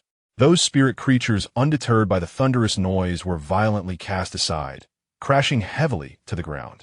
Jiang Yu's and Lei Ling Yi, the two assassins, plunged into the enemy ranks with fierce momentum, their strikes as effortless as slicing through vegetables. Jiang Yu's maneuvered skillfully atop his shark waveboard, weaving through foes with ease, his attacks unaffected by Shi Yi's seismic waves. He glided swiftly as if surfing on the ocean's surface, each rotation of the board precisely colliding with the crab demons. Meanwhile, Lei Ling Yi employed his lightning flash skill, instantaneously teleporting into the air. With the assistance of Water Moon, he descended gracefully, cleverly avoiding the impact of the waves. Water Moon, originally a luminescent jellyfish, had sprouted numerous glowing tentacles beneath her flowing dress. These tendrils clutched Lei Lingyi, leveraging their buoyancy to gradually slow his descent. The battle intensified, as the hordes of crab demons seemed inexhaustible, continuously emerging from every corner of the hall. Though merely third-tier spirits, the prolonged combat escalated the fluctuations of spiritual power among the group, as their skills fell into cooldown. Only the 5 equipped with weapon skills were left capable of maintaining their offensive. Sure, Yi and Yuzion's weapon skills require the release of other skills to be effective. However, without their defensive support, the pressure on Jiang Yu's and Lei Lingyi surged dramatically. This predicament was untenable. Wang Chenxi furrowed his brow, pondering strategies. This was his first encounter with guardian spirits, and he lacked experience. The compendium offered little assistance. Even Xiao Ankang, who had utilized the fishtail skill, had charged forward, attacking the crab demons with all his might. The already weary serpent beauty was on the verge of cramping from the exertion of battling the crab demons. "Let me take charge." Xiaoji Kuei stepped forward, volunteering. The toxins he unleashed had an extensive range and, upon contact with other targets, would swiftly spread. Consequently, he rarely had the opportunity to fight alongside his comrades, as any misstep could disrupt others. Yet, facing the multitude of low-tier spirits, his poison-based skills were undoubtedly the most suitable choice. Wang Chenxi nodded slightly in acknowledgement, and Jiang Yu's and Lei Lingyi understood immediately, quickly retreating from the throng of enemies. Immediately, Xiaoji Kuei decisively summoned his battle companion, the blue venom-winged insect. Spirit name: Blue venom-winged insect. Spirit attributes: Poison, primary; Wing, secondary; Spirit rank, 4th level. 7th grade. Spirit quality: Royal spirit skills: Carapace, insect; Poison mist, poison; Triple slash, insect; Double needle, poison; Toxic tail, poison; Insect wings, wing; Flight wing; Wing blade cut wing. Reversal: insect; Dazzling assault, wing. Spirit description: the royal quality blue venom-winged insect excels in both attack and speed, boasting 2 evolutionary forms. Double needle: a poison attribute skill.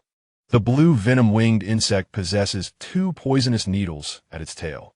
Upon activation, it expends spiritual energy to unleash a series of 2 consecutive needle strikes, inflicting damage while simultaneously carrying a probability of inducing a poisoned state. If both strikes hit, the target is guaranteed to become poisoned. Toxic tail: a poison attribute skill.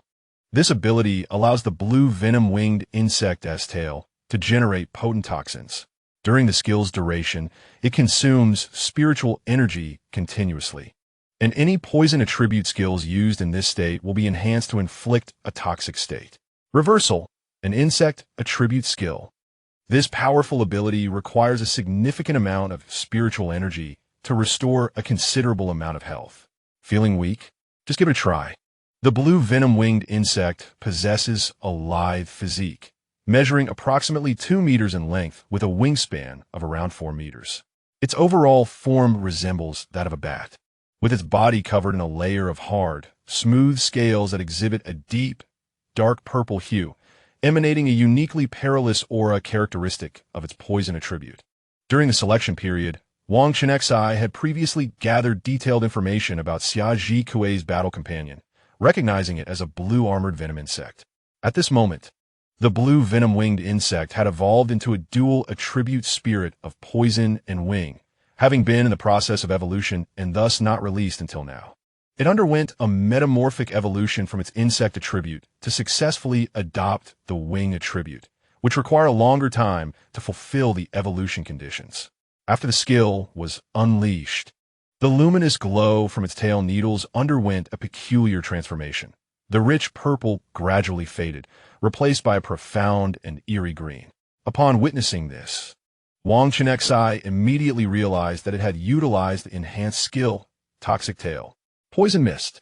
The blue venom-winged insect abruptly raised its tail needle, releasing a surge of ghostly green poison mist that spread rapidly through the air like a roaring tide. Although the instantaneous damage inflicted by the poison mist was not particularly substantial, it was undeniably a skill capable of ensnaring enemies in a poisoned state. Notably, under the potent enhancement of the toxic tail skill, the poison mist unleashed by the blue venom-winged insect produced a far deadlier toxic effect. The opposing crimson armored crabs, lacking shield skills, were unable to evade the abnormal state. Their defensive mechanism, primarily the water screen battle armor, served as an upgraded version of a steel shell, significantly bolstering their defensive capabilities and marginally increasing their offensive power, while also mitigating some of the damage taken. As the poison mist enveloped the area, the crimson armored crabs within its reach fell victim, succumbing to the toxic state. However, the damage inflicted by the toxicity at this moment remained low, requiring time to accumulate.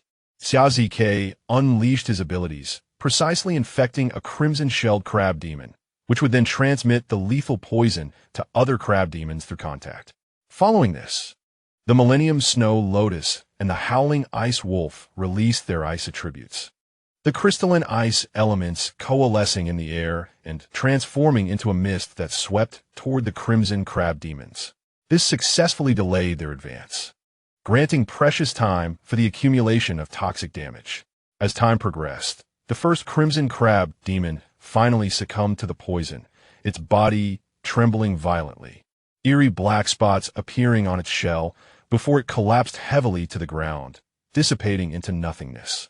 Soon after, the other crimson crab demons, poisoned at the same time, began to fall like a line of dominoes, each succumbing to the toxin and vanishing without a trace.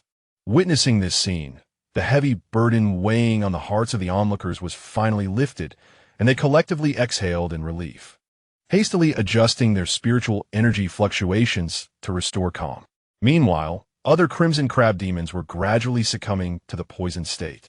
From that moment onward, Xiazike refrained from further action, while the number of surrounding crab demons continued to dwindle, until the cracks in the altar's floor, which originally emitted a shimmering blue light, gradually dimmed, resembling the imminent extinguishing of a life force.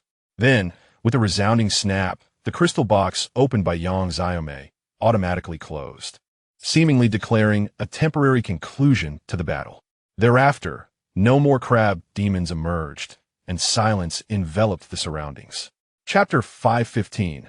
The Octopod Sea King finally resolved.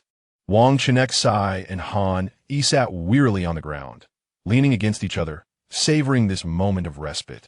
Just as the surroundings fell silent, distant gasps echoed from other directions, suggesting encounters with guardian spirits.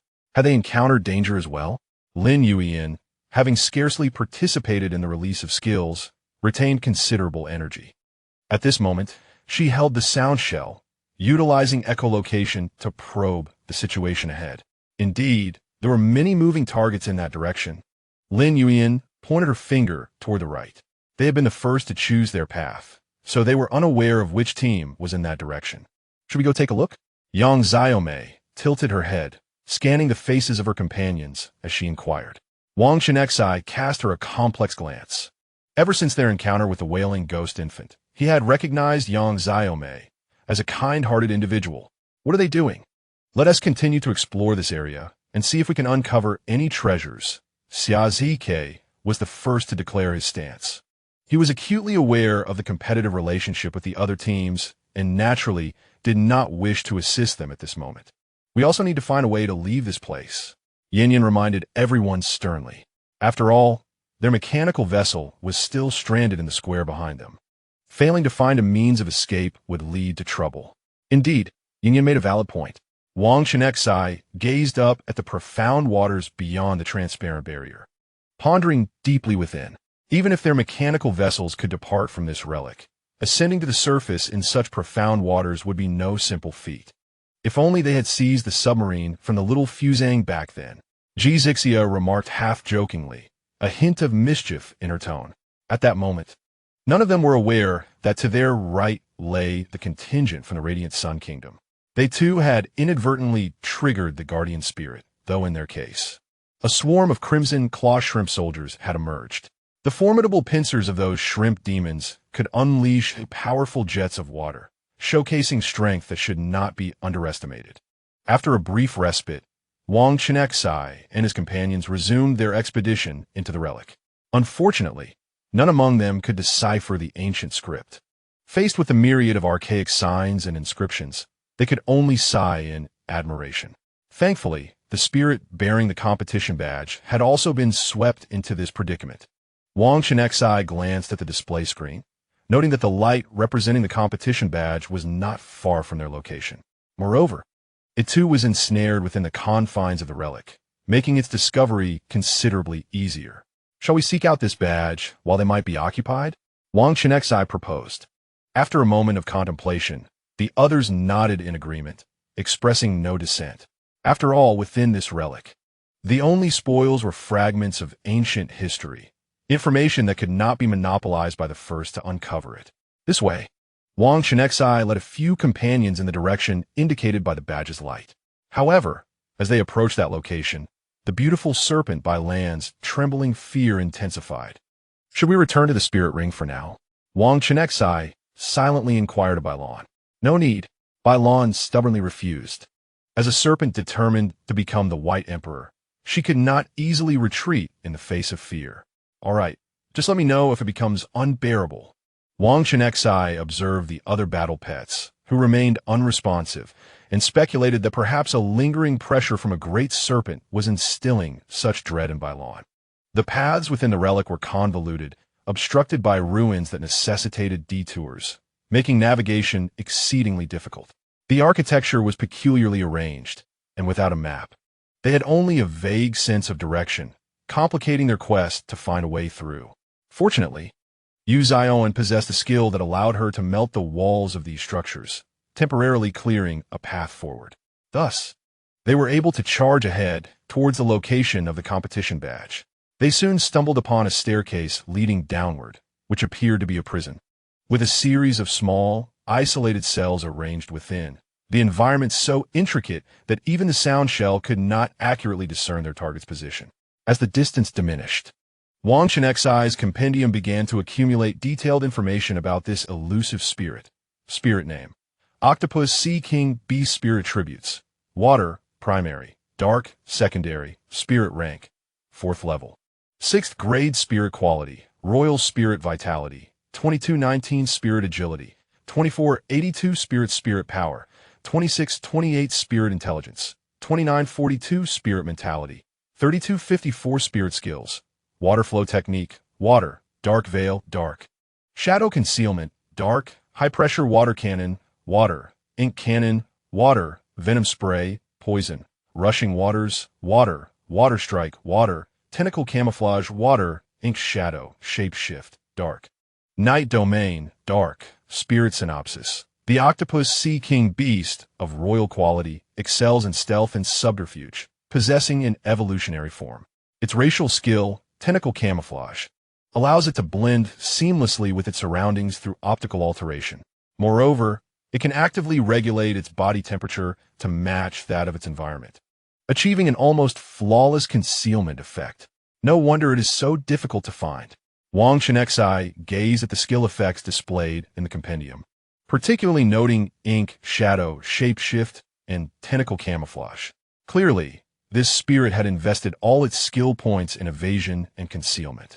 In a vast ocean, pursuing it would indeed be akin to searching for a needle in a haystack.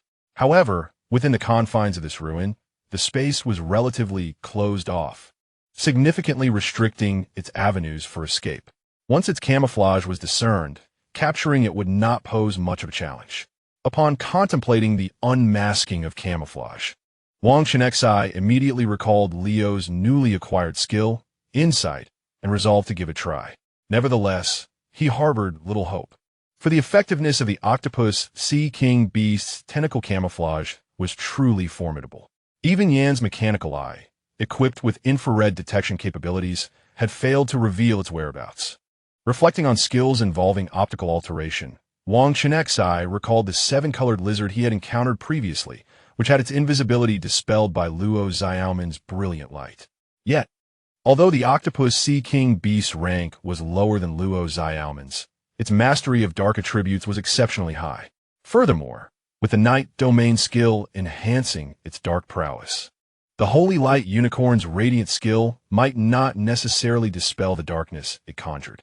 If Luo Xiaomeng could unleash a powerful light through holy light, there might be a glimmer of hope. However, the blinding skills that emitted intense light were not within Luo Xiaomen's repertoire. Lin Yuan, if Leo cannot see, then it falls to you. Wang Chenxi raised his eyebrows at Lin Yuan, his eyes glimmering with anticipation. Understood. Lin Yuan immediately grasped his intent. It merely involved unleashing a mental ripple when necessary to create widespread disruption, thereby interrupting the hidden spirit's skills, allowing them to detect its presence, and, subsequently, using mental impact to create opportunities for her teammates to capture it. Chapter 516.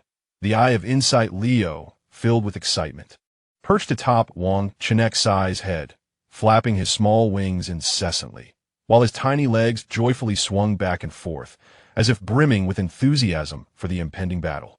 Why do you resemble Lu Yujin so much? Wang Chenxi queried with a sidelong glance at the belligerent figure before her, feeling as though only her own head bore the weight of pressure. Yet, as the skill was unleashed, Leo's gaze sharpened abruptly, akin to a hawk soaring through the skies. With an effortless precision, he could lock onto a target 1,000 meters away. The intensity and acuity of his focus evoked an involuntary awe. Concurrently, the blue crystal on his forehead flickered, emanating the power of the mind attribute. Zixia furrowed her brow slightly, her attention riveted on Leo's current state. She sensed that the piercing vision he exhibited was markedly distinct from that of other winged attribute spirits. Leo's eyes seemed to possess an extraordinary power, as if they could penetrate the deepest layers of deceit within one's heart. Merely meeting his gaze caused Zixia an inexplicable urge to avert her eyes, further strengthening her belief that the effects of this skill had undergone a transformation. Clarity, Lin Yuan perceptively noted, sensing that strands of mental attribute energy intertwined within. It was a telepathic connection. Leo was astonishingly unleashing two skills simultaneously. Lin Yuan instinctively covered her lips, nearly gasping in astonishment. It is important to recognize that simultaneously casting two skills represents a fundamental divergence from their usual reliance on spiritual energy ripples to consecutively execute skills. Skills such as clarity and telepathy are not sustained state abilities. Ordinarily, once cast, one can perform other skills thereafter. However, maintaining the status of these two skills would preclude the activation of any other abilities requiring spiritual energy, unless they were passive skills or special skills that do not necessitate such energy, lest the skill release be interrupted. Nonetheless, at this moment, Leo defied convention, simultaneously unleashing these two skills. The perceptive capacity of the mind attribute, combined with the enhanced vision afforded by clarity, enabled him to pierce through illusions. Thus, Leo traversed the dungeon, scrutinizing every corner without overlooking a single detail. Subsequently, Wang Chenxi and the others felt an extraordinary mental connection, through which they glimpsed the octopus-like Sea King beast clinging to the ceiling. Its skin displayed a profound inky blackness, rendering it akin to a phantom concealed in the depths of the ocean, exceedingly difficult to detect. Adorning its head was a crown of water elements radiating a blue luminescence, bestowing upon it an air of majesty. Whether it was due to the effects of Zhang Yin's camouflage skill, Wang Chenxi and the others could only discern the general outline of the octopus-like Sea King beast, with the intricate details of suckers and tentacles remaining indistinct. Is this a mind network connection? Lin Yuan internally questioned, transmitting her inquiry to the others. Wang Chenxi had already seen the updated detailed information in the illustrated guide. He understood that the peculiar occurrence surrounding Leo was not merely a matter of simultaneously casting two skills. To his knowledge, the only ability capable of achieving such a feat was the merfolk duet skill. At this moment, Wang Chenxi had resolutely made up his mind. Even if Leo never learned to fly throughout his life, he was determined to contract this extraordinary spirit creature. After all, the potential and talent exhibited by Leo were simply too compelling to forsake. As for a flying mount, he could always wait until the 6th tier to select a dragon-type spirit creature known for its swiftness. Spirit creature name: Leo. Spirit creature attribute: wing, primary. Mind, secondary. Spirit creature tier: 2nd tier. Level 6 spirit creature quality: elite. Spirit creature stamina: 247. Spirit creature agility: 294. Spirit creature spirit power: 262. Spirit creature intelligence: 281. Spirit creature spirit: 308. Spirit creature skills: mind wings, wing. Mind impact: mind. Wing strike combo: wing. Mind's eye, mind. Mind network connection: mind. Spirit creature description: mind's eye, a skill of the mind attribute. This powerful ability is a fusion of the mind-probing and illusion-breaking skills inherent in a young winged spirit king. Upon activation, it consumes spirit power, enhancing the user's perception to its utmost limits. During the skill's duration, spirit power will be continuously drained, leaving the user in a state of blindness. Ironically, in this blinded condition, Leo is able to open his mind's eye, discerning all mental activities and illusions, thus uncovering every deceit. Mind network connection, a skill of the mind attribute. This ability consumes spirit power to establish a network of consciousness. By expending additional spirit power, several targets may be chosen to join this network, allowing messages to be communicated among them through Leo as the central hub. Everyone had seen that spirit creature, right? The competition badge was discreetly nestled within it. In the wondrous state of the mind network connection, all present clearly saw the vision shared by Leo. Within the immobile silhouette of the octopus-like spirit creature, there was an opaque mechanical object that, by its size, could only be the coveted competition badge they had tirelessly sought after. It was akin to viewing an X-ray. Han couldn't help but recall the skill used by Luo Bin to examine Wang Chenxi earlier. The extraordinary sensation of seeing through an object's internal structure was now experienced once again through Leo's perspective. At Wang Chenxi's request, Leo opened a private channel for mental communication between him and Han Yi. The speed of transmitting mental messages was astonishing, enabling the exchange of thousands of thoughts in mere seconds. The two engaged in a fervent dialogue, seemingly immersed in a world that belonged solely to them, completely oblivious to their surroundings. Meanwhile, Wang Chenxi, while engrossed in his conversation with Han, also directed the others to launch their attacks. He pondered that if they could not even capture a level 6, 4th-tier spirit creature that was not adept in battle, they might as well disband and return to their respective homes. Shall we all attack together? Feng Xiao was already eager, impatient to unleash his skills. Wait, don't shatter the spirit-enhancing potion. Leave it intact, Wang Chenxi suddenly exclaimed, recalling a scene from his high school military training when Han Yi had been too forceful, reducing a green-armored caterpillar's skill crystal to ashes. Very well, let us take control. Lin Yuan and Yang Xiaomei swiftly exchanged information, reaching a consensus. Now, hurry up. My head is pounding. I can hardly hold on. Leo's anxious voice resonated within the hearts of those present. Although the mental energy consumed by the mind network was not substantial, Leo, with its 2nd-tier abilities, could effortlessly connect with a dozen 4th-tier spirit masters. However, processing the information they transmitted was exceedingly taxing on its mental faculties. Particularly, the chaotic exchange of messages between Wang Chenxi and Han Yi left it utterly drained, as it had to discern which portions were private conversations, further exacerbating its exhaustion. I apologize, I almost overlooked this point. Everyone, let's act swiftly, Lin Yuan said, slightly embarrassed. She had just experienced this skill for the first time, and caught up in the novelty, had indulged in it for too long. Her mind awash with myriad thoughts. Initially, she assumed that with Leo's impressive mental attribute talent, which even allowed for the simultaneous use of 2 skills, it could endure longer.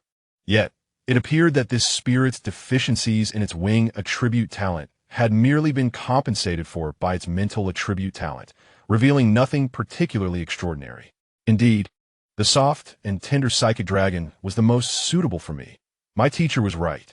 Unbeknownst to Wang Chenxi, who was deep in conversation with Han, their unintentional actions had caused Lin Yuan to completely abandon her intention of taking Leo away. Chapter 517, Dungeon Dragon's Roar, Psychic Impact. Lin Yuan exclaimed, and was the first to activate her skill. A faint ethereal glow enveloped her, and an invisible force of mental energy surged forth like a tidal wave toward the octopus Sea King beast. Witnessing this, the others rushed forward to launch their attacks. Do not give it the chance to unleash its night domain, Wang Chenxi shouted, pondering internally. He was uncertain whether Leo could see through the octopus Sea King beast's shadowy evasion within the night domain. If they could control this spirit continuously until its demise, it would be optimal. The octopus Sea King beast lacked defensive skills, and Jixixia's frost bullet shot forth like a meteor. It struck its target with a whoosh, while the howling ice wolf, unwilling to be outdone, unleashed an ice barrier. In an instant, a chilling aura spread, and the freezing effects of the two skills successfully restrained the octopus Sea King beast. Just as the psychic impact disrupted the beast, he also unleashed his skill. Electric net. With the consumption of spiritual energy, a net crackling with electric light formed instantaneously, capturing the octopus Sea King beast securely. After being attacked by Jixixia, the octopus Sea King beast was instantly encased in ice. Its suckers fell off due to the cold, and its entire body plummeted from the ceiling, precisely ensnared by the electric net. Falling rocks, rock fangs. In the pursuit of a swift resolution, he shifted his focus from defense to offense. A massive boulder suddenly appeared above the dungeon, crashing down towards the octopus Sea King beast. Simultaneously, sharp stone spikes erupted from the ground like fangs, rapidly piercing toward the octopus Sea King beast, utilizing the impact of the falling rock for a penetrating strike. Armor-piercing bullet. Jixixia seemed unsatisfied and unleashed her skill once more. A projectile imbued with armor-piercing power whistled through the air, striking the octopus Sea King beast with precision and further diminishing its defenses. All right, enough. Wang Chenxi observed the battered creature and couldn't help but feel a pang of sympathy. After all, if those 3 bottles of spirit-enhancing potion were to shatter, the loss would be catastrophic. He couldn't help but grumble, blaming the frailty of the octopus Sea King beast, as Jiang Yu's and the adept Lei Lingyi, who specialized in countering water attributes, had yet to make a move. At that moment, Lei Lingyi had just teleported into the forest prison, gripping the thunderblade tightly. Just as he was about to strike, he heard Wang Chenxi's words. Let me handle the dissection. Confirming that the octopus Sea King beast had indeed perished, Lei Lingyi calmly donned a pair of black leather gloves. He then meticulously explored the creature's soft, sticky remains, searching for the demon core and the competition badge. Rio called out weakly, ultimately unable to endure any longer, and canceled the skill. Nevertheless, with Lei Lingyi's expertise, he could swiftly locate the target even without Rio's assistance. Before long, Lei Lingyi returned, bearing the competition badge and 3 bottles of spirit-enhancing potion. The dark attribute skill core, Shadow Escape, shall be given to Rio. She gazed at the listless Rio with a twinge of compassion, knowing that everyone acknowledged Rio as the key contributor in discovering the octopus Sea King beast. Had it not been for him, they might not have secured even the competition badge. The dark attribute skill core held little value for the group, leading them to unanimously agree to bestow it upon Rio. Wang Chenxi's face lit up with joy upon witnessing this. As a beastmaster, he might one day contract various attribute spirit battle pets. Thus, retaining these low-level skill cores of different attributes would surely prove advantageous. Unexpectedly, Rio was helping him save money. Wang Chenxi gently rubbed his right index finger against Rio, who remained perched atop his head. He softly caressed the blue crystal on its forehead, a scene that elicited envy from the other women. It was well known that Rio never allowed anyone else to touch the blue crystal on its forehead, not even Han Yi. Only the chosen Wang Chenxi had the privilege of connecting with this eye that stored spiritual power. Contemplating the 3-eyed true monarch, Wang Chenxi felt inspired, considering that Rio's skill. The Eye of Insight could also be aptly renamed the Heavenly Eye, as they occupied the same position, following the distribution of the spirit-enhancing potions. Everyone except Lu Zhanjiu and Luo Xiaoming had already received one. Wang Chenxi glanced at the display screen, noting that fewer than 50 competition badges remained. Acquiring another should not pose too much difficulty. However, their immediate concern was to devise a means of leaving this relic. Sigh. If only they possessed a skill with chaotic attributes, it would simplify matters greatly. Zixi sighed in resignation. Her Ice Arbiter X9, even when using magnetic levitation, could only barely suspend her in midair.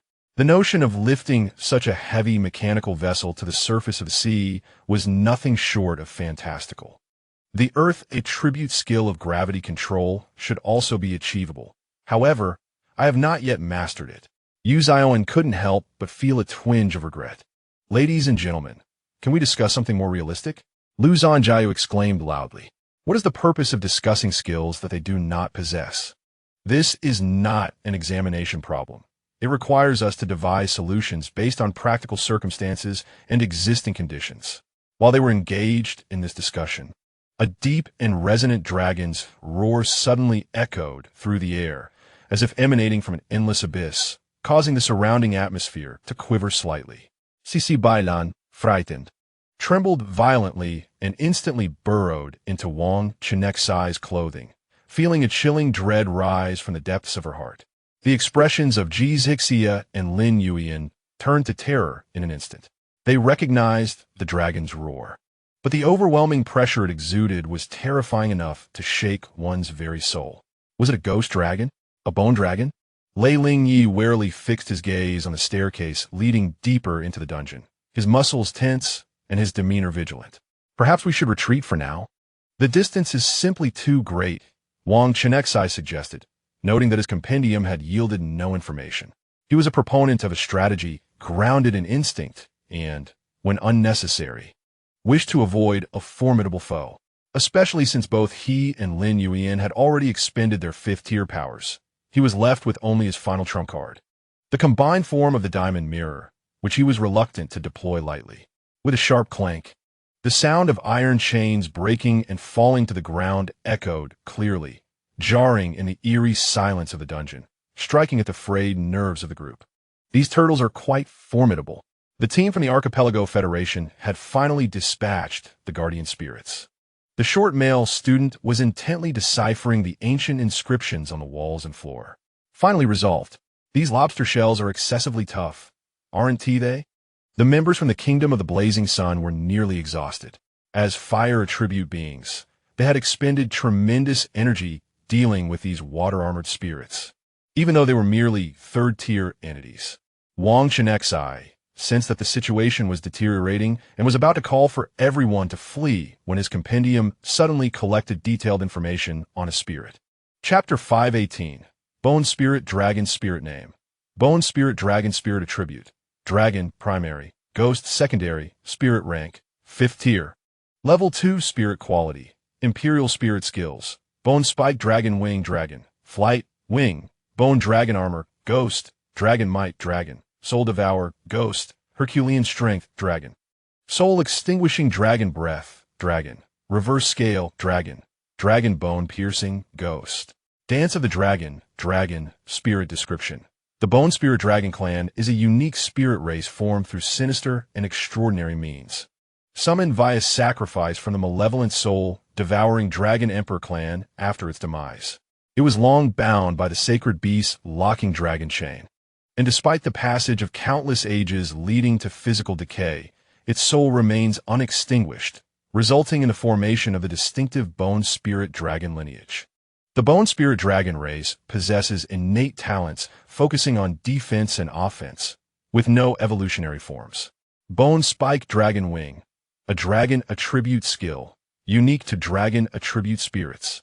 The Bone Spirit Dragon's bony wings not only grant it the ability to soar through the skies, but also facilitate the release of powerful wing attribute skills. When the Bone Spirit Dragon unleashes its spectral attribute skills in attack, its skeletal wings enhance the inflicted damage by 20%. The Bone Dragon Armor, a unique bone armor belonging to the Bone Spirit Dragon lineage, boasts formidable defensive capabilities. This passive ability fortifies the Bone Spirit Dragon's own defenses when activated. It requires the expenditure of a certain amount of spiritual power, reducing the damage it sustains by 30% for the duration of the skill. Soul Obliteration Breath. A dragon attribute skill represents a distinctive offensive maneuver of dragon attribute spirits, as the bone spirit dragon exhales a breath that directly assaults the souls of its foes. Bone Piercing, a spectral attribute skill, consumes spiritual energy to unleash several sharp bone spikes, which are propelled towards the target at remarkable speed.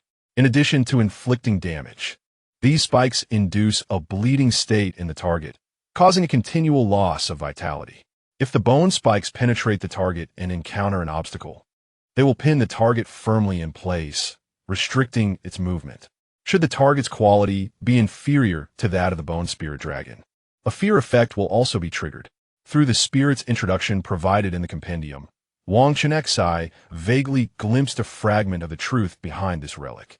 However, before he could turn and make his escape, a piercing, shrill sound suddenly erupted, reminiscent of sharp claws scraping forcefully against a rough wall. The sound sliced through the air like a blade, embedding itself in the ears of those present, evoking an intense discomfort and sending shivers down their spines. It was the bone dragon. This chilling sound served as an ominous proclamation, revealing to all that the essence of this draconic beast lay within its formidable bony armor. Warning! Warning! A target exceeding the spiritual detection threshold has appeared. Please evacuate immediately. Danger! Danger! Yin Yin felt his left eye twitch uncontrollably, inwardly lamenting their ill-fated expedition. Having already encountered several fifth-tier spirits, unable to resist, he swiftly scanned his teammates with his right eye, speculating about who among them might possess an innate ability to attract peril. Can we defeat it? Lin Yuan urgently inquired of Wang Chenxi, sensing that he seemed to harbor some secret before the group. Recalling their previous explorations together, she speculated that Wang Chenxi might possess a unique mechanical spirit, perhaps endowed with the ability to detect the proximity of fifth-tier spirits. Could it be that the skill slot he claimed to have damaged was actually contracted to this mysterious spirit? As Lin Yuan posed her question, a flurry of thoughts raced through her mind like lightning. Meanwhile, upon observing the bone spirit dragon's prowess in the compendium, Wang Chenxi was resolute in his decision to flee. In the skills section, 18 abilities were meticulously listed, yet the last 8 were displayed in a muted state, indicating that the bone spirit dragon was currently unable to utilize them. Noting the skills of transformation and weapon transformation, Wang Chenxi understood that these could not possibly be skills the bone spirit dragon had activated to escape the dragon chain, thus falling into a cooldown state. The only plausible explanation is that this skeletal dragon was once a formidable 9th-tier demon spirit. However, over the long passage of time, its physical form deteriorated under the constraints of the dragon-locking chains, leading to a significant decline in its rank, which in turn rendered some of its abilities unusable. As the power of the bone spirit dragon waned, these skills were irrevocably erased from its demon core. Nevertheless, Wang Chenxi hesitated to wager whether its proficiency in skills and combat experience had remained intact. After all, this was a once 9th-tier demon spirit possessing dragon might skills. Even if its strength had diminished to the 5th tier, its latent threat remained formidable. The essence of the spirit snake, though lacking in bloodline purity, sufficed as a vessel for its resurrection. A low, raspy voice echoed, seemingly emanating from an endless abyss of darkness. Wang Chenxi suddenly realized that Bai Lan's fear stemmed from the skeletal dragon's intent to use her as a vessel for revival. Although Bai Lan was merely an ordinary water snake, the potential of the Lanwen white snake lineage was not to be underestimated. With a fusion of pure dragon blood, evolution towards a dragon attribute was certainly achievable, potentially reaching imperial quality. This former 9th-tier demon spirit had exceptional mastery over ghostly attributes, with a soul strength beyond imagination.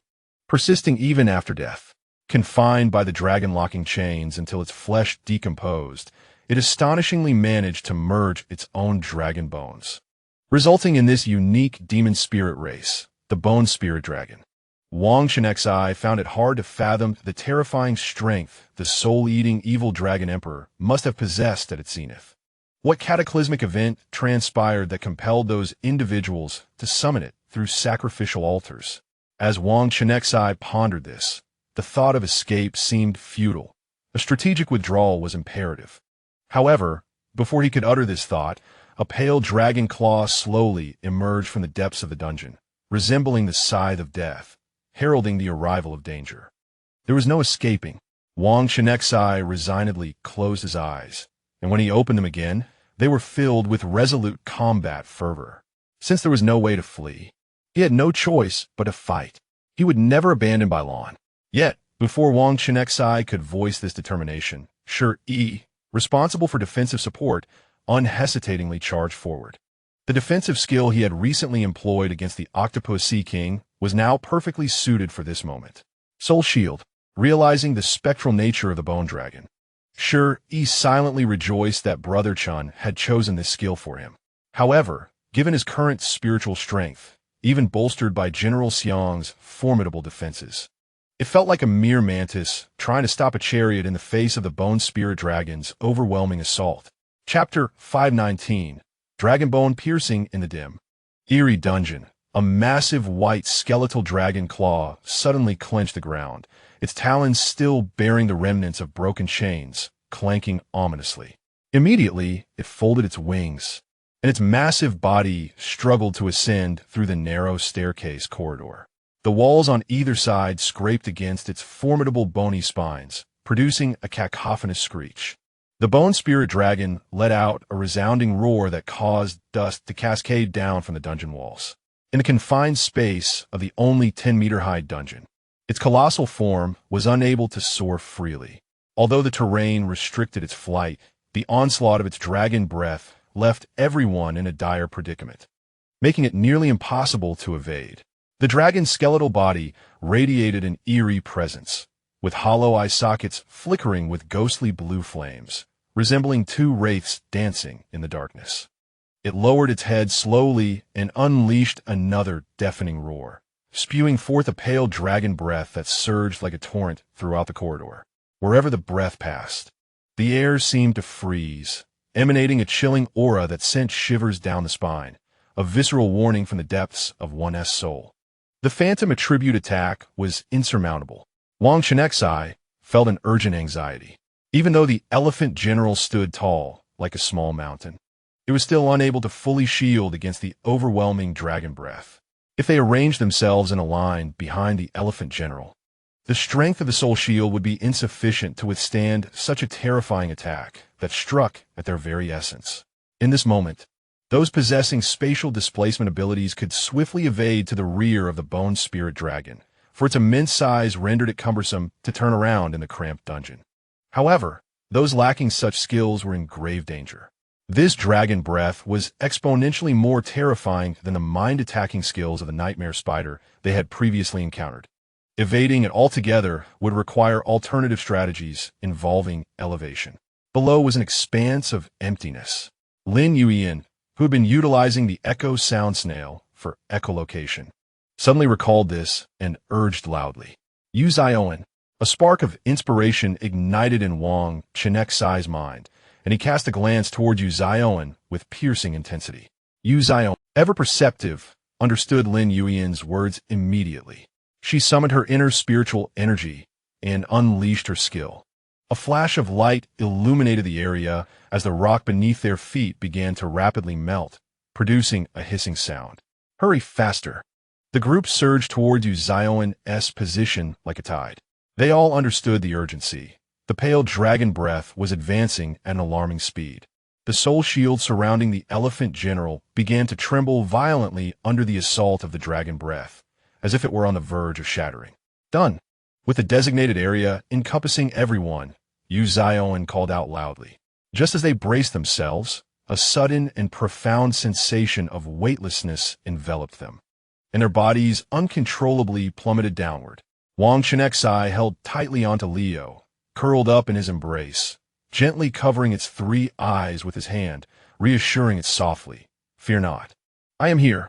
The Bone Spirit Dragon observed the few who had vanished without a trace before its eyes, glancing at the suddenly formed pit on the ground.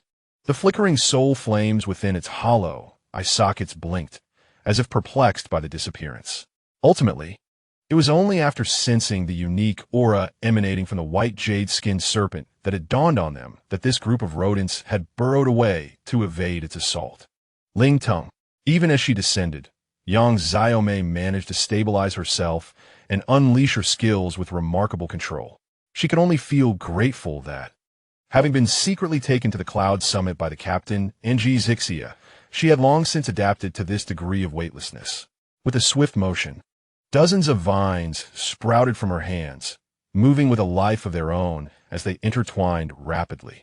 The ends of these vines clung tightly to the edges of the pit, forming a structure reminiscent of a trampoline made of vines, significantly slowing the descent of everyone present. The colossal bone spirit dragon could not squeeze into this space, and the material of the surrounding structures was unknown. Even its formidable bony spikes, when thrust against it, only left shallow scratches. Unable to breach the opening, it furiously lowered its head and launched an attack. In an instant, the dragon bones adorning its body fell away, resembling sharp, bone-like spears that shot downwards at alarming speed, targeting the gathered individuals. Shell shields, flame barriers, spatial shields. In a dazzling display, variously colored ethereal shields blossomed like vibrant flowers. Xiao Ankang skillfully maneuvered to enlarge the shield for General Xiang, quickly moving it towards the entrance for defense. However, this dungeon was not only devoid of any cover to shield against the onslaught, but it was also exceptionally confined. A glance around revealed only 4 remnants of chains still affixed to the walls, with a winding staircase leading upward not far away. Yu Zioan and Jiu Tong hastily cast support skills to enhance everyone's mobility. The group, like startled birds, darted around the cramped space to avoid the bone spear attacks. Han Yi closely shielded Wang Chenxi, dodging alongside him, while Linghua Mirror remained vigilant, constantly monitoring Wang Chenxi's position to be ready to release skills and support. The damage from a single dragon bone piercing was not particularly severe, merely breaking through a layer of the 4th-tier shield they had conjured before falling feebly to the ground. Yet, the multitude of bones belonging to the bone spirit dragon proved overwhelming, although not all were suitable for offensive use within mere moments. It had unleashed over 30 bone spears. Shi Yi and General Xiang were unfortunately pinned to the ground by these spears, immobilized. Linghua Mirror had exhausted several spatial skills and fallen into a cooldown state. Jiang Yu's, benefiting from 2 acceleration states, skillfully maneuvered on his shark waveboard, evading attacks while remaining relatively unscathed. However, the circumstances for Ji Zixia and Yang Xiaomei were far from optimistic. Their movement speed was slow, and their strengths lay in long-range attacks and control, with little in the way of defensive skills. In this enclosed space, even Jiang Yu's and Lei Ling Yi, who excelled in speed, found themselves struggling to cope, let alone the others. Particularly for the defensive-type Spirit Master Yu Zioan and Shi Yi. They not only had to protect themselves, but also assist their companions. Ultimately, in a moment of desperation, Yu Zioan reverted to her semi-beast form, enhanced by her spirit's parasitic abilities, fortifying her physical prowess in an effort to evade the oncoming attacks. Yet the bone spirit dragon's relentless assault continued with the fervor of a tempest, as if it sought to shatter itself in its frenzied attacks. Amidst this chaos, the swift shadow cat and other spirits capable of striking the bone spirit dragon unleashed their offensive spells. However, the dragon's skeletal armor greatly augmented its defensive capabilities and damage mitigation. To it, these attacks were mere trifles, inflicting no substantial harm whatsoever.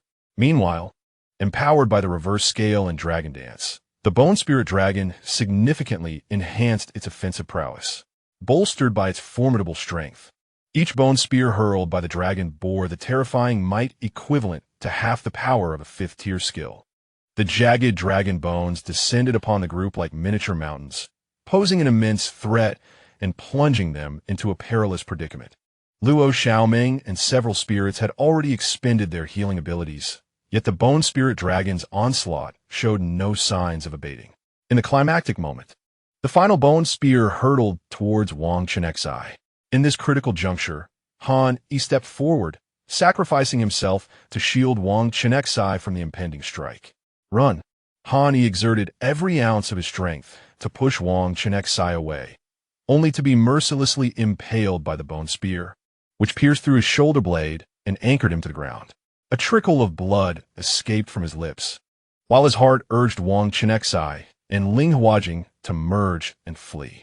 Hani, Wang Chenxi's eyes widened in horror, filled with anguish and fury that surged like a tidal wave. Yet in that moment, he felt utterly powerless. Even when fused with Shaoling and adopting the mirror flower form, he could only restore the state of a single target. The grass elemental attacks, when unleashed upon the bone spirit dragon's iron-like skeletal armor, were akin to an ant attempting to shake a tree, leaving no trace behind. Even attacks capable of inflicting bleeding effects had no impact on the fully skeletal bone spirit dragon. Moreover, this bone spirit dragon was starkly different from the shadow bone princess encountered previously. The latter possessed a skill that could restore a significant portion of her health, and thanks to the healing reversal of the mirror flower skill, they had managed to drive her away. But the bone spirit dragon before Wang Chenxi filled him with a profound sense of despair, especially seeing Han exerting his utmost effort to protect him until the final moment, while he felt utterly helpless. This sense of impotence pierced his heart like 1,000 needles. Roach, hand over the spirit serpent, and I shall spare you all. With a deafening roar, the bone spirit dragon, now devoid of cervical vertebrae, let its immense skull crash to the ground. Following this, its remaining skeletal wings and dragon tail also fell heavily, resonating with a dull thud. Subsequently, the eerie blue flames of its soul flickered violently within its hollow eye sockets, those scattered bone spikes on the ground. Apart from the 20 or so that had pierced the group, seemed to be drawn by some mysterious force, converging back toward it. These bone spurs were meticulously arranged beneath the skull dragon's head, and soon, the bone spirit dragon regained its original form. Confronted by the overwhelming pressure of the 5th-tier bone spirit dragon, which bore down like a mountain, Wang Chenxi felt a chill originating from his tailbone, piercing through his mind like icy steel needles, instantly freezing his very soul. This oppressive force made it exceedingly difficult for him to utter a sound, as though invisible hands were tightly gripping his throat. Yet, with every ounce of strength he could muster, Wang Chenxi managed to force a single word through his clenched teeth. Not to mention that he held no belief in the integrity of the evil dragon clan. Even if the bone spirit dragon spoke the truth, he would never abandon Balin. He still remembered the first time he encountered Balin, a mutated little snake that had lost its venomous attributes, ostracized by its parents and siblings, weak, pitiful, and helpless. At that time, Wang Chenxi had recognized the immense potential hidden within the Lanwen white snake through the Demon Spirit Encyclopedia and had joyfully instructed Xiao Ankang to bring it back. Back then, he was still somewhat naive, possessing a charm and innocence that contrasted with his current demeanor. Wang Chenxi's thoughts raced as he cast a deep glance at Han. Impaled by the dragon bones, he was firmly pinned to the ground, triggering a state of fear. However, Wang Chenxi did not see a trace of terror on Han Yi's face, only profound concern. With his telepathic abilities, Wang Chenxi understood that he was worried about his safety, anxious about his chances of escape. But how could he abandon to flee alone? The last time he faced the ghostly infant, he had chosen not to escape alone after merging with the Linghua mirror, and this time he made the same choice. Suppressing his sorrow, he observed the intimacy levels between himself and his battle pets through the demon spirit affinity. Xiao Ankang, who regarded him as a father figure, had an intimacy level of 96, while Xiao Ling had 93. Balin, who viewed him as a mentor, was stuck at 89, and the contract's most recent addition, held an intimacy level of 86. Wang Chenxi harbored no resentment. He understood that intimacy depended not solely on the trust of his battle pets, but perhaps revealed something about himself. As he rejected the bone spirit dragon, these thoughts swirled in his mind. Upon hearing his response, the bone spirit dragon let out an enraged roar, akin to an irate volcano. Following this, it unleashed a torrent of dragon breath, a pale flame brimming with destructive intent, aiming to obliterate the souls of those ants daring to defy it. Soul-destroying dragon breath. This pale flame possessed a terrifying power specifically designed to attack souls. Once it struck its target, it could annihilate the target while leaving the body unscathed. Sizzling with a sense of impending doom, Balin was filled with self-reproach. It had always believed it could unhesitatingly sacrifice its life for Wang Chenxi, leading to prior doubts about Wang Chenxi's feelings towards it. However, in their telepathic bond, it could clearly sense Wang Chenxi's thoughts. Thus, it proposed that the mirror of the diamond flower be used on itself in a concentric manner, and subsequently, the shattered mirror would annihilate this corporeal form, resolutely refusing to allow the bone spirit dragon to prevail. Yet, how could Wang Chenxi bear to witness his battle companion inflict harm upon itself, unless it was a strategic decision made in the pursuit of victory? However, before Wang Chenxi could contemplate how to dissuade Balan from this notion, the pale soul-destruction dragon had already surged forth like a monstrous beast, roaring with ferocity. Its initial targets of assault were none other than Wang Chenxi and the serpentine Balan, who dared to defy it. "You shall not." Without hesitation, Wang Chenxi forcibly recalled Balan into the spirit ring. He understood that the bone spirit dragon lacked spatial abilities, and upon its demise, it would be incapable of breaching the confines of the spirit ring. A pained groan escaped Wang Chenxi's lips, as the agony of his soul being seared was 1,000-fold more tormenting than the prior experiences of soul-scorching. This pain was akin to a myriad of blades relentlessly slicing through his essence, rendering him nearly unconscious. No, Balan, through their mental connection, urgently implored Wang Chenxi to release it. Yet, not only did Wang Chenxi refrain from complying, but he also recalled Xiao Ankang and the others.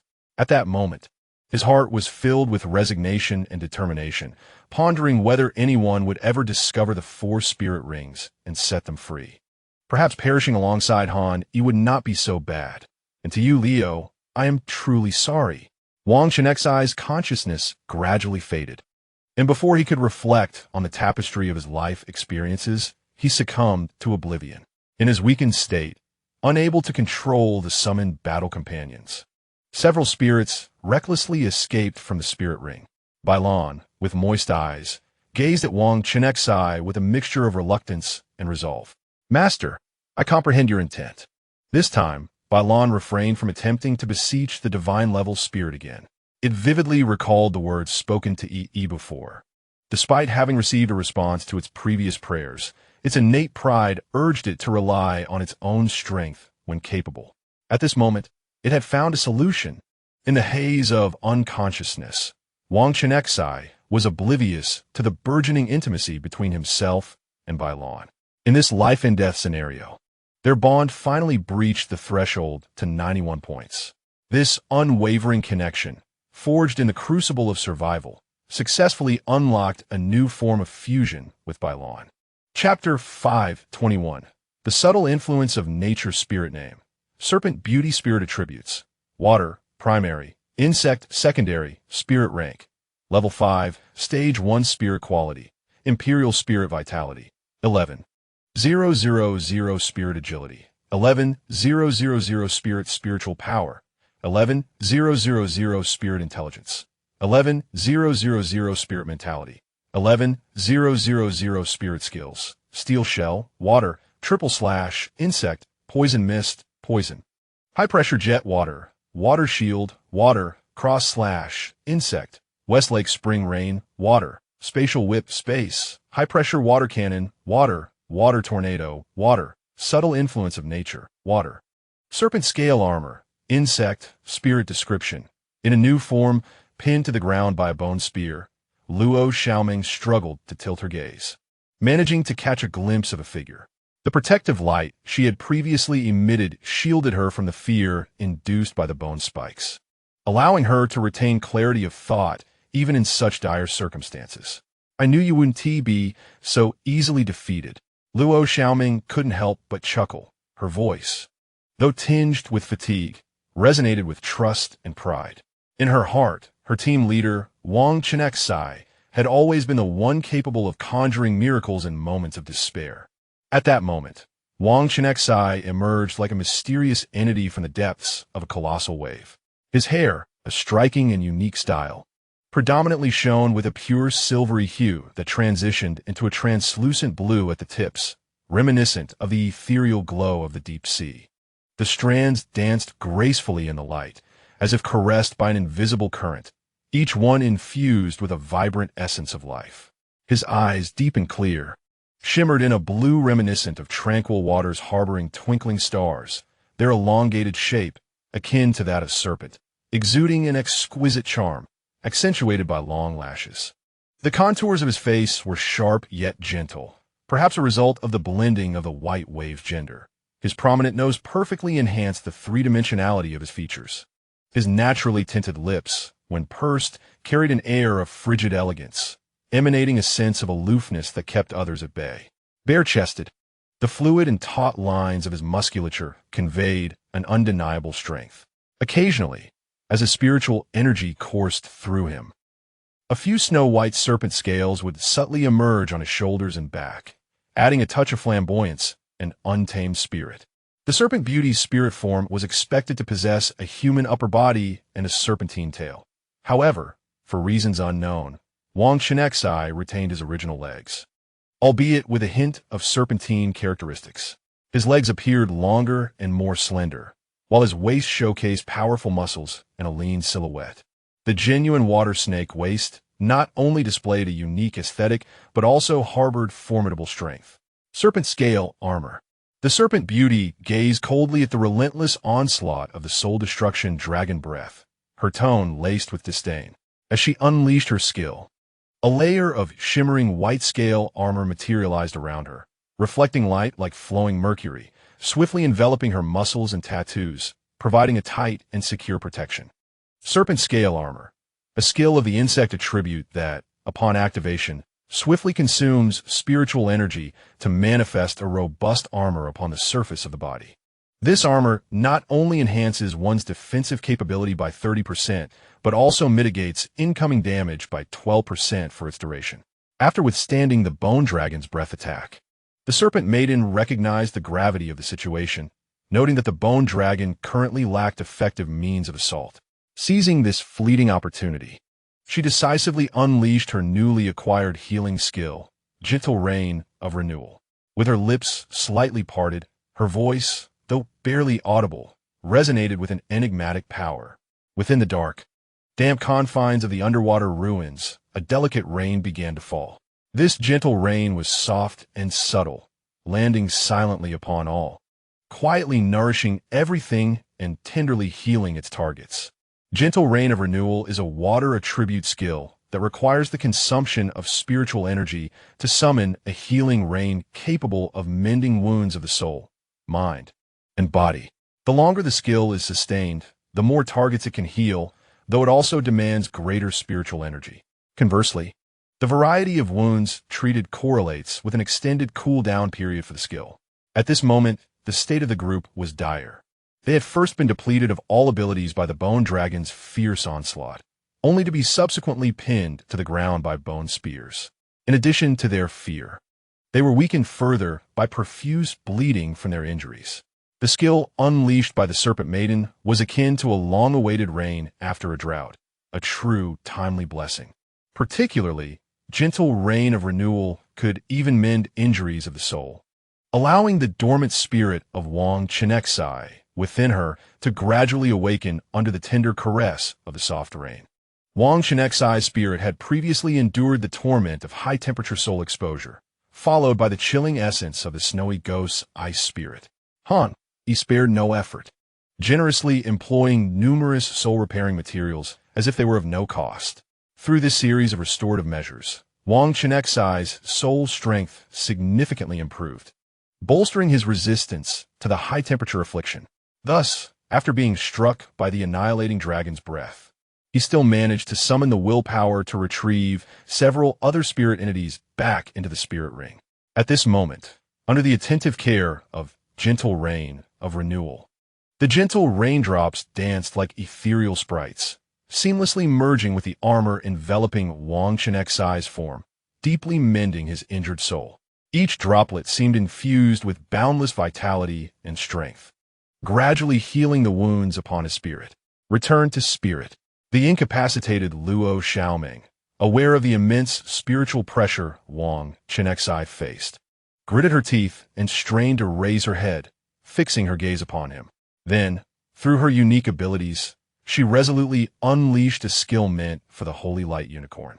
Luo Xiaoming unreservedly channeled her own spiritual energy, along with that of the Holy Light Unicorn, into Wang Chenxi, striving to extend his combat duration in this perilous situation, thus enhancing their odds of survival. Meanwhile, under the healing influence of gentle rain of renewal, the bleeding wounds of the group gradually began to mend. They were merely pinned down by bone spears, temporarily unable to move freely. The bone spirit dragon sensed the threat emanating from Wang Chenxi in this form, regarding him with a wary gaze. Wang Chenxi himself found it quite astonishing that he could discern such an emotion of vigilance from a featureless skeleton. Leo, concealed beside Han Yi, chose to remain silent, fully aware of the peril posed by the bone spirit dragon and fearing that attracting its attention might endanger him. The bone spirit dragon unleashed its full dragon might, attempting to comprehensively suppress the attributes of the serpent beauty.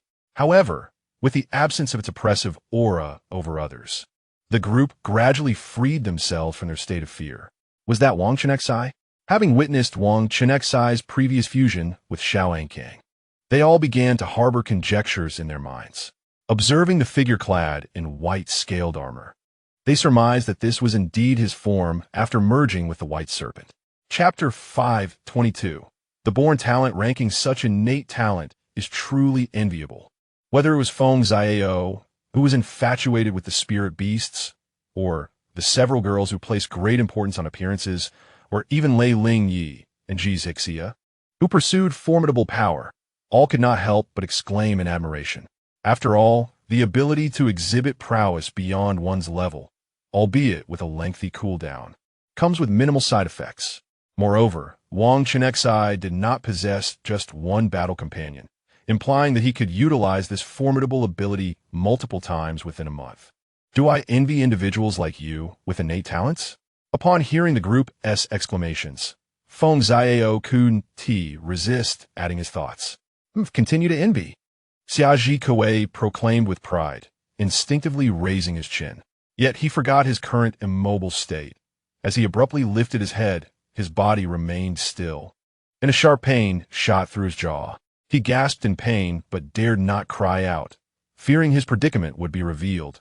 Thus he could only endure in silence. His expression, quite the spectacle. Oh, you possess innate talent as well?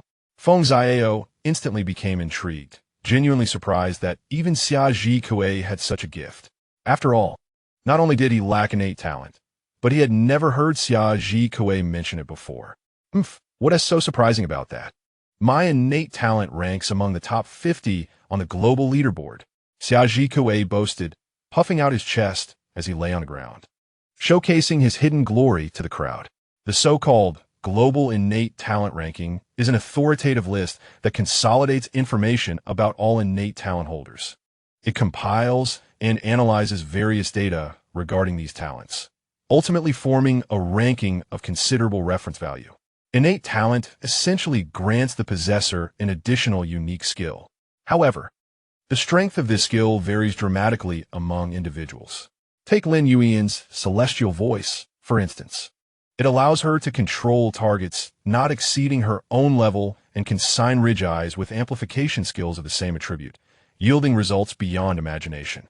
However, there exist certain innate skills, akin to ordinary vines, whose utility is relatively limited, thus relegating their ranks to the lower echelons. To place within the top 50? That is indeed remarkable. Ji Zixia could not help but exclaim in admiration.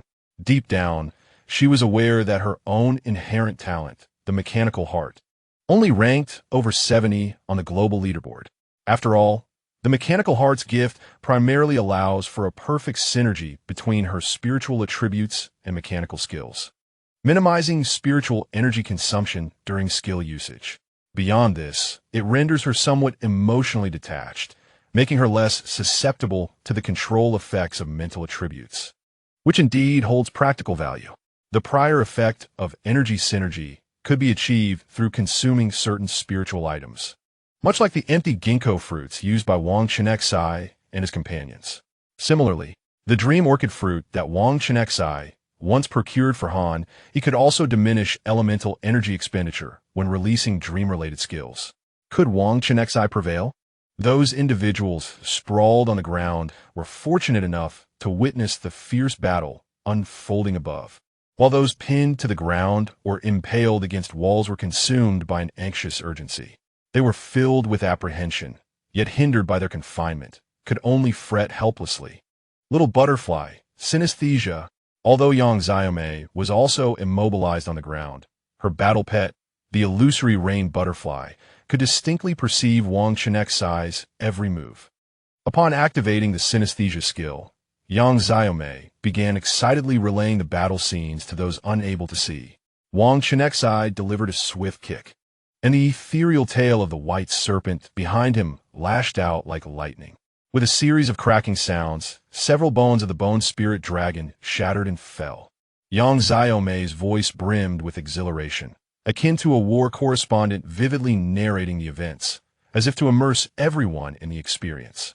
That must be By Lan's spatial whip. The spatial shockwave would cause such an effect. Feng Xiao, who lay against the wall, quickly added. He had been struck by a bone spear while fleeing and, now pressed against the wall, strained his neck to its limits, but could still see nothing, seizing any opportunity to interject. Where's Liu? Can we share the vision through the mind network again? Luo Xiaoming, lying on the ground, felt her neck ache and yearned desperately to witness Wang Chenxi's battle scene. Upon hearing her words, the others seemed to awaken from a dream, eagerly scanning their surroundings for Liu's figure. Perhaps he fled in fright. After all, there are no contractual bindings, haha. As soon as Xia's Heike spoke, he regretted it, knowing well the affection everyone held for Liu. Indeed, as soon as his words fell, a chorus of admonishments echoed. Shut your mouth. Zixia was particularly unrelenting, commanding the Frost Judicator X9 to launch an icy projectile towards Xia's Heike. In an instant, frost enveloped him, leaving his lips trembling and rendering him speechless. In truth, Liu was quietly nestled beside Han Yi at that moment, sharing the spectacle of Wang Chenxi's battle through the mind network. Han Yi was determined to shield others from witnessing Wang Chenxi's current state. Initially, everything seemed manageable, but as the serpentine scale armor on Wang Chenxi suffered damage from the soul annihilation dragon's breath, revealing her well-defined musculature and the enigmatic tattoos adorning her skin, Han Yi's possessiveness surged to an unprecedented peak. It was not merely a matter of letting Liu draw others into his hard-ass web. Had it not been for Liu's inability to employ obscuring skills, he would have relished the opportunity to blind Yang Xiaomei and Yin Yin entirely. At that moment, Wang Chenxi and By Lan were in perfect sync. Her sharp combat instincts, coupled with By Lan's exquisite maneuvers, allowed their skills to flow seamlessly, devoid of any hesitation. After successfully employing spatial lashes to disrupt the skeletal structure of the bone spirit dragon, she swiftly unleashed a cross slash, inflicting damage twice in rapid succession. The fourth-tier support skill, when applied to a high-tier target, would be somewhat diminished. Otherwise, Wang Chenxi would have prioritized rescuing her teammates. With the combined assistance of Jiao Tong, Yu Zioan, and Lin Yuyan, alongside Zixia's defensive debuffs, they could inflict even greater damage. Fortunately, the efficacy of the cross slash was remarkable, particularly its second strike, which dealt double damage, thus partially compensating for the disparity in attributes caused by the dragon's oppressive presence. Seeing this, the bone spirit dragon had no choice but to hastily deploy its bone wings for defense, tightly folding them in front of itself, fearing that the spatial shockwave might utterly dismantle its already fragile skeletal frame. The last time it executed the bone piercer had drained too much of its bone material, leaving that skill still on cooldown. Moreover, the enhancements from its dragon dance and reverse scale were on the verge of expiration. Once the effects of the reverse scale dissipated, the bone spirit dragon would succumb to a considerable state of weakness, rendering it even more vulnerable to the serpent beauty. Chapter 523. The end of reverse scale the bone spirit dragon, wishing to leverage its brute strength to engage the serpent beauty in close combat, endeavored to reverse its declining fortunes. However, with the loss of dozens of bones, maintaining balance became an extraordinary challenge. It could barely sustain normal movement, relying solely on its bone wings for flight. Now, having taken a significant blow, the bone spirit dragon struggled to maintain its equilibrium, helplessly observing as the serpent beauty prepared her next potent strike. In desperation, it summoned back the bone spears that it had previously launched to ensnare its adversaries. As the spears swiftly returned to the bone spirit dragon, the others finally broke free from their constraints, regaining their mobility. The sea conch maiden immediately cast a healing spell, and a gentle rain of restorative magic began to fall, tenderly enveloping everyone and mending the puncture wounds left by the bone spears. Simultaneously, the water vortex unleashed by the serpent beauty triggered a remarkable transformation within the enclosed space. The swirling water vortex spun violently, its formidable pull successfully conjuring a tempestuous downpour. The delicate strands of rain cascaded down, not only adding a touch of haziness to the dim dungeon, but also unexpectedly amplifying the potency of the sea conch maiden's skill. While the water tornado's damage may not have been substantial, its primary function lay in summoning a rainy atmosphere, and by controlling the torrents of water, it drained the enemy's stamina as they struggled. However, the immense size of the bone spirit dragon rendered the impact of the water tornado less effective than anticipated. After casting 5 consecutive skills, Wang Chenxi found his spiritual energy fluctuating intensely, entering a phase that required urgent stabilization. Fortunately, the water tornado successfully restrained the bone spirit dragon, granting him a brief respite, and the persistent rainy weather created a favorable combat environment for the others, except for a certain romantic boy wearing an eye patch. The group on the ground, whose injuries had healed remarkably, seized this excellent opportunity to strike at the fallen foe. They were not mere 4th-tier, 9th-level spirit masters. Particularly, Lei Lingyi and Ji Zixia possessed a total spiritual energy approximately 1/3 that of the bone spirit dragon. Without hesitation, they unleashed 4 consecutive skills in a relentless assault, their formidable onslaught inevitably inflicting some measure of damage on the bone spirit dragon. Moreover, with the various augmentations from Jiotong's supportive skills, their combined efforts were sufficient to cause significant harm to the creature. "You seek your demise," roared the enraged bone spirit dragon, thoroughly provoked by the insects at its feet. The sound reverberated throughout the cramped dungeon, causing discomfort to the ears of all present. Although the attacks from Thunder Shadowcat and Feng Xiao felt like mere tickles to it, the full-strength assault from Jiang Yu's, bolstered by enhancements, brought tangible pain.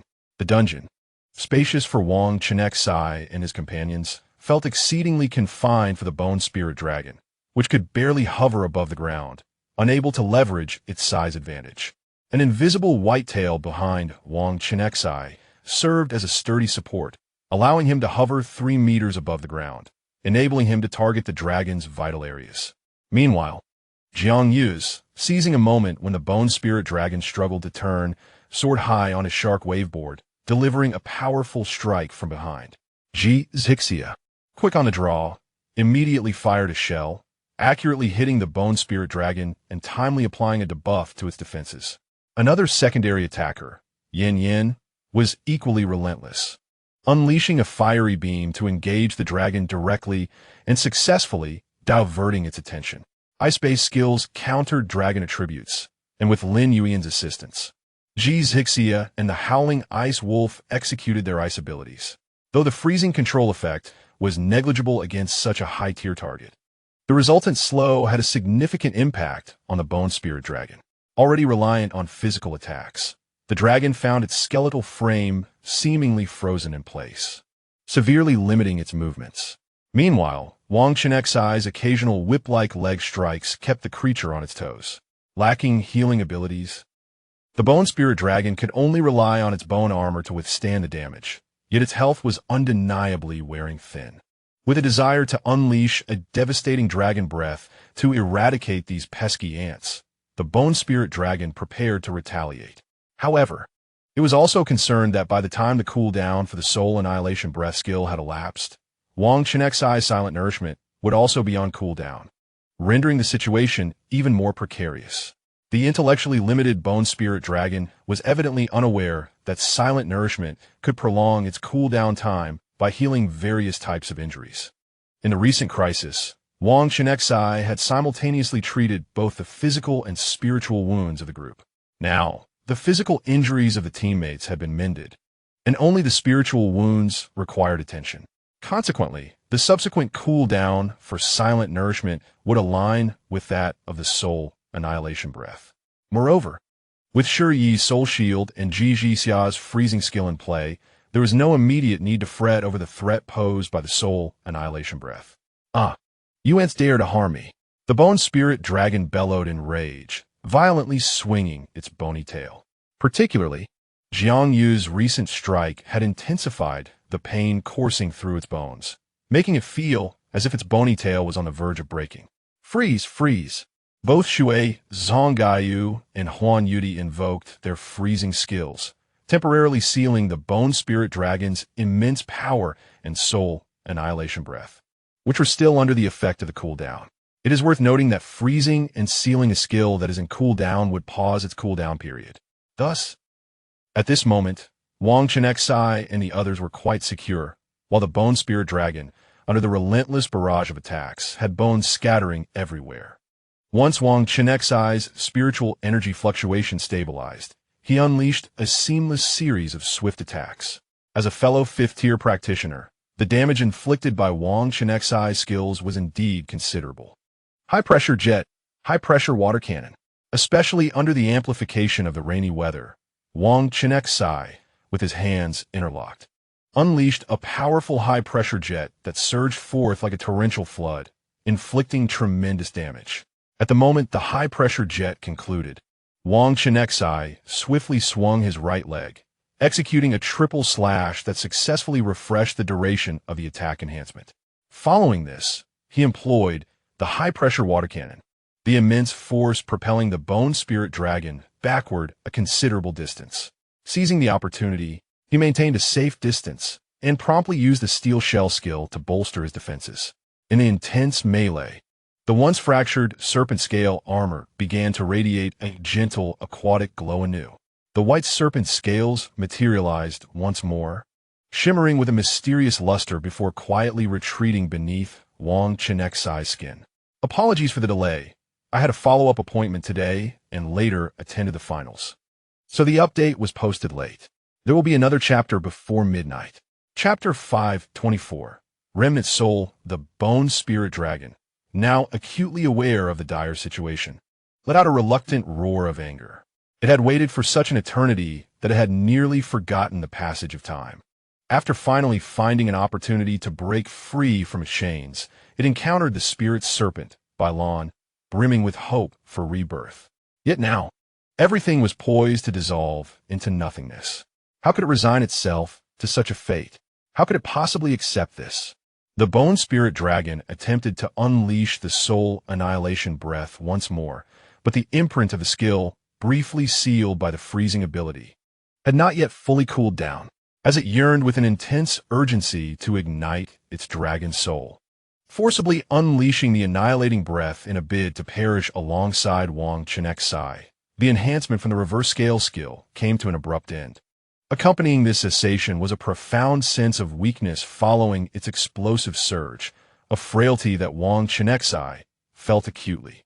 With a sudden kick, he struck the skeletal dragon, fracturing two of its ribs, causing it to sway precariously.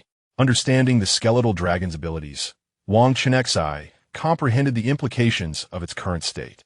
The vulnerability of the skeletal dragon intensified, compounded by the conclusion of the dragon dance enhancement.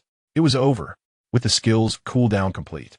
Determination gleamed in Wang Chenxi's eyes as he raised his right leg once more. His movements flowed with a grace akin to water.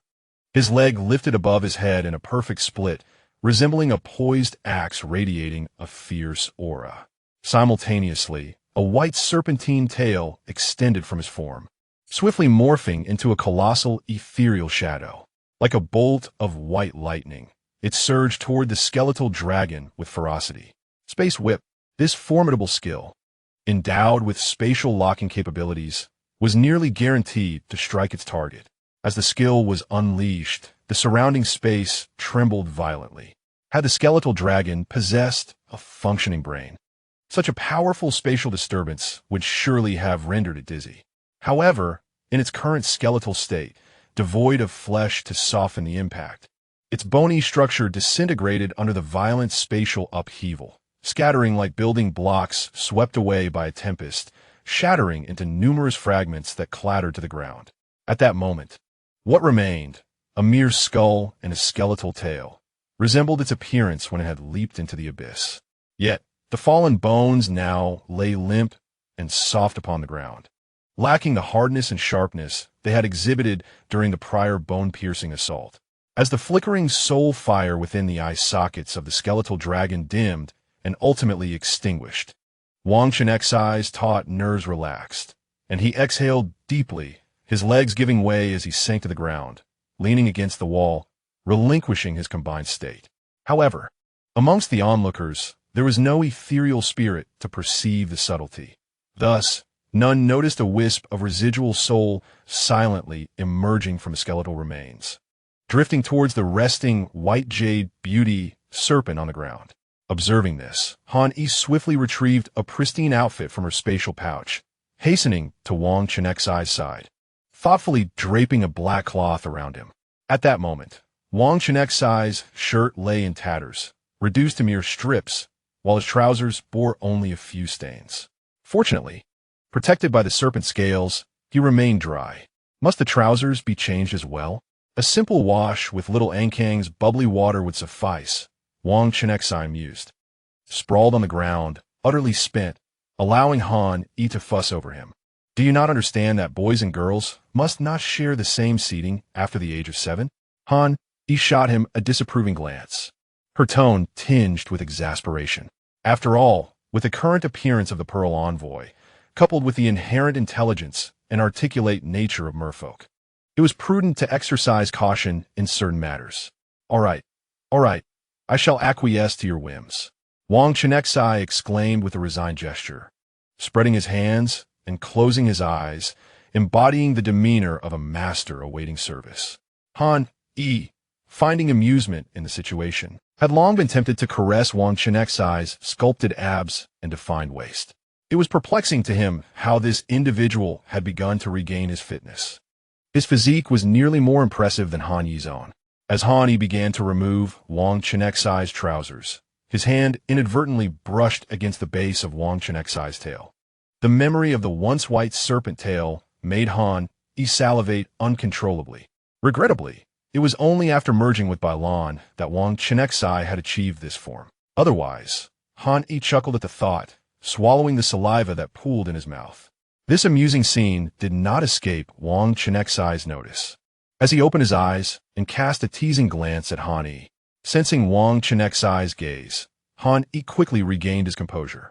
At that moment, Leo, still connected through the heart network, relayed telepathically that others were approaching. Alarmed, Han Yi hastened his movements, swiftly dressing Wang Chenxi in a clean outfit. Just as he finished, the others gradually made their way over. Feng Xiao was still grumbling, displaying visible discontent. The other girls, showing discretion, kept their distance, while Shi Yi dutifully blocked several boys from advancing. However, Feng Xiao was perplexed as to why Shi Yi would impede his approach to the captain. Shi Yi, why do you always obstruct my attempts to bond with the captain? He queried, confusion etched on his face, unable to comprehend the reasoning behind it. This was not the first instance. Even during the earlier incident where Luo Xiaoming and Shi Yi had dragged him from the dormitory to the wilderness for training, it had been the same. Guess what? Luo Xiaoming chimed playfully, her toes tapping lightly on the ground, radiating joy. She had just noted that Wang Chenxi had indeed suffered a wardrobe malfunction, especially with the way Han Yi gazed at him. Believing herself to be the most considerate member of the team, She felt it imperative to secure a couple of hours of solitude for the two. Confident in Wang Chenxi's abilities, she nodded to herself in approval. Ahem, someone approaches, young Xiaomei announced, having sensed the presence of newcomers through the vines she had left in the pit. It must be from another team, Lin Yuyan speculated, doubting that this ancient ruin could still harbor any indigenous inhabitants. It should be, Yin Yin concurred, using his mechanical badge to detect a surge of spiritual energy reminiscent of previous encounters. While he might have been uncertain if it were merely one individual, the emergence of 7 or 8 beings with similar spiritual signatures left him assured.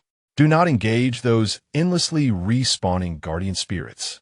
A breathless male voice echoed from a distance, tinged with urgency, suggesting a hurried pace. It's that little guy from the Archipelago Federation, Lin Yuyan remarked, possessing an innate talent for discerning sound. Immediately recognizing the source of the voice, he seems to have known something. Let us ascend to investigate. Wang Chenxi gazed upward at the gaping hole, pondering how to ascend when Han Yi tapped him on the shoulder, looking at him with curiosity. Are we taking the stairs? Why are you dawdling? Han Yi smiled and pointed to the winding staircase nearby. Wang Chenxi felt a twinge of embarrassment. He could hardly confess that he had been contemplating how to have Shiai's stone waves or Yang Xiaomei's vines assist them in climbing. Upon reflection, he realized how foolish that notion was. Yet, recalling how the bone spirit dragon had ascended from this very spot, cautiously stepping like a timid chick, he found the image amusing, especially as it had led to the pale bone dragon's claws being the first to reveal themselves to the onlookers. Chapter 525, Farhan's Discovery Shorty. What were you shouting about just now? Zixia, graceful and agile, strode forth with her long, straight legs, taking the lead up the stairs. Upon reaching the edge of the pit where they had previously fallen, she observed a gathering of approximately 10 members from the Island Alliance. With a slight arch of her brow, arms crossed, her expression remained calm, yet scrutinizing, her gaze fixed on a young man as she inquired. Well, here's the thing. Farhan, slightly breathless, inhaled deeply, striving to steady his hurried breaths before slowly recounting his discovery. His focused demeanor and the glimmer in his eyes revealed an authentic passion for ancient history. As he spoke, he radiated a distinct brilliance, his eyes sparkling like stars in the night sky, especially when he noticed Wang Chenxi and the others nodding in agreement with his narrative. A profound sense of accomplishment swelled within him, filling his heart with satisfaction. I told you my interpretations of these ancient records were correct, didn't I? See, the friends from the Xia kingdom agree with me. With a proud smile illuminating his face, Farhan tilted his chin slightly, confidence radiating from his gaze as he turned to address another girl wearing glasses. This girl sported uniquely styled dreadlocks, each secured with a green hair tie reminiscent of seaweed, showcasing a distinctive cultural flair. Upon hearing Farhan's words, Aisha did not express anger. Instead, her eyes remained filled with disbelief. She could hardly fathom that within this seemingly desolate ruin lay such astonishing secrets, a 9-tiered evil dragon imprisoned within a hidden dungeon. It is worth noting that dragon attribute spirit beings are regarded as unique among spirit beings. They possess both offensive and defensive capabilities, wielding immense strength. And in the realm of spirits, they can contend for dominion over the skies with winged attribute spirits, their majesty and power universally acknowledged as the strongest. That is precisely why I was shouting so fervently, never defeat those guardian spirits. Farhan stated with a serious expression and an urgent tone. Their power is the key to maintaining the chains that bind the wicked dragon. Once the guardian spirit is vanquished, the consequences are unimaginable. After uttering these words, Fair seemed to have an epiphany, his expression abruptly freezing. He glanced around, a jolt of realization striking him as he belatedly recognized that this place resembled the dungeon depicted in the ancient mural he had deciphered. Wait a moment. This appears to be the very dungeon illustrated in the mural. Fair's eyes widened in astonishment, nearly causing him to leap with excitement. His gaze fixated on the staircase from which Wang Chenxi and the others had just ascended. and his mind involuntarily conjured the image of the chains still imprisoning the malevolent dragon below. Just the thought sent a chill racing from his feet to his heart, enveloping him in a shroud of fear that rendered him nearly immobile. "You're correct." Zixia nodded gravely, deliberately maintaining a stern expression, attempting to intimidate Fair. "Is that dragon still down there?" Fair pondered, recalling that the group from Zyguo had ascended unscathed from below. He instinctively assumed that the dragon remained securely bound by the chains, which alleviated some of his trepidation, allowing him to relax slightly. "The dragon? It is down there, dead." Zixia spoke in a calm tone, as if recounting the most mundane of facts. No sooner had her words left her lips than Lei Lingyi, standing behind her, could not contain a chuckle, quickly covering her mouth in an effort to stifle her amusement. "Dead?" The members of the Island Federation exchanged incredulous glances, their expressions mirroring Fair's disbelief, as if they had just heard the most absurd joke. "Well, if you don't believe me, take a look for yourselves," Yang Xiaomei said, manipulating the vines at the edge of the pit to gently point downward. With trepidation, the group cautiously leaned closer to the opening to peer below. What they beheld was a striking pair of enormous skeletal wings sprawled across the ground, appearing particularly ominous in the dim light. Beside them lay a heap of bones, atop which stood a solitary skull. The eye sockets of the skull seemed to retain a faint trace of draconic majesty, sending shivers down their spines. "Is it truly dead? Could it be that the prolonged confinement by the chains led to its demise?" The leader of their party, a young man with curly hair, furrowed his brow in puzzled speculation. "Fair, did you not claim that the wicked dragon could not be killed, which is why it was locked away here?" Aisha frowned slightly, her brows raised in inquiry as she looked toward Fair.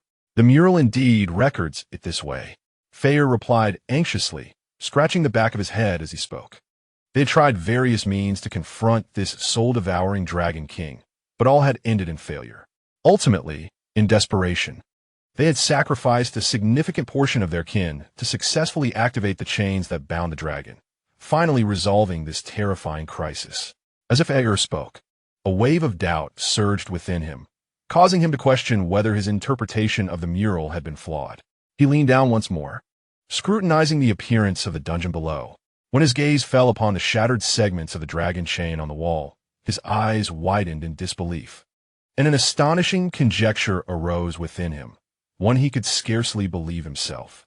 This chain had evidently been broken, indicating that the dragon had not perished. Yet now it lay dead.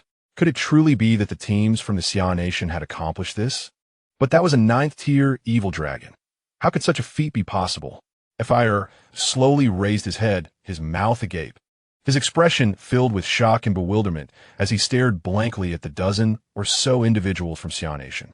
For a moment, he found himself at a loss for words, unsure of what to ask. Enough jesting. The signal from the competition badge has vanished. Wang Chenxi interjected at the opportune moment, interrupting the two women as they continued to tease Fair and his companions. Uncertain if the other two teams had already secured it, Wang Chenxi understood that their immediate priority was to devise a means of escape. Aware of the urgency of their situation, she aimed to pool their thoughts and explained, "It is not as formidable as you might imagine. After such a lengthy passage of time, the evil dragon has long since perished, ultimately transforming into a skeletal dragon, now possessing merely the strength of a 5th tier, level 2. Wang Chenxi spoke with a nonchalance that belied the significance of defeating the skeletal dragon. Yet her casual demeanor stirred a tempest of concern among the members of the Island Federation. A 5th-tier creature. The gulf between 4th and 5th tiers was not to be underestimated. Although, in theory, a dozen 4th-tier spirit masters might be able to vanquish a 5th-tier spirit, this was a dragon-type spirit. One of the Island Federation's members could not help but murmur under their breath. Moreover, the skeletal dragon's breath directly assaulted the soul. Yet you all emerged unscathed. How could that be? The members of the Island Federation opened their mouths, eager to inquire further, only to swallow their questions in the end. In contrast to the Xia Nation team's calm demeanor, which suggested they had everything well in hand, they felt that pressing on would render them overly dramatic. After all, They had effortlessly defeated a fifth-tier spirit possessing both ghostly and dragon attributes. Chapter 5:26. The Song of Whales. The prowess of the Xian Nation team had led the members of the Island Federation to silently pray that they would not be grouped with them in the subsequent rounds of the competition. The depth here exceeds 6,000 meters. Jiang Yu's, wearing an incongruous expression, maintained a stoic demeanor, his gaze piercing as he stared ahead. With a calm, yet weighty tone, he stated, "Once we leave the protective barrier here, not only will it be impossible to drag our cruise ship to the sea surface, but the terrifying pressure here could crush us into a mist of blood in an instant." Upon hearing the chilling words of Jiang Yu's, the surrounding girls turned pale, instinctively distancing themselves from him. Jiang Yu's, lingering at the back, observed their reactions with a slight, barely perceptible smile curling at the corners of his mouth. In his eyes, he was a man of few words, a ruthless killer whose occasional terrifying utterances evoked awe, akin to a cold-blooded assassin, a shark that instilled fear. The two teams meandered through the intricate pathways of the ruins, fortunately guided by markers left by the Archipelago Federation. Thus, this time, they did not rely on Yu Zioan to use her skills to melt through walls chaotically. After a considerable journey, they finally returned to the great altar where their four teams had initially parted ways. At that moment, the teams from the United Commonwealth of Australia and the Equatorial Sun Country had also completed their explorations in other directions and were fervently discussing matters at hand. Wang Chenxi and her group could hear the intense arguments from afar. Evidently, no one had a particularly brilliant idea. Just then, Aisha cleared her throat, and her melodious voice instantly captured the attention of both teams. Once everyone's gaze fell upon her, she clapped her hands, signaling for silence. "Ladies and gentlemen, I possess a method to summon nearby whale spirits to assist us, but the payment will be required from you." Aisha's voice rang clear amidst the somewhat noisy environment. No wonder the members of the Archipelago Federation remained so composed throughout. It turned out Aisha had such extraordinary abilities. Wang Chenxi couldn't help but scrutinize Aisha with curiosity, pondering privately whether this ability to summon whales stemmed from a special trait of her battle pet or was a unique skill of her own. It likely wasn't from her pet, as they had initially ridden that large tortoise. He reminded Wang Chenxi internally. What sort of payment?" Wang Chenxi inquired, uncertain if she possessed anything of interest to the whale spirits. "It's nothing particularly valuable. You merely need to play games with them," Aisha replied, her expression slightly awkward. However, since she directed this remark at Wang Chenxi, the other two teams remained oblivious to her discomfort. "Playing games? I thought it was something of great significance," remarked the captain of the Sun Country, sporting stylish sunglasses and shimmering golden hair under the light, nonchalantly. "We have no objections." The members of the United Commonwealth of Australia echoed, while only Wang Chenxi remained hesitant. "Trust us, there is truly no danger." Farhan leaned closer to Wang Chenxi, whispering. Meanwhile, Lin Yuan discreetly used her telepathic abilities to inform Wang Chenxi that these two were not lying. "All right, then let us summon them." Wang Chenxi recalled Aisha's fleeting, subtle expression and felt a nagging suspicion that this game might not be as simple as it seemed. "Good," Aisha affirmed, slowly closing her eyes and crossing her hands gently over her chest. Subsequently, her chest began to rise and fall rapidly, and she emitted a series of high-pitched, resonant whale calls that seemed to traverse endless oceans, reaching far into the distance, with a unique sound escaping from Aisha's lips.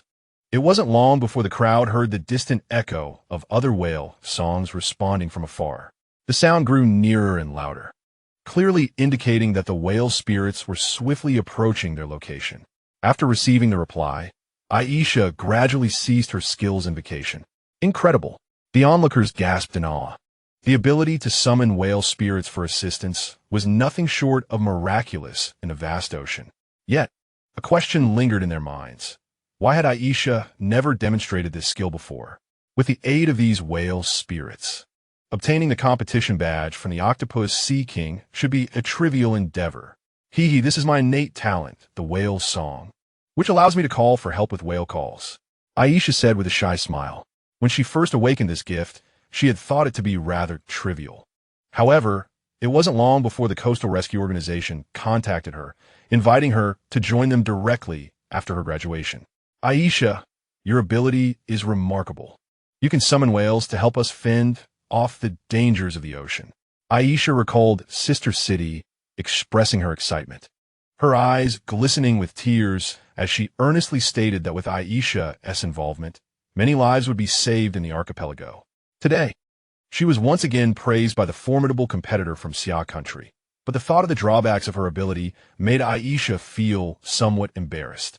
This awkwardness intensified when she learned that the approaching spirit race was the abyssal sea demon whale, an expression of sheer dismay etched across her face. What is wrong? Lin Yuyan keenly sensed Aisha's intense emotional turmoil and inquired with concern. The spirit race coming is the abyssal sea demon whale. Aisha's face reflected a profound sense of loss. The others were still bewildered, unable to comprehend the issue with this spirit race, but Wang Chenxi, having consulted the compendium, was already aware of their characteristics. The abyssal sea demon whale is a dual elemental spirit of water and wind, exhibiting a distinctive black and white coloration. This unique appearance renders them nearly undetectable in the ocean, whether viewed from above or below, providing exceptional concealment. The wind element grants them a swifter swimming speed compared to other whale spirits, coupled with their immense size. It is not an exaggeration to call them kings of the ocean, weighing in at hundreds of tons. However, due to their lack of natural enemies in the sea, they have developed a notoriously unruly temperament, embodying the essence of a fearless little demon. The thought of having to engage in games with these spirits after they lend their assistance left Wang Chenxi feeling a headache coming on, as if his mind were in turmoil. Aisha, is there still time to call upon other whale spirits? Wang Chenxi asked urgently. It's too late. Aisha's voice trembled with a hint of despair. She had previously utilized the whale song extensively, fully aware of the misfortune that befell those who encountered the abyssal spirit whales. Such a luck. The others began to grasp the gravity of the situation, realizing that the spirit species they had drawn was indeed formidable. The captain of the United Australian States cast a dark glance toward the participating team from the Summer Nation, feeling that since their paths had crossed, fortune had not favored him. He silently resolved to choose a direction far removed from them once they departed this ruinous site. The mournful call of the whales resonated once more, and Wang Chenxi's compendium registered detailed information about several abyssal spirit whales. Fortunately, the leading whale, the highest ranked among them, was merely a fifth-tier, fourth-grade entity, indicating that its abilities were still constrained by Aisha's own level. Wang Chenxi instinctively glanced at the crystal mirror, pondering that if the game proposed by the abyssal spirit whales proved excessively demanding, perhaps they could simply subdue them. Chapter 5:27. The Game of Whales. Aisha gently closed her eyes, establishing communication with the abyssal spirit whales outside the ruins. Moments later, the colossal whales, remarkably anthropomorphized, nodded in unison, their massive heads bobbing as if signaling their agreement to Aisha. Subsequently, the grass-type spirit master within the team swiftly activated their skills. Vibrant green vines surging from the ground like a tidal wave, extending towards their mechanical vessel. These vines, akin to agile serpents, quickly ensnared various parts of the ship, continuously stretching outward toward the ruins' perimeter. Before long, the other end of the vines successfully reached beyond the ruins. Meanwhile, the awaiting abyssal spirit whales each took charge of a vessel, using their immense and powerful bodies to drag the ships from the ruins. "Hurry, let us board," Aisha urged, her eyes betraying a hint of urgency. Yet the external pressure? The members from the Equatorial Radiance Nation exhibited hesitation, their captain's brow furrowed tightly, worry evident in his gaze. After all, their team lacked a water-type spirit master or any entity capable of creating bubbles to shield against the seawater. The pressure at this depth of over 6,000 meters was unfathomable, even disregarding the terrifying pressure in shallower waters. They would struggle to hold their breath for any significant duration. "Do not worry," Aisha simply reassured, articulating the phrase in a universal tongue. At the very moment the mechanical vessel began to depart from the ruins, the abyssal spirit whales opened their enormous mouths, releasing a gigantic bubble resembling a colossal balloon. Observing this, Wang Chenxi harbored lingering doubts, still unconvinced of the spirit's intentions. Thus, he refrained from preventing the sea conch maiden from generating a relatively smaller bubble within the vessel. Witnessing this scene, the captain of the Equatorial Radiance Nation felt a twinge of concern, yet he recognized that whale-type spirits had long dwelled in the deep sea. The bubbles they produced were likely capable of withstanding the immense pressure, alleviating his apprehensions. As the vessel was gradually elevated by the mighty Ha-hai mewling whale, Wang Chenxi gazed downwards, observing the ruins enveloped as if within a crystal orb, exuding an aura both mysterious and ancient.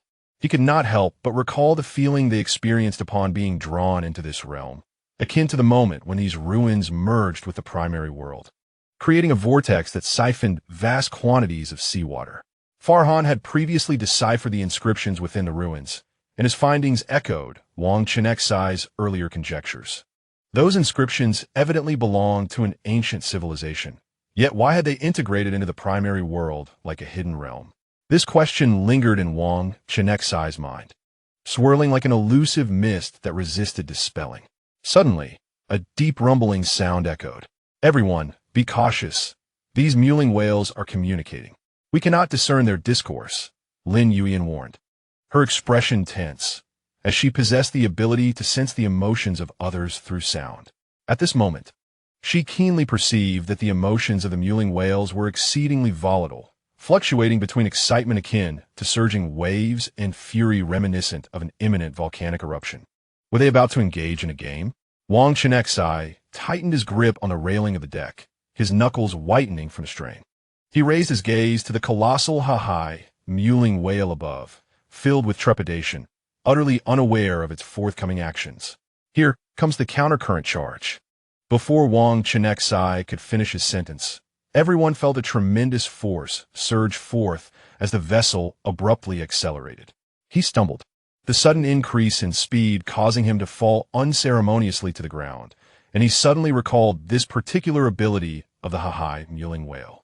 The whale darted through the water like a bolt of black lightning, vigorously shaking its head and releasing the vine it had been gripping in its jaws. Under the influence of inertia, Wang Chenxi and the others shot upwards towards the surface like arrows released from a bow. Yet, the journey was far from over. The deep sea around them was shrouded in darkness, devoid of any sunlight. Clearly, this momentary burst of kinetic energy was insufficient to propel them back to the sea's surface. Is this whale reliable? Feng Xiao could not help but voice his complaint, but before he could finish, an unforeseen event transpired. The mechanical vessel, burdened by its heavy chassis, suddenly lost its balance during the rapid movement and capsized.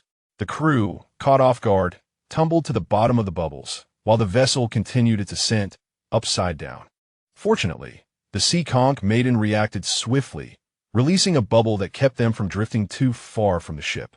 With Yang Xiaomei's assistance, they were quickly secured back onto the deck by the vines once more. "Why does this scene feel so familiar?" Yang Xiaomei remarked as she lay on the deck, her eyes tightly shut, valiantly resisting the disorienting sensation of the spinning world around her. "This is not good." As they passed by the Ha-hai mewling whale, Wang Chenxi keenly noticed its tail glowing with a deep green spiritual light. Alarmed, he instantly realized they were about to unleash the storm-tail strike. "Zhongyu, reinforce," Wang Chenxi urged anxiously. Hearing these words, Yang Xiaomei felt a twinge of displeasure within her. Was Wang Chenxi doubting her abilities? Had she not already proven herself during their previous excursion to Dream Whale Valley, effectively demonstrating her prowess with the spirit vines that had undergone multiple trials? Nevertheless, Lu Zhanjiao obediently released the grass vines once more, tightly securing the group in a circle. Before anyone could comprehend the urgency behind Wang Chenxi's demeanor, the tail of the vast sea demon whale came crashing down upon the bubble surrounding their mechanical vessel. In an instant, it felt as though they had been drawn into an immense whirlpool, spinning uncontrollably. The bubble propelled them at an accelerated pace toward the location of another vast sea demon whale. This particular strike was executed with remarkable finesse, causing the bubble to rotate while advancing. Inside the bubble, Wang Chenxi and the others felt as though they had been tossed into a tumbling washing machine, utterly disoriented. The Daotiang Xiaomei had withheld, transformed into cries of terror. Lu Zhanjiu, unable to bear the sensation, closed his eyes and succumbed to sleep as an escape from the chaos. Can you withstand this? Should I pull you into a dream as well? He inquired with concern for Wang Chenxi in the depths of his mind. No, I can manage. Wang Chenxi gritted his teeth. His jaw clenched so tightly that his cheeks bulged, fearing that he might lose his composure and be sick. He had to remain alert, ready to merge with the prism mirror at a crucial moment to intimidate the vast sea demon whale. Leo, as a winged elemental spirit, experienced little in the way of dizziness. Though slightly unsettled by heights, he was not disoriented by the spinning. Thus, he activated the heart network to connect with Wang Chenxi and Han Yi, guiding them to observe the external spectacle. In the inky depths of the ocean, the heart eye proved invaluable, far surpassing the utility of the eagle eye. Through this heightened perception, Wang Chenxi discerned that their 4 bubbles were being mercilessly battered by 4 vast sea demon whales. The massive tails of these creatures resembled colossal rackets, while their bubbles flitted about like tennis balls in a frenzied exchange. Fortunately, the bubbles produced by the vast sea demon whales exhibited remarkable resilience, remaining intact despite the rapid impacts and rotations. Chapter 528. Consecutive misses. These behemoths certainly know how to have fun. A youthful voice suddenly resonated within Wang Chenxi's mind. It was Leo, quietly utilizing the heart network to probe into the thoughts of the vast sea demon whales. Indeed, but old 4, your strike was rather feeble, clearly underdeveloped. A deeper voice chimed in, leading to a spirited exchange between the 2 demon whales. Poor Wang Chenxi and the team from the United Commonwealth of Australia found themselves caught in the crossfire of this quarrel, being pummeled relentlessly by the 2 colossal creatures. All right, brothers, that should suffice. Just as the crowd was on the brink of exhaustion, a melodious voice, reminiscent of a youthful maiden, pierced the air. It was the 5th-tier leader of the oceanic spirit whales, who timely intervened to halt the frenzied game of volleyball in the sea. The other 3 oceanic spirit whales, upon hearing this voice, appear to be filled with trepidation, promptly ceasing their disputes and movements. Each of them gently nudged a bubble atop their heads, causing the entire group to bob along as they resumed their ascent towards the surface of the ocean. Finally, it seemed they were nearing the end. Wang Chenxi gradually acclimated to the undulating rhythm akin to the rolling waves amidst the ongoing turbulence. His gaze, intense and unwavering, sought the surface, where he finally beheld the golden rays of the sun piercing through the profound depths of the water, cascading around them like a heavenly shower. Suddenly, a deep and resonant crash echoed, akin to the roar of a colossal beast from the abyss. The group felt their bodies propelled upward with tremendous force, only to come crashing back onto the surface, sending a magnificent spray of water into the air.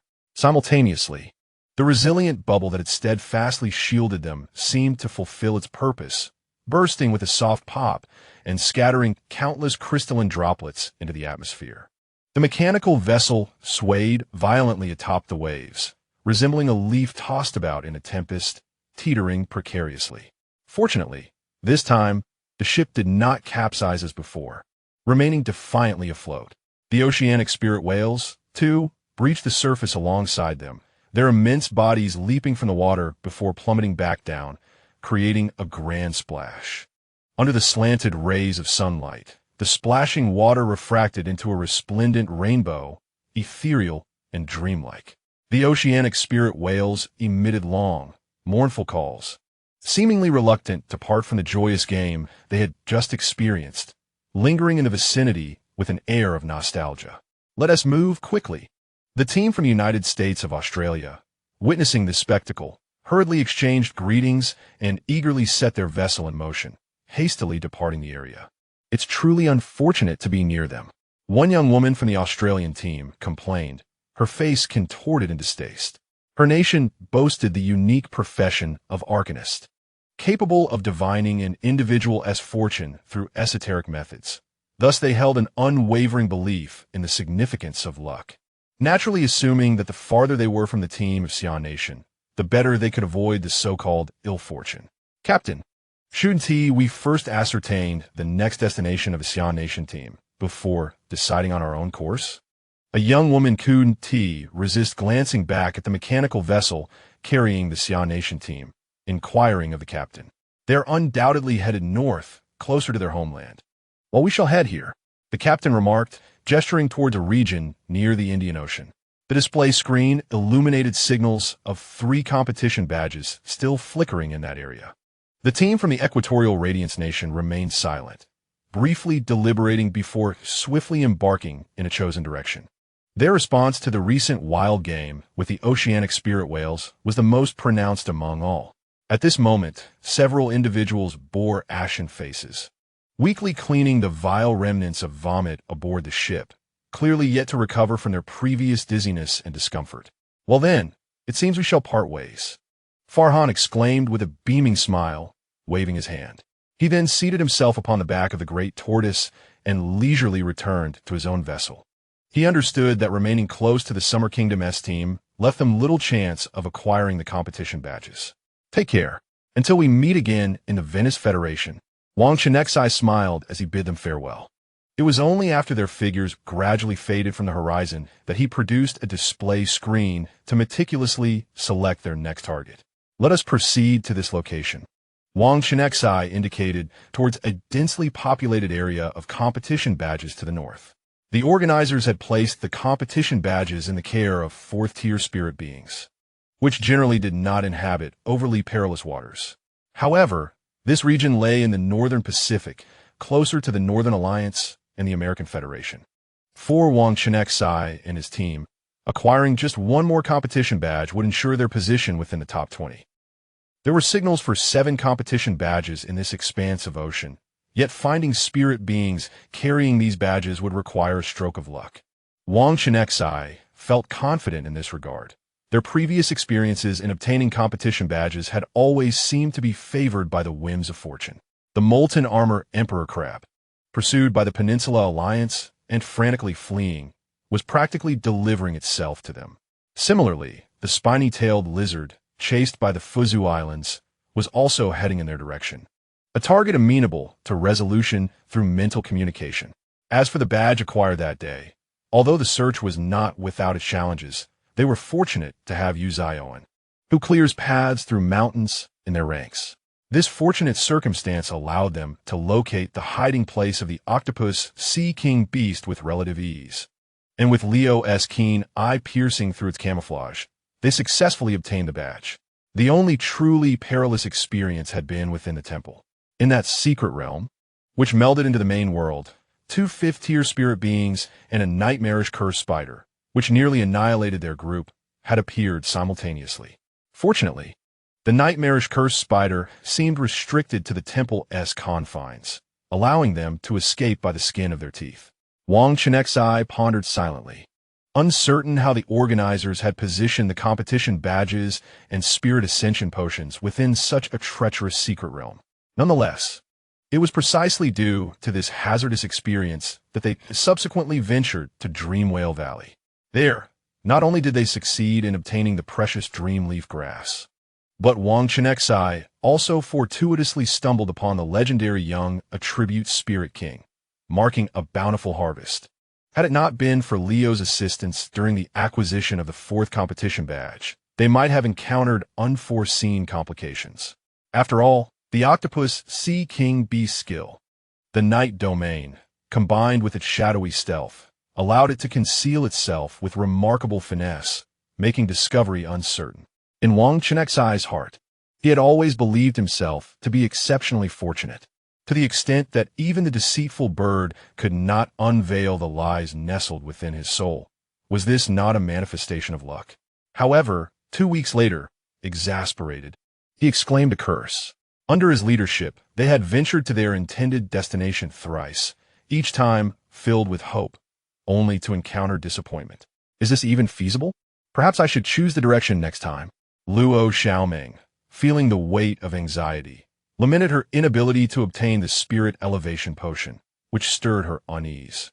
Wait, trust me just one more time. I refuse to believe it. This time, we will surely succeed. At that moment, Wang Chenxi resembled a gambler who had lost everything. His eyes bloodshot, consumed with the thought of one more attempt, convinced he could reclaim all that he had lost. Chapter 529. Once again, a missed opportunity. Enough of this. Time is running short. Zixia interjected coldly. Her voice, akin to a splash of cold water, swiftly extinguished the flames of their quarrel, serving as a reminder to the two who were on the brink of an argument. Time? Wang Chenxi suddenly awoke from his stupor, realizing they had been at sea for a month and a half. Only a little over 2 weeks remained until the conclusion of the first phase of the competition. Throughout these weeks, they had been tirelessly traversing the ocean, meticulously navigating around perilous waters rife with high-level spirit creatures. Unbeknownst to them, they had squandered a significant portion of their time. Moreover, aside from the 3 competition badges they had failed to secure, signals from other badges had also begun to vanish. A palpable tension enveloped the group as they sensed the imminent conclusion of the first phase of the competition, much like a rising tide. In just 2 weeks, the first phase of the world competition would culminate, and the signals from these competition badges would cease, at which point the rankings of each team would be announced. Yin spoke with a serious demeanor, yet he believed their team, armed with the current 4 competition badges, had sufficient standing to secure a place within the top 20, alleviating concerns regarding their entry tickets. The only regret lingered in the fact that 2 members of their team had yet to be allocated the 4th-tier spirit elevation potion. Fortunately, these 2 were the researcher Lu Zhanjiu and the auxiliary spirit master Luo Xiaoming, whose absence of the potion would not significantly impact their performance in the second phase of the competition. With only a handful of competition badge signals remaining, Lin Yuan focused intently on the sparse points of light displayed on the screen, her brow furrowing slightly as she turned to the group and inquired, "Where shall we set our next destination?" On the screen, the points of light representing the competition badges appeared notably sparse against the vast maritime map. After some calculations, it became evident that the nearest badge, even at the fastest speed of their mechanical vessel, would require a full 3 days to reach. Reflecting on their previous 3 unsuccessful pursuits, a heavy stone seemed to rest upon their hearts. In this moment, all eyes were fixed on the screen, their expressions rife with worry and hesitation, none daring to be the first to speak. After all, they were acutely aware that should they fail to secure a catch this time, the prospect of acquiring a sufficient number of competition badges in the future would become exceedingly bleak, making it difficult to establish a leading position within the top 5. I had initially contemplated that within a span of 2 months, many competition badges would ultimately cease to signal due to a lack of claimants. Wang Chenxi sighed in resignation, shaking his head gently. Capturing an elusive spirit in this vast ocean was, indeed, an endeavor fraught with unimaginable difficulty, particularly when it came to those spirits adept at concealment. The displayed locations on the screen were inherently flawed. To pinpoint them in the expansive ocean, while considering the depth factors rendered precise, hunting almost akin to searching for a needle in a haystack. Suddenly, Han Yi's gaze fixed upon a luminous point on the display screen, alarmingly close to the waters of the Xia Kingdom, his tone laced with surprise. Wang Chenxi leaned over for a closer look, and an epiphany struck him. This appeared to be the very badge they had ultimately decided to forego after much deliberation upon descending from Dreamwhale Valley. He stared at the point of light, a medley of emotions swirling within him, leaving him momentarily at a loss for words. Was this competition badge truly so elusive that no one had managed to claim it for such an extended period? Fortunately, they had chosen the opposite direction at the time. Otherwise, they might have squandered their efforts on this pursuit. Shall we go take a look? After all, this badge is relatively close to our country. It would be as if we were returning home early, and we could also try our luck at the 2 points along the way. Zixia suggested with a spark of curiosity and enthusiasm. Let us go. Luo Xiaoming responded without hesitation, casting a teasing glance at Wang Chenxi. She mused to herself, Surely, any other leader would not fare worse than Wang Chenxi's previous luck. Observing this, Wang Chenxi raised no objections and tacitly accepted the decision. Thus, the group maneuvered their mechanical vessel, gradually altering course and speeding southwestward. As the vessel traversed the waters, it cleaved a long trail across the surface, while the waves surged and retreated to either side. Meanwhile, on the other side, the team from the United Australian States reveled in the anticipation of imminent success. They were wholeheartedly pursuing a uniquely shaped spirit, and upon capture, it would mark their third competition badge. The team captain stood at the bow, exuberantly directing his crew with a confident smile illuminating his face. Let us put in extra effort. Once we capture this spirit, we'll head west. Who knows? We might seize 2 more badges and secure our advancement. At that moment, a flicker of doubt crossed the captain's mind. What could the team from the Xia Kingdom possibly be thinking? Why would they forego a competition badge so close to their shores, opting instead to venture into distant waters in search of others? Other teams from various nations might have entertained similar thoughts. They presumed that the badge near the Xia Kingdom would naturally be claimed by its team, thus paying little heed to it. Those teams that had ventured to other seas felt that making such a long journey merely to obtain a badge was rather not worth the effort. Thus they chose to forfeit. Consequently, this badge remained untouched until now, ultimately benefiting their team. I thought my luck couldn't be that bad, right? Just look at how smoothly we are faring after leaving the Summer Kingdom team. The captain of the United Commonwealth of Australia remarked with a sense of wonder. 4 days later, after a tumultuous journey, Wang Chenxi and his crew's mechanical vessel was finally nearing the waters where the coveted competition badge was located. However, at that moment, the light on the display representing the badge suddenly extinguished, indicating that it had been successfully claimed by another country's team and ceased emitting signals. Damn! Even the usually composed Jixia and the straightforward Luo Xiaoming couldn't help but curse simultaneously, their faces etched with frustration and helplessness. Yet, choosing to turn back now would undoubtedly waste even more precious time. Despite knowing that other competing teams were likely lurking nearby, they could only grit their teeth and stubbornly continue along their original course, silently praying that their cruiser speed would allow them to secure the next competition badge before the others. Chapter 530. The team of the Hengsha Federation, alas. Only 10 days remain. Luo Xiaoming leaned alone against the railing of the deck, lazily propping her cheek with one hand, allowing the sea breeze to gently caress her face. A hint of anxiety and concern evident in her eyes. He silently stood behind her, observing her slightly desolate silhouette, his heart filled with sympathy, yet at a loss for words to comfort her. After a moment's hesitation, he finally stammered, "I haven't used my spirit-enhancing potion yet. I can give it to you when the time comes." What a fool! Luo Xiaoming turned her head, rolling her eyes in annoyance, though a subtle warmth flickered in her gaze. What she truly cared about was not merely that bottle of potion. Although the absence of the spirit-enhancing potion might delay her breakthrough to the 5th tier compared to her teammates, that was not her primary concern. What truly troubled Luo Xiaoming was that their team currently possessed only 4 competition badges.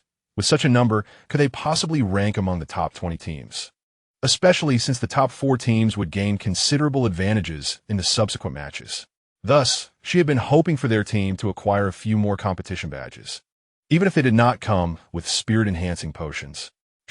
He scratched the back of his head, looking rather dull, completely unsure of how to respond. He too leaned silently against the railing, standing shoulder to shoulder with Luo Xiaoming. At that moment, the setting sun bathed the sea in a warm orange hue, creating a dreamlike atmosphere. The gentle sea breeze wafted in, carrying the unique briny scent of the ocean, accompanied by the melodious calls of birds. After a moment's hesitation, He quietly extended his left arm and gently wrapped it around Luo Xiaomin's shoulders. Startled, she paused for a brief moment before leaning into his embrace, finding comfort in the warmth of his shoulder. Shi possesses an exceptionally high stamina attribute, with his deltoids remarkably developed. However, in this moment of relaxation, they are not as rigid as they usually are. When Luo Xiaoming rests her head upon him, she finds it quite soft, just firm enough to support her neck as she lies on her side, providing her with an extraordinary sense of comfort. Meanwhile, on the deck, others gather to play games after dinner, their cheerful laughter resonating in the air. Taking advantage of this opportunity, Luo Xiaoming and Xiai relish their moment of tranquility and warmth that belongs solely to them. Will you accompany me to gaze at the stars later?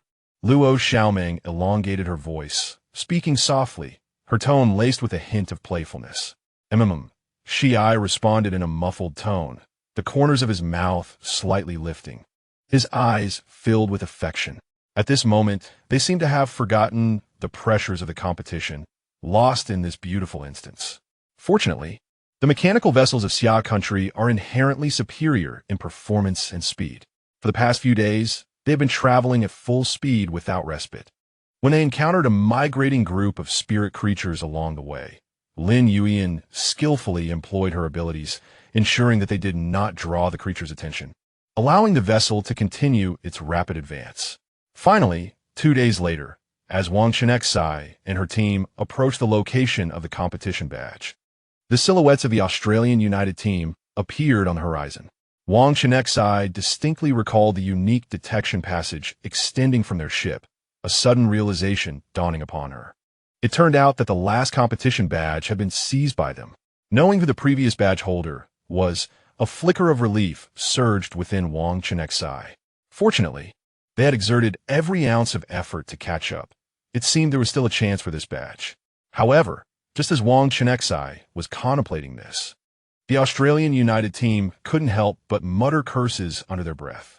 What a stroke of bad luck to encounter the Xia country team at this very moment.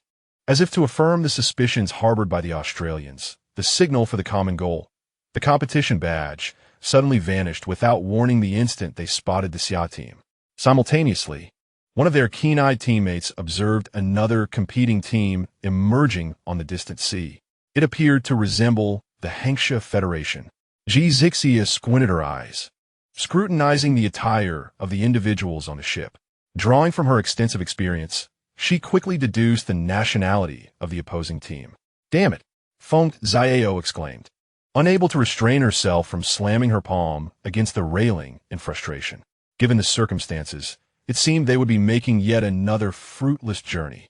"Captain, should we still proceed to the location of the next badge signal?" A girl from the Australian United Team asked anxiously. "No, it's likely that the Xia country team is headed there. We should take advantage of the remaining time to explore other locations," the captain of the Australian United Team decisively declared. This was a first for them, encountering such a situation where the signal for the competition badge vanished neither too early nor too late, but precisely when they were about to arrive, only to be snatched away by another team, resulting in a substantial waste of their precious time. In their hearts, the teams from the Summer Kingdom were nothing short of a harbinger of misfortune, and their presence had inevitably cast a shadow upon them. Thus, upon confirming the disappearance of the signal from the competition badge, they observed that the mechanical vessels of the Summer Kingdom showed no signs of changing course. Without a moment's hesitation, the team from the United Commonwealth of Australia sped forth toward the southern seas, leaving no room for pleasantries. "Wait, they're just leaving without a word?" Lin Yuyan pondered, casting a silent glance at Zixia. She mused inwardly. Is the United Commonwealth of Australia always so discourteous? Their country's spirit masters are quite peculiar, particularly a profession known as the arcanist, who are often rather eccentric. Zixia discerned the confusion reflected in Lin Yuyan's gaze. Having previously interacted with individuals from the United Commonwealth for work, she had some understanding of their customs and proceeded to elucidate the matter to Lin Yuyan. Lin Yuyan nodded thoughtfully, seemingly intrigued by this unusual profession. Surprisingly, the team from the Hengsha Federation had also refrained from pursuing the competition badge. Han Yi focused intently on the display screen showing their current position and then glanced at the distance between the lands of the Hengsha Federation. Noticing that the signal of their ultimate target, the competition badge, was situated between the two, he found himself perplexed by the actions of the Hengsha Federation's team. It appeared that the acquisition of that competition badge was indeed fraught with difficulty. Its speed seems remarkably swift, maintaining a high velocity over extended periods, Wang Chenxi added, supplementing his observations. He had scrutinized the signal of the competition badge multiple times, noting that it consistently roamed the southeastern waters of the Summer Kingdom. Occasionally, it would exhibit astonishing bursts of speed, darting in circles with remarkable agility. Perhaps the vessels of the Hengsha Federation cannot keep pace? Chenxi amused, watching as the distance between them and the increasingly distinct vehicles of the Hengsha Federation diminished. To her surprise, those vessels were models that had been retired by the Summer Kingdom 2 years prior, significantly slower than their mechanical ships. Let's hope it is as simple as that. Wang Chenxi murmured with a soft sigh.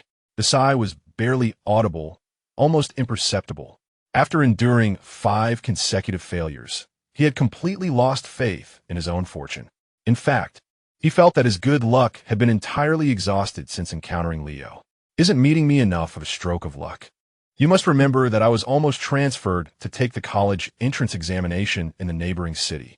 Han teased, playfully resting a hand on Wang Chenxi's shoulder while the other mischievously slipped under his clothing for a brief, playful exploration. Wang Chenxi erupted in laughter, pleading for mercy amidst his chuckles. Seeing him shake off his self-pity, Han finally relented. However, Wang Chenxi was not easily appeased, citing the need for deep meditation. He insisted on returning to their quarters with Han, instructing everyone not to disturb them. Their joint practice sessions, which often included bouts of deep meditation, had long since ceased to raise eyebrows among the others. After all, there were still 2 to 3 days of travel remaining until they reached the location of the next competition badge. At that moment, even if the two had not completed their training, it was likely that others would have resolved the situation before they had the chance to intervene. After all, unless they encountered a 5th-tier demon spirit, it was not necessary for Wang Chenxi to take action. However, when faced with a few 4th-tier demon spirits, they were confident in their prowess among 4th-tier spirit masters. Chapter 531. The Dolphin Clan Leader's Gift as the first phase of the global competition approached its conclusion. Only 5 days remained. Observing the screen, which displayed a signal indicating several competition badges still available, Luo Xiaoming felt her anxiety ease considerably. If in the end, merely over 80 badges were secured by various teams, their team, with its current 4 badges, would likely secure a place within the top 20. Across the vast, azure expanse of the ocean, mechanized vessels sliced through the water like sharp blades, leaving behind fleeting trails of white foam. 2 days later, the signal grew ever closer. Lu Zhanjiu focused intently on the monitoring device, and after a moment, he slowly lifted his head. The reflection of the dancing data streams on his lenses revealed a glimmer of excitement and tension in his gaze. Just 3 nautical miles ahead. It seemed they were approaching us. Lin Yuyan furrowed her brows slightly. The empty sound shell in her hand quivered, detecting a large gathering of demon spirits in the waters ahead. No sooner had she spoken than the previously steady vessel began to sway slightly, as if buffeted by an unseen force. Feng Zhao stumbled, nearly losing his balance, and quickly reached out to steady himself against the wall of the cabin. With widened eyes, he pointed toward the starboard window and exclaimed, "Look, what is that?" In truth, even without Feng Zhao's reminder, Wang Chenxi's illustrated guide had already begun to receive a flurry of notifications. Before their eyes appeared a multitude of spirit waves, as groups of the same species. The wave-jumping dolphins emerged in clusters. Leading them was a 6th-tier demon spirit. And had Wang Chenxi not previously studied this species and its close ties to their nation while in the EC, he might have been compelled to call upon Lei Lingyi and several other second-generation spirits to contact their families in response to this unexpected situation. Immediately after, a group of dolphins emerged from the ocean like ethereal sprites. Gracefully, they navigated around the mechanized vessel, their fluid forms tracing shimmering silver patterns on the surface of the water, glistening enchantingly under the sunlight. Among them, the most captivating was the pink dolphin swimming at the forefront of the vessel. Its skin shimmered with a pearl-scent glow under the caress of the sun, as if draped in a resplendent halo, a vision of beauty that felt dreamlike and surreal. "It is the wave-jumping dolphin clan." Jiang Yu suddenly stood up, his usually calm demeanor betraying an unprecedented excitement. Yet, before he could finish his thought about the pink dolphin, the six-tiered dolphin leaped high above the surface, tracing a graceful arc through the air before transforming into a human form and lightly landing on the deck, instantly becoming a lively and playful young girl. She adorned her head with a charming blue and white dolphin-shaped hat, exquisite and delightful. Her attire consisted of a sailor-style outfit, featuring a white crop top that gracefully revealed her fair, toned abdomen. The ensemble was complemented by blue shorts, embellished with delicate white lace at the hems. On her arms, she wore black wrist guards, adorned with blue stripes, while her legs were clad in black thigh-high stockings, culminating in a pair of white shoes. "Little Rain, it has been quite a while," the newcomer exclaimed with a radiant smile, extending her arms, the chains on her wrists jingling melodiously with her movements. Behind her, a colossal shadow of an anchor weapon gradually materialized, starkly contrasting with her petite figure as the chains from her wrists connected to the anchor behind her. Jiang Yu's face, rare in its genuine smile, lit up as he stepped forward to embrace her warmly. "Leader Zingle, I never anticipated encountering you here." The dolphin leader, known as Zingle, took a gentle step back, her gaze sweeping across the cabin's occupants like rippling water before finally resting on Wang Chenxi. "Indeed, it is our friends from the Summer Nation. We have awaited your arrival for quite some time. You must be searching for this, correct?" Zingle remarked with a smile. No sooner had she spoken than a fourth-tier pink dolphin leaped gracefully onto the deck, emitting a high, clear sound characteristic of its kind. Lin Yuyan closed her eyes momentarily, attuning herself to the dolphin's emotions, sensing an unmistakable thread of urgency. It seemed they had indeed been waiting for quite a while. "The competition badge," Wang Chenxi exclaimed, quickly glancing at the display screen, realizing that his position perfectly overlapped with that of the badge's signal. Zingle nodded slightly, her expression deepening with intrigue. "This was inadvertently sealed within a dark-hued shell creature during our patrol of the waters, and subsequently, someone placed it within her. However, more crucially, we soon discovered it was being pursued by the spirit masters of the Hengsha Federation." Zingle's brow furrowed, her demeanor turning serious. Fortunately, their strength was lacking, and after evading them a few times, they ultimately gave up, she added, her expression softening somewhat. At that moment, Lei Lingyi approached with a steady gait, examining the pink dolphin's condition closely. She astutely detected a foreign object within the dolphin's body. Without hesitation, she unleashed the thunderlight-splitting blade, her eyes seeking the dolphin leader's consent. Zingle nodded gently and emitted a soothing dolphin sound to comfort her little sister, who appeared somewhat frightened by the sight of the electric weapon. With deft skill, Lei Lingyi swiftly extracted the competition badge along with 3 bottles of spirit-enhancing elixirs from the dolphin's interior. "Why are you helping us?" Summer Si Kui inquired, seemingly struggling to grasp the notion of such harmonious coexistence between humans and spirit beings.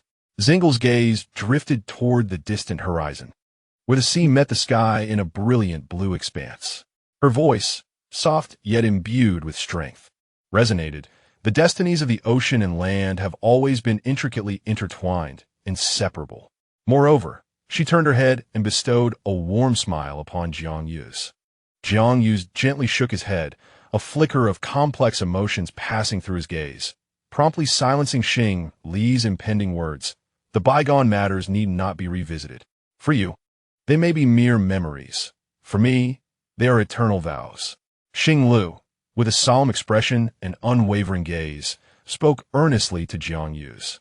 Upon hearing this, a wave of warmth surged within the hearts of all present, particularly for Luo Xiaoming and Lu Zhanjiao, who had just received the spirit elevation elixir, their faces beaming with uncontainable joy.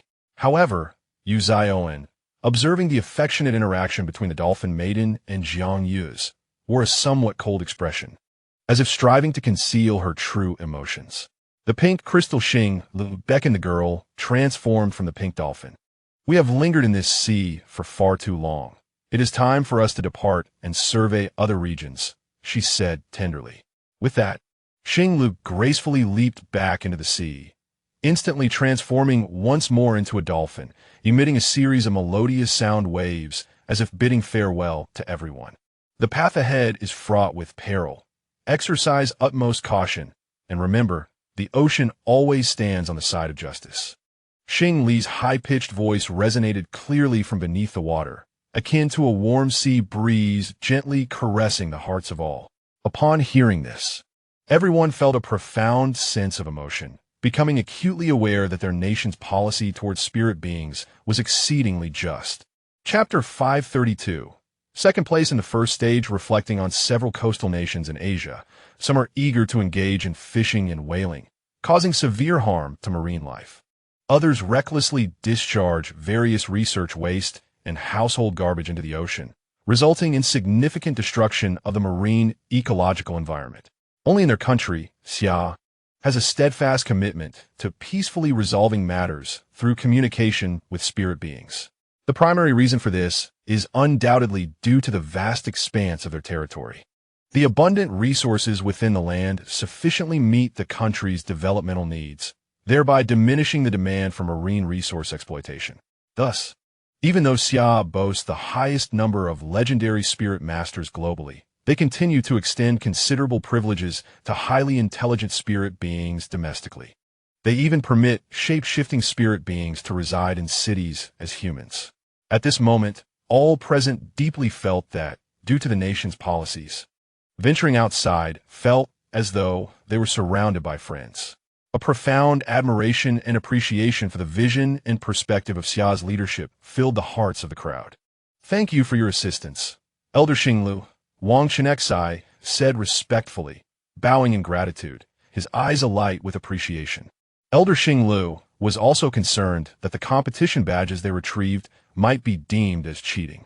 Lamenting that the spirit named Pink Crystal had endured such hardship for so long, she wished she had thought to examine the competition badge earlier. The spirit elevation elixir was ineffective for spirit beings, and the relationship between Jiang Yu's and Xing Lu was evidently intricate. The remaining bottle of the 3 spirit elevation elixirs was allocated to Jiang Yu's, to which everyone had no objections.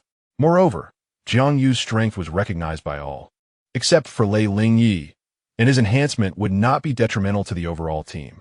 Xing Lu smiled and nodded, her eyes filled with trust and encouragement. After embracing Jiang Yujie once more, she led the pod of dolphins gently into the depths of the ocean. The dolphins leapt gracefully, tracing elegant arcs before vanishing into a tapestry of rippling waves, leaving the surface of the sea gently undulating with faint ripples. The mechanical vessel resumed its journey. Amidst the sea breeze, the haunting melodies of the dolphins' farewell seemed to linger in the air. Having successfully secured the 5th competition badge, the collective anxiety of the group finally dissipated, as if a heavy stone had been lifted from their hearts. Everyone turned their gaze to the display screen, assessing the remaining signal locations of the competition badges, quietly calculating in their minds.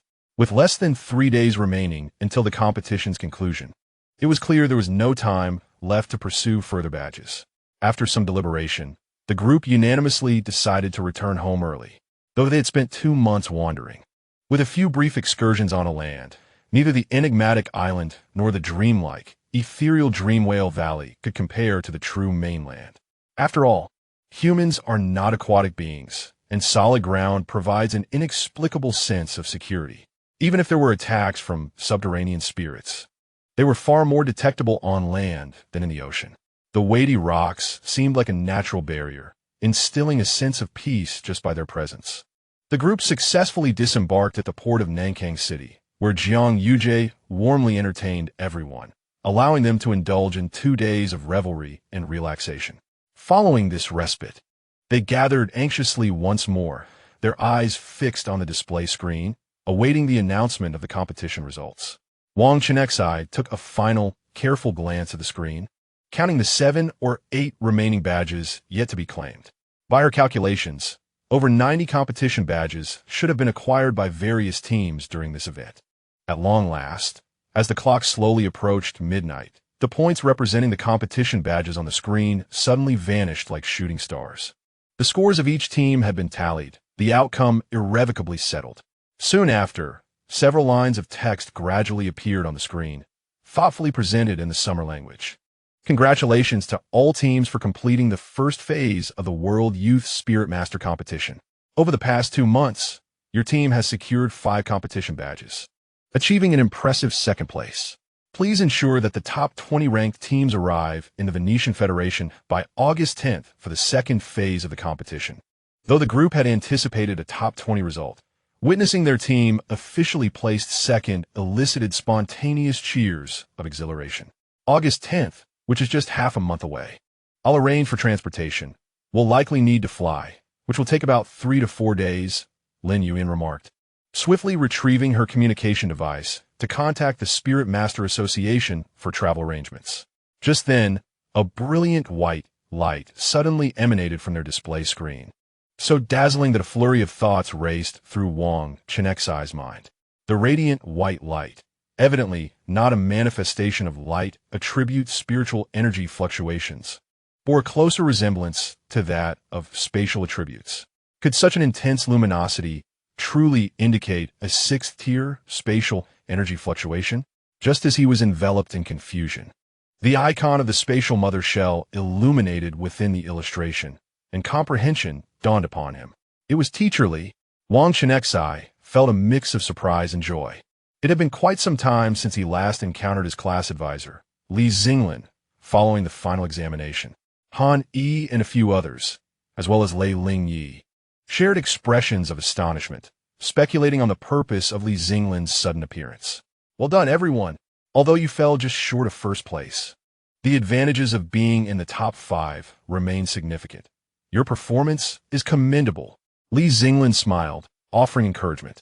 Clearly, the higher-ups from various nations were already aware of their competition results. I shall return in 2 weeks. We will utilize the spatial formation for direct transportation, then. Li Xinglin continued. Be sure to arrive punctually, or we may have to replace you with substitute team members. With that, Li Xinglin hastily cast another skill and vanished in an instant. Each individual had their affairs to attend to, while Wang Chenxi and Han had yet to use their spiritual enhancement potions. Thus, Wang Chenxi suggested that they disperse for some free time, and after agreeing on a meeting time and location, he and Han departed first. This time, Feng Zio did not call out to Wang Chenxi as he usually did. He decided to visit his father at home. Wang Chenxi and Han found a hotel where they comfortably rested for 2 days before eagerly seeking a suitable location to cultivate. For Han, the situation was relatively manageable. During this season, thunderstorms frequently occurred over the sea. He merely needed to locate a stormy area with a sufficient concentration of thunder attribute spiritual energy to meet the requirements for a 4th-tier demon spirit master. However, Wang Chenxi faced a more challenging ordeal. While cultivating amidst the tempest, the fierce currents made his leg hair stand on end, each strand seemingly narrating its own tale of agony. Fortunately, Mingzhu and her companions provided steadfast protection, alleviating his concerns of encountering danger during deep meditation. The 3rd-tier spiritual enhancement potions were absorbed with relative ease, completed within a single night. The 4th-tier advanced enhancement potion, bestowed by the competition, was imbued with an abundance of spiritual energy. The two spent a full 2 days absorbing it, only finishing once the thunderstorm subsided. When it was Wang Chenxi's turn to utilize the enhancement potion, the process proved less than smooth. The regions suitable for fire attribute demon spirit cultivation within the realm of Xia were predominantly located in the west, quite distant from Nangang City. Wang Chenxi initially planned to purchase an eagle ticket to fly to the scorching fire basin for his training. This area was capable of supporting 5th-tier demon spirit cultivation, renowned not only for its rich spiritual energy, but also for its high safety standards. Wang Chenxi also wished to seize the opportunity to observe the progress of urban development there. Yet, as fate would have it, in their pursuit of the thunderstorm clouds, they found themselves situated within the Pacific Ring of Fire. As Wang Chenxi pondered over her itinerary, a minor earthquake awakened a long-dormant underwater volcano. Bubbles began to rise to the surface, as if the earth were exhaling. Suddenly, a column of crimson flames surged skyward like a mighty dragon, instantly vaporizing the surrounding seawater and releasing a vast plume of white mist. Concurrently, a horde of tempestuous elemental spirits, embodying both water and fire, emerged in the wake of the volcanic eruption, among which the flame wave cauldron spirit took the lead. Observing the flame wave cauldron spirit, which bore a resemblance to a hot pot, both Wang Chenxi and Han instinctively swallowed hard, their mouths watering from the long absence of hot pot indulgence. The spirit's form resembled a cauldron, crafted from an unknown mystical material that radiated a mesmerizing blend of blue and red light. The base of the cauldron burned with an everlasting blue flame, while the broth within exhibited an extraordinary orange-red hue. It stood on 4 sturdy legs, firmly supporting its massive frame, moving with both grace and power. Even during rapid movement, not a single drop of the broth would spill. Spirit name: Flame Wave Cauldron Spirit. Spirit attributes: Water, primary; Fire, secondary. Spirit class: Tier 4, Level 3, Level 4. Level 5, Spirit quality: Majestic. Spirit skills: Charge, none; Flame shield, fire; Scalding stream, water; High temperature steam, water; Flame vortex, fire; Flame jet, fire; Spicy scald, fire; High pressure water cannon, water; Flame ray, fire; Dual cauldron, water. Spirit description: The Flame Wave Cauldron Spirit, a majestic quality entity, is characterized by resilience and fervor, birthed from a fierce clash of water and fire elements. Its unique physical composition allows for a perfect amalgamation of the two attributes. The Flame Wave Cauldron Spirit excels in offensive capabilities, possessing an evolutionary form, with its racial skill being Spicy Scald. High Temperature Steam: a water-based skill that consumes the spirit's energy to unleash a formidable blast of scalding steam at a designated target. Upon contact, this steam inflicts water-type damage and induces a burn state, leaving the target's skin reddened and painful. Furthermore, this steam reduces the target's resistance to fire damage. Spicy Scald: a fire-based racial skill of the Flame Wave Cauldron Spirit. Utilizing this skill demands substantial energy, which is continuously drained throughout its duration. While in this state, the damage inflicted by the spirit's fire skills is significantly enhanced, reaching an impressive increase of 35%.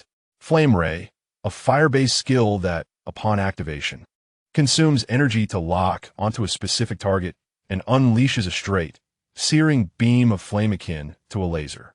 This ray diligently pursues its target and inflicts 30% damage to any other entities it encounters along its path. Additionally, there exists a chance that the target may succumb to a burn state. Dual Cauldron: a water-based skill with a passive effect. The intricate internal structure of the Flame Wave Cauldron Spirit features dual chambers, each capable of containing distinctly different broths. When actively employing this skill, the Flame Wave Cauldron Spirit consumes spiritual power to absorb water with various functional characteristics, subsequently forming a unique base with special effects. When utilizing water-based skills, it can harness the strength of these extraordinary bases to manifest a myriad of enchanting effects.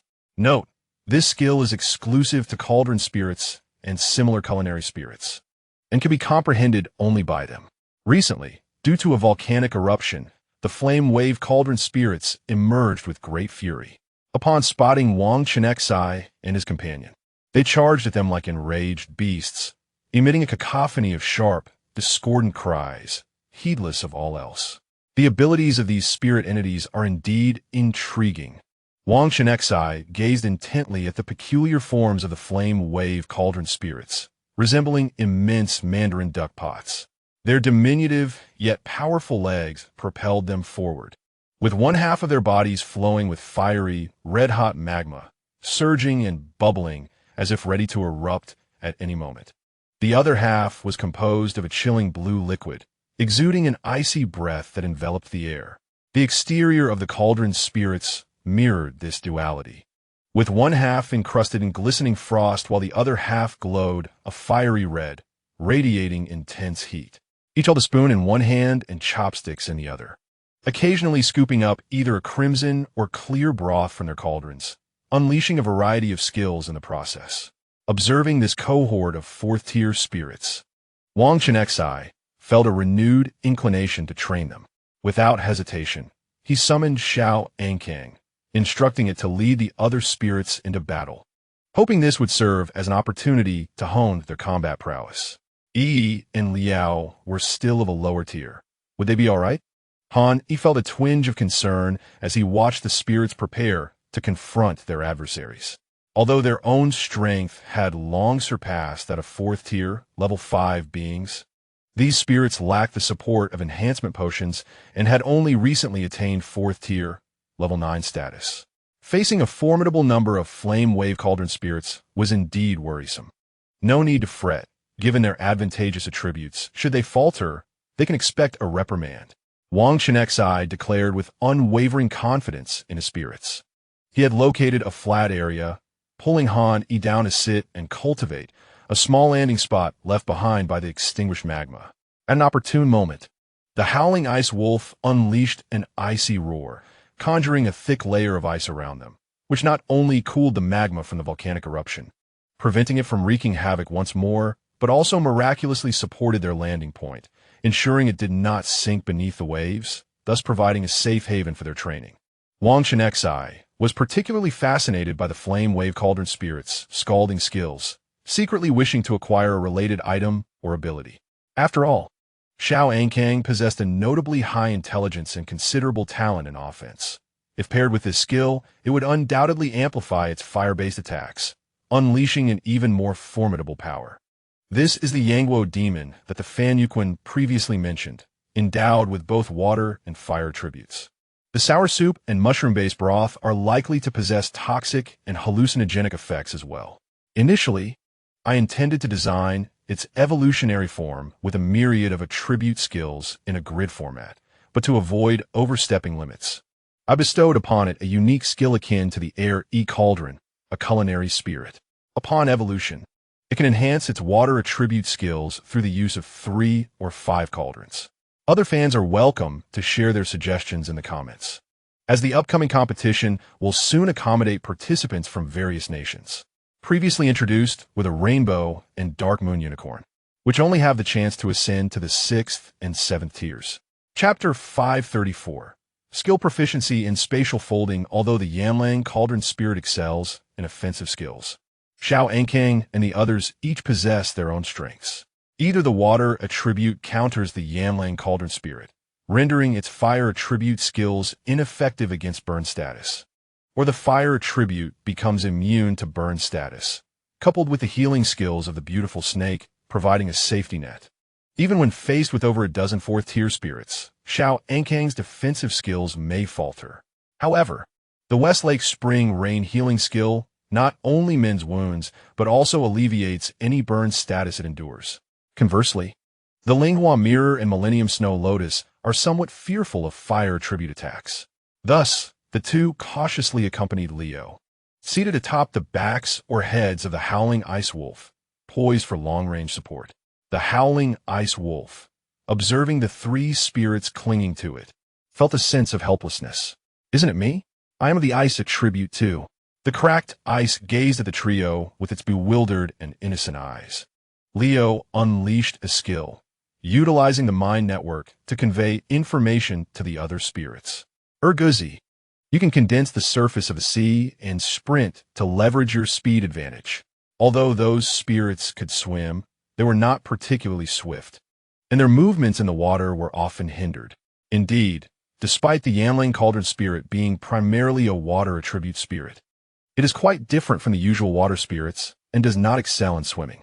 Compared to other water attribute spirits that glide effortlessly through the water, the Yanlang Cauldron Spirit resembles one that merely floats on the surface.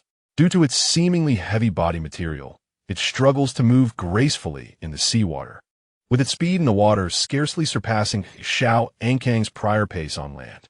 Leo connected with several spirits through the mind network, enhancing their coordination. Within this intangible web of consciousness, they could swiftly relay information and react promptly to the battlefield dynamics, fostering a seamless collaboration among them. The Howling Ice Wolf rolled its eyes at Leo perched atop its head, baring its teeth. Do not call me Erguzi. The boss learned that from her father. And that is one thing, but can I not outmatch you as well? Leo trembled slightly in fright, sensing the implicit threat from the howling ice wolf. Urguzi, do not intimidate my fifth brother. Even without turning back, Xiao Ankang, through the interconnected skills of the heart network, was acutely aware of the unfolding events and immediately sounded the alarm. The howling ice wolf emitted a plaintive whimper, as if urgently trying to articulate something. In this critical moment of battle, Xiao Ankang had no time to ponder. She swiftly unleashed her abilities, conjuring 2 defensive spells in the blink of an eye. Following that, the water attribute energy surged forth as she executed the attack spell, Water Spear, sending a crystalline orb of water hurtling towards the enemy like an arrow released from a bow. Additionally, Xiao Ankang unleashed a torrent of scalding heat, simultaneously targeting 3 densely positioned flame cauldrons. The Serpent Maiden, equally unyielding, opened her jaws to release a high-pressure jet and water cannon, the formidable stream crashing into the target like cannon fire. Subsequently, she charged fearlessly towards the enemy, shielded by the shell barrier conjured by Xiao Ankang. With the absence of defensive spirits, the Serpent Maiden became the strongest damage absorber in the team. Aware of the immense pressure from incoming attacks, she refrained from recklessly employing spatial abilities. After executing the water attribute skills that countered the flame cauldrons, she decisively fortified her survival capacity with a steel shell and water shield. Meow Thunder Shadow, as the primary damage dealer, emitted a sharp cry. Its lightning attribute skills inflicted substantial damage on the flame cauldrons, if not for the overwhelming enemy numbers. This fierce beast would have long since succumbed to the urge to engage in close combat with its lightning claw and electric fangs. For now, it remained at the rear of the team, unleashing ranged attacks like lightning chains and electric arcs. Fortunately, the occasional paralysis effect triggered by its lightning abilities successfully interrupted the flame cauldron skill onslaught, slightly alleviating the pressure on the Serpent Maiden. The Millennium Snow Lotus and Howling Ice Wolf took on supportive roles. The Millennium Snow Lotus danced gracefully, deploying a wide-area skill, Blizzard. Amidst the swirling snow, it cleverly laid parasitic seeds upon the flame cauldrons, patiently awaiting the opportune moment to activate its control. Meanwhile, the Howling Ice Wolf swiftly released an ice barrier, encasing 4 or 5 of the foremost flame cauldrons within a crystalline wall. This action compelled several of the flame cauldrons to resort to their defensive spell, Flame Shield, to escape the confines of the ice barrier. As they approached, they launched their assault, the fiery essence atop their heads boiling violently, releasing a pungent aroma of chili. Clearly, they had activated the skills Spicy and Scalding, significantly amplifying their fire attribute damage, just as the flame cauldrons were about to unleash their skills. The Prism Mirror and Leo acted swiftly, each targeting one. The Prism Mirror formed hand seals to cast a spatial folding skill, invoking a mysterious force that propelled one of the flame cauldrons to a more distant location. In the past 2 months, the Lattice Mirror has significantly enhanced its proficiency in spatial folding techniques through relentless research and practice. It is now capable of effortlessly manipulating the space between 2 points across a considerable area, accurately controlling the positions of both enemies and allies. Meanwhile, Leo concentrated intently, the blue gem on his forehead shimmering with light as he unleashed a psychic shockwave.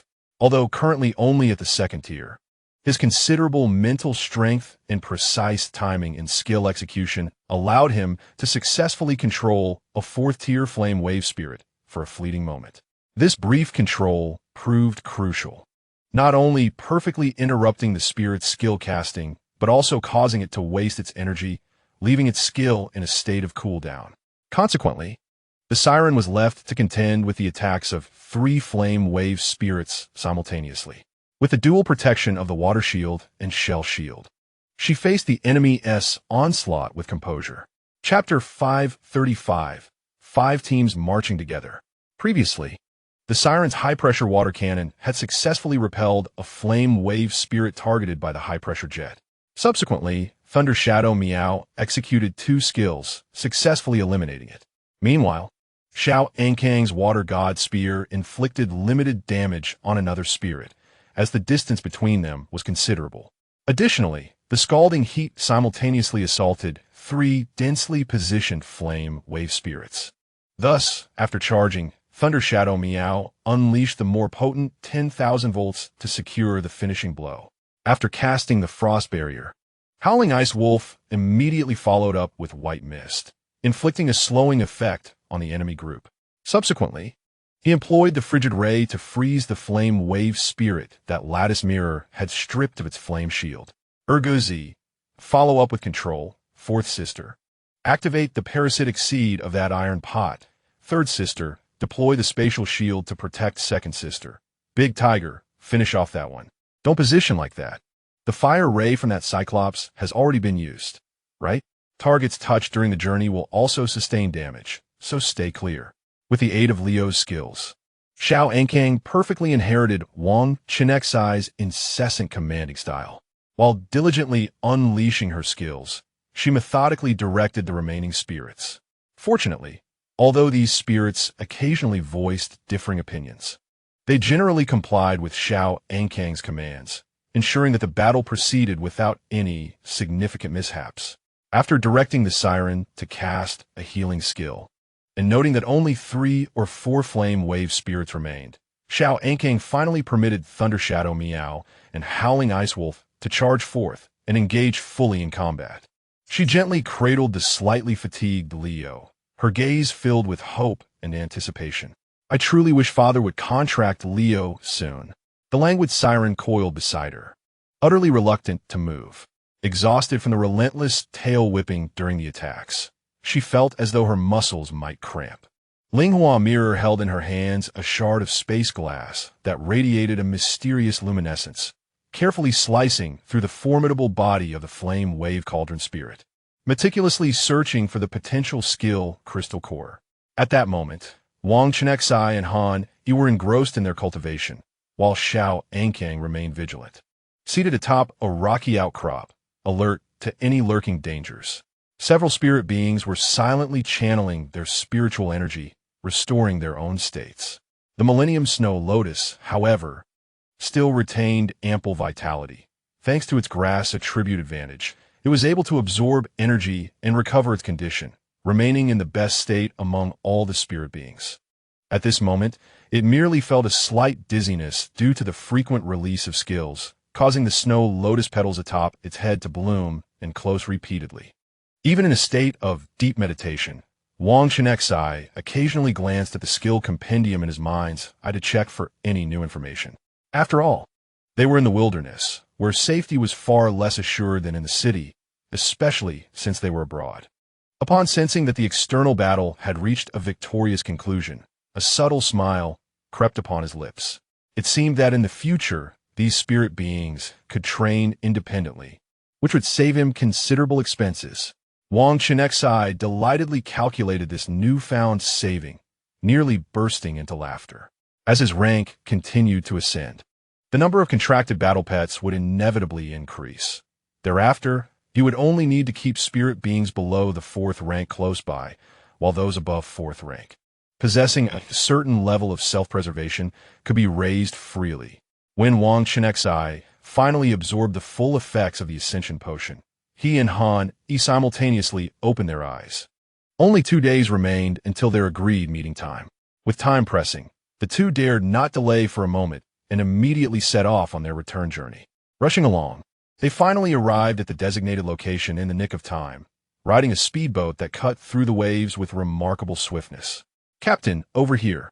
Feng Zhou leaped up from a distance, waving his hand and calling out loudly. During this period, it was unclear where he had been, but now his face was alight with uncontainable excitement, exuding an extraordinary joy. We've arrived. Wang Chenxi, tightly grasped by Han Yi, hurriedly made his way toward Feng Zhou. Just as the group gathered, exchanging a few casual remarks, an unusual radiance emanated from the space array displayed on the screen. Following that, the brilliance intensified, and Li Xinglin arrived, accompanied by the light.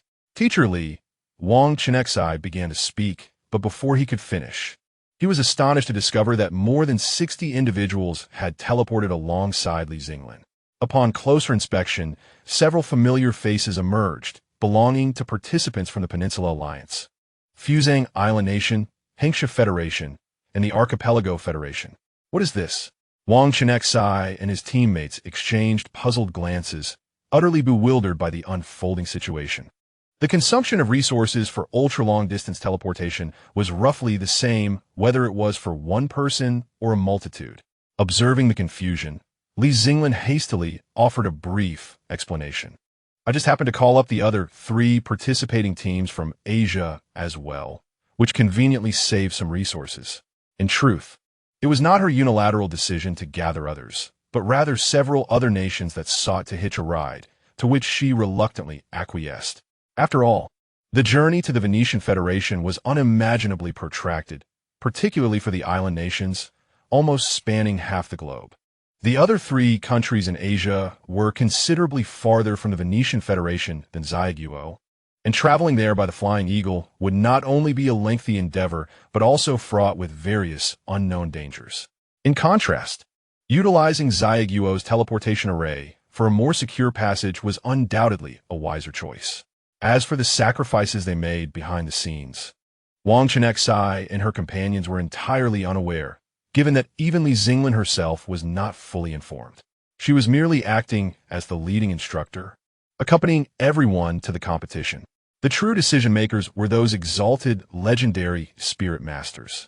Although Kong Lao, her own grandfather, was among them, such matters involving multiple interests could not possibly be disclosed in full to her. Whenever she thought of the legendary spirit masters, Wang Chenxi couldn't help but think of Professor Yi. She wondered how the research on combat attributes was progressing, lamenting their situation. With their current strength, capturing a 5th-tier opponent alive was still beyond their capabilities. Moreover, on that small island, aside from the nightmarish cursed spider, it was unlikely that any other combat attribute spirits existed. Are we ready? The second phase's opening and drawing ceremony is the day after tomorrow. We should depart now. Li Xinglin surveyed the group, inquiring. Seeing no objections, she led them towards the spatial gate leading to another location. Chapter 536. Kong Lao, is this the teleportation array? An overwhelming sensation of vertigo swept over them like a surging tide. As the dizziness began to subside, Lin Yuyin, possessing the strongest mental fortitude, was the first to recover. She opened her eyes, filled with awe. Wang Chenxi struggled to lift her heavy eyelids, barely managing to suppress the overwhelming urge to vomit. When she looked up, she found herself in an incredibly spacious underground plaza. Instinctively, she reached for her phone, only to discover that it displayed no signal at all. They had arrived here through the spatial gate, entirely unaware of their precise location, and could only rely on their own instincts to roughly gauge the distance they had traversed.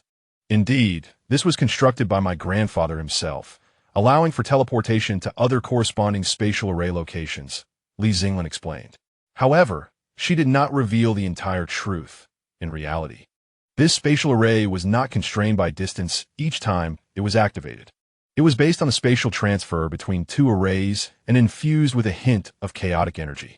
As for the claims made to other nations regarding the consumption of vast resources, that was merely to safeguard the participants during the teleportation process, ensuring they experienced minimal disruption.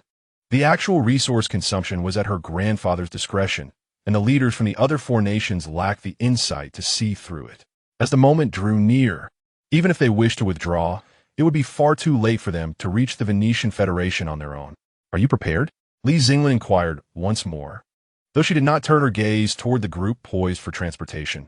Instead, she spoke into the expanse of the vacant square ahead. We are ready, Sister Xinglin. We can be transported at any moment. A voice emerged from the front, though no figure was visible. Only the resolute tone of a man resonated in response. Li Xinglin nodded slightly, and then turned her head, her eyes questioning the others. They all understood her silent inquiry, offering slight nods. Yet an involuntary wave of tension coursed through them. After all, this would be their first experience with such a long-distance spatial transmission. The impact of this transportation would be significant. Aside from the disorienting dizziness during the process, there was also the risk of inadvertently falling into an unknown spatial channel. None could guarantee that their landing point would be safe. However, the thought that this array had been crafted by a legendary spatial attribute demon master from the Summer Kingdom gradually calmed their hearts. Under Li Xinglin's guidance, the group cautiously followed in her footsteps, slowly entering the spatial array. With a crisp click, the mechanism activated and the array beneath their feet instantly illuminated, its glow intensifying until it gradually illuminated the entire underground square. A transparent protective shield began to form around them, presumably a precautionary measure against resource depletion. Once the entire transmission array was brilliantly aglow, an overwhelming sense of dizziness surged upon them, compelling everyone to instinctively close their eyes. Immediately thereafter, the world spun around them. The sensation was so intense that Wang Chenxi began to doubt whether they were spinning within the protective shield. This transport seemed particularly prolonged. Wang Chenxi silently counted in her mind, estimating it to last around 10 minutes. Finally, the disorienting whirl began to fade, yet everyone remained lightheaded and nauseous. The 5-6-tier demon masters fared better, while the others found their legs weak, collapsing onto the ground. Ha ha ha! A booming, albeit aged, male voice shattered the brief silence. The one most accustomed to spatial disorientation, Li Xinglin, was the first to open her eyes, only to find an elderly man standing nearby, laughing heartily. "Grandfather, you're teasing me again," Li Xinglin playfully protested, resembling a child as she lunged forward, mischievously tugging at the old man's long beard. All right, my precious little one. There are so many people watching. They're about to regain their senses." The elder chuckled warmly, gently patting her hand. Upon hearing this, Li Xinglin obediently stood beside the old man, retracting her hand. They waited in silence for over 3 minutes, during which the 60 or 70 individuals gradually began to awaken. One by one, slowly opening their eyes, seemingly deducing the identity of the elder, the leading instructors of the other national teams stepped forward, bowing slightly in respect.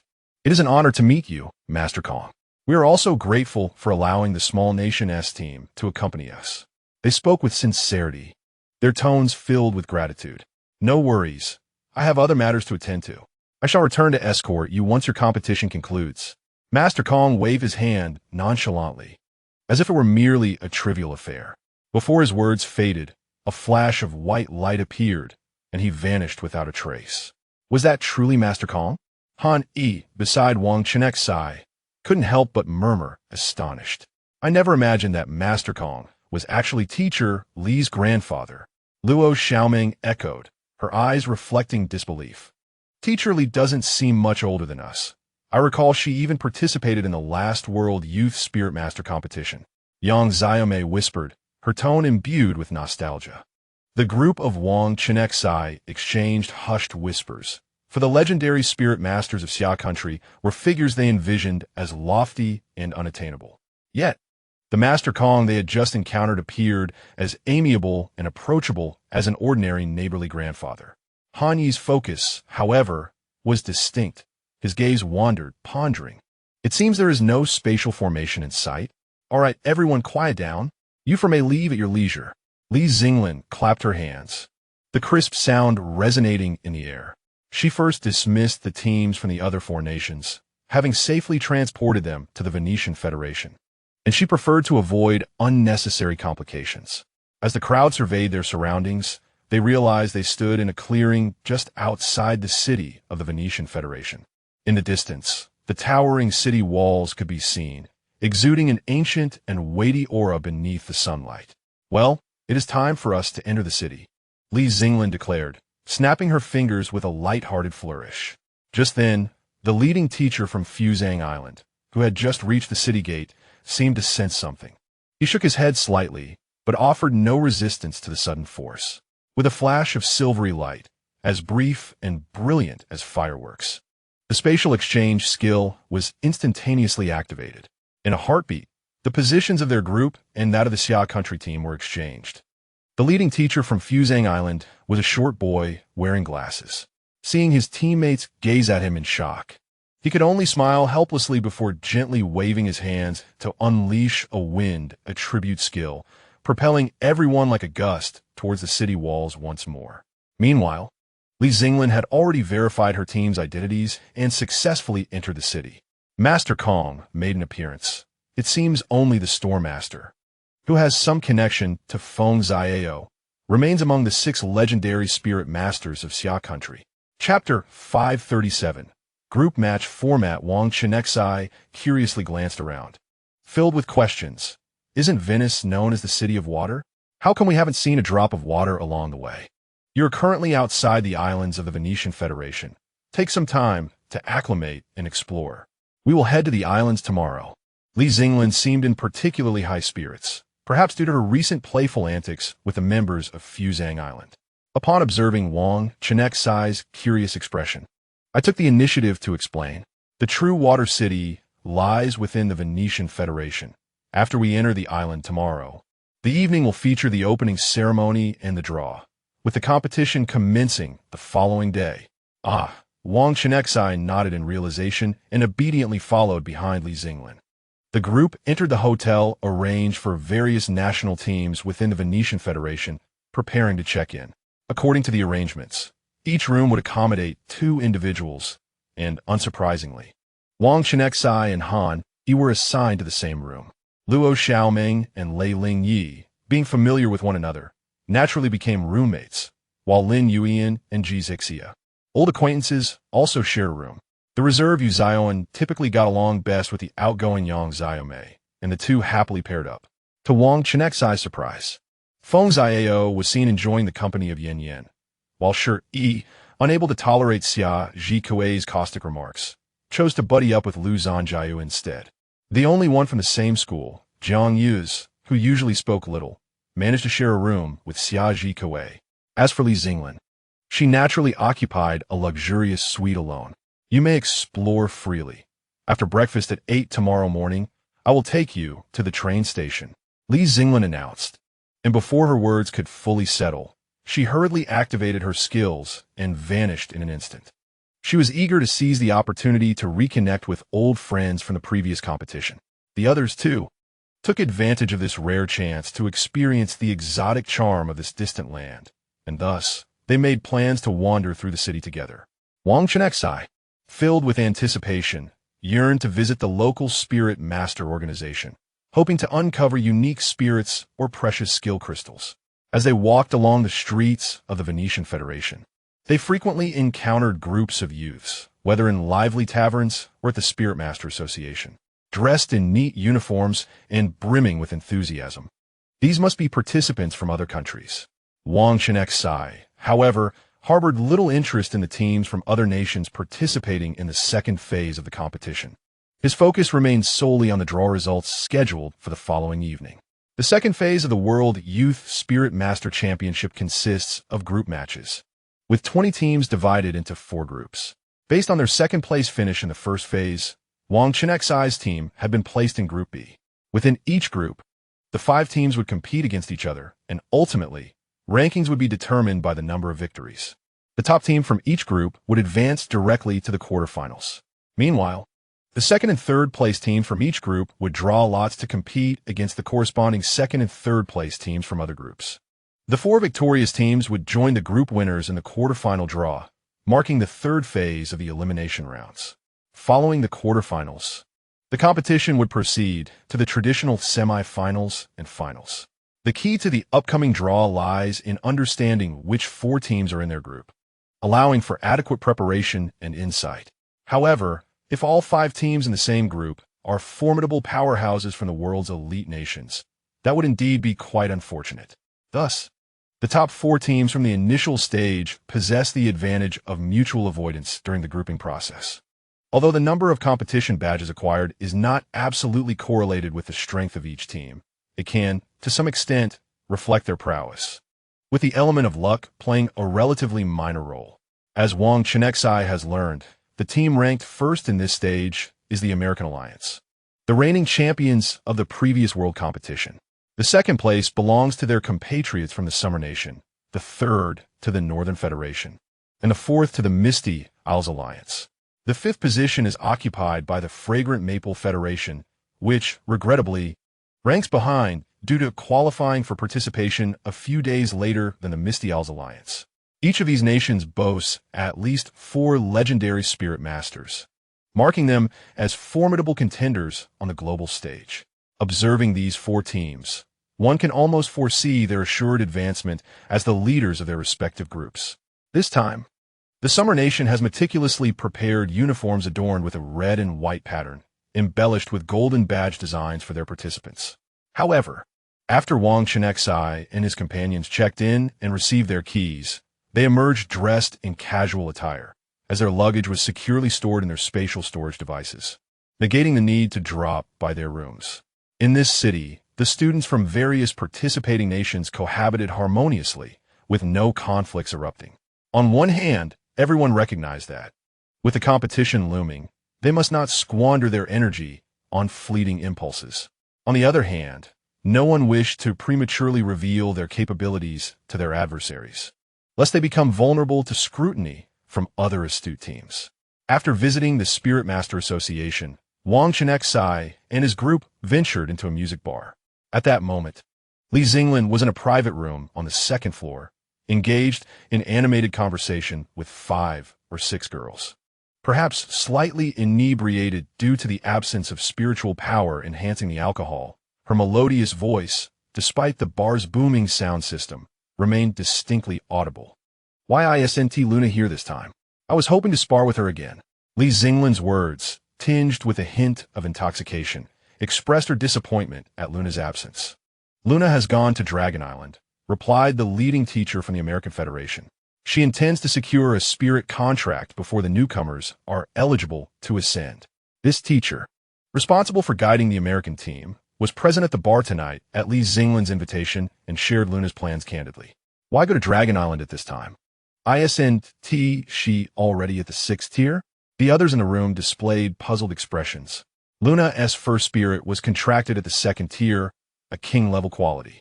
Perhaps her soul power upon entering the 6th tier is not sufficient to contract a dragon-type spirit of emperor-level quality, speculated a teacher from the South African Federation.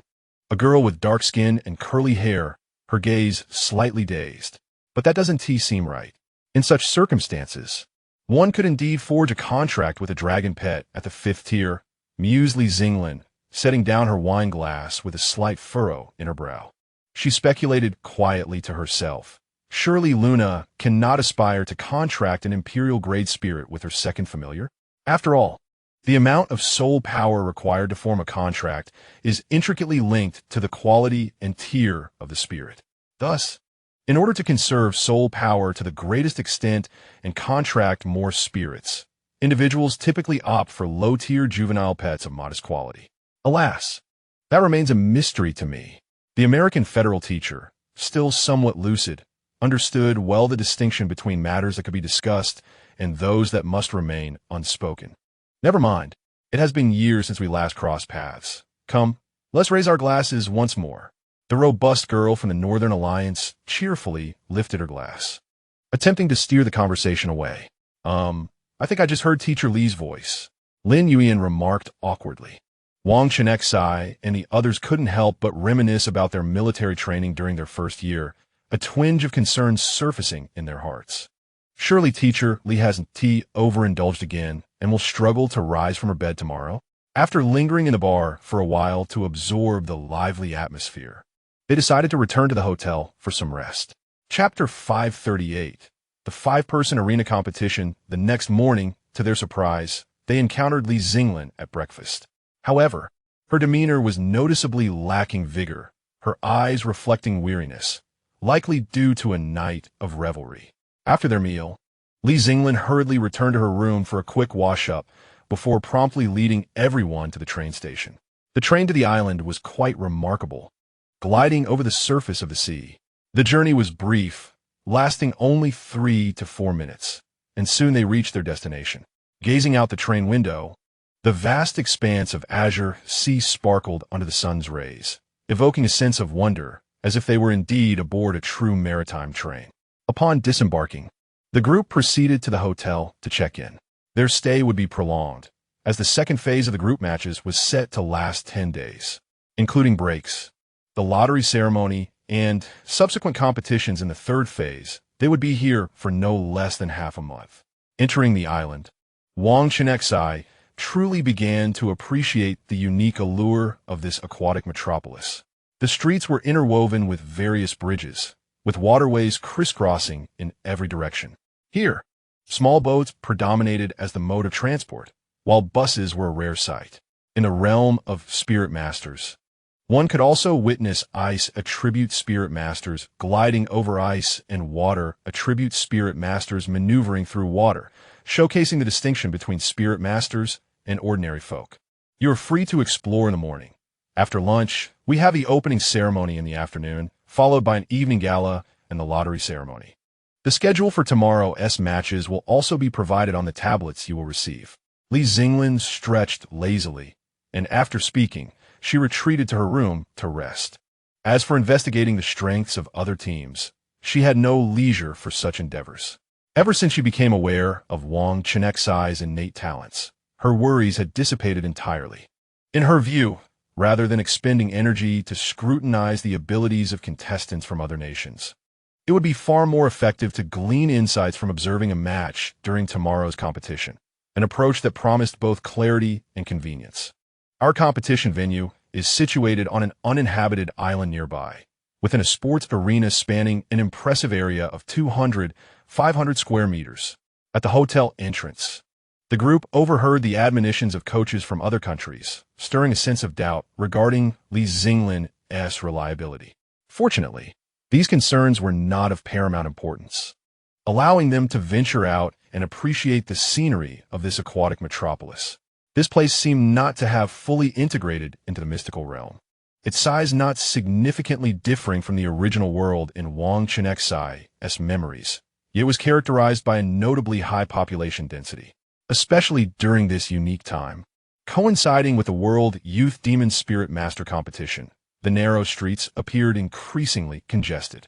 Thankfully, ice and wind, attribute demon spirit masters, employed their abilities to cool the city. Otherwise, the evaporating humidity during this month could very well transform this aquatic city into a steaming cauldron. After casting a few glances at the foreign architecture, which bore little disparity from the island's exterior, Wang Chenxi found her enthusiasm waning. A few girls eagerly expressed their wish to explore clothing stores, while Jiang Yu's opted to visit a historical bookstore on another street.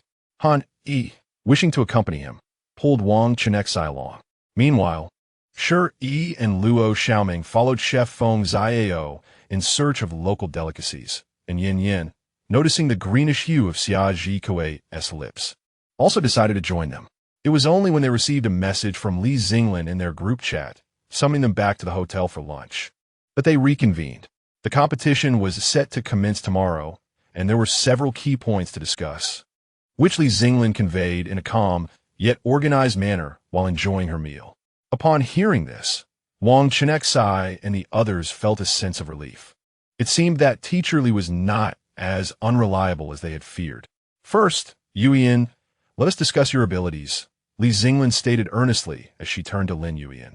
The sound shell cannot pre-record other sound attribute skills. Prior to each match, the staff will conduct thorough inspections.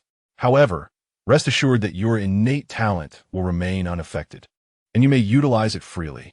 Lin Yuyan nodded gently in response, having anticipated this outcome. Nevertheless, all participants were fourth-tier demon spirit masters, and even without relying on recorded amplification skills, she was fully capable of competing thanks to her innate gifts. And Wang Chenxi, your innate talent is a reflection of your personal strength. Moreover, Professor Yi has already provided a detailed explanation to the event organizers. Thus you may use it without hindrance during the competition. Wang Chenxi was not surprised by this revelation. He calmly nodded, contemplating how he could harness his ability to manifest fifth-tier strength 3 times, coupled with Lin Yuyan's talent to control an opponent's demon spirit master for her own advantage. They were certainly poised to advance to the finals. The following outlines the schedule for the group matches, continued Li Xinglin.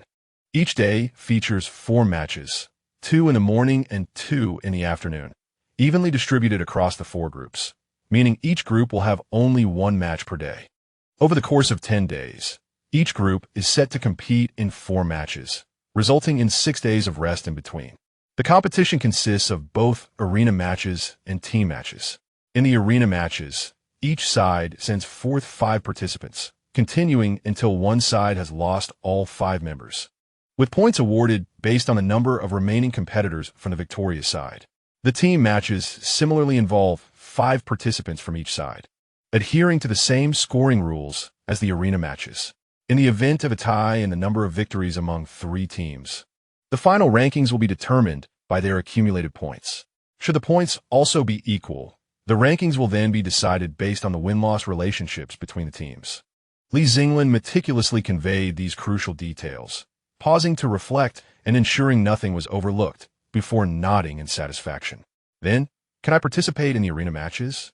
Wang Chenxi was the first to speak, his eyes sparkling with eagerness. He held a firm belief in his personal prowess, while he would not claim to overshadow others. His capabilities were quite comprehensive. He felt no trepidation in facing various types of spirit masters in succession, particularly since he possessed 4 spirit companions, whereas his opponents would have at most 2. This numerical superiority in skills would likely allow him to maintain a favorable condition after securing victory. Moreover, with Balin's group healing abilities and Yi's endurance strategies, Wang Chenxi was well supported for the arena matches. That could work, but if he were to participate in the team matches, aiming for a 5-0 victory would also be splendid. Han Yi remarked with a hint of selfishness, as he realized that if Wang Chenxi entered the arena matches, he would miss the chance to fight alongside him. If Wang Chenxi could defeat 3 or even 4 opponents single-handedly, it would significantly enhance their advantage. With Lei Lingyi, Lin Yuyin, and Ji Zixia participating in the team matches, there was little cause for concern. Li Xinglin swiftly weighed the pros and cons in her mind and soon reached a conclusion. She deemed it indeed the most fitting choice for Wang Chenxi to engage in the arena matches. Even if he were the first to take the stage, it would be challenging for the teams from other countries to target him. This decision would spare her considerable effort in strategizing the lineup for the matches. Li Xinglin, content with her thoughts, absent-mindedly indulged in a few more bites of her meal. It must be noted that among their 14 team members, 5 possessed formidable combat prowess, making their strength quite impressive. Additionally, the team matches required the inclusion of defensive spirit masters and support spirit masters. With this in mind, it was indeed reasonable for Wang Chenxi to abstain from the team matches. Han Yi understood the significance of priorities as well, recognizing the merit in Wang Chenxi's suggestion, and thus refrained from further comment. After lunch, the group departed from the hotel, heading towards a remote island in the northeast. The sports facility on this island had been under construction since the Venetian Federation applied to host the current World Youth Spirit Master Championship, and it had been successfully completed earlier this year. To facilitate the crossing of the sea for the masses, a team of ice attribute spirit masters was tasked with freezing the ocean surface, observing others cautiously and unsteadily navigating the icy expanse. Li Xinglin could only shake her head in mild disdain before snapping her fingers. In an instant, her figure vanished from sight, and in the blink of an eye, she constructed a teleportation portal on the deserted island before swiftly returning to her original position. The crowd promptly followed in her wake, traversing the spatial passage to reach the uninhabited isle. The exterior walls of the stadium boasted a colossal screen, streaming live footage of the events within, designed to ensure the safety of the onlookers. Meanwhile, the spirit masters took their seats in the stands to observe the competition. At that moment, the screen displayed a countdown to the commencement of the match, intermittently interspersed with advertisements. Wang Chenxi and his companions donned their team uniforms, which were not only lightweight but also featured stain-resistant capability. The attire fit them impeccably, allowing for unhindered movement.